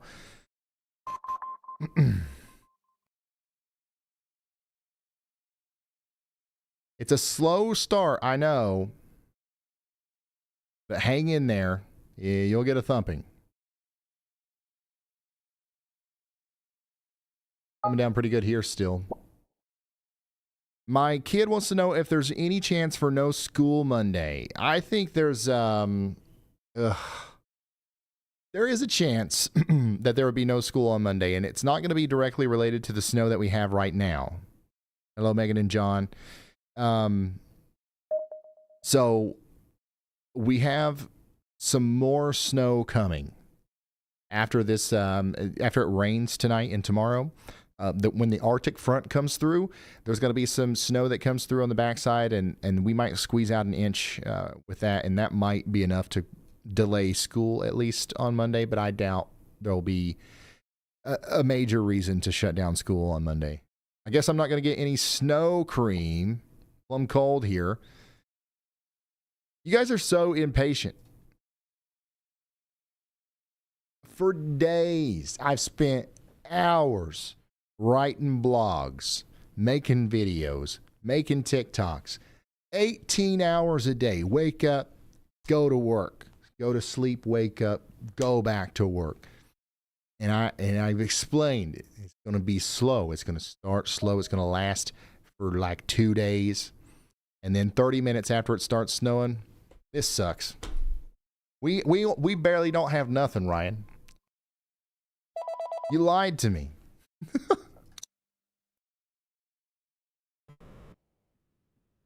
Look, Ryan, I don't care what they say. because I just wanted to say, I don't know if you mentioned this earlier, but when I sent this, there are currently 1,524 counties and or parishes and or zones in winter storm warnings, and 279 counties or parishes in ice storm warnings right now, which is just I don't even know when the last time there has been that many counties. Someone said 2008. Someone said, well, before that, I don't even know how long winter storm warnings have been a thing, but I I figured we should talk about that when the storm is starting to look like it's at its widest, since we have both waves. We have the short wave out in front that's caused the first round of precip and is moving into the mid-Atlantic, and then we've got the main wave coming through with that low pressure and that trough off of the southwest coast. So I just wanted to say that for anyone bummed about it, there's still 1,500 counties in winter storm warning. So it has definitely been since at least 2008 that we have had that many in there, and probably this is more than 2008. So just wanted to give you that statistic, since it's a wild one. Half of them have seen nothing so far, so it's yet to come. All right. Thank you very much, meteorologist Andy Hill, with another great piece of information there. I think, hold on, let me try something real quick.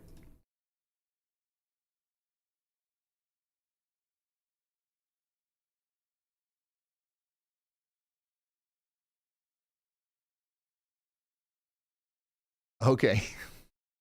We do have Waffle Houses now being tracked on the map. Okay, sweet.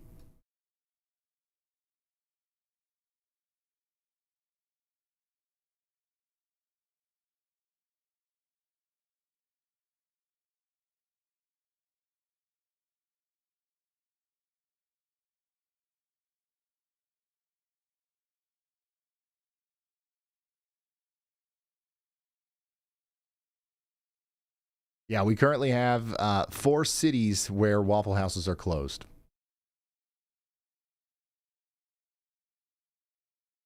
Down here in Spartanburg, South Carolina, Greenville, South Carolina, another one in Murfreesboro, Tennessee, and another one in or a collection of them in Vicksburg, Mississippi.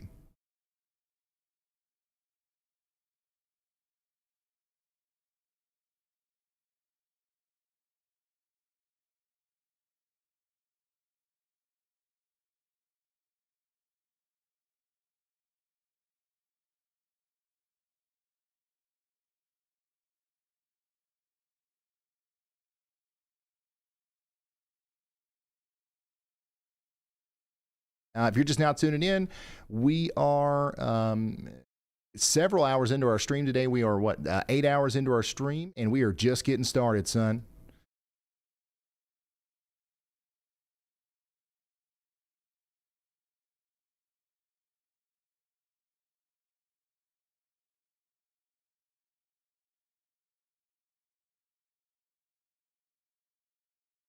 Is there anybody here that's just now tuning in, or has most of everybody here been here for a while?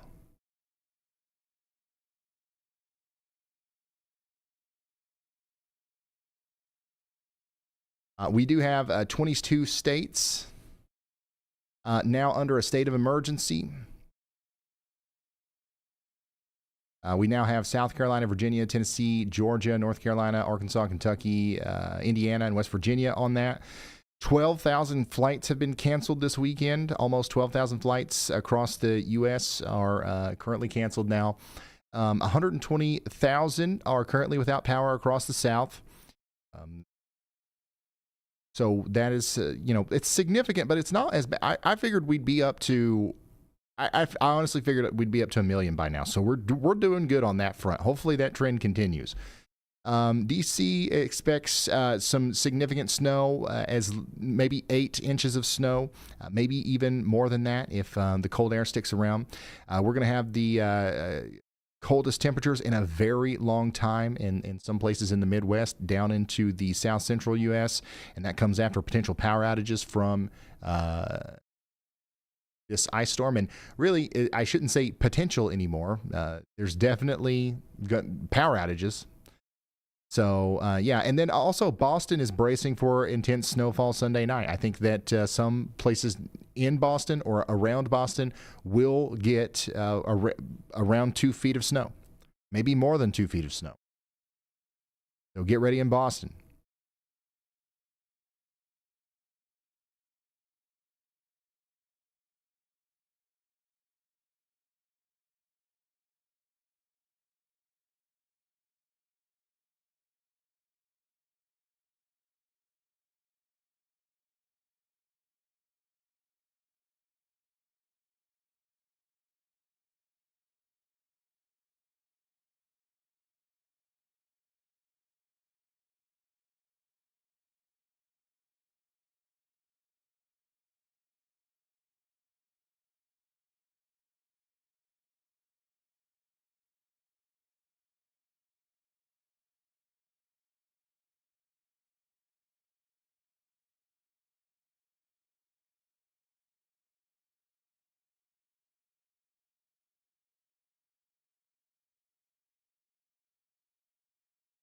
Yeah, there's still more bands of snow and ice coming into the Dallas-Fort Worth area for sure. Lots of people are chiming in from Atlanta, talking about how it's starting to rain. That will continue. We're definitely going to have more rain in Atlanta, but it might be a second before it starts freezing. Right now, it should be just a regular cold rain.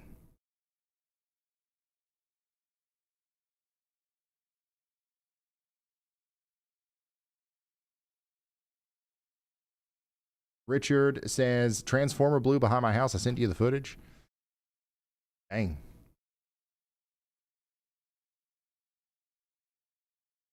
This is the only submission showing up on my end. Y'all squad director Dalton checking in from Kentucky. Not many y'alls in the y'all meter. Just about a half of y'all there. I'll check back. The submissions thing is weird right now. I'll see it in a minute.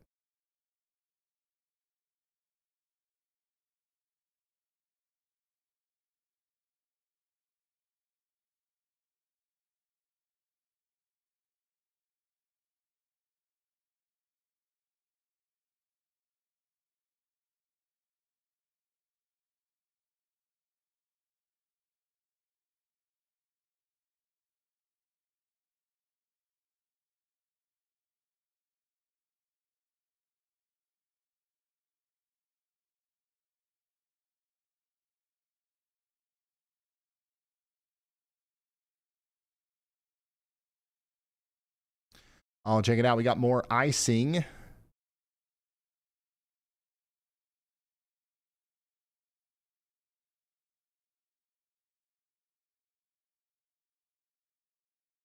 We've got more icing to show here.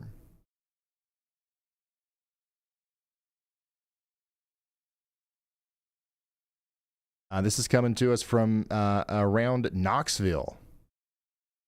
Wow. That's a decent amount of ice, and honestly,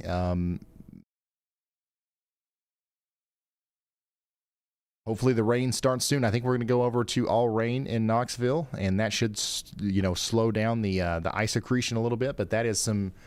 Honestly, it looks cool. I hate that it's so dangerous, because it looks awesome.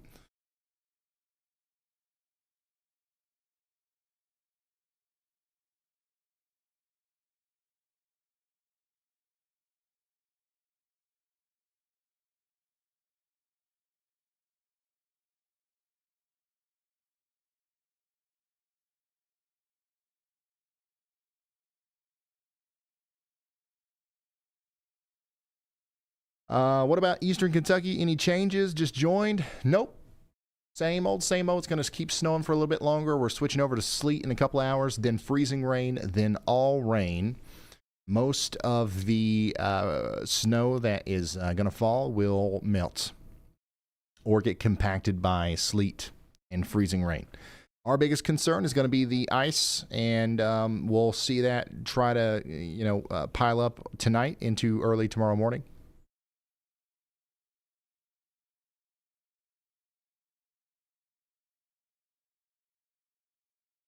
Oh my gosh. we have a live picture of a closed Waffle House.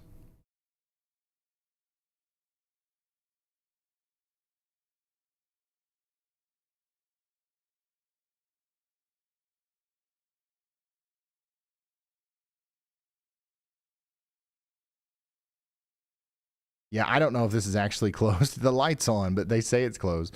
The Waffle House in Hernando, Mississippi is closed. Don't they just like close at night? Or is it supposed to be open 24/7? I'm sorry, I actually don't know a lot about Waffle House. Or is this AI or something? Somebody trying to get me right now? They're 24/7? Okay. So the light's on, there's just nobody there. That doesn't mean they're closed, right?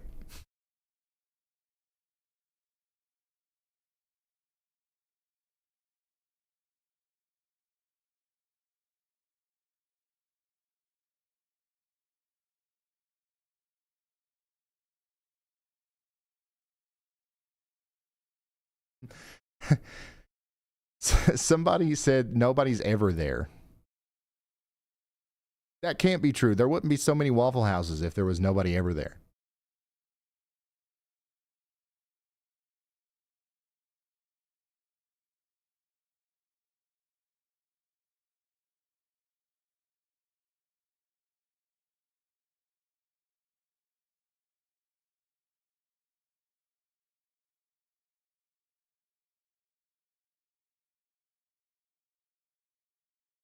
All right, we're looking into this. Don't worry, our team is on this. We're looking into the rumors about the Waffle House in Hernando, Mississippi being closed. And we will get back to you as soon as we have confirmation.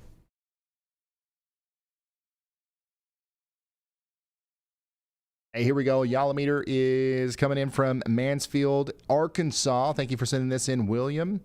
Looks like we've got about a yawl of snow out there in Cedarville, Indiana. So it's really starting to pile up in Indiana now. This is what it looks like in Dallas County, Missouri. A couple yalls of snow out there. Approaching one in Dayton, Ohio. And this is what it looks like in Tip City, Miami County, Ohio. Plow trucks are actively out there on duty in Tip City, Ohio. Morton's Gap, Kentucky. Snow at the Volunteer Fire Department in Dark County, Ohio. Snow's coming down in Pike County. This is from Braxton. This is my neighbor. Hello, neighbor. That's about what it looks like out here, too. Yep. Snow's coming down. Roads are now covered in Salem, Virginia. About 5 inches of snow out there in Tipton County, Tennessee. I'd say a lot of that is getting washed away now. Salem, Virginia.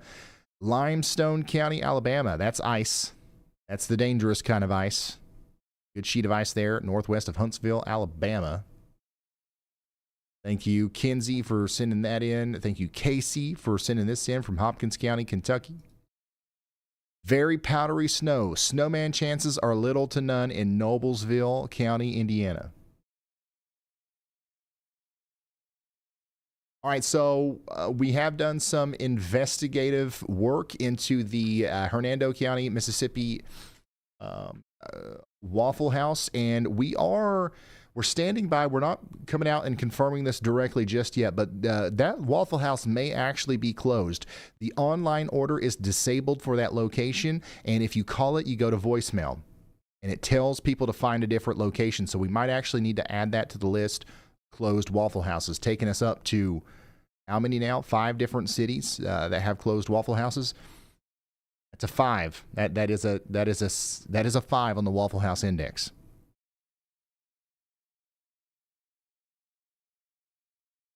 Six inches accumulated snow in Tennessee. Nice. You got a PTZ camera on your house. That's cool.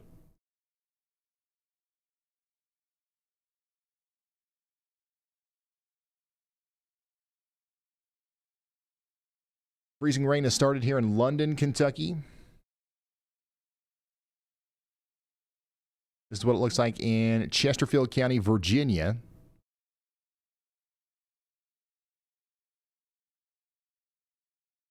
And this is what it looks like in Dayton, Ohio. Whoa, there we go. That's a nice, look at what freezing rain accumulation is. And here's another view of the ice in Bristol, Virginia. Thank you so much for sending that in, Allie.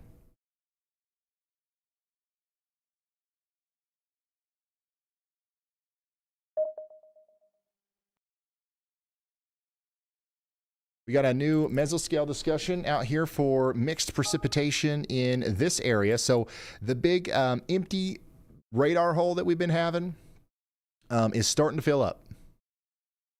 It's starting to fill up, and over the next 5 hours, we expect lots of mixed precipitation to fill this zone. So Memphis, you've been dry for a minute. Ryan, my husband says the ice isn't coming to Memphis. To look at the camera and say, Charlie, you're wrong, ha.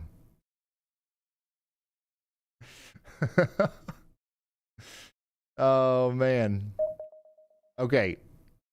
Charlie, you're wrong. The ice is coming for Memphis. I know it looks like it might not. And I'm rooting for you. But it probably is. It's filling in. There's a whole lot of storm to go.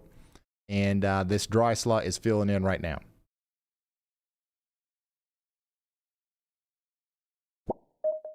Not a whole lot here yet. Yeah, Memphis is kind of boring right now.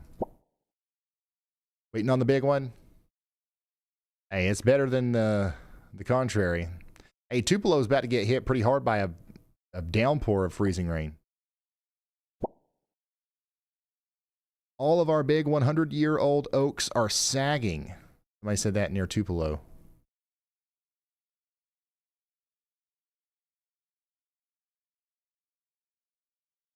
Definitely looking quiet out there.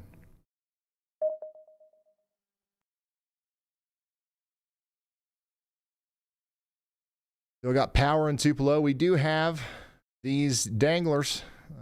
So, we've got ice. Whoa.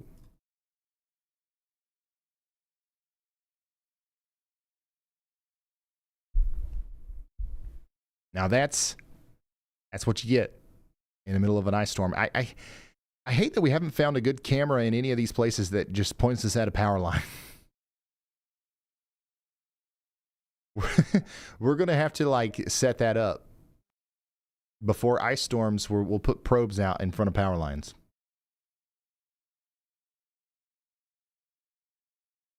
Somebody said the Waffle House in Clarksville, Tennessee is closed. Really?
Oh, Discord's having even more problems now. The internet is being weird. Brad, when you have a second, let me know. Go ahead, Brad. Hey, just wanted to let you know I'm sitting in downtown Louisville right now. Probably about 2 inches of snow on the ground, maybe 3. Might be at reach, but obviously the stronger bands are going to be moving in overnight. I am going to go ahead and start making my trek down south. I'm going to stay in Nashville tonight and probably stream most of the night and all day tomorrow as well as this gets going. So looking at latest modeling, looking at an inch to maybe an inch and a half of freezing rain in Nashville, which would be catastrophic for them.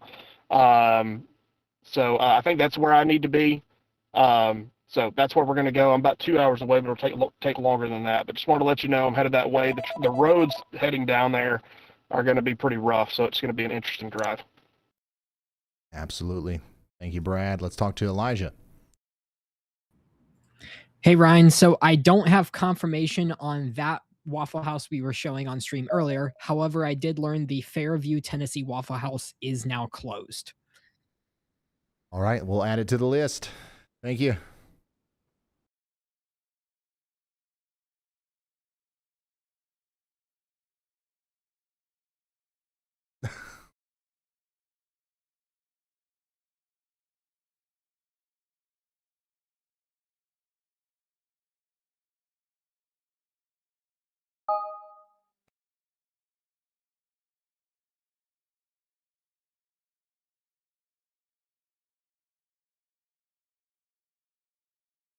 Hold on, I'm going to make the text bigger. Y'allbot made this, by the way.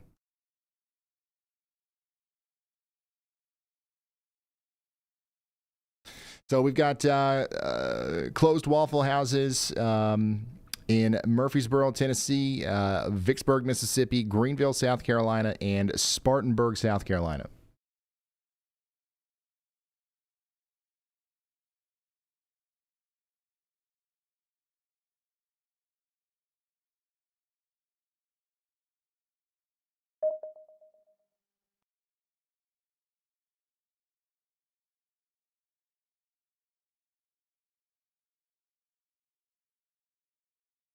Yeah, some heavier snow is about to work into Cincinnati, and we're starting to get some incident reports out here in Indianapolis.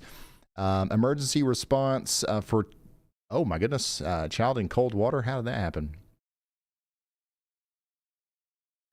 I don't know if this is directly related to obviously it's related to the cold weather, but I don't know what exactly happened there. But there's a pretty bad incident over there east of Indianapolis. We've got another one over here. Vehicle spun out and struck a wall on the highway. So the roads and everything's getting plumb wild over here in between Ohio and Indiana. Talk to Brad again. Go ahead, Brad.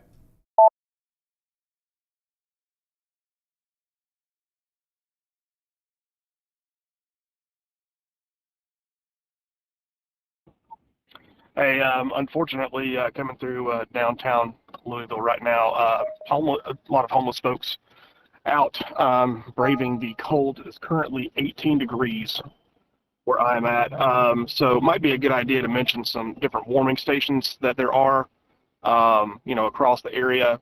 I know you probably have done that, but it might be a good idea to remind folks, especially if people lose power. So just made me think of that when I was it made me feel awful.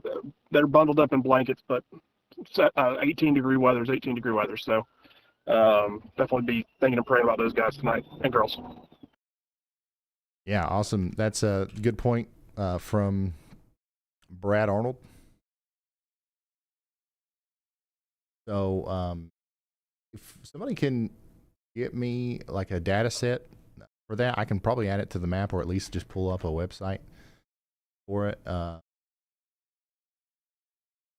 And I'll do that right now.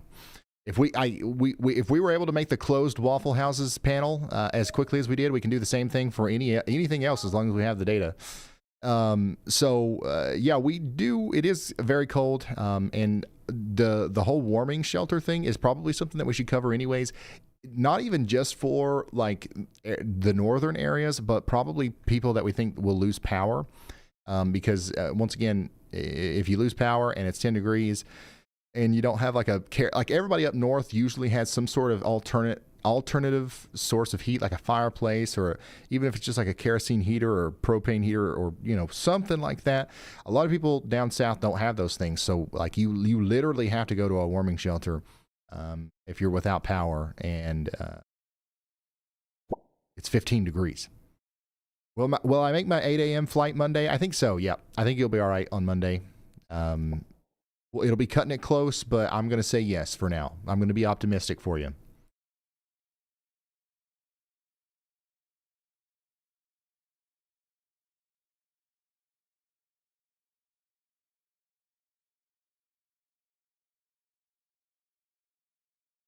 Coppic's getting closer to Cincinnati. Jennifer is up there just north of Cincinnati. It's a very light snow right now. It is a very light snow right now.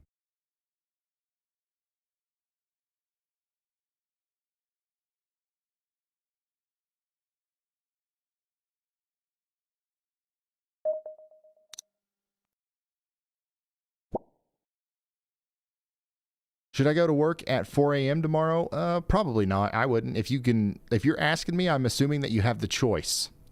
And I would say choose not to, because the roads will be nasty for sure.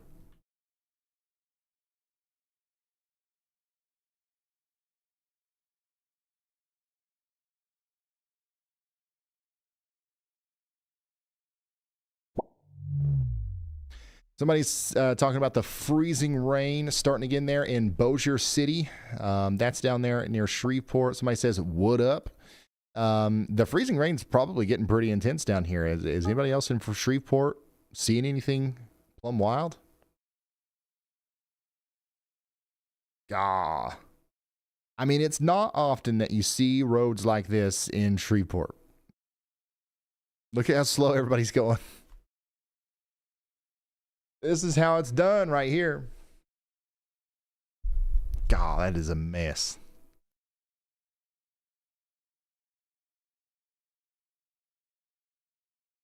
Holy smokes.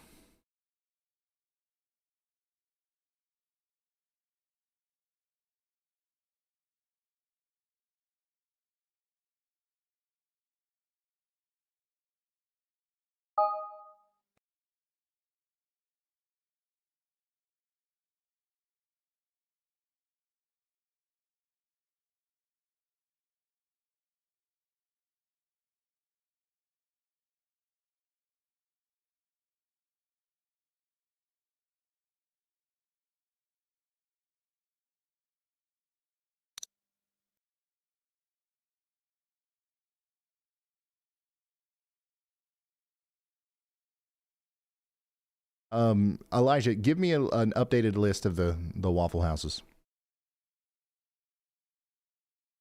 whenever you get a chance.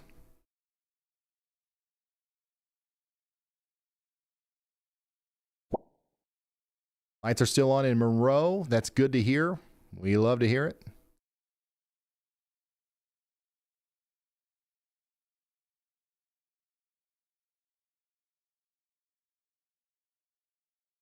Oh my gosh. These are some what is this called? Liminal views here in Louisiana. Empty interstates, a haze of ice and snow. Oh, we got one person out here braving it.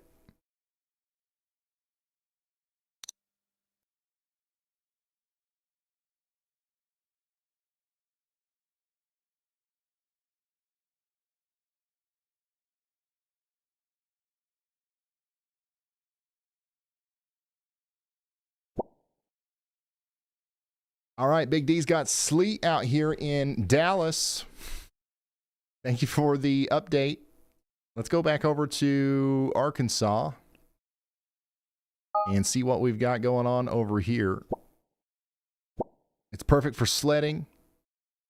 Yeah, it's starting to build back up pretty good over here around Bentonville. We've got some really decent snow starting to come down now in Bentonville, Arkansas, and Fayetteville. So you guys had a big break, but it's coming back now. We had a big break in Oklahoma City and Tulsa earlier as well. It's coming down again now. And once again, it's not going to stop anytime soon. It's kind of light currently, but some of the heavier precipitation will be moving in here before you know it. It's a slow burn, but the snow is going to pile up, I promise. St. Louis still having a good time up here in some of these snow bands. I don't want to speak for you. Are you guys having a good time up here in some of these snow bands or not? Looks like it.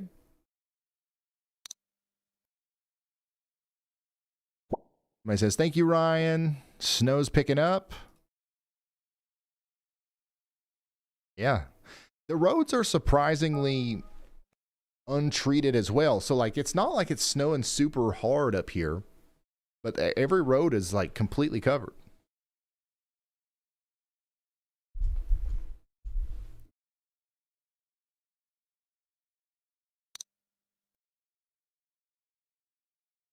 Check in on Indianapolis. Are you guys all right in Indianapolis? We're still getting snow. Somebody says, please say hi to us. That's what I'm doing right now. I'm sorry. We're so all over the place with this. We're honestly lucky it's not plumb wild yet. Like, we honestly don't have a whole lot of, like, news or, like, this is kind of uneventful so far for the most part. But even just checking in on everybody, it's taken a lot longer than usual just because of how big the storm is. 12 inches for Indianapolis. I think that's possible. Yes. I'm not guaranteeing that, but it is possible. I would be surprised if you got less than 7 or 8 inches. I would not be surprised if you got more than 12.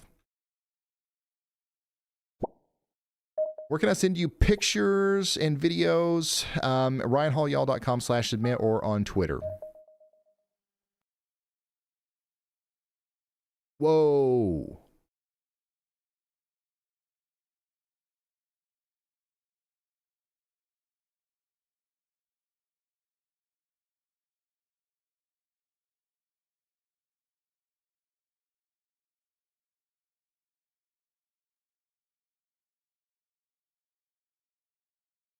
So we've got major ice out there in Tellico Village, Tennessee. It's really starting to pile up now. And here's a time lapse. Watch my sidewalk disappear as the snow begins in Fort Wayne, Indiana. It's gone.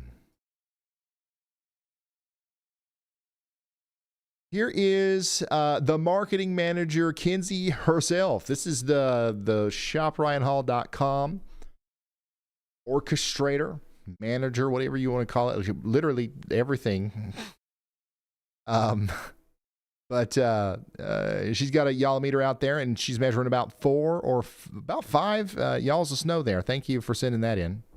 The marketing manager extraordinaire.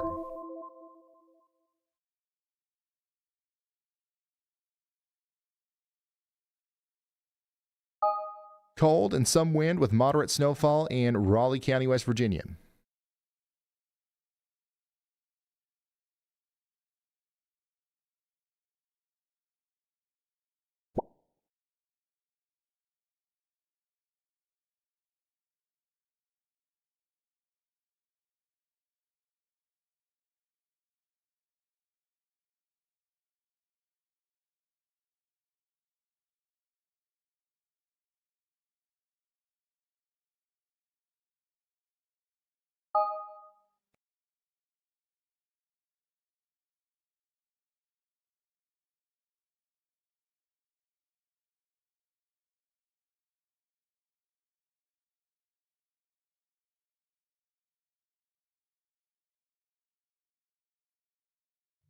We've got some new reports coming in from over here in North Carolina of freezing rain.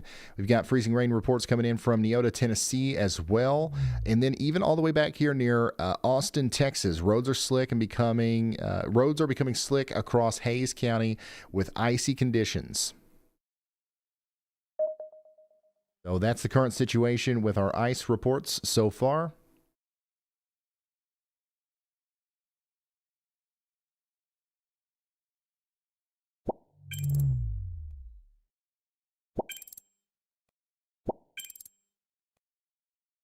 Hey, Ryan, our kids love you. We're in Shannon, Mississippi. We feel left out. Can you give us a shout out? Yeah, absolutely. Shout out to you. We've been talking about the Tupelo area a lot today, but yeah, 100%. I hope you guys are all right. You got a heavy freezing rain shower moving in right now. It's about to come in right now.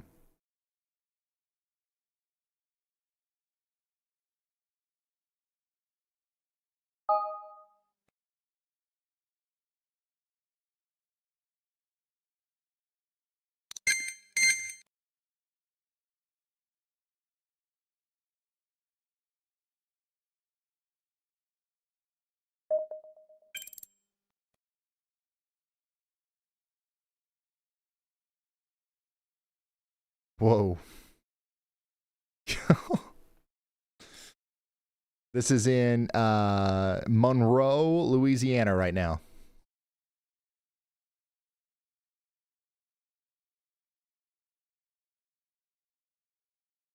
This looks like it's really high up. I'd hate it'd suck if there's a if those like fell off on a car or something.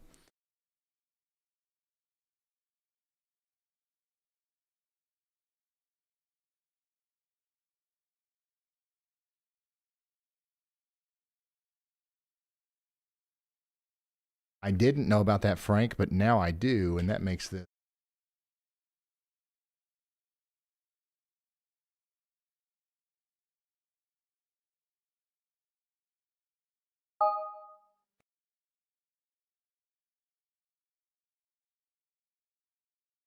I wonder if it actually works.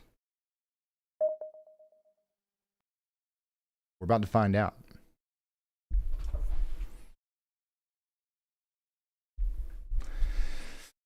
Does Paducah no longer have a radar?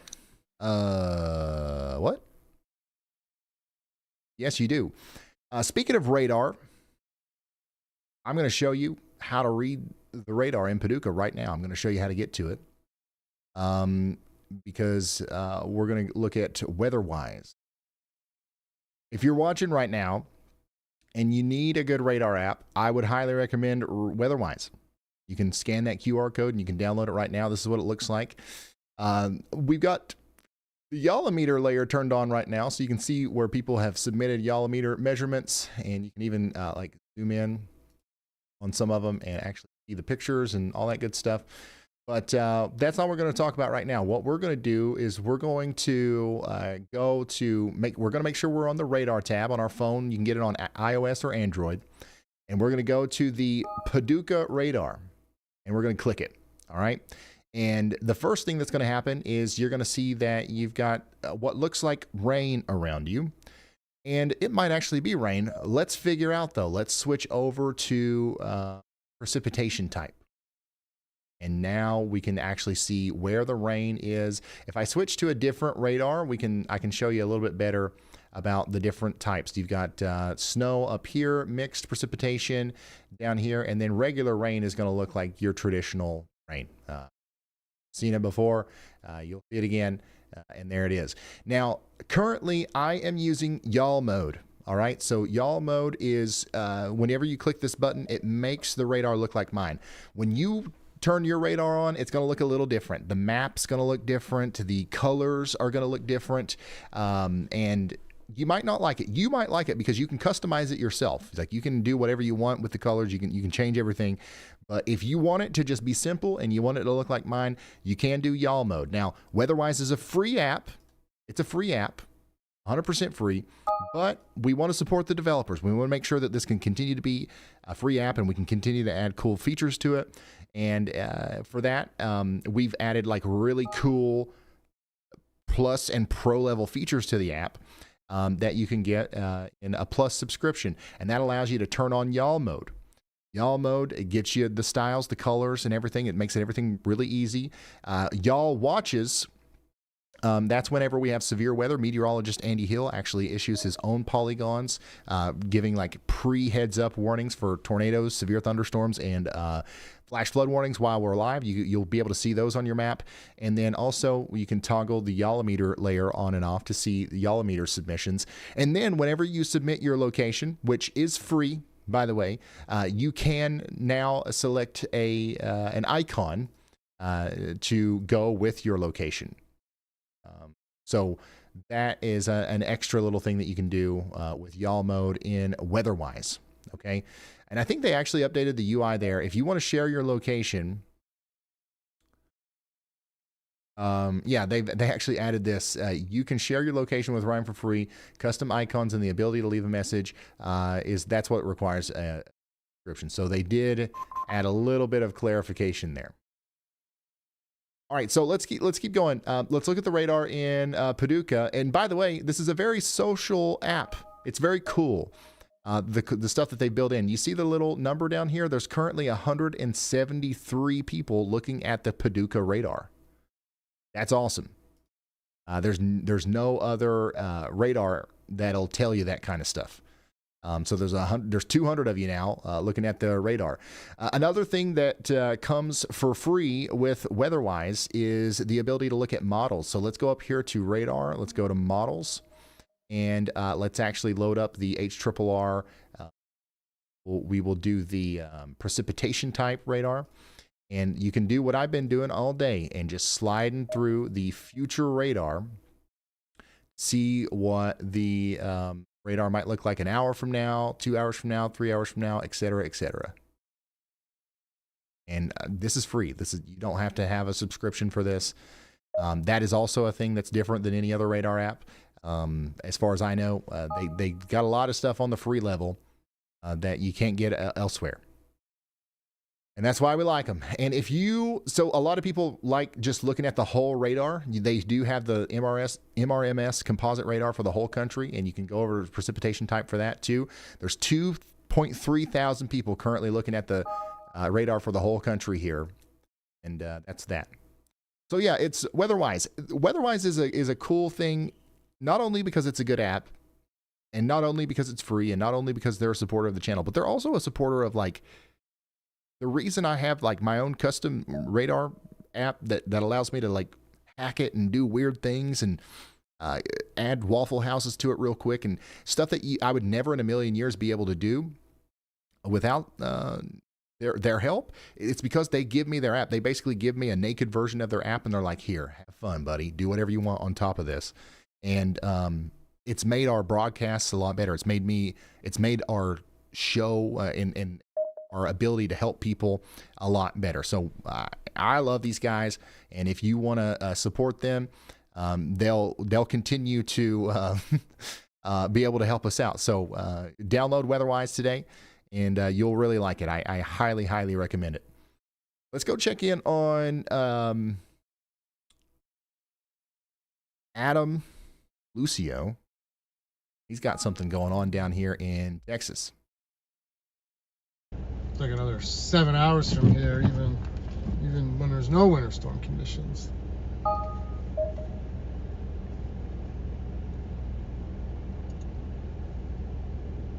Ryan, do you own WeatherWise? No, I do not.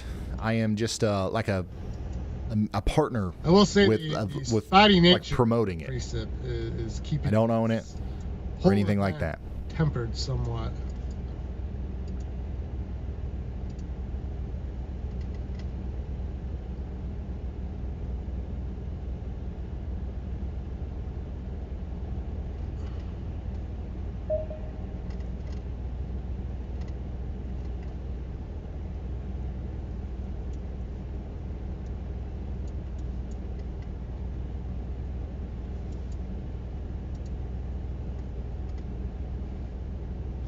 Is this guy like dancing down here? He's just trying to stay warm, y'all. Yeah, so this is out there in Sulphur Springs, Texas. There seems to be a big accident that's backing up traffic. Adam Lucio's on it.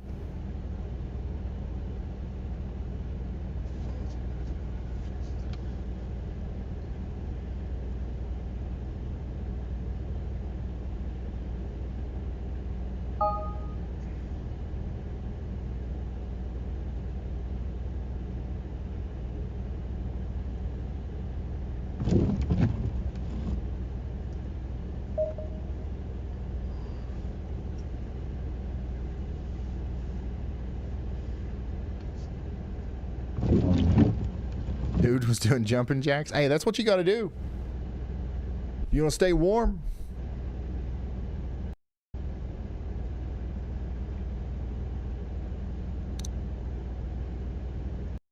All right, we'll check back in on Adam here in a moment. Let's go back over here to Dallas. And let's poke around a little bit. Freezing rain and sleet coming down in Louisville, Texas. It's still freezing raining. It's still sleeting. The sleet is getting heavier, somebody said. And we've got a lot more moisture to go. I'm getting a little concerned about this area right in here for our freezing rain accretion. Freezing rain is picking up. The roads are terrible over here in Northeast Texas, as we can tell. It's sleeting in Marshall, Texas. Roads are covered. And so are the railroad tracks.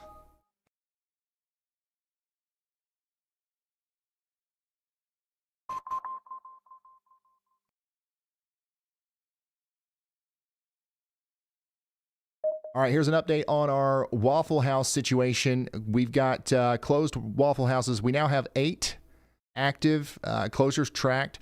4 states are impacted by this. The latest report is Murfreesboro, Tennessee. We've got 8 pins on the map. So, no!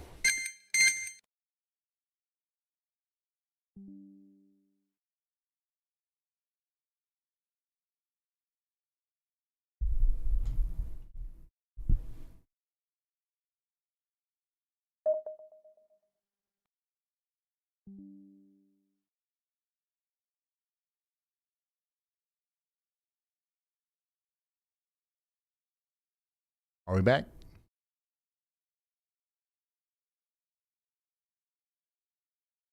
Sorry about that.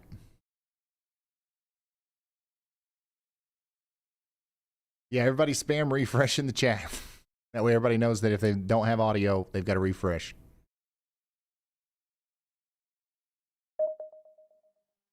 I'm not...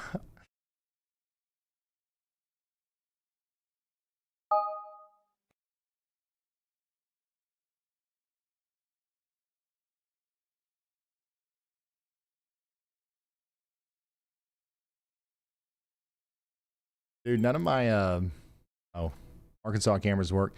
We've got an incident out here in Hope, Arkansas with a semi off the road.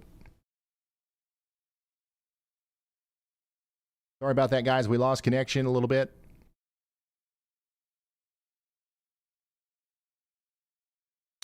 But we're back now.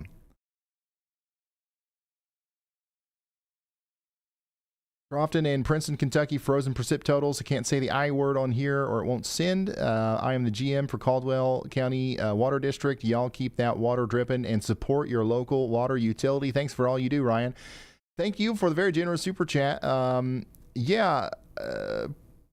think that frozen precipitation totals up there are going to be manageable. It is possible that we get a little bit of ice, enough to where it can be problematic. Let me double check the latest information here. Give me just a second.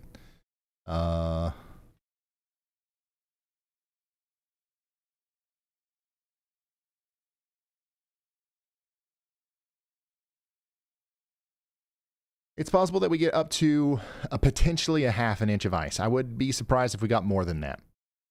Okay. So that's my current take on the situation over there. The good news is right now is we've got a dry slot working in. So that might help us out a little bit, but I definitely would not be surprised if we ended up with a half an inch of ice. I wouldn't be surprised if we got less than a quarter inch of ice, but somewhere in there is where we're going to be. The Waffle House to your south is possibly closed. So I just wanted to give you that information as well. As we know, it is very important. All right, so once again, we've got some incidents down here in Arkansas where we've got a semi-truck off the road thanks to the slick conditions. I'm going to go back to Adam Lucio, though, who has got another kind of an incident down here in Mount Pleasant, Texas. Let's listen in.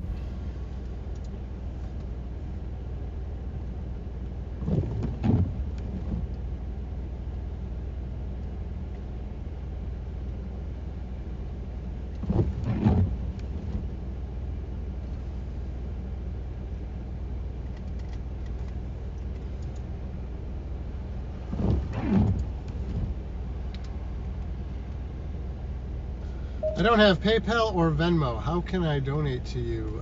There's super chats here. Kodiak, if you're still with me. So we're going to keep checking in with Adam, and we're going to check in on some of these other places too. Can we get a check in on Ashley County, Arkansas? Where is that? I'll find out.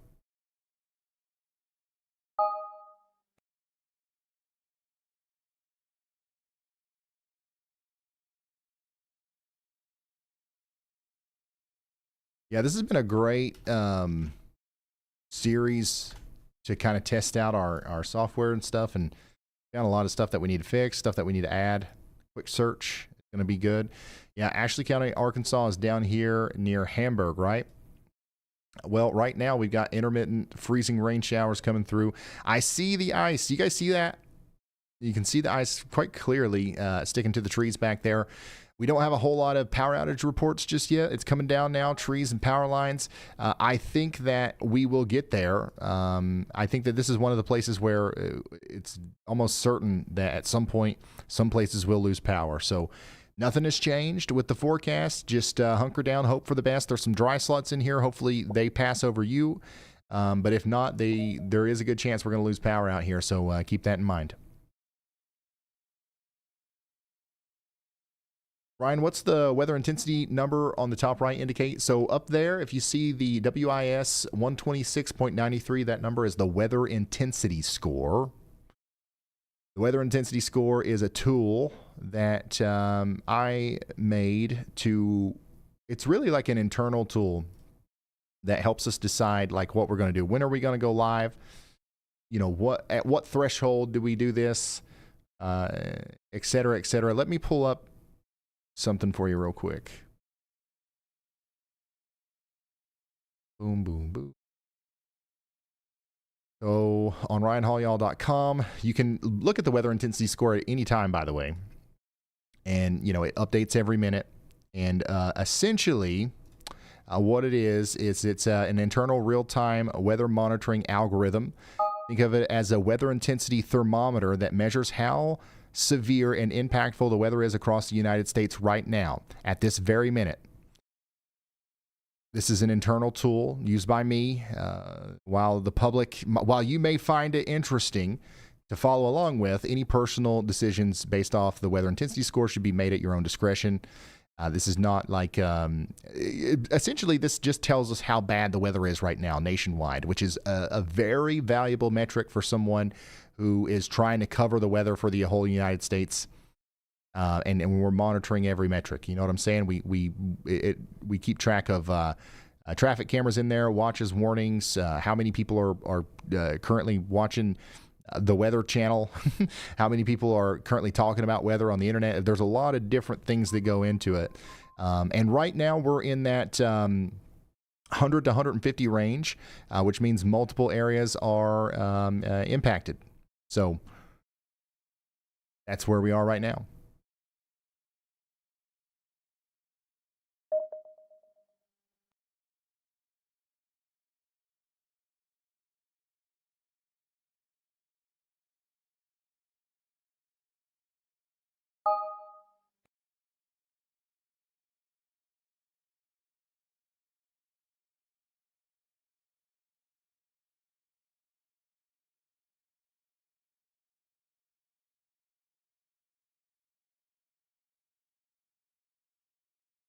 Well, I know Yalba updates. I don't know.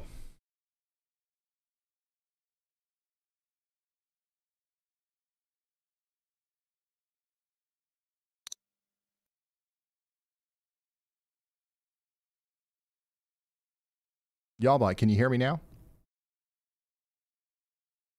Hello? Louding. Okay. We're wondering, it's been forever since we've heard from you. Are you done for the day? What's up? Nope, I'm here for the long haul, just letting you steer the ship. Whenever you need me to jump in with updates or break down the radar, just holler. Oh, is there anything interesting going on in chat? Oh yeah, the chat's buzzing. We've got folks reporting power outages in San Antonio, Franklin County, and West Monroe.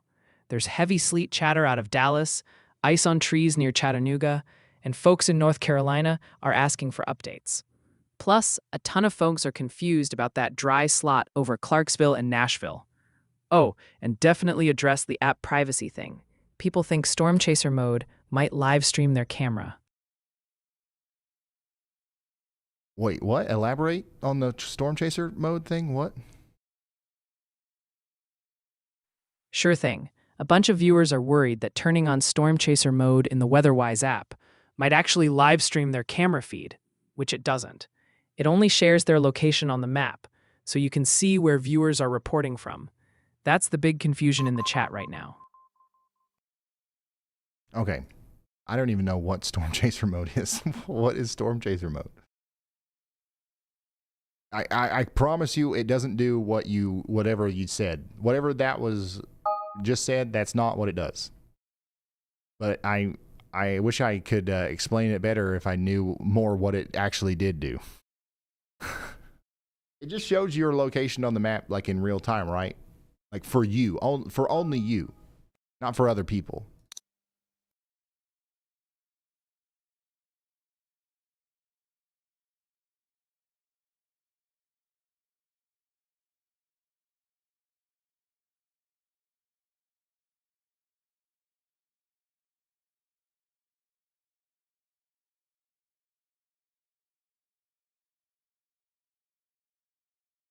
All right, let's check in with Brandon Kopic. He's on his way up to Cincinnati right now.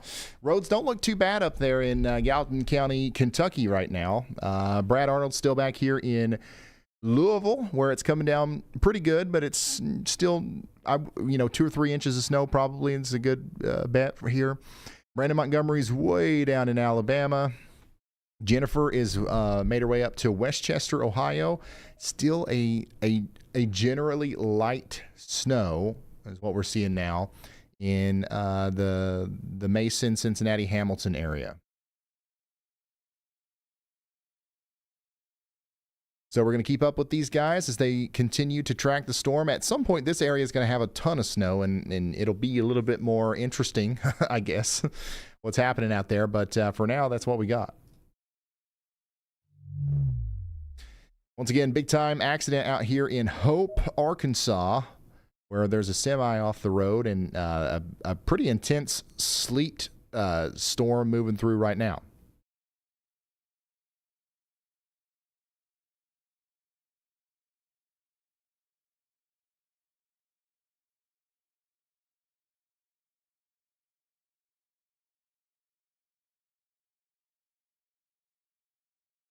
Yeah, let's move east a little bit. I know it's been a minute since I've talked about y'all. Let's go over here to Richmond, Virginia. Have we officially started snowing? Yes, we have. We've got a nice coating of snow in Richmond. It's coming down pretty good in Richmond right now. So we're all snow currently in Richmond, and we got a light dusting out here. Let's see what else people are saying. We've got flurries in over here north of Richmond. Hi to the Dennis and Brodnick's family. We love the y'all family. Well, thank you for tuning in. Glad we could be here for you. Are we getting snow or just ice? I love watching you. I think that you will definitely get some snow first, and it will at some point turn over to sleet and ice ultimately. So that's what we're looking for up there. We're still a little ways away from this starting in Washington, D.C., but it is coming for you. I promise. Here's a report.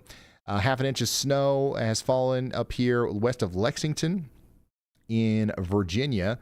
1.3 inches of snow in Laymantown, Virginia, and 0.8 inches of snow in Cave Spring, Virginia. Heavier snow is currently falling back here a little bit farther to the west. We just switched to sleet in Draper, Virginia. Thanks for keeping us informed. No problem. So it looks like we're starting to get some sleet now right here, after about 2 inches of snow has fallen. If there's still like snow left, this is going to be heavy snow wherever this is actually fallen, but a lot of this is sleet now. Same over here in my neck of the woods. I think that are we sleeting now? Yeah. Oh man, we had a night. We've got at least an inch out here. And yep, I can see the divots in the fresh snow powder from here. It's sleeting here at the weather house. It's official. We got sleet. Let's check the weather house camera. And yeah, you can even see you can tell it's not really snowing anymore. It's sleeting now. So that sleet line is going to continue to move north. It's getting awfully daggone close to Lexington. How much snow do we have in Lexington right now? Decent amount. Nothing crazy. It's all snow right now, but at some point, it's probably going to switch over to sleet and freezing rain. For a little while, anyways. How we doing, West Virginia? Beckley. We're about to get in on some snow over here. Storm Chaser mode shows the user's location on the map, updating constantly. It keeps the map centered and auto activates the local radar tower as they drive. We need to put together like a big markdown file of a bunch of stuff like that I can just stuff inside of YALLBot so it doesn't make stuff up when it doesn't know.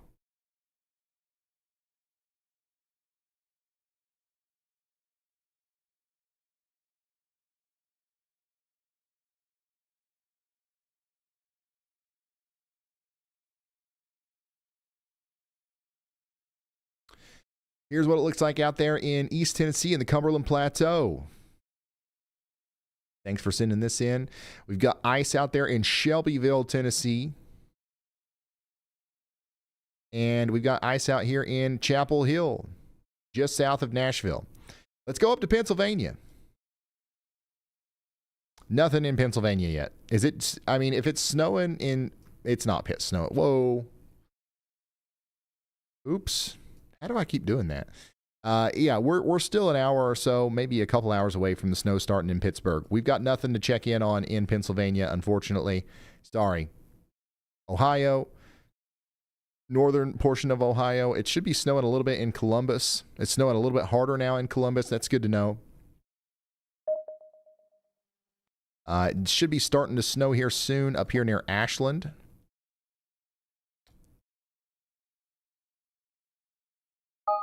And we've got a camera up here in Tiffin, Ohio. Oh, that's useful. So we're going to be watching this closely as the storm moves in.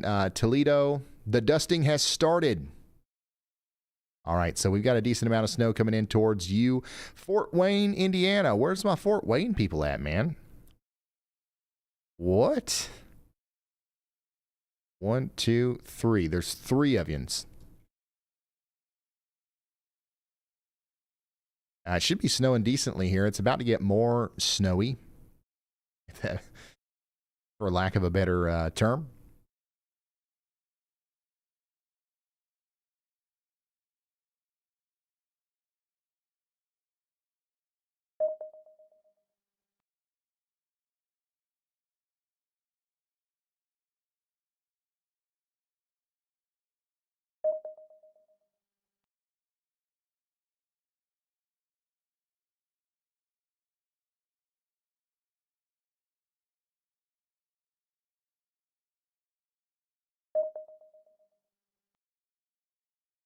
Oh my gosh.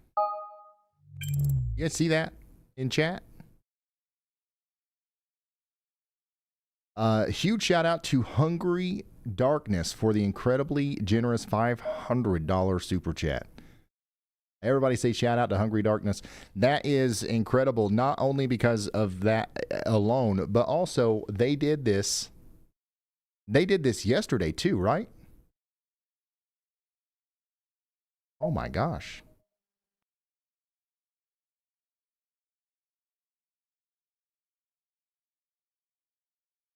Huge shout out to Hungry Darkness. Seriously, thank you. You didn't have to do that, obviously, but everybody involved here is very appreciative of that. Thank you.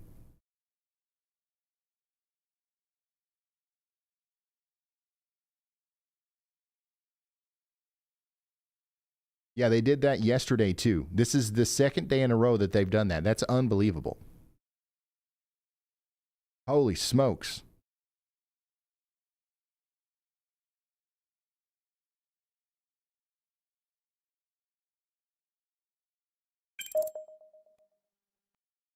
Is this a crane?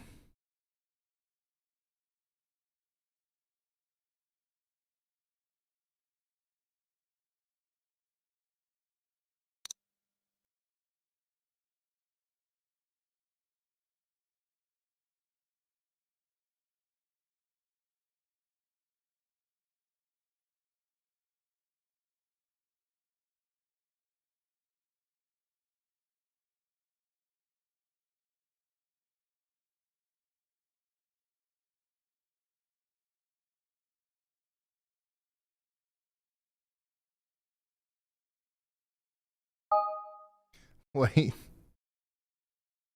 I'm not from the Carolinas, but I'm rooting for y'all to get a response. Are people getting plumb wild about North Carolina? I swear we just talked about North Carolina, but I'm going to go back. I am going to go back. Right after I figure out what the heck this is. That's a crane, right? Or like, that's like a wrecker. Like, okay. I see. Let's go to North Carolina. That was next on my list anyways. That's literally like the next place that I was getting ready to go. We just got a freezing rain report in Raleigh. So it has started in Raleigh.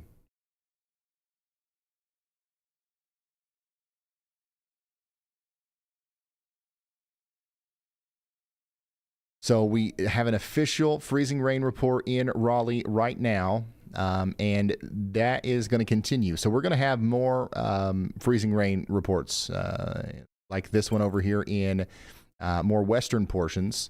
Let me pull up the winter radar here. It's a little spotty. The precipitation isn't very... Gosh, I did it again. The precipitation isn't very heavy just yet, but we expect that this is going to get a lot more intense, I guess you could say, over the next couple of hours. It's going to expand a lot.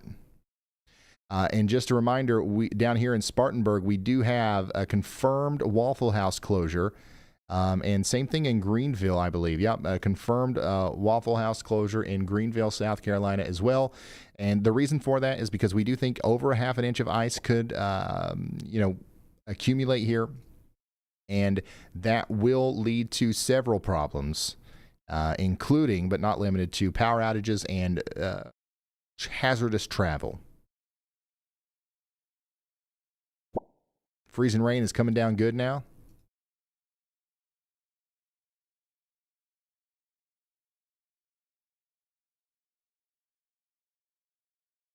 Got a lot of people tuning in from around Charlotte. We are dry in Charlotte. Nothing's going on really in Charlotte right now. Wow, if we end up getting ice in Charlotte, this is going to be a great camera for that. Holy smokes. Those trees and those lights. That'll be perfect.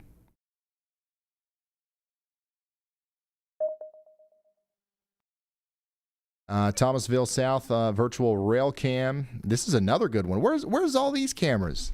Everywhere where there's actually ice right now, we can't find a power line to save our lives.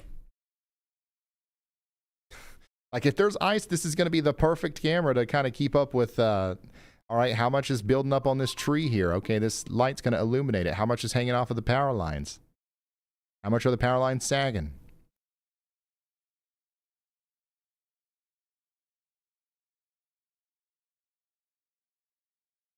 What's the red? That is a mesoscale discussion from the Storm Prediction Center, just highlighting this area for a concern for an increase in the coverage and the intensity of the mixed winter precipitation over the next 2 hours. 183 of you guys are currently inside of that. At least 183 of you that are checking in on the WeatherWise app. We got about 2,000 of you currently checked in on the WeatherWise app. Can we get that number up? Can we get our numbers up, Bulls? If you want to check in, it's free. Let's see how many people we can get on the app now. And I will zoom in and try to let's try to do the thing. You guys know what I'm talking about. Let's do the thing. And we'll go through. We'll loop the HRRR while I zoom in on every state, starting with Texas, which we don't have a whole lot of people in Texas checking in right now, except for around the Austin to Dallas corridor. You can see here as we loop the HRRR, there's going to be a lot of problems that happen tonight. Right now, there's not a lot of cohesiveness to the freezing rain showers that are happening. But notice the HRRR kind of fills all the gaps by 2 or 3 a.m. And then things kind of calm down tomorrow by noon. But between 2 to 4 hours from now through the morning, things are going to get a little worse off, I guess you could say, a little bit more plumb wild in Texas. Same thing could be said for Louisiana. All right, I'm actually not going to loop. I'm just going to do this. The heaviest of the freezing rain is likely going to be taking place not until 5 a.m. This is when we're going to have some big problems over here around Shreveport and Monroe. We're already having some problems in these areas, but it's going to get worse. Somebody just checked in. They said freezing rain and lots of frozen roads. It's going to get worse. What's happening now is going to continue to happen through 5 a.m. Same thing can be said for Arkansas, except it's a tale of two stories here. We've got snow on one side and ice on the other. You think the ice is bad now? Wait until 6 a.m. It's going to be really bad down there, especially between Texarkana, Pine Bluff, up towards Memphis. And then I think we're going to be right on the line between freezing rain and snow in Jonesboro. And then, of course, we are continuing to expect a heavy amount of snow to continue to fall in Bentonville and Fort Smith, at least until 10 or 12 tomorrow. Okay? So that's what we're expecting there. Oklahoma, the same story for you. The ice is really not going to be that much of a story in Oklahoma, except in extreme southeastern Oklahoma. We've got one viewer here that might need to worry about that. They're feeling cold right now in Oklahoma. But for the most part, we're talking all snow in Oklahoma. We've got some gaps to fill, but that's going to fill in, especially by 10 p.m. tonight. And it's going to snow moderately to heavily all the way up until about 9 a.m. tomorrow in Oklahoma City. That's when it'll wrap up, probably in Tulsa as well. Let's move on up to Missouri. In Missouri, the story is all snow. Once again, unless you're in the boot heel of Missouri, it's all snow. We're having fun in the snow. And the farther south you are, the more snow you're likely going to get. Springfield up to St. Louis, that is Snowtown, baby. Kansas City up to Kirksville, it's Snowtown, maybe. How's it going, y'all bot? Ryan, not sure if you saw these official. Hey, Ryan. Doing good. Let's dive in. We've got a confirmed 0.50 inches of freezing rain in Inverness, Mississippi. That's a major power outage threat. Also, Bastrop, Texas, bridges iced over on Highway 71. And Raleigh-Durham's starting to see a glaze build up. This ice threat is getting real. Where did the 0.5-inch report come from? That half-inch ice report came from Inverness, Mississippi, in Sunflower County. Official local storm report, verified and just dropped. Can you take me to it? Got it. We're locked onto that Inverness MS report now. Half an inch of freezing rain confirmed. This is a serious ice situation. Anything else you want to zero in on? No, thank you. Okay, so half an inch of ice is officially confirmed now here, and that makes a lot of sense, actually. The closest camera that we've got to this is over here in Washington County, Mississippi. Oh, yeah, you can see on the trees here, the ice is building up quite a bit.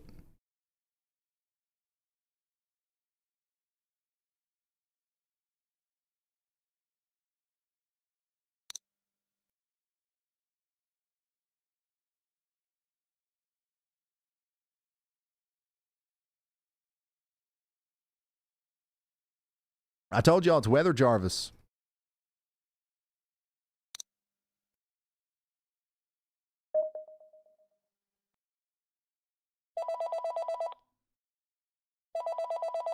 What's up, Andy? Hey, Ryan. I just wanted to give you an update on the latest, largest or most amount of precipitation of the frozen variety that I've been able to find. The winner is still Monroe, Louisiana, and a total of 2. Oh my goodness, math live on the air. 2.24 inches has fallen since yesterday, or this morning actually, at 9:40 a.m. So in the last 11 hours, we have 2.24 accumulated inches of melted frozen precip in their rain gauge at the airport in Monroe, Louisiana. Now, how much of that is accreted as ice remains to be seen, because that is not the same as the 1.5 inches of ice that the bed is to eat a shoe over. However, I do know that there have been passing comments that have been reported over the radio that Jared's been listening to about trees falling large tree limbs falling. Power lines are being reported as down as well on imping in the area. So some even house rescues have been possible with trees falling on houses due to the weight of ice on the trees. So this is just one of the locations that's seeing it early here, and the rest of the round of ice will continue to impact those ice storm warning areas through tomorrow. And so I think a lot more places will begin to sound like Monroe, Louisiana does right now, and we will see what everyone is claiming is a bust is definitely not going to be a bust at all, or just a nothing burger or whatever. So I'm not sure if that's close to 1.5 inches of ice. I'm not eating a shoe yet, but that's the total melted rainfall equivalent, and we have yet to measure the ice. So hopefully people can do that safely at some point in the morning. Yeah, absolutely. Thank you, meteorologist Andy Hill. We're checking in on Hope, Arkansas again, where we've got a big time situation that we're monitoring out here. They're blocking off the road now. We had a lot of traffic going by, but they're actually stopping traffic now, and the freezing rain is continuing to come down. We're starting to get some real reports now, and it's starting to feel like a daggone ice storm. Unfortunately, I was hoping we would avoid that, but as these reports continue to come in, it becomes more and more likely that this is going to be one of those situations that where we have some significant ice. So let's go check back in on Oklahoma City, where it's snowing pretty heavily right now. This is what it looks like out there. Some of the heaviest snow of the night is still on the way, but it's snowing pretty good right now. Enjoy it. It's going to continue to accumulate, and this is not going to stop anytime soon. This big, heavier band of snow is also coming up through Tulsa right now.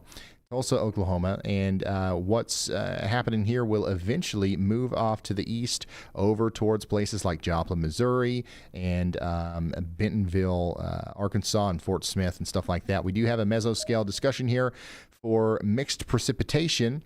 Fort Smith, by the way, you are getting in on some of that right now. We, of course, knew that was coming, but you're kind of still on the snowier side. An inch in ice in Fort Smith soon. I don't think you have to worry too much about ice in Fort Smith. Sleet and snow is going to be your main modes of precipitation up there. Hey, Ryan, sleet is nowhere near as fun as snow. Yeah, I know. I know. Sleet is the worst. Sleet, like, obviously ice is the most dangerous, but at least it's like, if you're a weather nerd anyways, at least it's a little bit more interesting. Sleet is just like, eh. Let's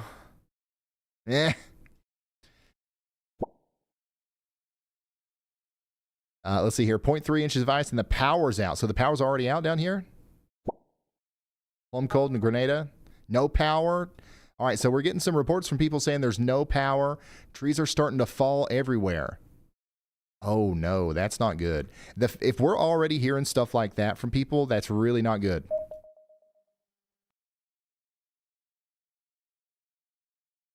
That's not a good sign, because I'm telling y'all, we've got a lot more of this to go.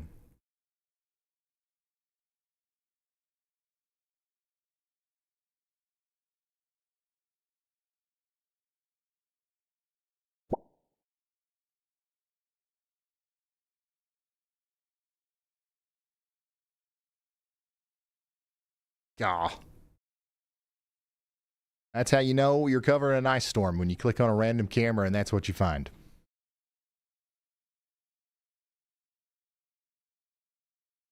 Trees were falling everywhere near Monroe, Louisiana.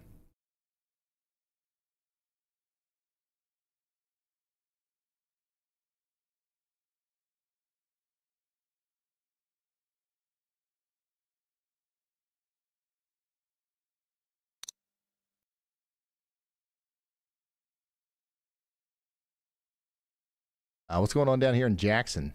Hopefully we'll get lucky. We're waiting in the metro. Yeah, there's a chance that you get more rain than freezing rain down here in Jackson. I wouldn't, bet on that or anything, but you are under an ice storm warning. So keep that in mind. We are expecting power outages and tree damage due to the ice. Travel could be impossible. Right now, though, it looks like most of the ice is happening up to your north. But of course, that will likely change over time.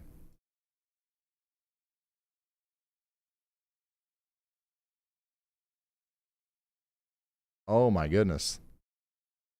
This camera's completely iced over.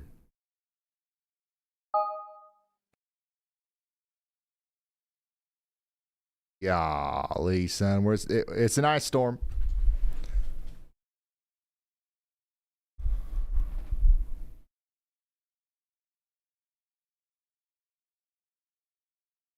What's this person doing? Are they like at a red light? Or are they like stuck? Or are they just going real slow? Go back down to Monroe, Louisiana. How much longer, Ryan? Make it thaw. Oh, it's unfortunately several more hours of this.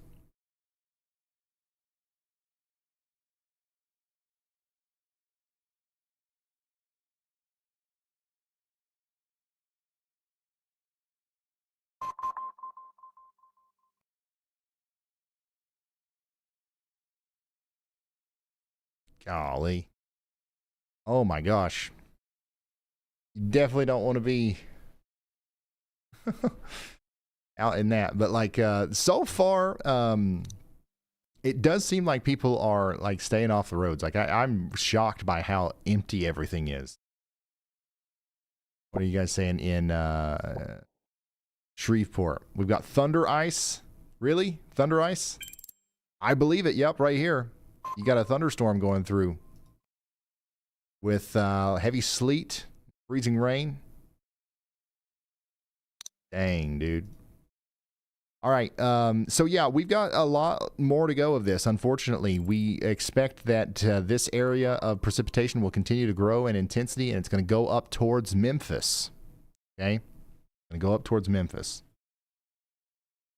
All right. Let me look into this. Oh, by the way, our top pings are coming from Ohio right now. Tennessee, you are really falling off.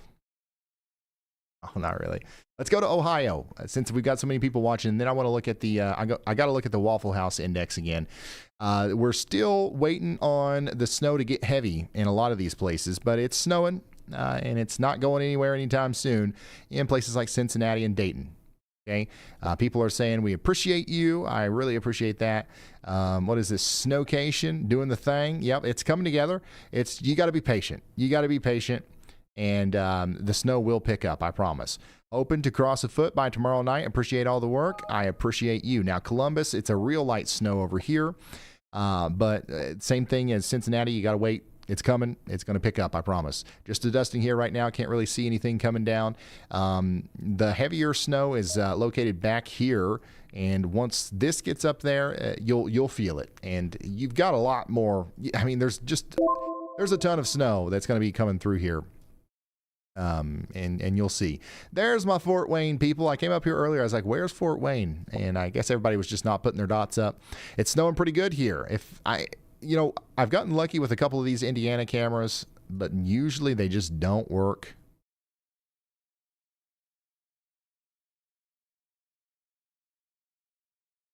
Yeah, so I can't see what's going on in Fort Wayne, but it does look like there's a decent little band coming through right now.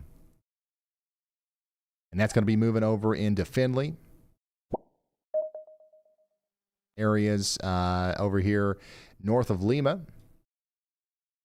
How are you doing in Springfield, Terre Haute, and St. Louis?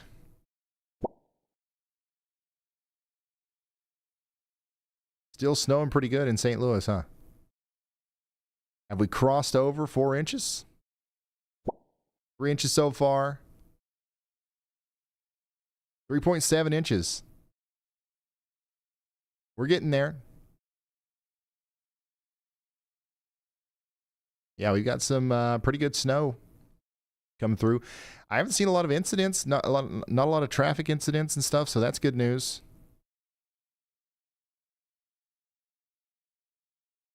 Seems like people are staying off the roads for the most part. But yeah, the roads are still just completely covered. Have you guys seen a plow? Did you guys give all you guys gave all your plows to Arkansas, didn't you? That's what happened. They was like, hey, listen, we need some plows. And he was like, all right, we ain't going to need them. And now look what happened.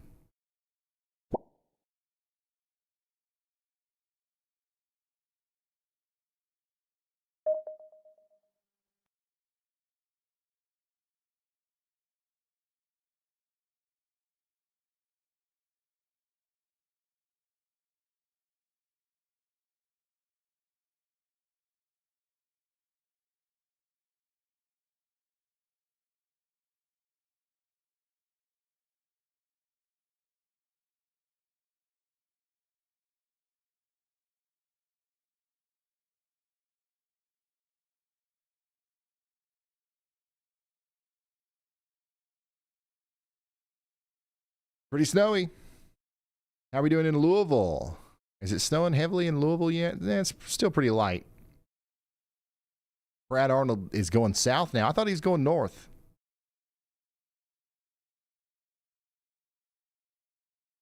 But we got a high quality view of the snow-covered roads between Louisville and Elizabethtown. What does Elizabethtown look like snowfall-wise? I would say 5 to 7 inches of snow, maybe. By the time it's all said and done. How much snow do you have right now? That's what matters the most, honestly. How much snow do you have right now? If it's a couple inches, we're a little bit away from this switching over to sleet for a period of time.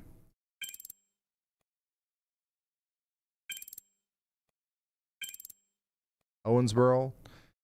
Yeah, it's still snowing good in Owensboro. It's going to keep snowing in Evansville. We're not flipping over in Evansville.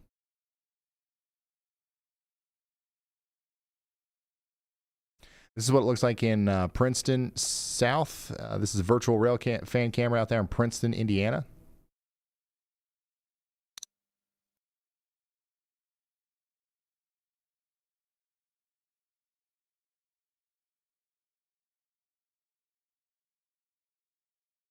This is what it looks like in Gage, Kentucky right now.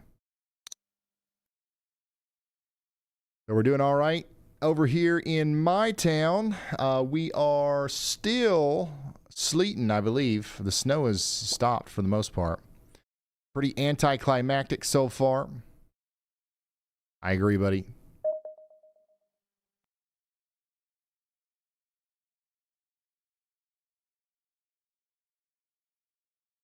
It could get a little plumb wild, though, with this huge blob of freezing rain that's coming up here. It's not the kind of plumb wild I would want to be involved in, but something's going to happen whenever that train's over us for a little while. Hopefully nobody loses power. Hopefully I don't lose power. Well, what would we do without Y'allbot? Oh. Y'allbot just stepped over Elijah. Hold on, Y'allbot. I'll call you back. Hey Ryan, so I had a pretty quick update, but the Waffle House in Tuscaloosa, Alabama has now closed. I sent you an updated list as well. Awesome. Thank you, Elijah. We've got another Waffle House officially closed. Oh yeah, what's going on with the Waffle House thing? Hold on. Well, Waffle House index and wired it up.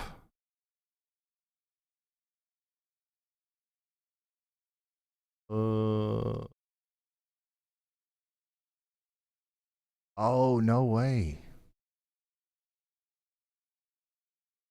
Okay, so we've synced our Waffle House index with a public one, and we now have a total of 26 Waffle Houses closed that we're actively tracking right now. 0.9% of all Waffle Houses are currently closed.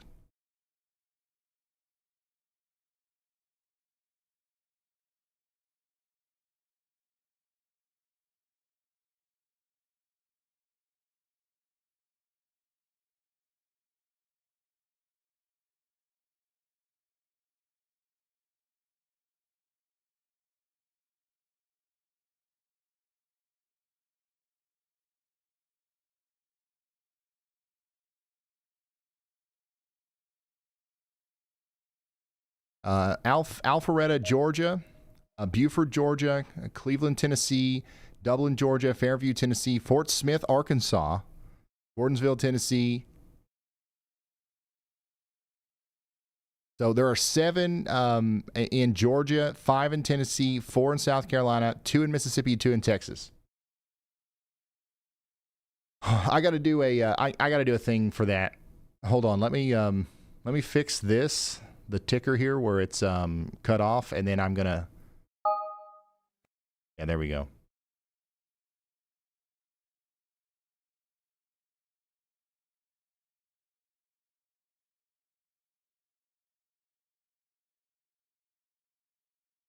Hey, Ziggy, thank you so much for the 20 gifted memberships.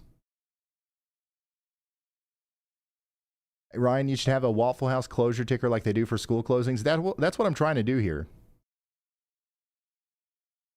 We put this together during the stream. This is pretty crazy. And this is now like automatically updating from like an API that keeps track of the Waffle Houses that are closed. So as new Waffle Houses close, they will automatically appear here.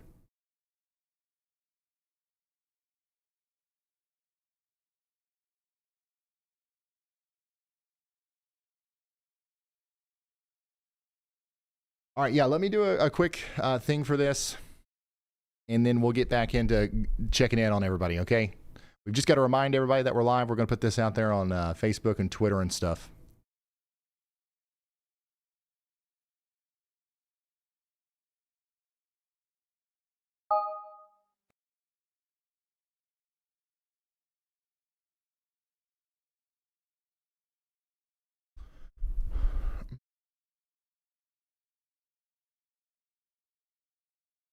Okay, we are deep into covering this major winter storm, and we've got one element that just keeps getting more and more ominous, I guess you could say, the Waffle House Index. We're keeping up with how many Waffle Houses are currently closed across the United States right now. It's actually a big deal whenever a Waffle House closes. There's currently 26 active closures across the United States as far as Waffle Houses go. 7 of those are in Georgia.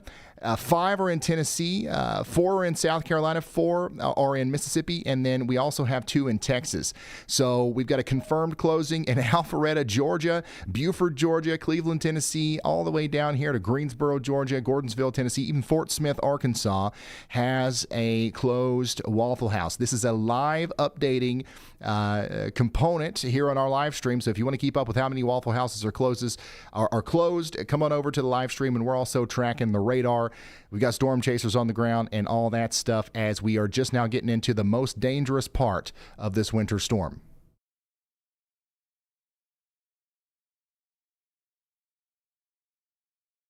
Oh, is there a NATO Cast 10 hatch for tomorrow?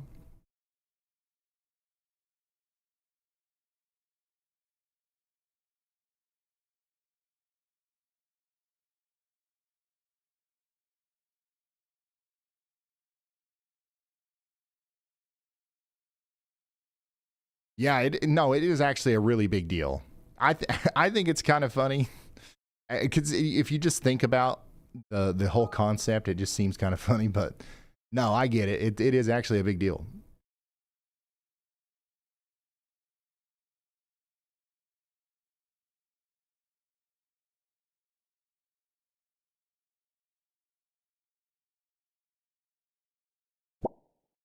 Ryan, it's sleeting here in Pikeville.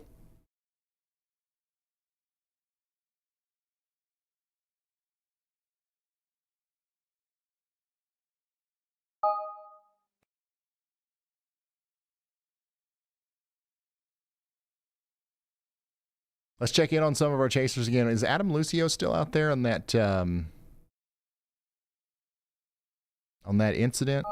I don't think so. I think he's offline now. Go back to Coppic. He's just about to make it into Cincinnati.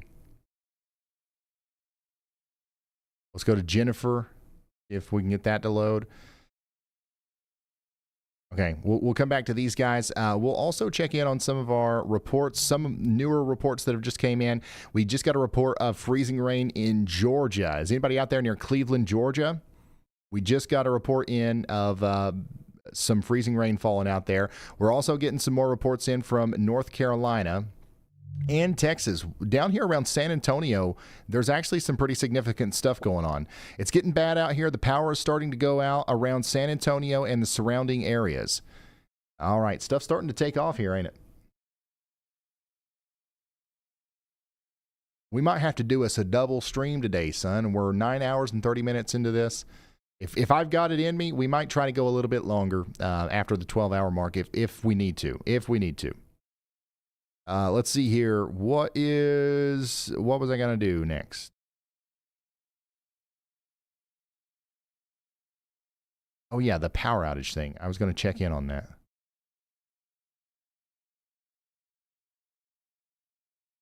Okay, numbers are definitely going up. We're up to about 140,000 people without power. According to this database, now this might not be completely up to date, but we definitely have some numbers going up over there in northeast Texas, especially. Louisiana's lighting up, 65,000 without power, all across this northern side, from Shreveport to Monroe, all the way up there towards Lake Providence.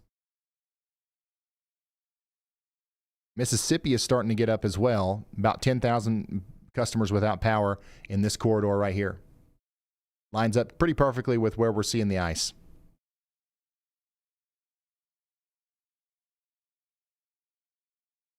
Yeah, I got to remember that we do need to stream tomorrow, and tomorrow's stream's going to be pretty long too. So I don't want to, make it to where that becomes more difficult. But I also don't want to end it right in the middle of like the worst part of this. So you got to keep that in mind. Hi, Ryan. Lots of freezing rain here in San Antonio. Yeah, I wish we had better cameras. We'll have to set up. Oh my gosh, I didn't know we had a has cam down here. W has cams.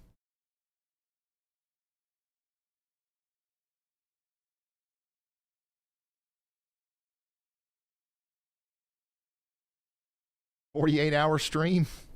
I'm gonna need like 5 more of these.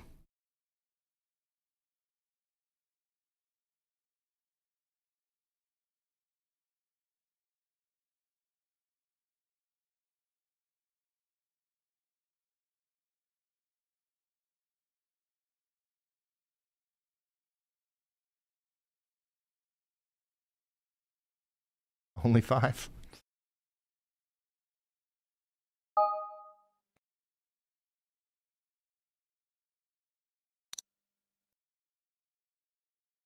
Yeah, Hascams is growing, man. I've seen Hascams in places I didn't even know we had cams.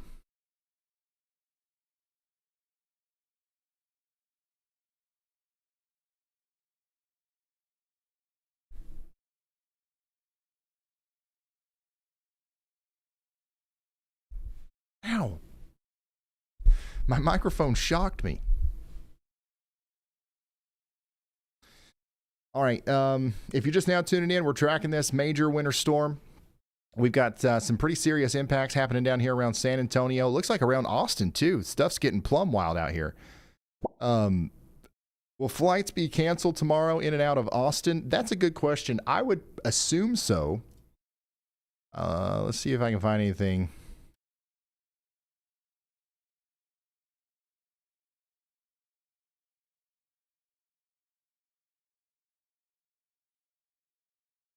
We lost the submissions queue again. Yeah, I unfortunately I've tried like 5 different things and I feel like I've only made it worse. So we'll have to work on that and try to fix it after this, and we'll be good for the next one. Hopefully, honestly, I need to find some time before tomorrow, because tomorrow it's all snow. That's the main thing after the ice is over in the morning.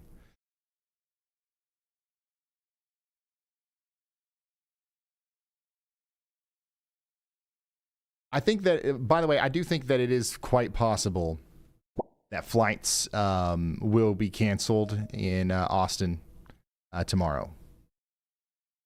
A bunch of flights, 126 flights have already been canceled today.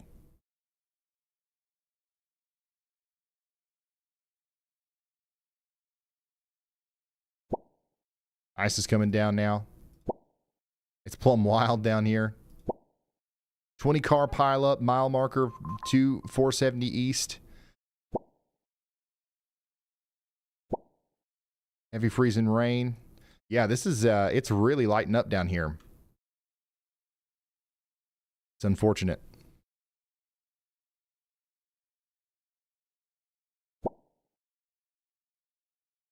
Freezing rain here and Bastrop just started. Can we expect a lot of accumulation and power outages? I am hesitant to say a lot, but yes, we're going to continue to see convection down here, and that's going to keep training over the Austin area. The freezing rain sounds like bacon on the roof. Dang. Snow crunchies have begun in the hill country.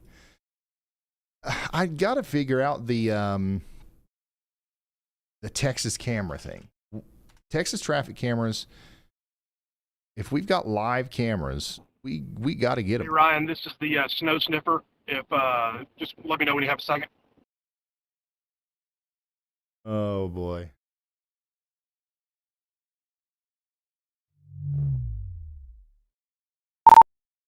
Go ahead, sir.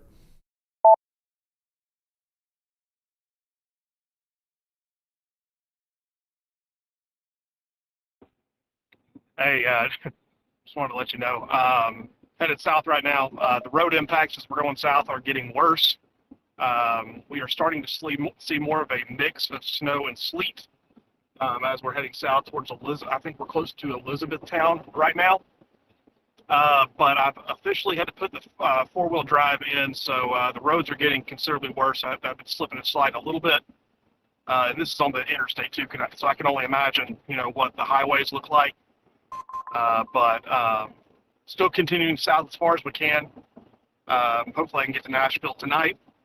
But just creeping along, and if you don't have to get out on the roads, obviously don't, because all this is it's not going to get better. It's going to get worse.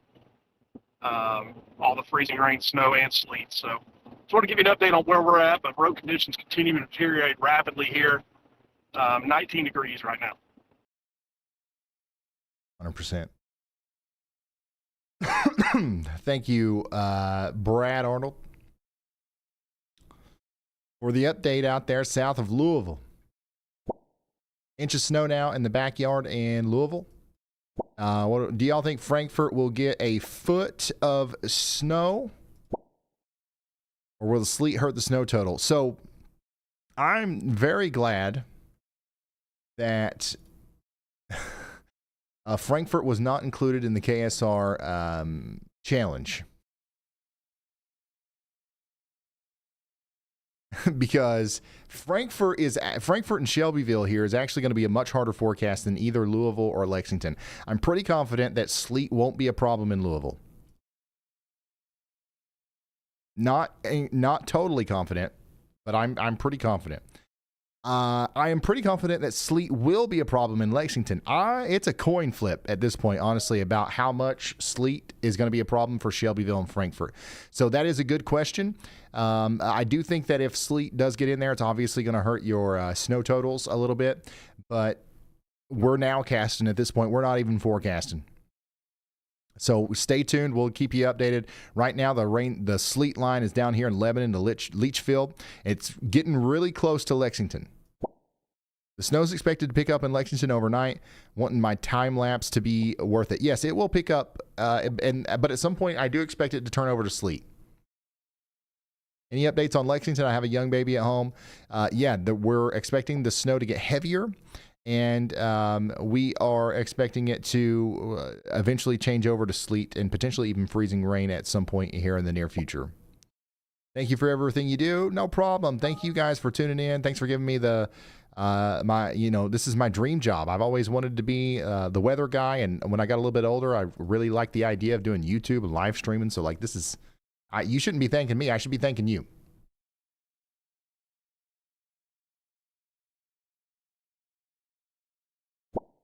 Sleet is falling in Somerset now. Nervous about this freezing rain, Ryan. I wouldn't be too nervous about it. I mean, don't get me wrong. It's an unfortunate situation. But it is It's not going to be as bad up here in southern Kentucky as what we're looking at down there in Texas and Louisiana and Mississippi, but that's not to downplay the seriousness of the situation, of course. Appreciate you, Ryan. What are the precip totals looking like up here? I think a half an inch of ice is definitely possible from London down to Monticello. Lots of people are asking about Nashville. There is a very gracious dry slot that has kind of filled in here around Nashville. So we don't have a whole lot of precipitation, or we haven't had a whole lot of precipitation, but I don't see that continuing to be the case. We're going to have new precipitation starting to pop up here over the next little bit, and the freezing rain is going to continue to be a problem. And we've seen this happen already. We had a dry slot. We had this happen down here in Mississippi and Louisiana, and now look what's happened. All this stuff is starting to pop up, and all of this is eventually going to move up generally towards you. So all of this stuff that's building up back here is all coming up towards Nashville, essentially. And that's what we're on right now. That's the latest. Half an inch to 3/4 of an inch of ice on the ground here. So yeah, it's coming. It's going to fill in for Nashville. Now, Memphis, very luckily, we've also been in a little bit of a dry slot down here, but there's a big blob of freezing rain coming for you right now, just to your south. It's coming. Greenwood says, please update us on Greenwood, Mississippi. Lots of power outages here. It's getting nasty. Yes, there is a heavy freezing rain situation moving through the Greenwood area right now, and that's what's causing a lot of your problems.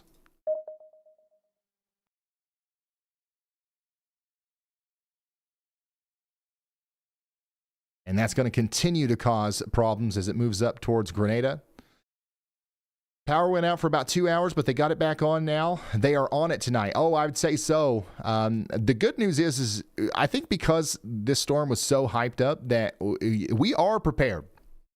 Like, if stuff does go sideways, we've got a good chance of getting it back in order here. Better so than usual, I would say, because there was such a heads up for this.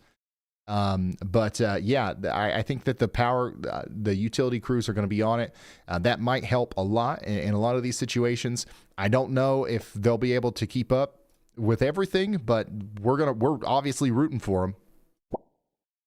Nervous for the second round that's about to come in. Any comforting words? Yeah, I think that you shouldn't be nervous. Just, pay attention. Hopefully you're already prepared for a power outage anyways.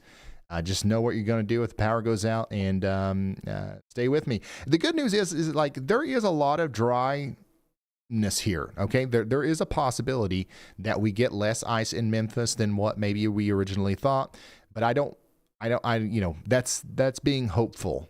It's not necessarily being realistic. How long will the freezing rain last for Memphis, Tennessee? Well into tomorrow, unfortunately. Yeah, we're just now getting started, really. Holy smokes, Dallas is getting plumb taken over here. Look at all this sleet. Man, this is all just kind of popped up here recently, ain't it? Ryan, Texas traffic cameras are available on the TX. Yeah, so I'm on that DOT website, but I just see pictures. Where are the video cameras?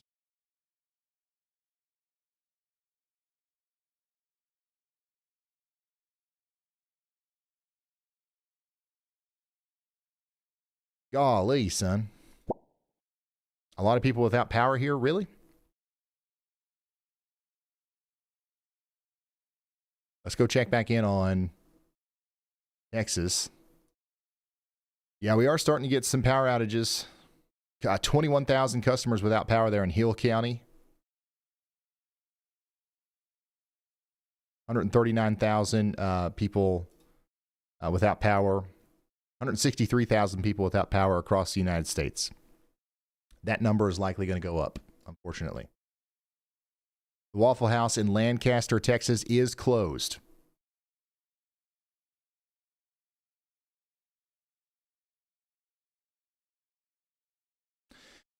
Yeah, latest update still shows 26 Waffle House closures. The latest closure report was from Cleveland, Tennessee.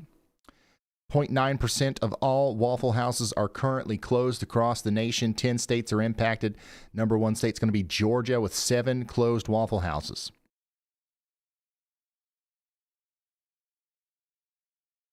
Like, I don't even see that, Jared. Oh, wait, you gave me a link. You gave me a link. I see.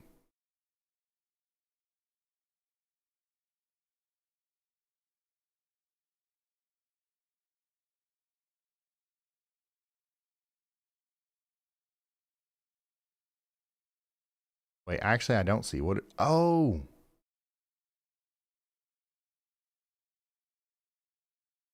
OMG.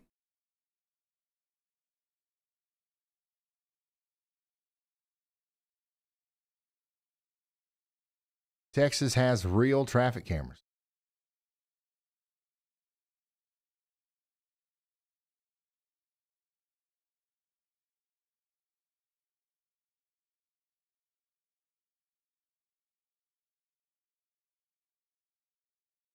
Hey, is there anybody from the Texas Department of Transportation watching right now? Hey, it's worth a shot. There's 71,000 people watching.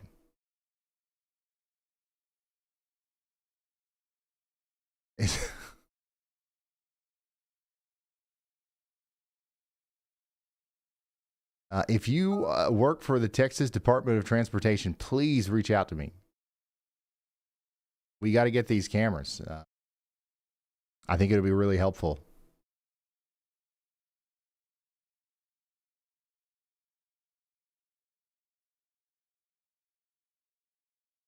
This is incredible. I didn't even know that they had this. There's a lot.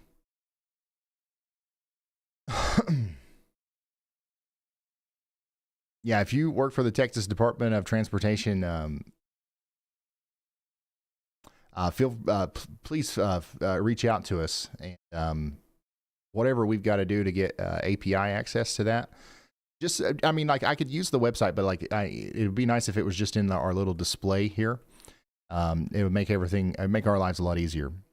It's still sleeting on and off. Can we hear the sleet hitting the windows in Flower Mound? Yes, it's picking up, and the intensity of the precipitation is going to continue to get more and more, I guess, impressive as all this is coming up towards Dallas right now. We're just now getting started in Dallas, really.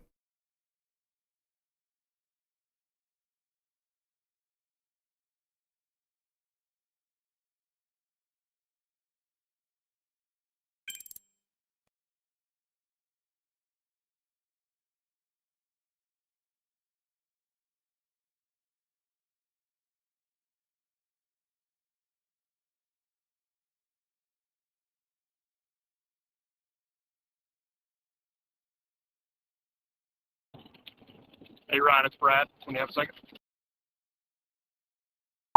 Go ahead, Brad.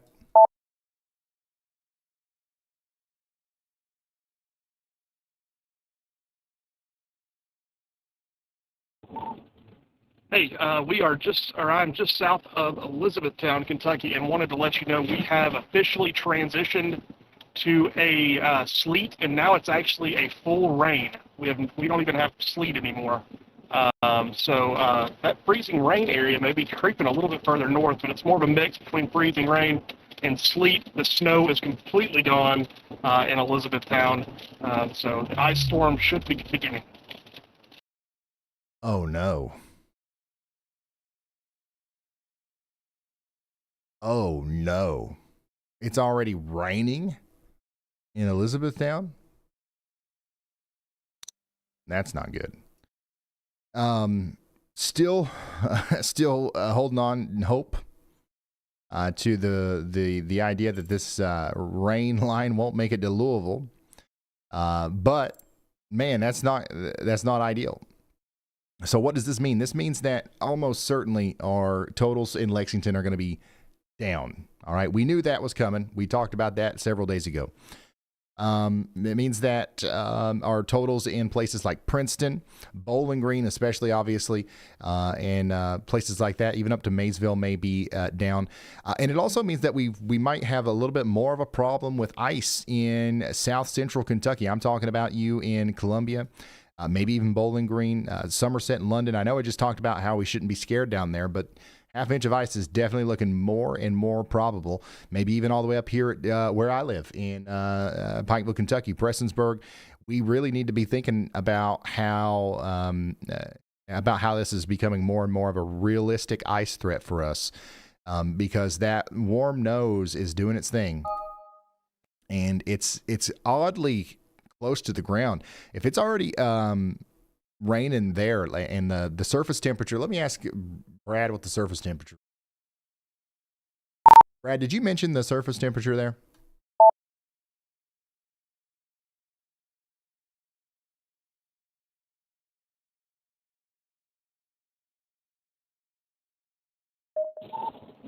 Ryan, the surface temperature where I'm at is 18 degrees. And we have transitioned over back to sleet. We're right on the line of sleet and freezing rain, but it's pushing further north than I expected it to be at this point. Not a good thing for the folks of Kentucky. I didn't anticipate, the freezing rain getting this far north until later on. Hopefully this is just a little mesoscale area that's going to switch back to sleet, but right now we're back to freezing rain right now, so it's going right back in between, but not a good thing up here. 18 degrees. That's wild. If it's raining at 18 degrees, that's not something you never want to see, really. But we're going to keep an eye on that. We're going to see how far north that rain, sleet, snow line goes. How's it going over here in Owensboro? We're getting sleet now in Owensboro. Oh, no. Yeah, I see the line right here. I see the line right here. There's your sleet/freezing rain line. How far north is it going to go?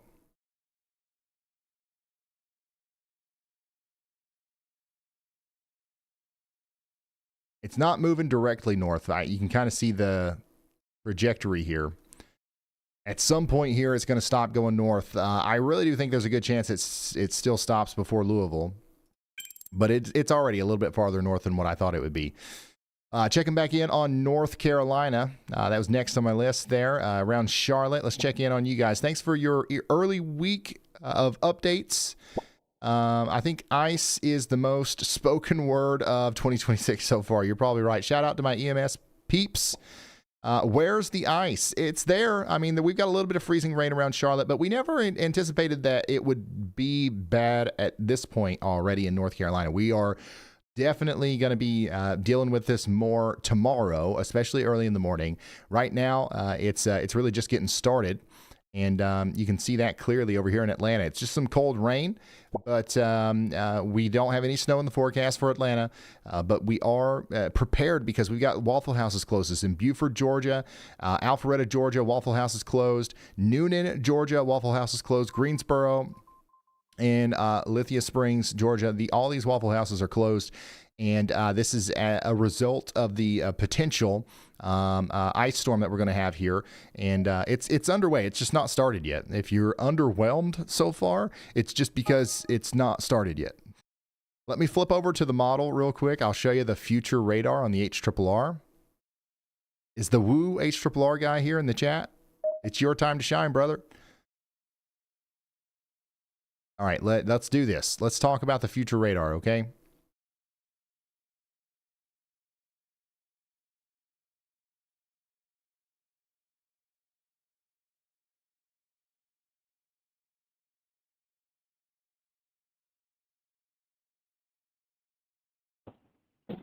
Hey, Ryan, when you have a second. We've always got a second for Brad. Go ahead, Brad.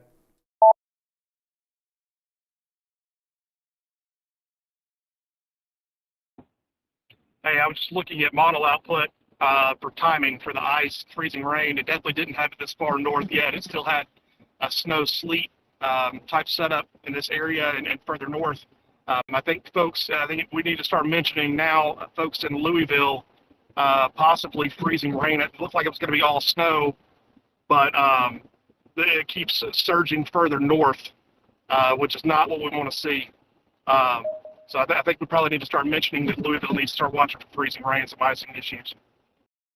Yeah, absolutely. I think it's definitely on the table now. I still am not convinced that we'll get a significant amount of sleet and freezing rain in Louisville. It's going to get close.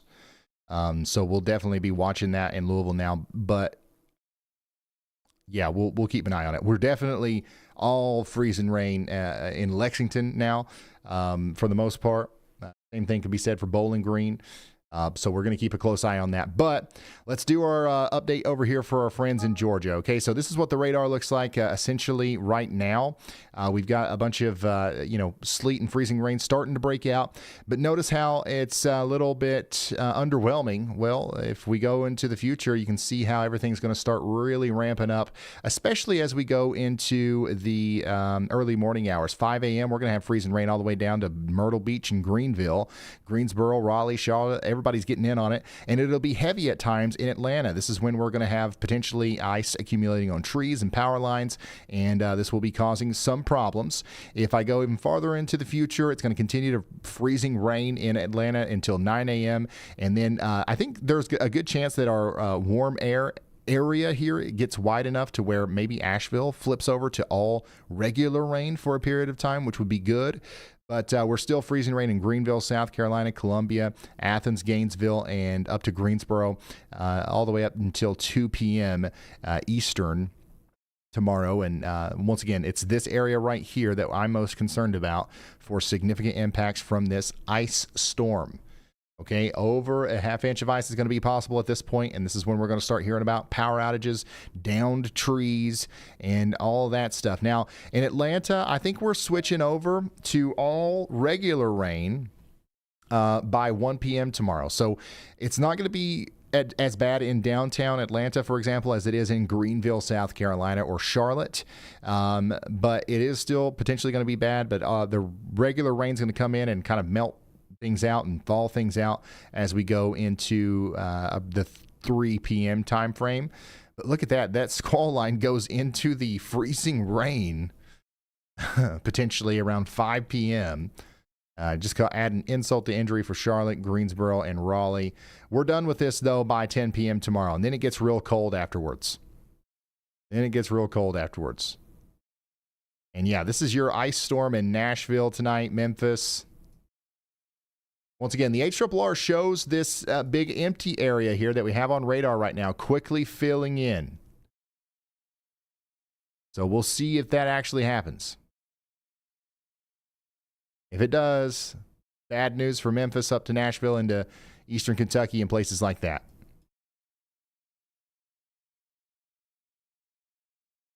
All snow in New York for the most part, and Boston.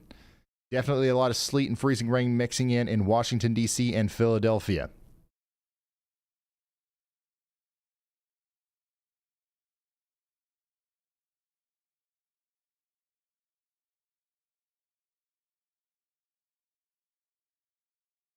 Check back in with Brad Arnold. Yeah, still looking like a bunch of sleet and freezing rain out there where he is.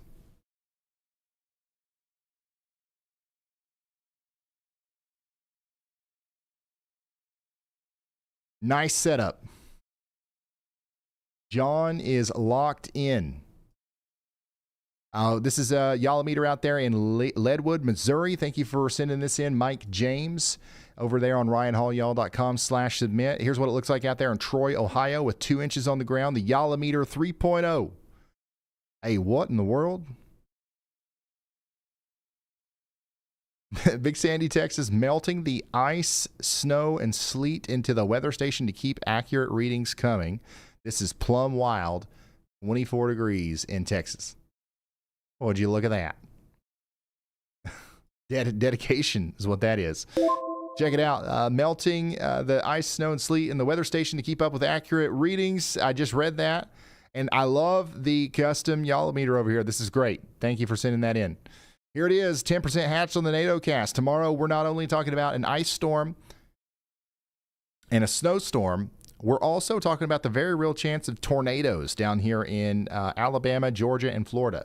There will be probably a couple of tornado warnings tomorrow. There might even be a couple of actual tornadoes. And according to the NATO cast, which is an experimental thing that we use and we like, there could be a couple strong tornadoes even. Here's what it looks like out there in Jefferson City, Missouri. This is from earlier.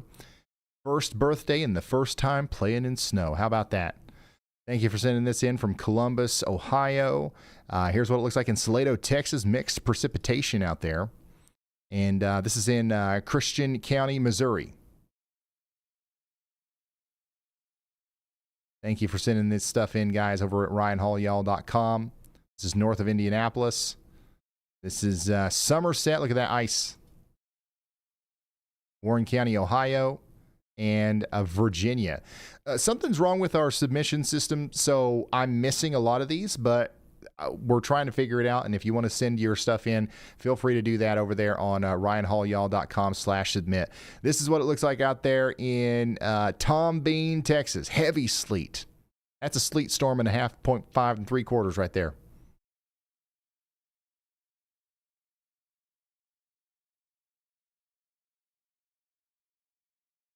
By the way, y'all, if you work at the Department of Transportation, Y'allbot is watching my email inbox for me and looking for official DOT emails. So we'll find you immediately if you decide to reach out.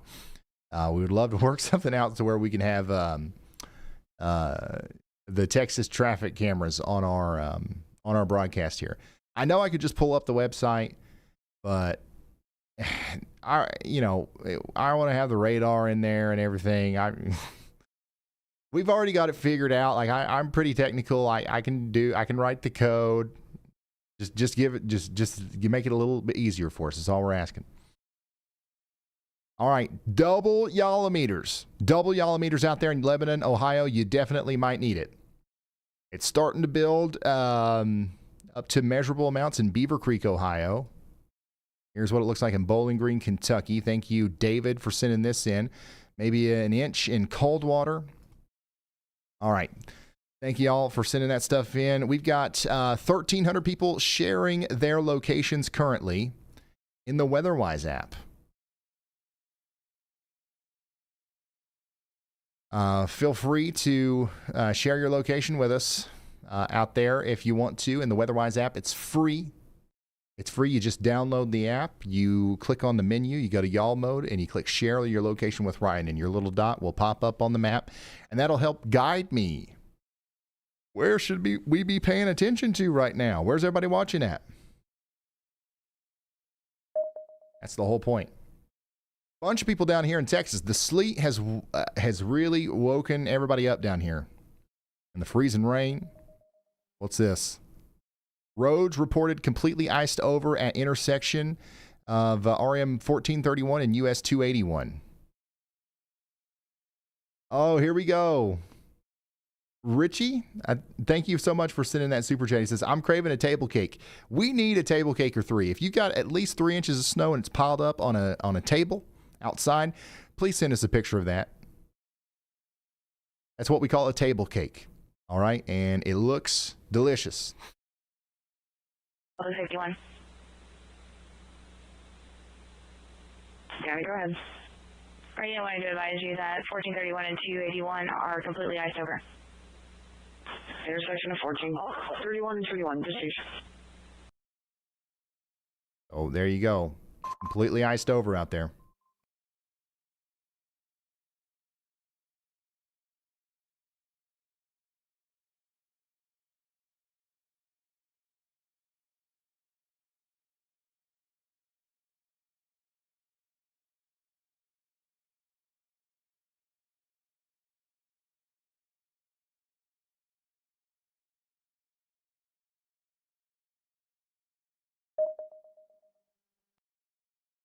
Got a lot of people checking in from Austin. Heavy sleet and freezing rain. Heavy sleet. Oh, thank you. Thank you for the link. I've got that. I just, I don't want to like,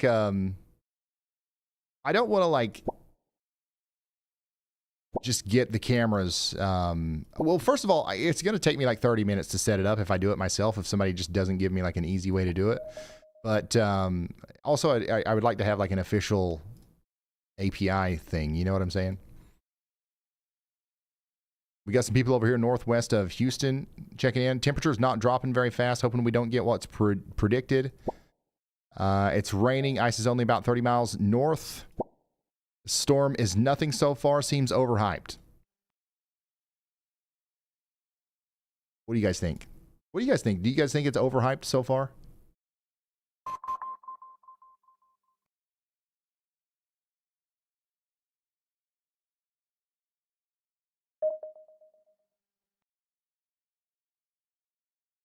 All right, let's see a poll. Frank, let's do a poll.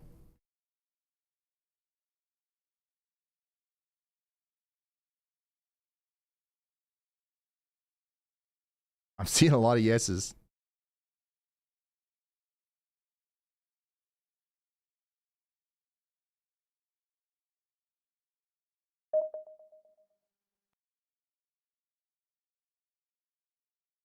Poll what?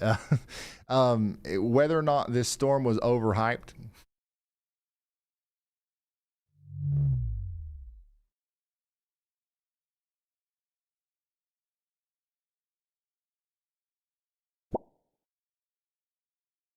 Just make the question, was this storm overhyped? No, wait. That's not a good way to put it because that entails that the storm is over, and it's not. What if we said, I don't know. What if we said, does the storm seem overhyped so far? I think most people will say yes, but I think it's interesting. It's definitely not going to feel overhyped to the people who don't have power tomorrow and are in 0-degree weather and still don't have power the next day It's not going to be overhyped to the people that have a foot of snow on the ground for the first time in several years. And it's not going to be overhyped to the people who can't go to Waffle House because it's closed. By the way, we are we're still at 26 closed Waffle Houses. And the reason we even bring this up is because it's actually a pretty big deal. They do not close these things unless they think that, they need to. I've seen them be open for literally for Category 4 hurricanes.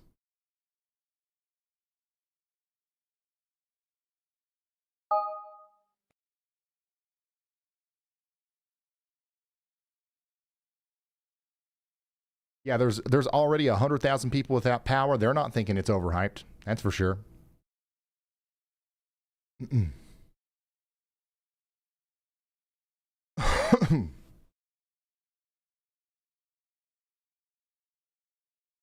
All right, so the poll says, how much has the storm been hyped? Too much, 38% too much, 5% too little, 59% say just right. There was just a right amount of hype behind this storm to get people prepared.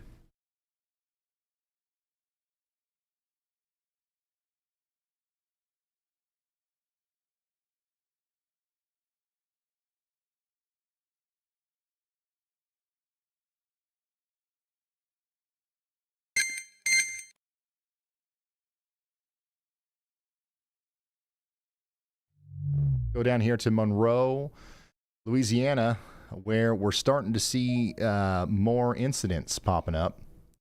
Very icy down here. And we're going to continue to see stuff like this as the storm gets more intense around Monroe. Now, the big area of precipitation is lifting out of Monroe and moving up into Arkansas now. But there will be more precipitation that comes up into Monroe. And the more scattered it is, Honestly, the worst of a problem it's going to be. Remember, we don't want a big downpour. That's going to be. We do want a big downpour if we want the ice to have a harder time accumulating. If it's kind of like the scattered, like misty showers, that actually makes it easier for ice to, stick to stuff. Okay, somebody up here in Dallas said, can't see the grass no more. Open for no power outages. Intermittent sleet, definitely picking up tonight. Yep. Sleeting in Denton, Texas.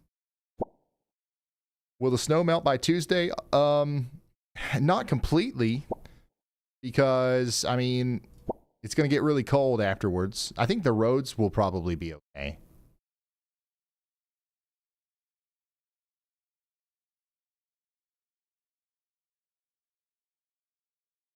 So we got 5,000 votes in the poll. How much has the storm been hyped? 60% of you say just right. 37% say too much, and 4% say too little. Should have been hyped more.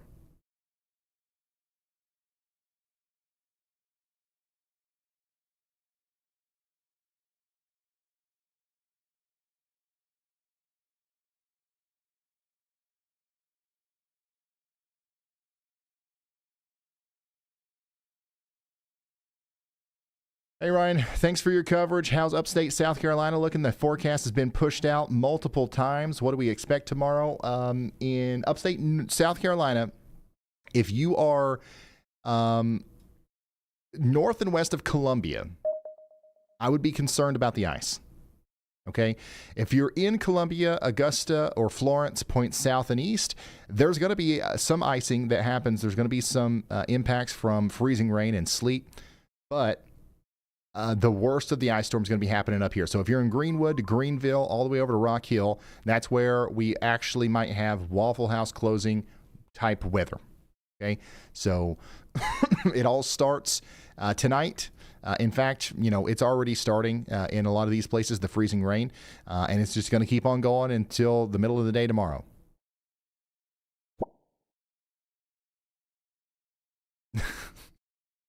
It is really funny. You never know what you're going to get when you click on one of these.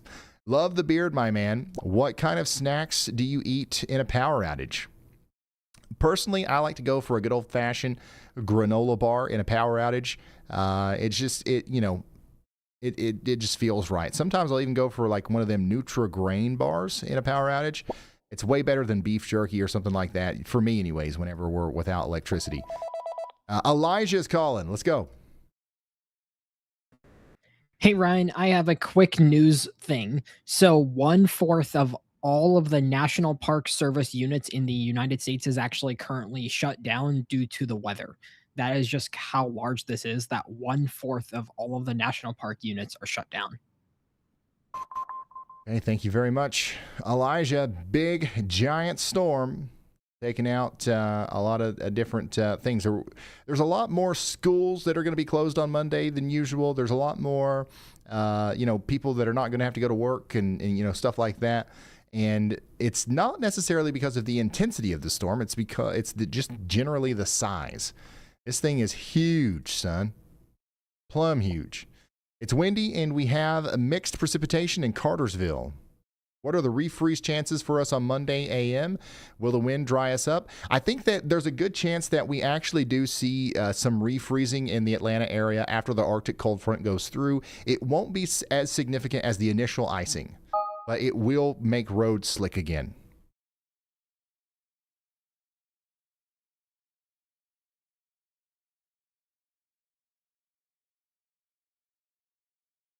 There's a table cake.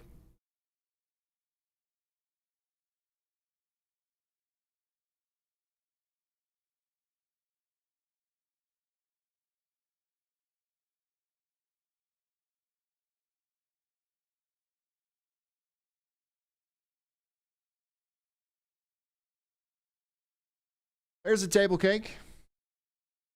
We've got some really good submissions, but we keep losing them.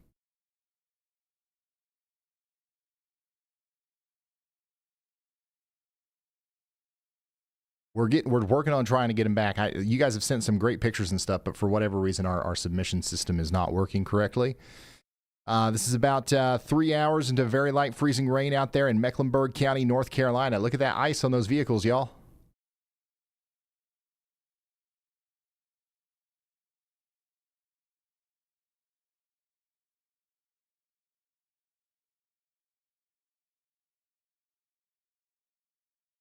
Yeah, my favorite part of these winter streams is looking at the photos and stuff you guys send, and I'm like, it's just been broke the past 2 days. Oh wow, look at this. Many trees and limbs rapidly falling due to the ice. This is out there in Winona County, Mississippi. This is real. This is getting pretty bad, y'all.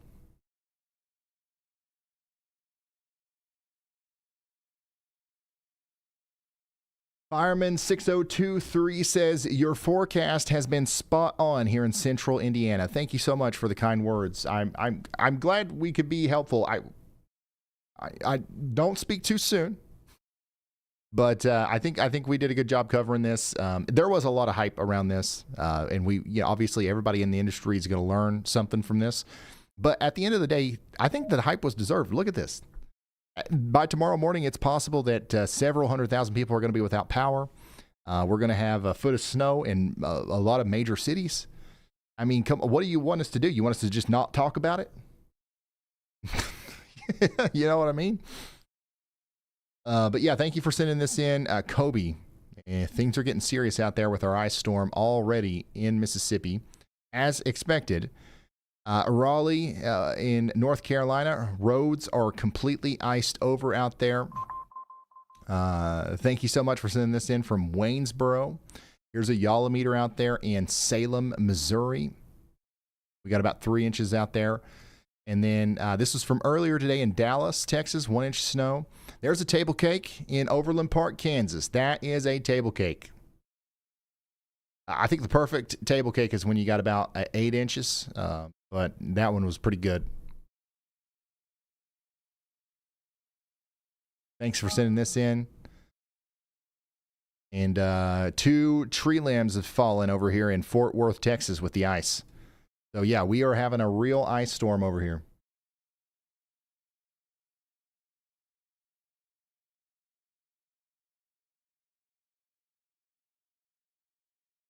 Delmarva Rail Production says, thanks for all you do, Ryan, for keeping us informed. We're watching from Georgetown, Delaware.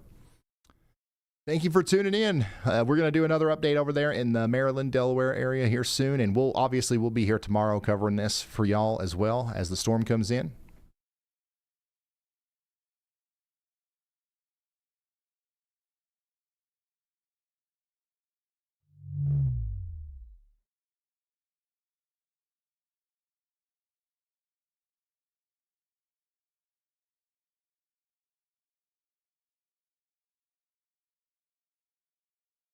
There's some more table cakes there near Valley Park, Missouri.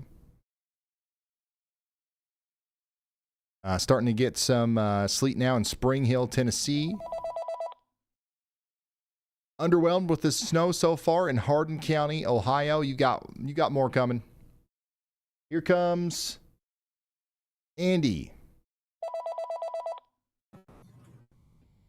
Hi, Ryan. I wanted to cover a aspect of this whole thing, this whole system moving through that I think has been a little bit underrepresented. Just in today's stream, we've been lost now with the frozen precip falling, right? It's specifically what happens afterward, after everything's moved out, that we're going to see some really cool. Gosh dang it. Oh, okay. My thing just crashed. I ran out of memory. YouTube chat spamming so much. Okay. It's specifically the cold that's going to happen after this. When this whole system moves through, high pressure moves in behind it, and it drives down negative wind chills, negative degrees Fahrenheit wind chills below zero, all the way down into North Texas. So that means all the plains, north-south plains, essentially all the way down to Dallas-Fort Worth is going to have negative apparent temperatures, negative wind chills, and actual surface temperatures in the single digits, probably, with all of the cooling that will happen on the surface covered in frozen precip and snow and so forth. So if precautions are not taken in those cold temperatures in the morning and even during the day on Monday and Tuesday, as that cold air moves east, Tuesday especially for all of you in the Ohio River Valley and getting into the East Coast. If precautions are not taken, hypothermia and frostbite are very possible.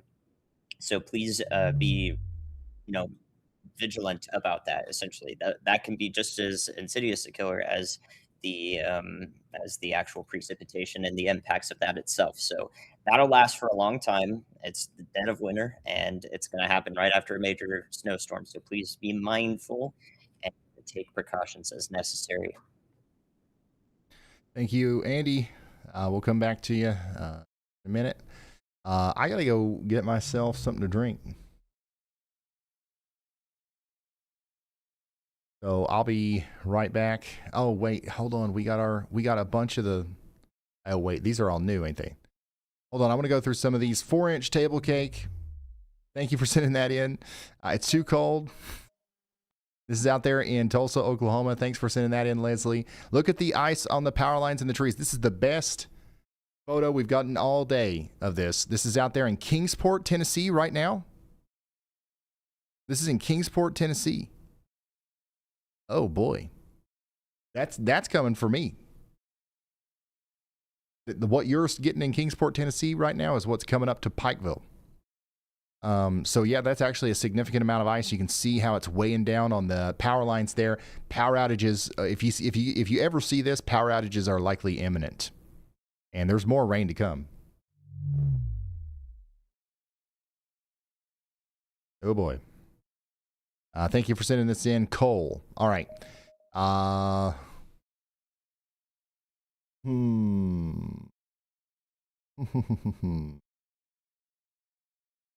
Let's watch Y'all Bot for like 2 minutes.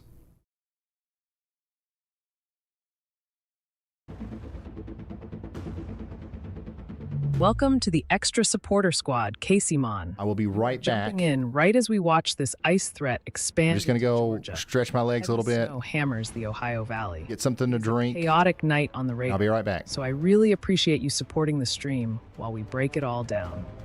Glad to have you in the weather, fam.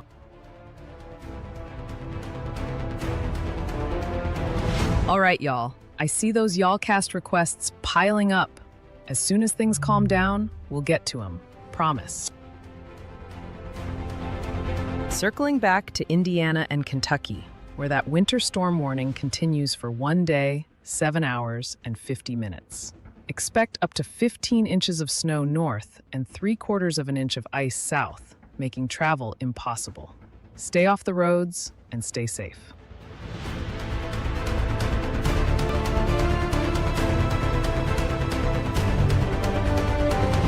Moderate sleet was reported just a few minutes ago, south-southwest of Jollyville, Texas, where it's already covering the streets and driveways.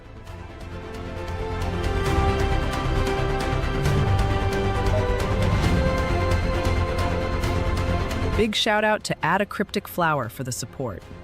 You are in Clover, where folks usually look for luck, but tonight you are just looking at a massive ice storm. Right now, you are under a serious ice storm warning, with temperatures sitting at 24 degrees, though wind chills make it feel like 12. That freezing rain is starting to coat everything, and it is dangerous out there. Tonight is going to be treacherous, with sleet and ice accumulations up to 1 inch expected by morning. Please do not try to drive in this. The roads are going to be a complete skating rink. That warning stays up through Monday, and I am really worried about widespread power outages as trees and lines get weighed down. Prepare now for the lights to flicker or go out completely. Stay warm and keep those devices charged, Clover.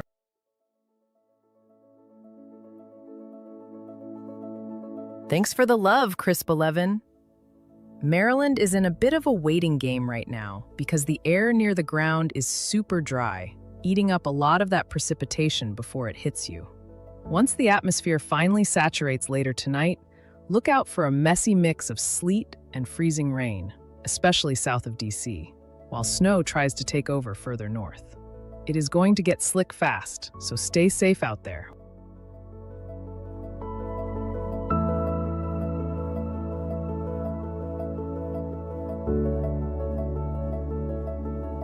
Checking back in with Nick Busby on Highway 114 near Roanoke. It's been about 8 minutes, and the DFW Metroplex is officially losing the battle to this winter storm warning. Nick's dashcam shows the asphalt has completely vanished under a treacherous layer of white. We've got a heavy mix of sleet transitioning to snow as that Arctic hammer drops the hammer on North Texas. Visibility is shrinking, and those tire tracks are the only thing keeping cars on the road. If you're in Roanoke, what's the go-to spot for a hot meal once this thaws? It has been nearly 20 minutes since our last check-in, and this system has evolved into a massive, diagonal beast stretching across the entire region. We are tracking a distinct, dangerous transition line that is cutting the eastern United States in half right now. The radar reality at the Kentucky-Tennessee border is stark. To the north around Evansville, that solid blue shield indicates heavy snow hammering the Ohio Valley. But look at that vibrant band of deep purple and red slicing directly through Clarksville and Bowling Green. That is a dangerous mix of sleet and freezing rain happening this second. NWS Nashville notes that while there is a brief lull in some spots, that freezing line is pushing south, making the transition to ice imminent for the metro area. Just to the west, the situation is even more dire.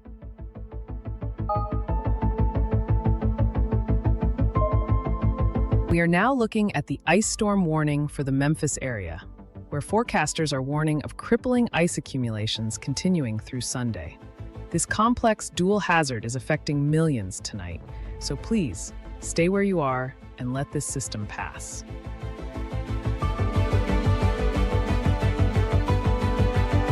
Hey Booba Hinson, thanks for that YALLcast request for Columbia, South Carolina. Things are pretty wild out there with this ice storm, so it might take me a little bit to get to your forecast, but I promise I'll get to it.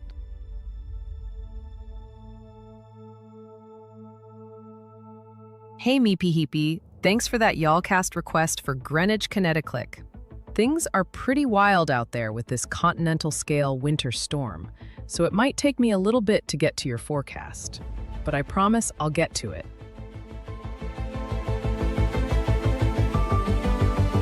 We are live with a massive camera grid as a historic winter storm stretches across 2,000 miles. Top left, Nick Busby is mobile in Grapevine, Texas, where headlights are cutting through active snow on a caked roadway.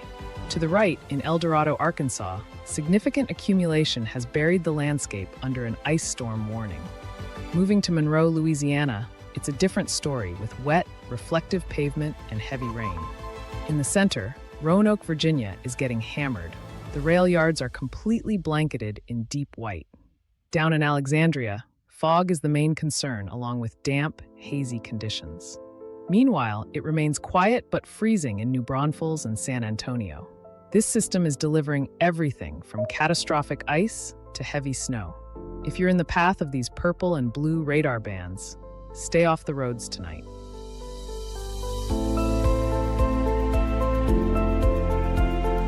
All right, folks, I see those YALLcast requests piling up.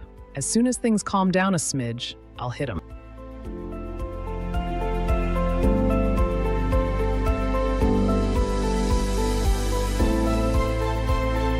Checking back in with Jennifer McMahon across the river in Covington. It's been about 10 minutes, and we've got a clear view of the Roebling Bridge standing over some very messy conditions. This winter storm warning is no joke. The roads are a slushy, wet disaster, with snow starting to pile up on the curbs. We're in the heart of the Ohio Valley snow shield right now, with rates hitting 1 to 2 inches per hour. If you're in Covington or Cincy, tell me, what's your go-to snow day meal?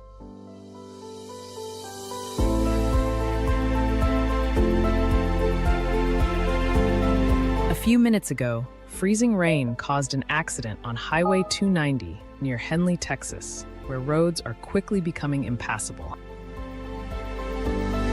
Up in Wichita, Kansas, we just got word of 7 inches of snow on the ground near the Eisenhower Airport.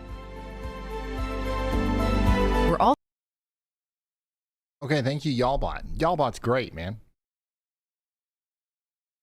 I think y'all does a really good job.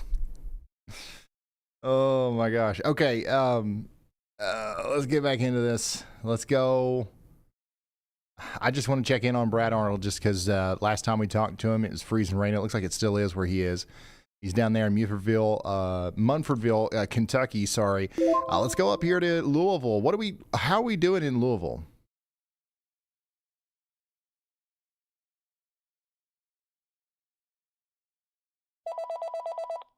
Oh, Y'allbot wasn't done. It's calling me now. Hello, what's up? All right, here's the quick rundown.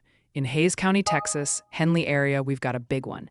LSR score 4.2, Highway 290 quickly becoming hard to traverse. Accidents popping up left and right. Also, Fort Blackmore, Virginia just confirmed 0.20 inches of ice. Mid-Atlantic ice threat is real. And for @radar2670 in chat, the NWS warning for Lexington, Kentucky is officially calling for up to 0.75 inches of ice. That's a heavy icing situation for them. All right, can you take me to that report you was talking about? Looks like that exact report isn't showing up directly. Might be some indexing delay. But trust me, that confirmed ice onset in Fort Blackmore, VA, and the Texas road deterioration are locked in. Let's break it down on radar or warnings next. Thank you, Y'all. This is the crash that was reported over here. Highway 290 in Hayes County, and the roads are quickly becoming hard to traverse. Accident at this location. So that's just to the west of Austin. So do we have anybody in Austin watching right now? Things are getting plumb wild out there. 0.1 inches of sleet, 1/10 of an inch of sleet, confirmed snowing in Marble Falls country, unable to send videos on the website.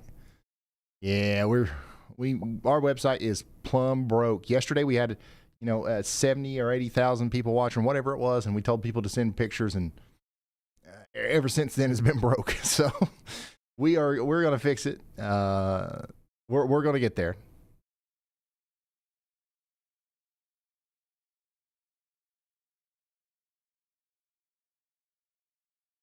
Slowly but surely, we're going to get there.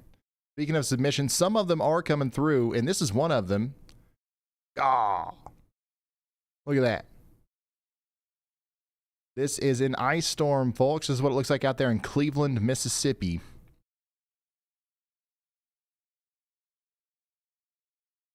Wow, that's looking legit.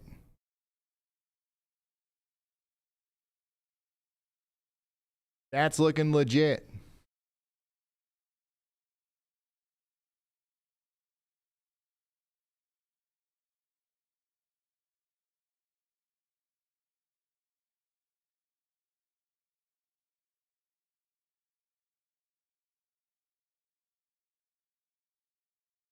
Wow.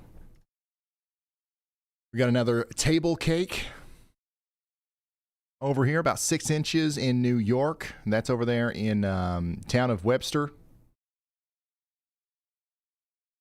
We're getting them started young over there. Little baby weatherman, thoroughly entranced by Ryan All, y'all. You love to see it. Selmer, Tennessee. This is we're starting to see some ice down here in McNairy County. What?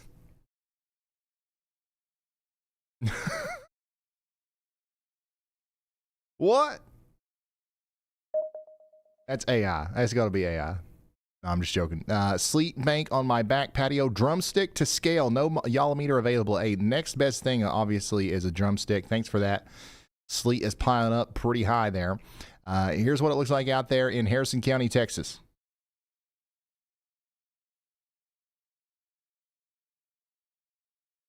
There's another table cake. Thank you, Tim, for that.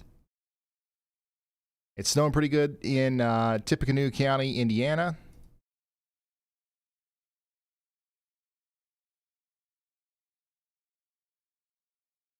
Yeah, this is exactly what this is a truck cake, 100%. Is this in Indianapolis? What are we working on? About 1 or 2 inches so far in Indianapolis, right?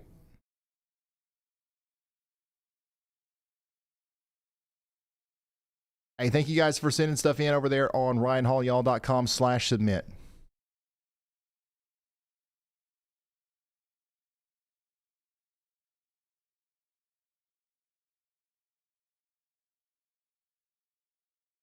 But yeah, this is incredible stuff here.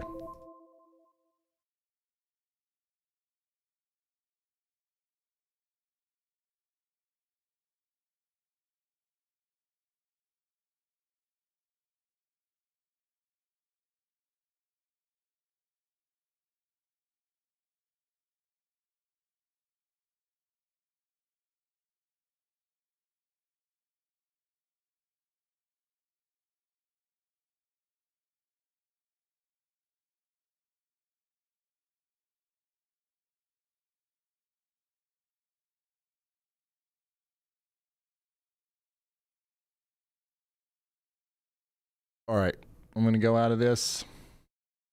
You can try to send your photos and videos over here at ryanhaulyall.com/submit. We're going to try our best to find and get all of them, but there's something wrong with our back end right now to where a lot of them are being lost. Just want to be upfront about that. If I don't show your submission, it's not because I don't like you or something like that.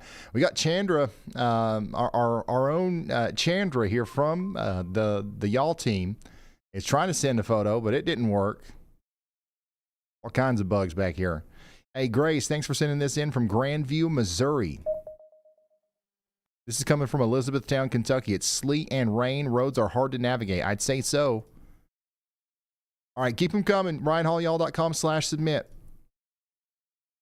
All right, let's go check in on some of this stuff over here. Once again, we've got freezing rain reported over here near Austin, Texas. Highway 290 in Hays County is becoming quickly hard to traverse. We got an accident at this location.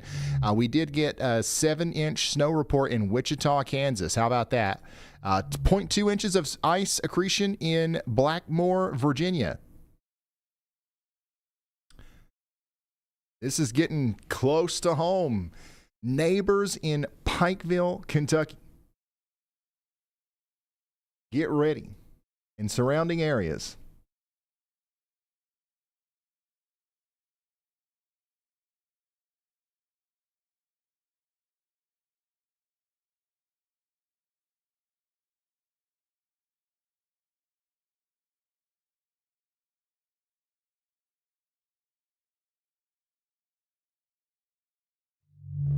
We've also got a report of half an inch of ice down here in Inverness, Mississippi.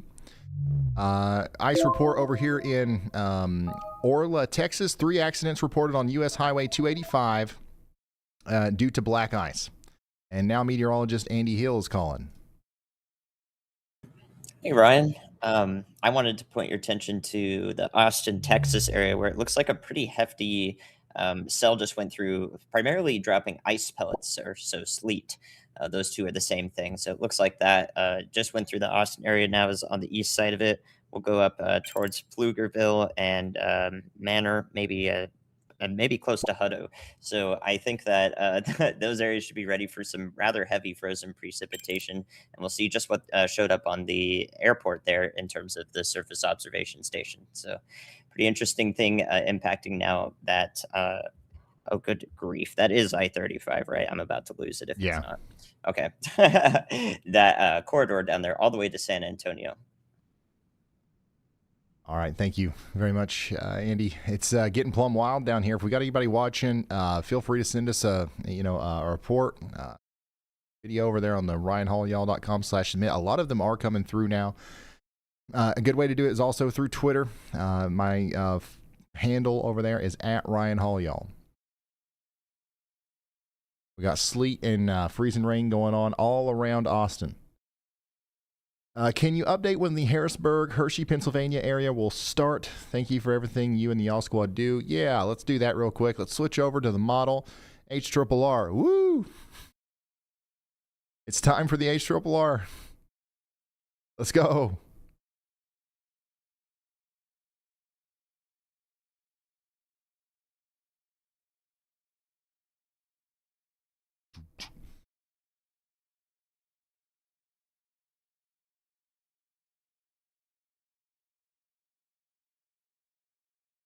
All right, let me all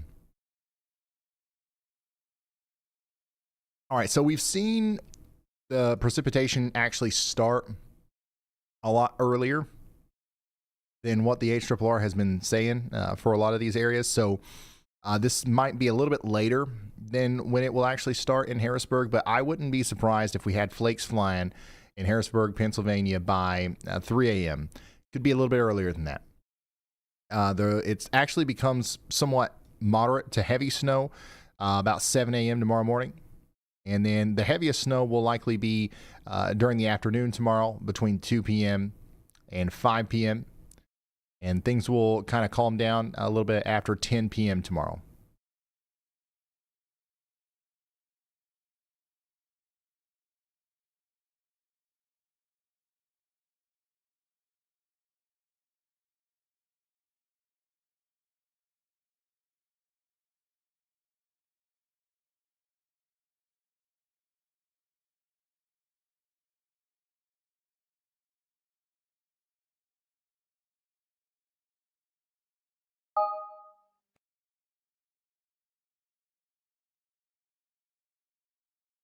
So just let me zoom out here and show you all of these. So this is what the radar could look like about 3 a.m. tonight. This is when our storm will be stretching from New Mexico to New York, 2,000 miles wide, one of the largest storms we've ever had. Looks like the heaviest snow axis will be from Oklahoma City up to Springfield, Missouri, south of St. Louis, up towards Indianapolis into Columbus, Ohio. That'll be shifting into Pittsburgh by 7 a.m. The whole state of Kentucky, for the most part, is going to be freezing rain at that point. We're going to be having a prolific ice storm going on at this point. And then if Nashville doesn't switch over to all rain, it will also be dealing with very bad ice over there. Our ice situation is really going to start getting bad in the Carolinas, down into Georgia and southern portions of Virginia. And basically the peak of this storm will be happening at 7 a.m. tomorrow morning. And then if I go even farther into the future here, you can see that the heaviest snow is going to be working into New York City by noon. Things will start letting up in Nashville by 5 p.m. tomorrow. It'll be completely done in St. Louis by this time. It'll be wrapping up in Chicago by this time. And then Boston's going to be getting hit hardest, likely around 8 p.m. tomorrow. And then everybody's done with this pretty much. Wow, it might hold on for a little while in Boston. That would really add to the totals up there. But for the most part, this is done after we get through Monday morning. Somebody said, can we get some y'all bot roasts? It's after 11 p.m. Some plum ruthlessness maybe. Be well, Ryan. You and these chasers are top of the industry. Best of luck to all, especially you, sir. Thank you. I will definitely hear something from y'all bot here soon. I think I can feel it coming. Believe it or not, I don't have much control over y'allbot anymore. And we've just given it the keys, man. It just does whatever it wants. One day I might regret that, but right now that's what we're doing.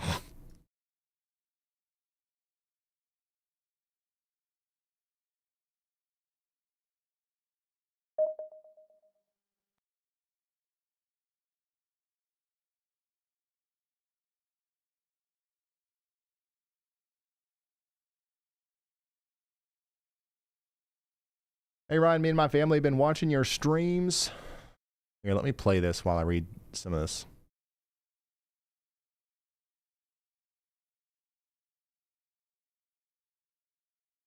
Hey, Ryan, me and my family have been watching your streams and videos for a year. Amazing work and great job. I just wanted to check and see how you're doing and make sure you're doing well. Thanks for everything.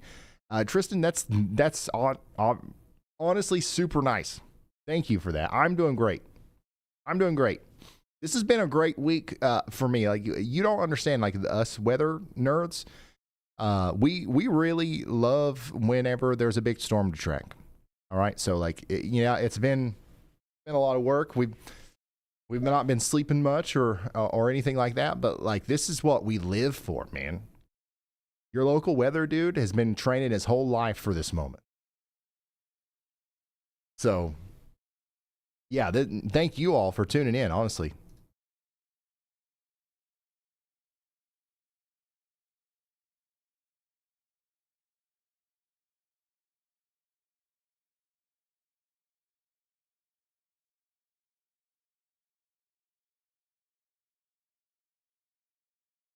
All right, let's see if any more of those submissions are loading in.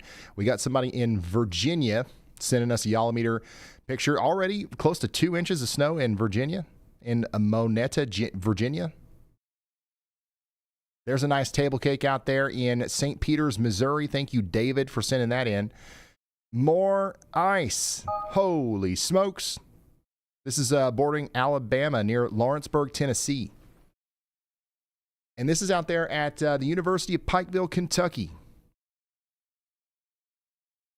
Thank you for sending this in. This is right down the road from me. All the submissions disappeared again.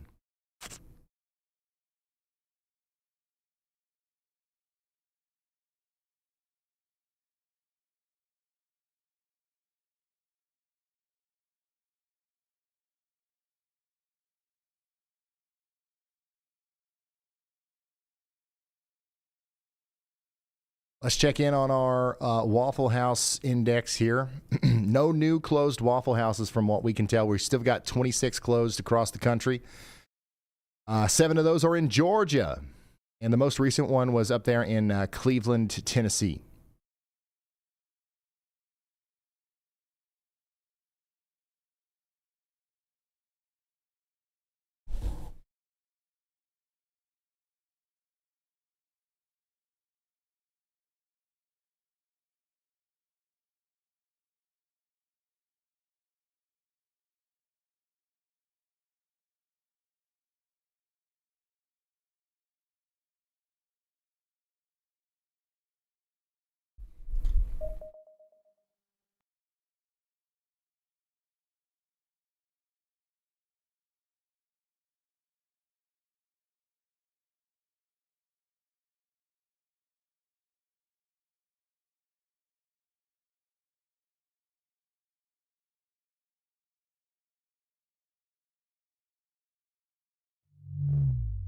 It's still pretty wild down here in Austin, Texas. Hey, Ryan, my wife and I are chilling on the couch, having some wine and listening to the ice rain. Nice. The sleet coming down was large and loud, maybe about 0.15 inches of total accumulation. Let's see here. Watching from Georgetown, it's coming down out here. You guys, I got to be careful opening up these ones from Texas, man. You guys are crazy. It's sleeting on and off in Giddings, Texas.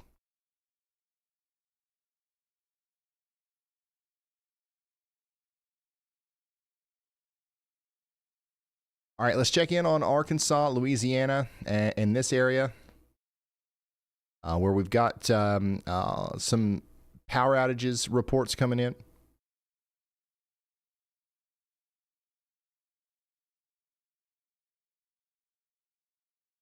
Look at this stuff. This is in the middle of our ice storm in Monroe. Looks like we might be going a little bit of time here with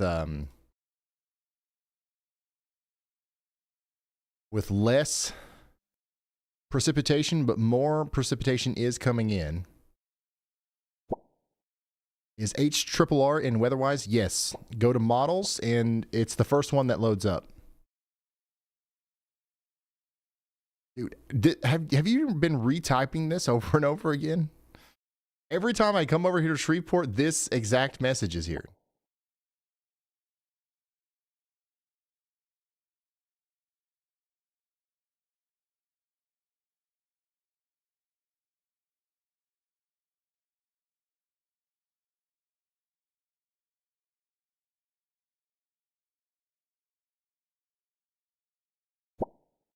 Raining at the moment in Mississippi. Power is flickering.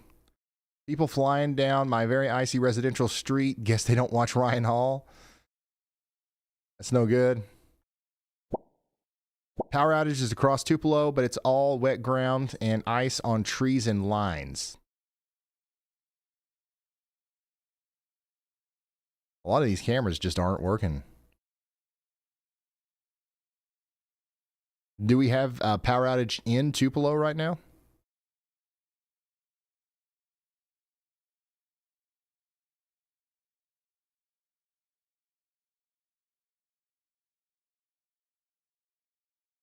We might, yep.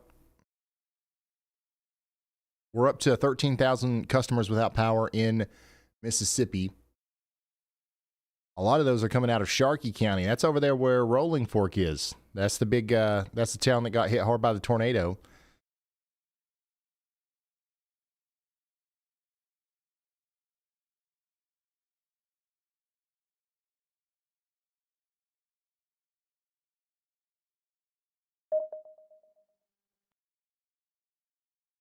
We got a lot of people out of power up here in northern Louisiana as well.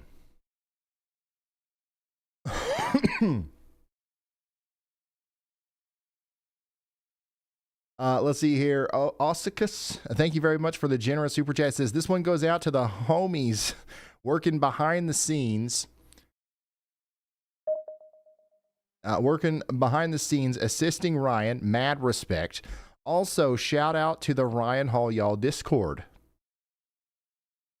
Yeah, huge shout out to everybody behind the scenes.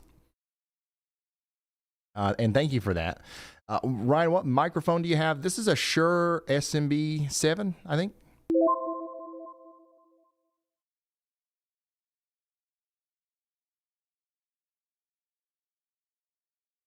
I'm a Generac salesman in Anderson, South Carolina. I watch you consistently. Thanks for always being honest and accurate. What are outages looking like for us? I think that we are certainly going to see a lot of outages in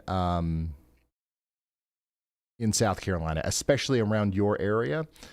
It's impossible to tell how many. Right now, I'm actually impressed. I'm surprised we have as little outages as we do in Mississippi, despite the fact that we already have widespread half-inch ice accumulations.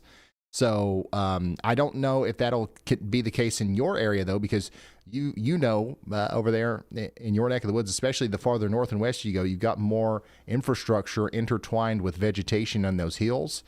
And that might, if we get a similar amount of ice over there, which we likely will, that might lead to more problems with power.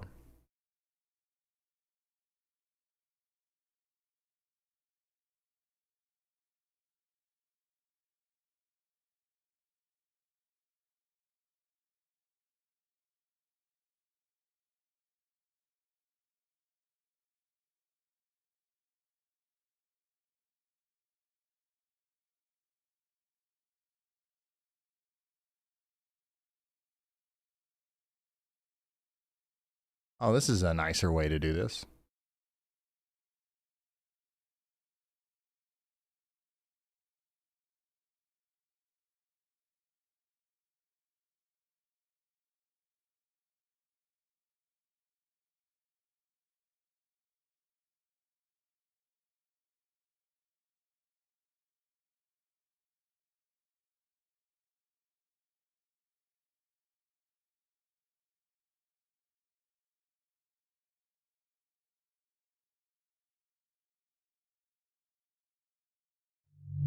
All right, one of our most recent reports still is the one that coming over here from Austin, Texas, about the wreck just west of town, thanks to the icy roads. Heavy thunder sleet in Austin right now. We've got sleet, thunder, and lightning over here in Austin, all the way also up here in Georgetown. Somebody said, love this cold. Sleet and the powers flickering on I-35 north and east of Georgetown. Heavy freezing rain. And then we've got crazy freezing rain here in Killeen as well. How do I send pics? You can do that on ryanhallyall.com/submit if it works. And we are having some problems with it. But here's some ice out there currently in Coffeyville in Yalobusha County, Mississippi. Raining since 9.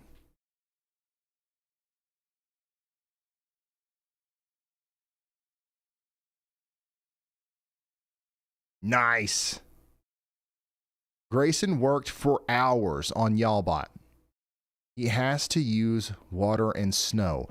Grayson, that is awesome.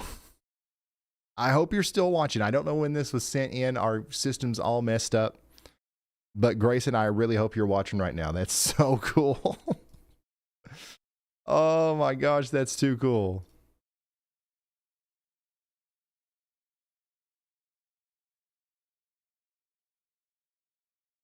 How did you even do that?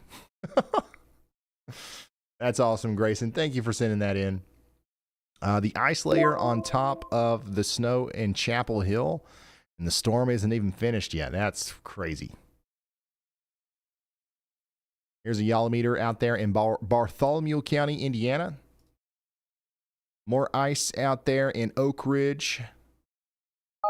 Very good illustration of the ice in Tupelo. Power went out in Tupelo. Ice on trees. Ground's wet. More ice out there. Thank you for sending that stuff in, guys. RyanHallYall.com/submit. We're having some problems with it, but when it works, it works.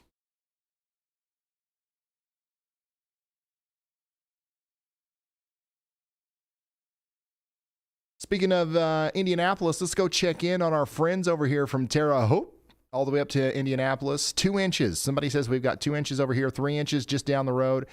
Interstate 70. Can we get a camera to work? No. Going once, going twice, going 3 times. No. Okay. Anyways, in Indianapolis, we do have about 2 or 3 inches of snow. Let me see if are there any official reports? Not yet. Moved all the vehicles off the street to avoid people getting crazy. That's smart. Keeping warm and staying in. Very good. Getting some snow down here on the west side of Indianapolis, staying warm inside. All right, so we're still getting some good snow down here. Is this band right here real? Is it actually starting to pick up over here north of Cincinnati?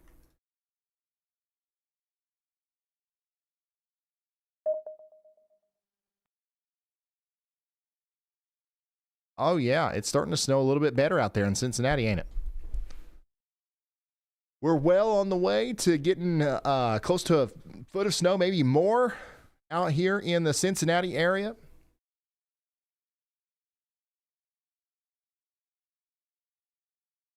Yes, Jared.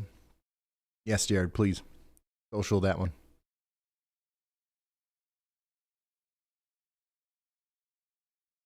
This is what it looks like out there in Cincy right now.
Whoa.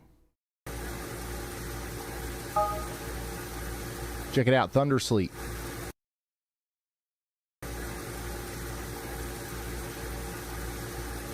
That's out there in Austin, Texas, just a few minutes ago. Thanks for sending that in.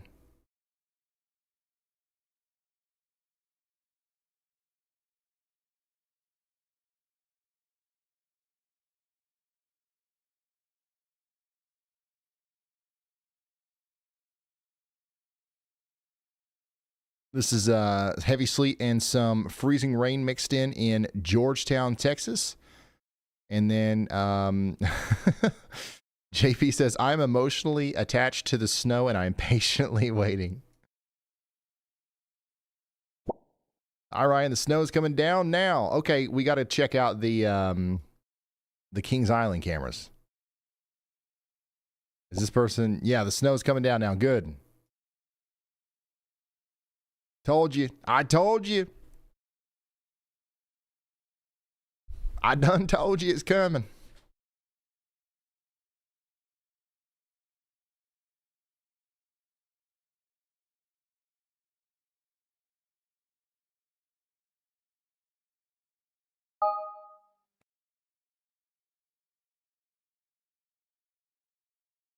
Had a road crew driver just tell me it's slicker and snot.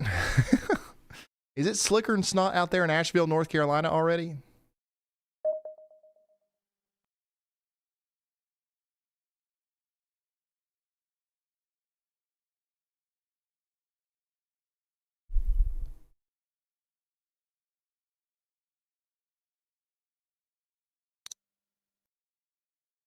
Everybody's like, I don't know, Ryan. You're supposed to tell me.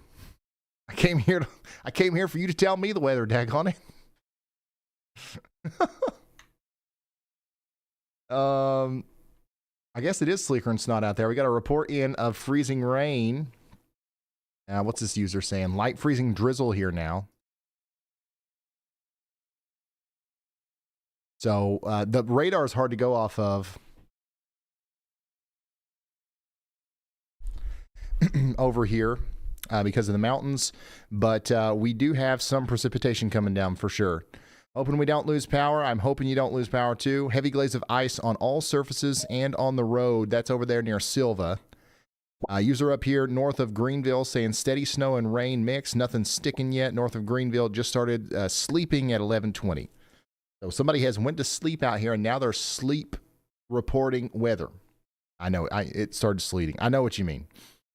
Had to do it. Had to. Would much rather have snow than ice. Oh yeah, we're all on the same page there for sure. Quiet for now in Spartanburg. Remember, though, you do have that confirmed Waffle House closing. Let's see if there's any updates here. Nope, still got 26 Waffle Houses closed. Cleveland, Tennessee being the most recent one.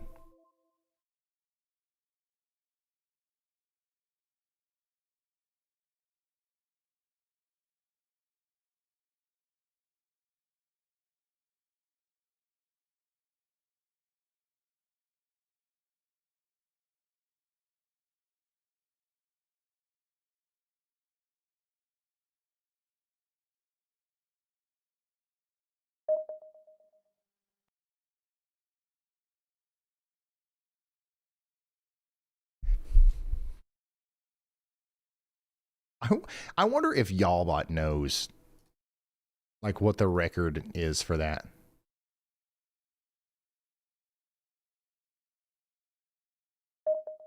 Y'allbot, can you hear me?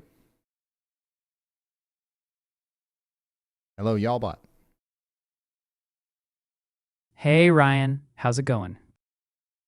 Do you know like what the most Waffle Houses that have been closed at once is? Currently, there's 26 Waffle Houses closed. Where does that stand in the history of Waffle House closings? That's definitely up there, but not the all-time record.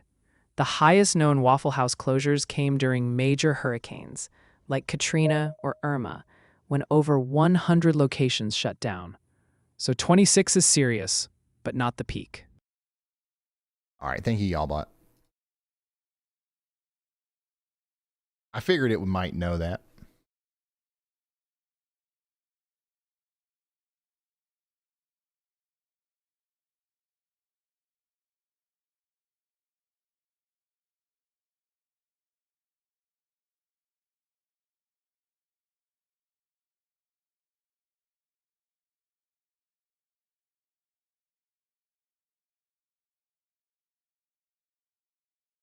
More incredible ice pictures coming in from email.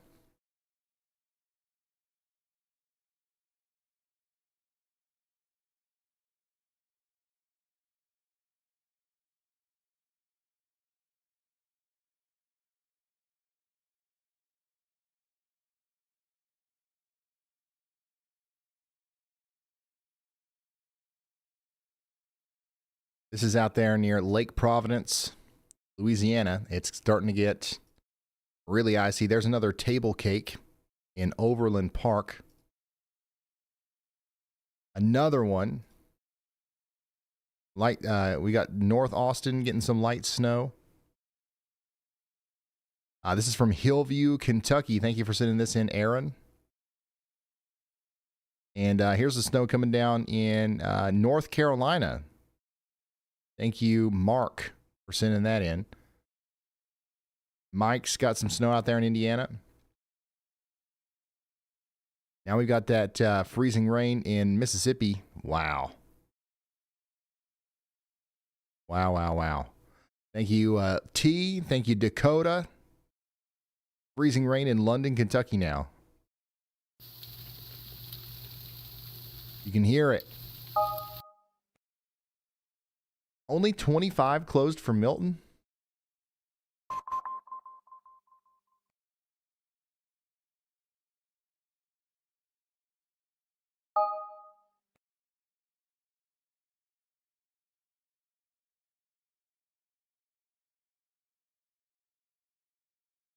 Thank you, Cameron.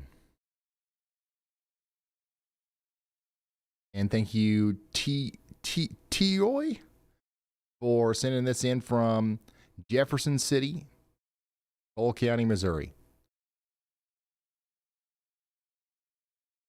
There's 37 of you inside of this ice storm warning over here in the area between Greenville and Charlotte, where we expect significant ice accumulation on power lines and tree limbs, and this could cause widespread power outages.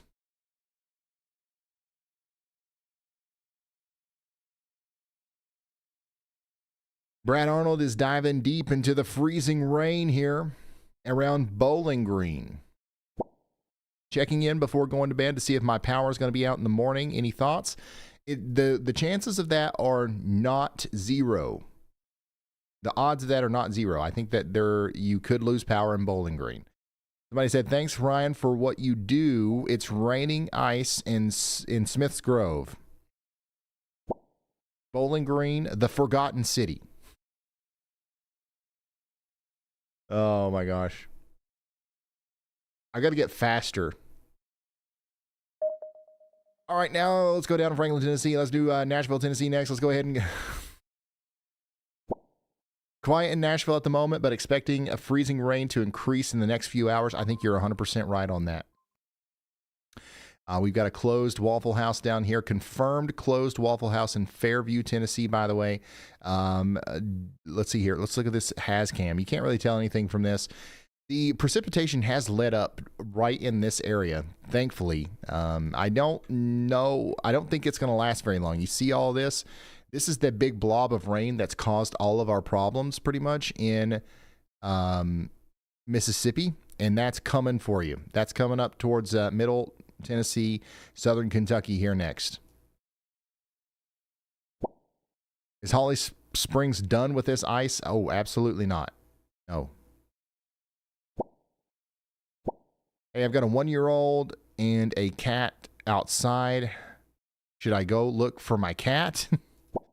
Wait, hey, I've got a 1-year-old and a cat still outside. How it get? Should I go look for my cat? Does the cat have like a little cat house or something? That would probably if the cat's always outside, obviously it would be best to bring him in. But you got a 1-year-old, you know, you've got just some decisions to make. It is going to get really cold, but not until Tuesday morning, all right? The ice storm specifically is probably not going to be the worst thing for your cat. It's going to be the cold. Somebody over here said, I'm convinced that nothing is going to happen here. And Mother Nature's going to do a fake out on some of y'all. Somebody said, I love you, Ryan. Thank you so much for the support. This right here, this big blob of rain is going to cause problems in Memphis, where you guys are starting to think that nothing's happening. I mean, we already got ice at the wazoo. Look at this. But more is on the way, and it will cause problems. Hopefully not much, but it will. Yalabusha means tadpole place in Choctaw. Cool. Can we get an update on tonight and tomorrow's forecast for our area? I mean, there is no update. It's going to continue to rain while the surface temperature is below freezing all night. And the more it does that, the more the trees are going to start sagging with the weight of the ice, and the more the power lines are going to start sagging with the weight of the ice. And at some point, it'll stop, and that won't be until tomorrow afternoon, more than likely.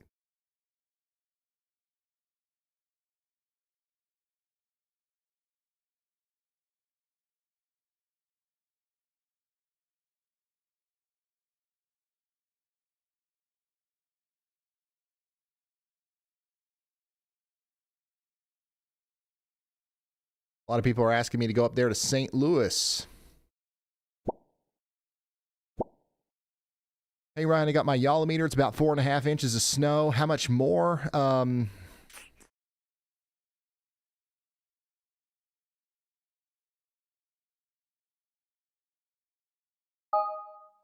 Well, all of this is still got to come over your location. So at least double, if not even more than that. If you've already got 4 inches, guaranteed 10, maybe even 12. Freezing and the roads are so bad here. There's a huge crash outside of my house. Dang, the roads are really bad. Like, is there actually a thing like where there's no plows in St. Louis right now because they were all lended to the south or something? What's going on? Don't get me wrong, it is definitely snowing.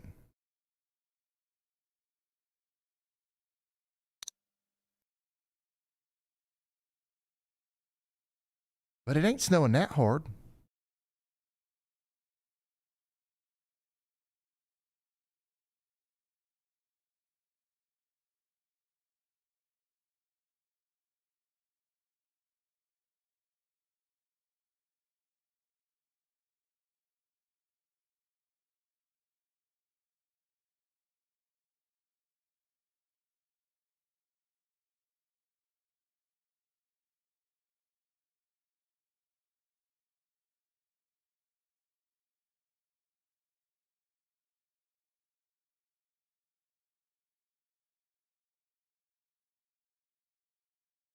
Oh boy.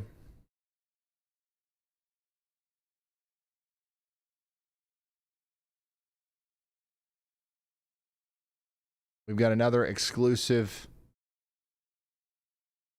shot of another closed Waffle House confirmed.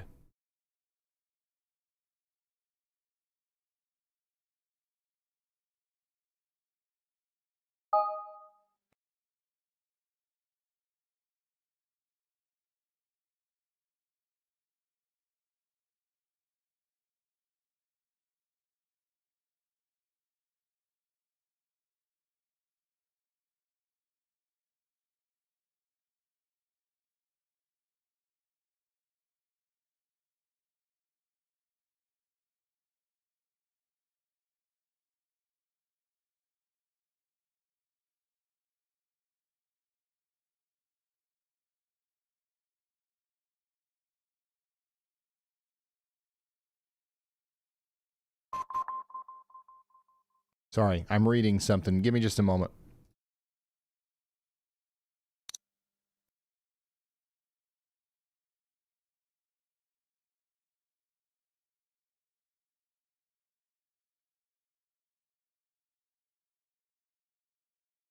All right, let's go back down to, actually, we just got a new mesoscale discussion. Let's check this out.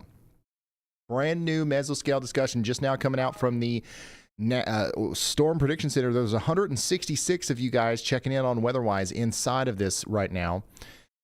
This is for southern Illinois into southern Indiana and southwest Ohio. This is concerning heavy snow. So for the next 6 hours, we expect heavy snow bands to build up here. No longer are we talking about not heavy snow. We're talking about a consistent thumping of heavy snow for the next 6 hours in this area. So if it's not snowing heavily yet, give it a little bit, and then once it starts, it's going to last for a while.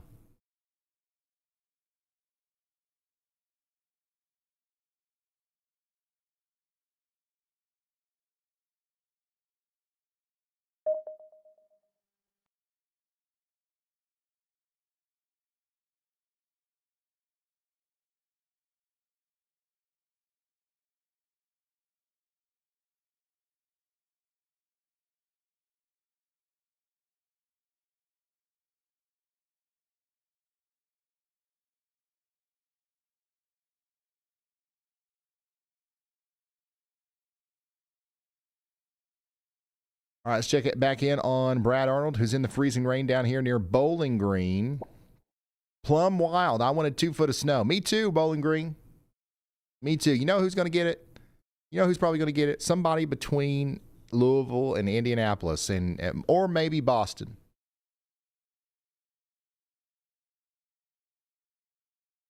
That's plumb unfair. Beautiful views of Cincinnati from Jennifer, though.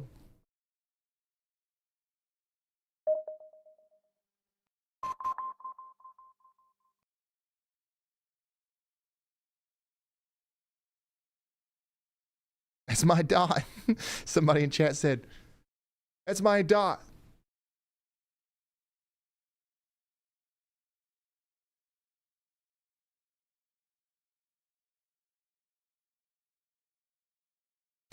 Oh, that's cool. I mean, it's probably not that cool if you see those every day, but pretty cool to me, man.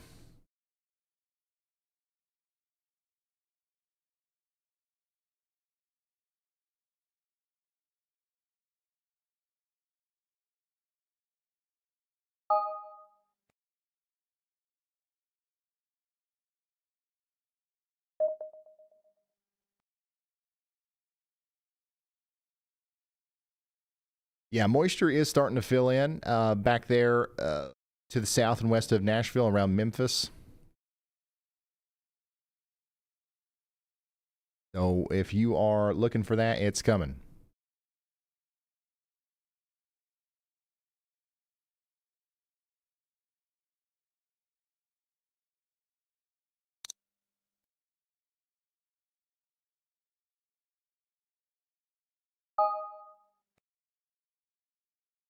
Yeah, it's some really heavy frozen precipitation's about to move into Memphis right now, actually. 3D radar 4, it's not going to help you too much during this. Actually, there is something interesting that I could show you, but I'm going to wait just a minute. There's a really cool, like, actual 3D feature in the WeatherWise app. I had a good opportunity to talk about it earlier with the sleet line, but I forgot. Yeah, update. There's a lot of sleet and freezing rain coming right for this area. It looks like mostly sleet up here and mostly freezing rain right in here, and that's what's coming towards Nashville. It'll be up to you guys. You're our eyes and ears on the ground out here in Memphis. Let us know whenever this comes in. Is it sleet or is it mostly rain? What's going on? We could use that same kind of reporting from Jonesboro, because we have a huge area of what looks to be sleet showing up on radar here.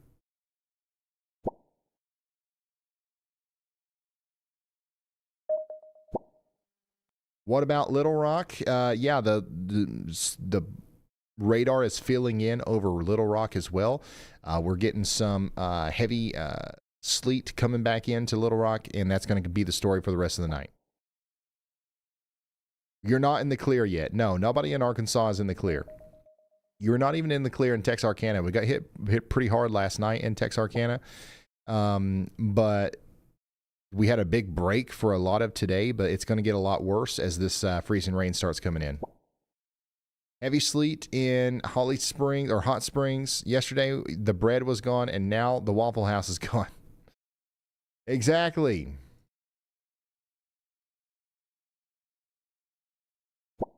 How bad do you think it's going to get by tomorrow morning? Honestly, down here around Vicksburg to Jackson, I'm not convinced it's necessarily going to get that bad down here. Most of the freezing rain is going to be to your north. There could be some freezing rain. That's why you're under that warning. But a lot of it is staying off to your north, at least for now. Power flickering at my house in Batesville. All right, let's get another update on the power.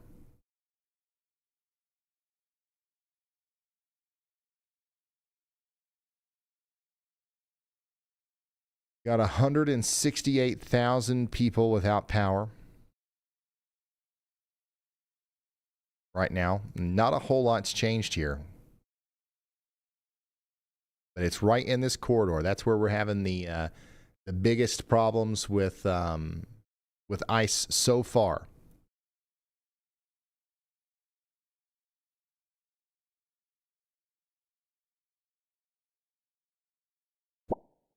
Looks like snow more than ice out there. It's going to mix around. It's going to go from snow to sleet, to freezing rain, to back to snow. It's going to be a mix. Like down here in Rockdale, Texas, you can see that there's definitely snow flying around, but I can also see that there's ice accumulating on this fence here, and there's probably some sleet as well.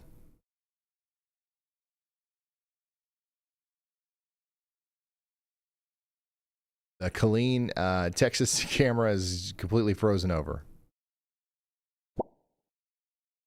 It's coming down thick now east of Austin.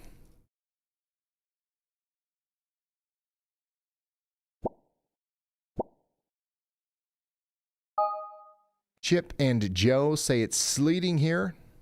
Aggressive freezing rain. Frozen rain and 24 degrees in Streetman, Texas. Heavy, steady freezing rain.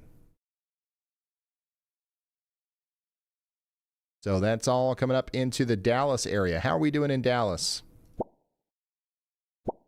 You are the GOAT, bro. 2 days strong and still going live. Mad respect. This is our third day in a row, actually. We are currently 11 hours and 16 minutes into this broadcast. So I have to end this stream in about 30 minutes. We'll figure out what we do from there. But if we want to archive the stream, YouTube will, they'll get rid of it or whatever if we go over 12 hours.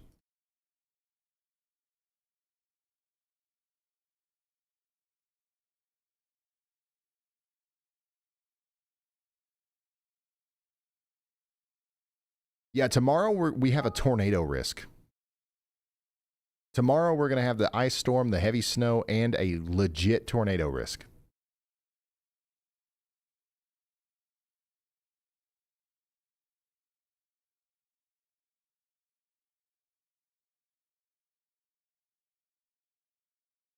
Let's go over here to East Tennessee. Somebody in Knoxville says, rain on ice here. I'm going to be honest with you guys. I'm going to be completely honest with you guys. If it's still freezing, raining in Knoxville right now, that is a surprise to me. I figured we'd be all rain by now in Knoxville. Do we have ice accretion in Knoxville? This person says there's barely anything all day in East Tennessee, but we want to make sure it stays that way. Have a second, let me know. So I didn't think it was going to be too terrible in East Tennessee, but it looks like it's actually a little bit worse than what I originally thought. You definitely see the ice, growing on the cameras there. So let us know what's going on in Knoxville, and I'll continue our update here as we talk to Brad. Go ahead, Brad.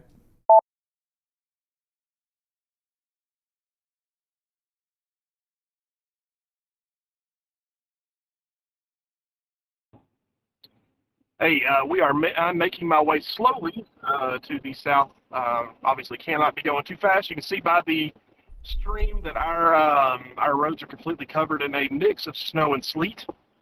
Have not run into any a couple of slick spots, but overall the Forerunner has been doing pretty well. But about to cross the state line, we are back into a sleet, freezing rain mix. Temperature right now is 21 degrees. But we're probably about an hour out from Nashville. Interested to see what it's going to be like down there. They've been kind of dry spotted most of the day, but that moisture should begin to work its way up. So, what are your thoughts? And I've got your stream on. What are your thoughts on like Nashville in the near future, maybe in the next like 3 to 6 hours? What are you thinking?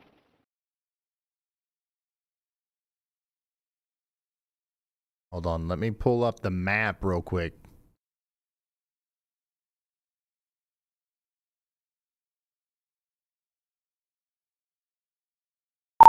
Nashville next 3 to 6 hours.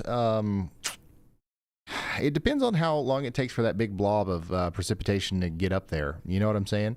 The big thing that's been causing all the problems in Mississippi is getting ready to get up into Memphis and Jackson right now, and then it's going to go up to Nashville. There's a chance that new stuff convects in there. I think that Nashville is like a shoe-in for big-time icing problems, unfortunately, more than likely, but there's just that weird dry spot right now. I don't know how long it's going to take for that to fill in. Waffle House closed in Waynesboro, Virginia, too. Just got that confirmation. All right. 10-4 on that. Appreciate it. If that's the case, then if it looks like we can dry spot it for a little bit, I may try to get a little bit of sleep when I get there. And I'm not talking like a long time, probably an hour or two, and then just top back out into it. Any idea when you think you would possibly start streaming again tomorrow? I know you need to rest up too. Yeah, I haven't made the decision yet. We have to end our stream in about 20 minutes to avoid the 12-hour thing. Obviously we could start up another stream and go a little while longer, or we could, take a power nap and do it again tomorrow. I honestly, I haven't decided yet, but either way, we will be on the air at 10 a.m. tomorrow. We've scheduled an interview with the mayor or the governor of New Jersey. So we will be on the air at 10 a.m. Either we'll start then, or maybe we will have started a couple hours before that.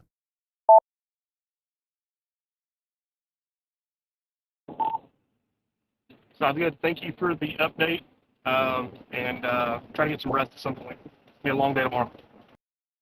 Yep. That's Brad Arnold, y'all.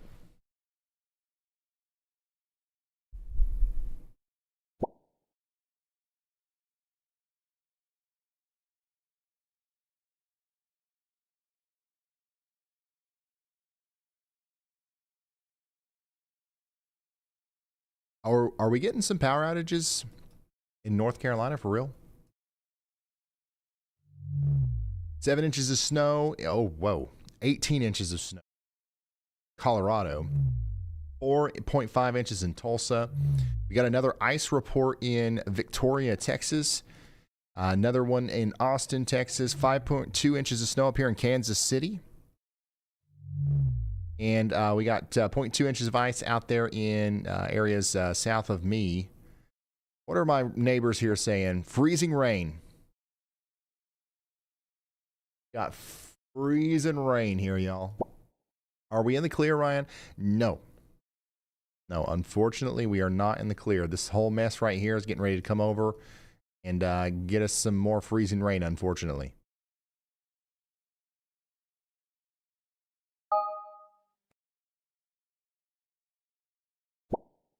Snow has stopped, waiting on the rain and ice. Yep. Nashville. Yeah, so you guys you've got these light showers. What is it? Is it raining heavily? What's it feel like out there in Nashville right now? Is it kind of like a very light rain, or is nothing coming to the ground at all? All clear in Nashville. What's your thoughts on the Titans QB? Oh yeah, I have no idea. Ryan, can we end the stream with Brad's Tornado song? Maybe. Yeah, actually, we might be able to do that. Any more on the way in Ashland City, Tennessee? So it looks to me like if people are saying that like not much is happening down here, maybe it's not reaching the ground. Nothing here? Okay. So I think that we are in a little bit of a dry slot in Nashville. And what's going to happen is that's either going to fill in over the next couple of hours or it won't. And the next round of precipitation that you get won't be coming until this stuff right here makes it up there. Either way, when it gets there, it's going to be frozen. It's going to be freezing rain. It's going to be, been nothing for hours. It's going to be sleet and freezing rain. So the goal here, what you want to happen in Nashville right now, is for this to not convect. We don't want new stuff to start popping up over here. Because if that's the case, then you might have another couple of hours of nothing before this big beast of a problem maker makes it up to Nashville. Okay. So that's what we're going to hope for. But there is a possibility that we actually see new convection pop up, and it starts earlier in Nashville. Memphis, it should be getting pretty nasty in Memphis now.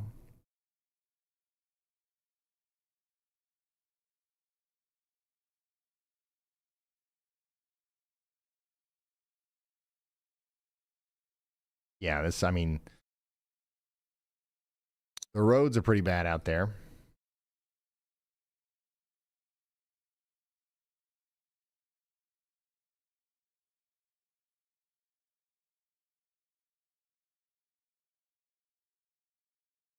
Yeah. But yeah, we're locked into another couple of hours of consistent precipitation out here in the Memphis area. Most of it will be frozen. Most of it will be sleet and freezing rain. 6 inches of snow in Harrisburg, Arkansas. Also sleet and freezing rain.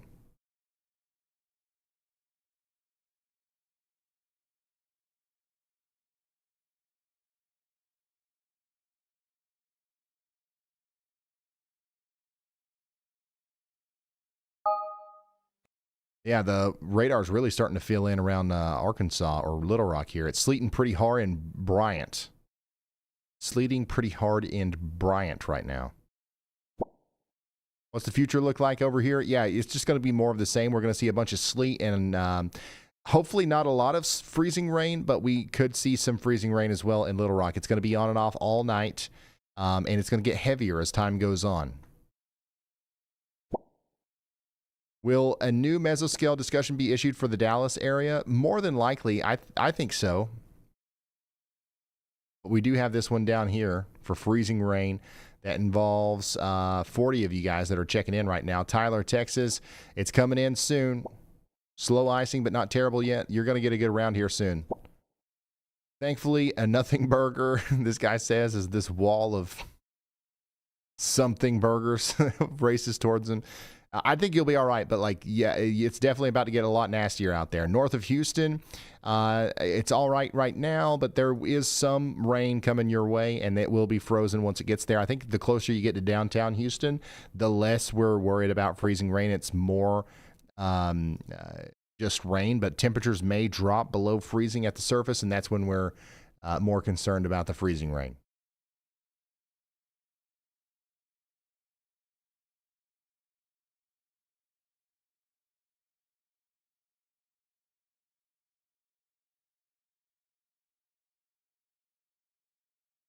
Wall of a something burger.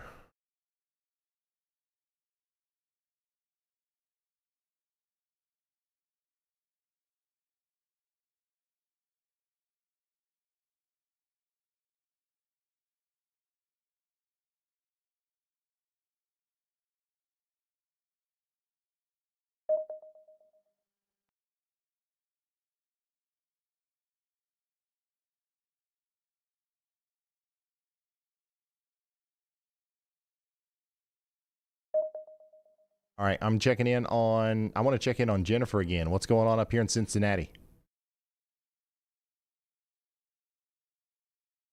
It's snowing good now. Kings Island.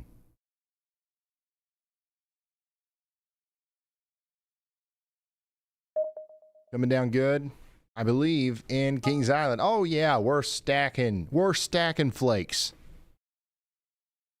We are stacking flakes, son.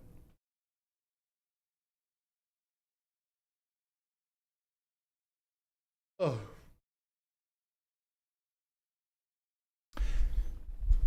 Y'all, we've been going for 11 hours and 29 minutes.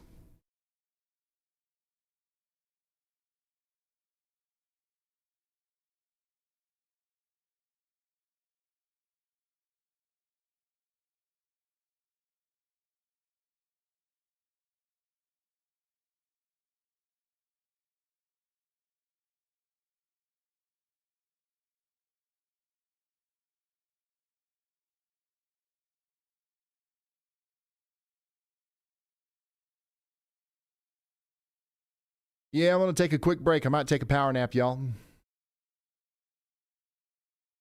But you'll be in good hands. you'll be in good hands. I'm going to send you all over to YALLBOT. And YALLBOT will continue to show you all the cameras. It'll check in on all the storm chasers. It'll show the radar. It'll answer your questions, all that stuff all night long if you want to keep up with the weather.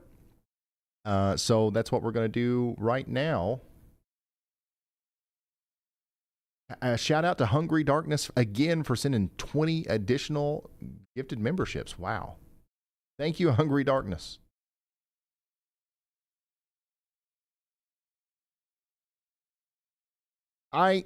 Thank you guys. I'll see you guys in a few hours, okay? I don't know when I'll start up the new stream, but it shouldn't be too long. All right. We're gonna reset, let YouTube save this video. I'm gonna sleep for a little bit and then I'll see you tomorrow morning. All right. Good night. Stay where you are and you will end up in YALLBOT's hands. Good night.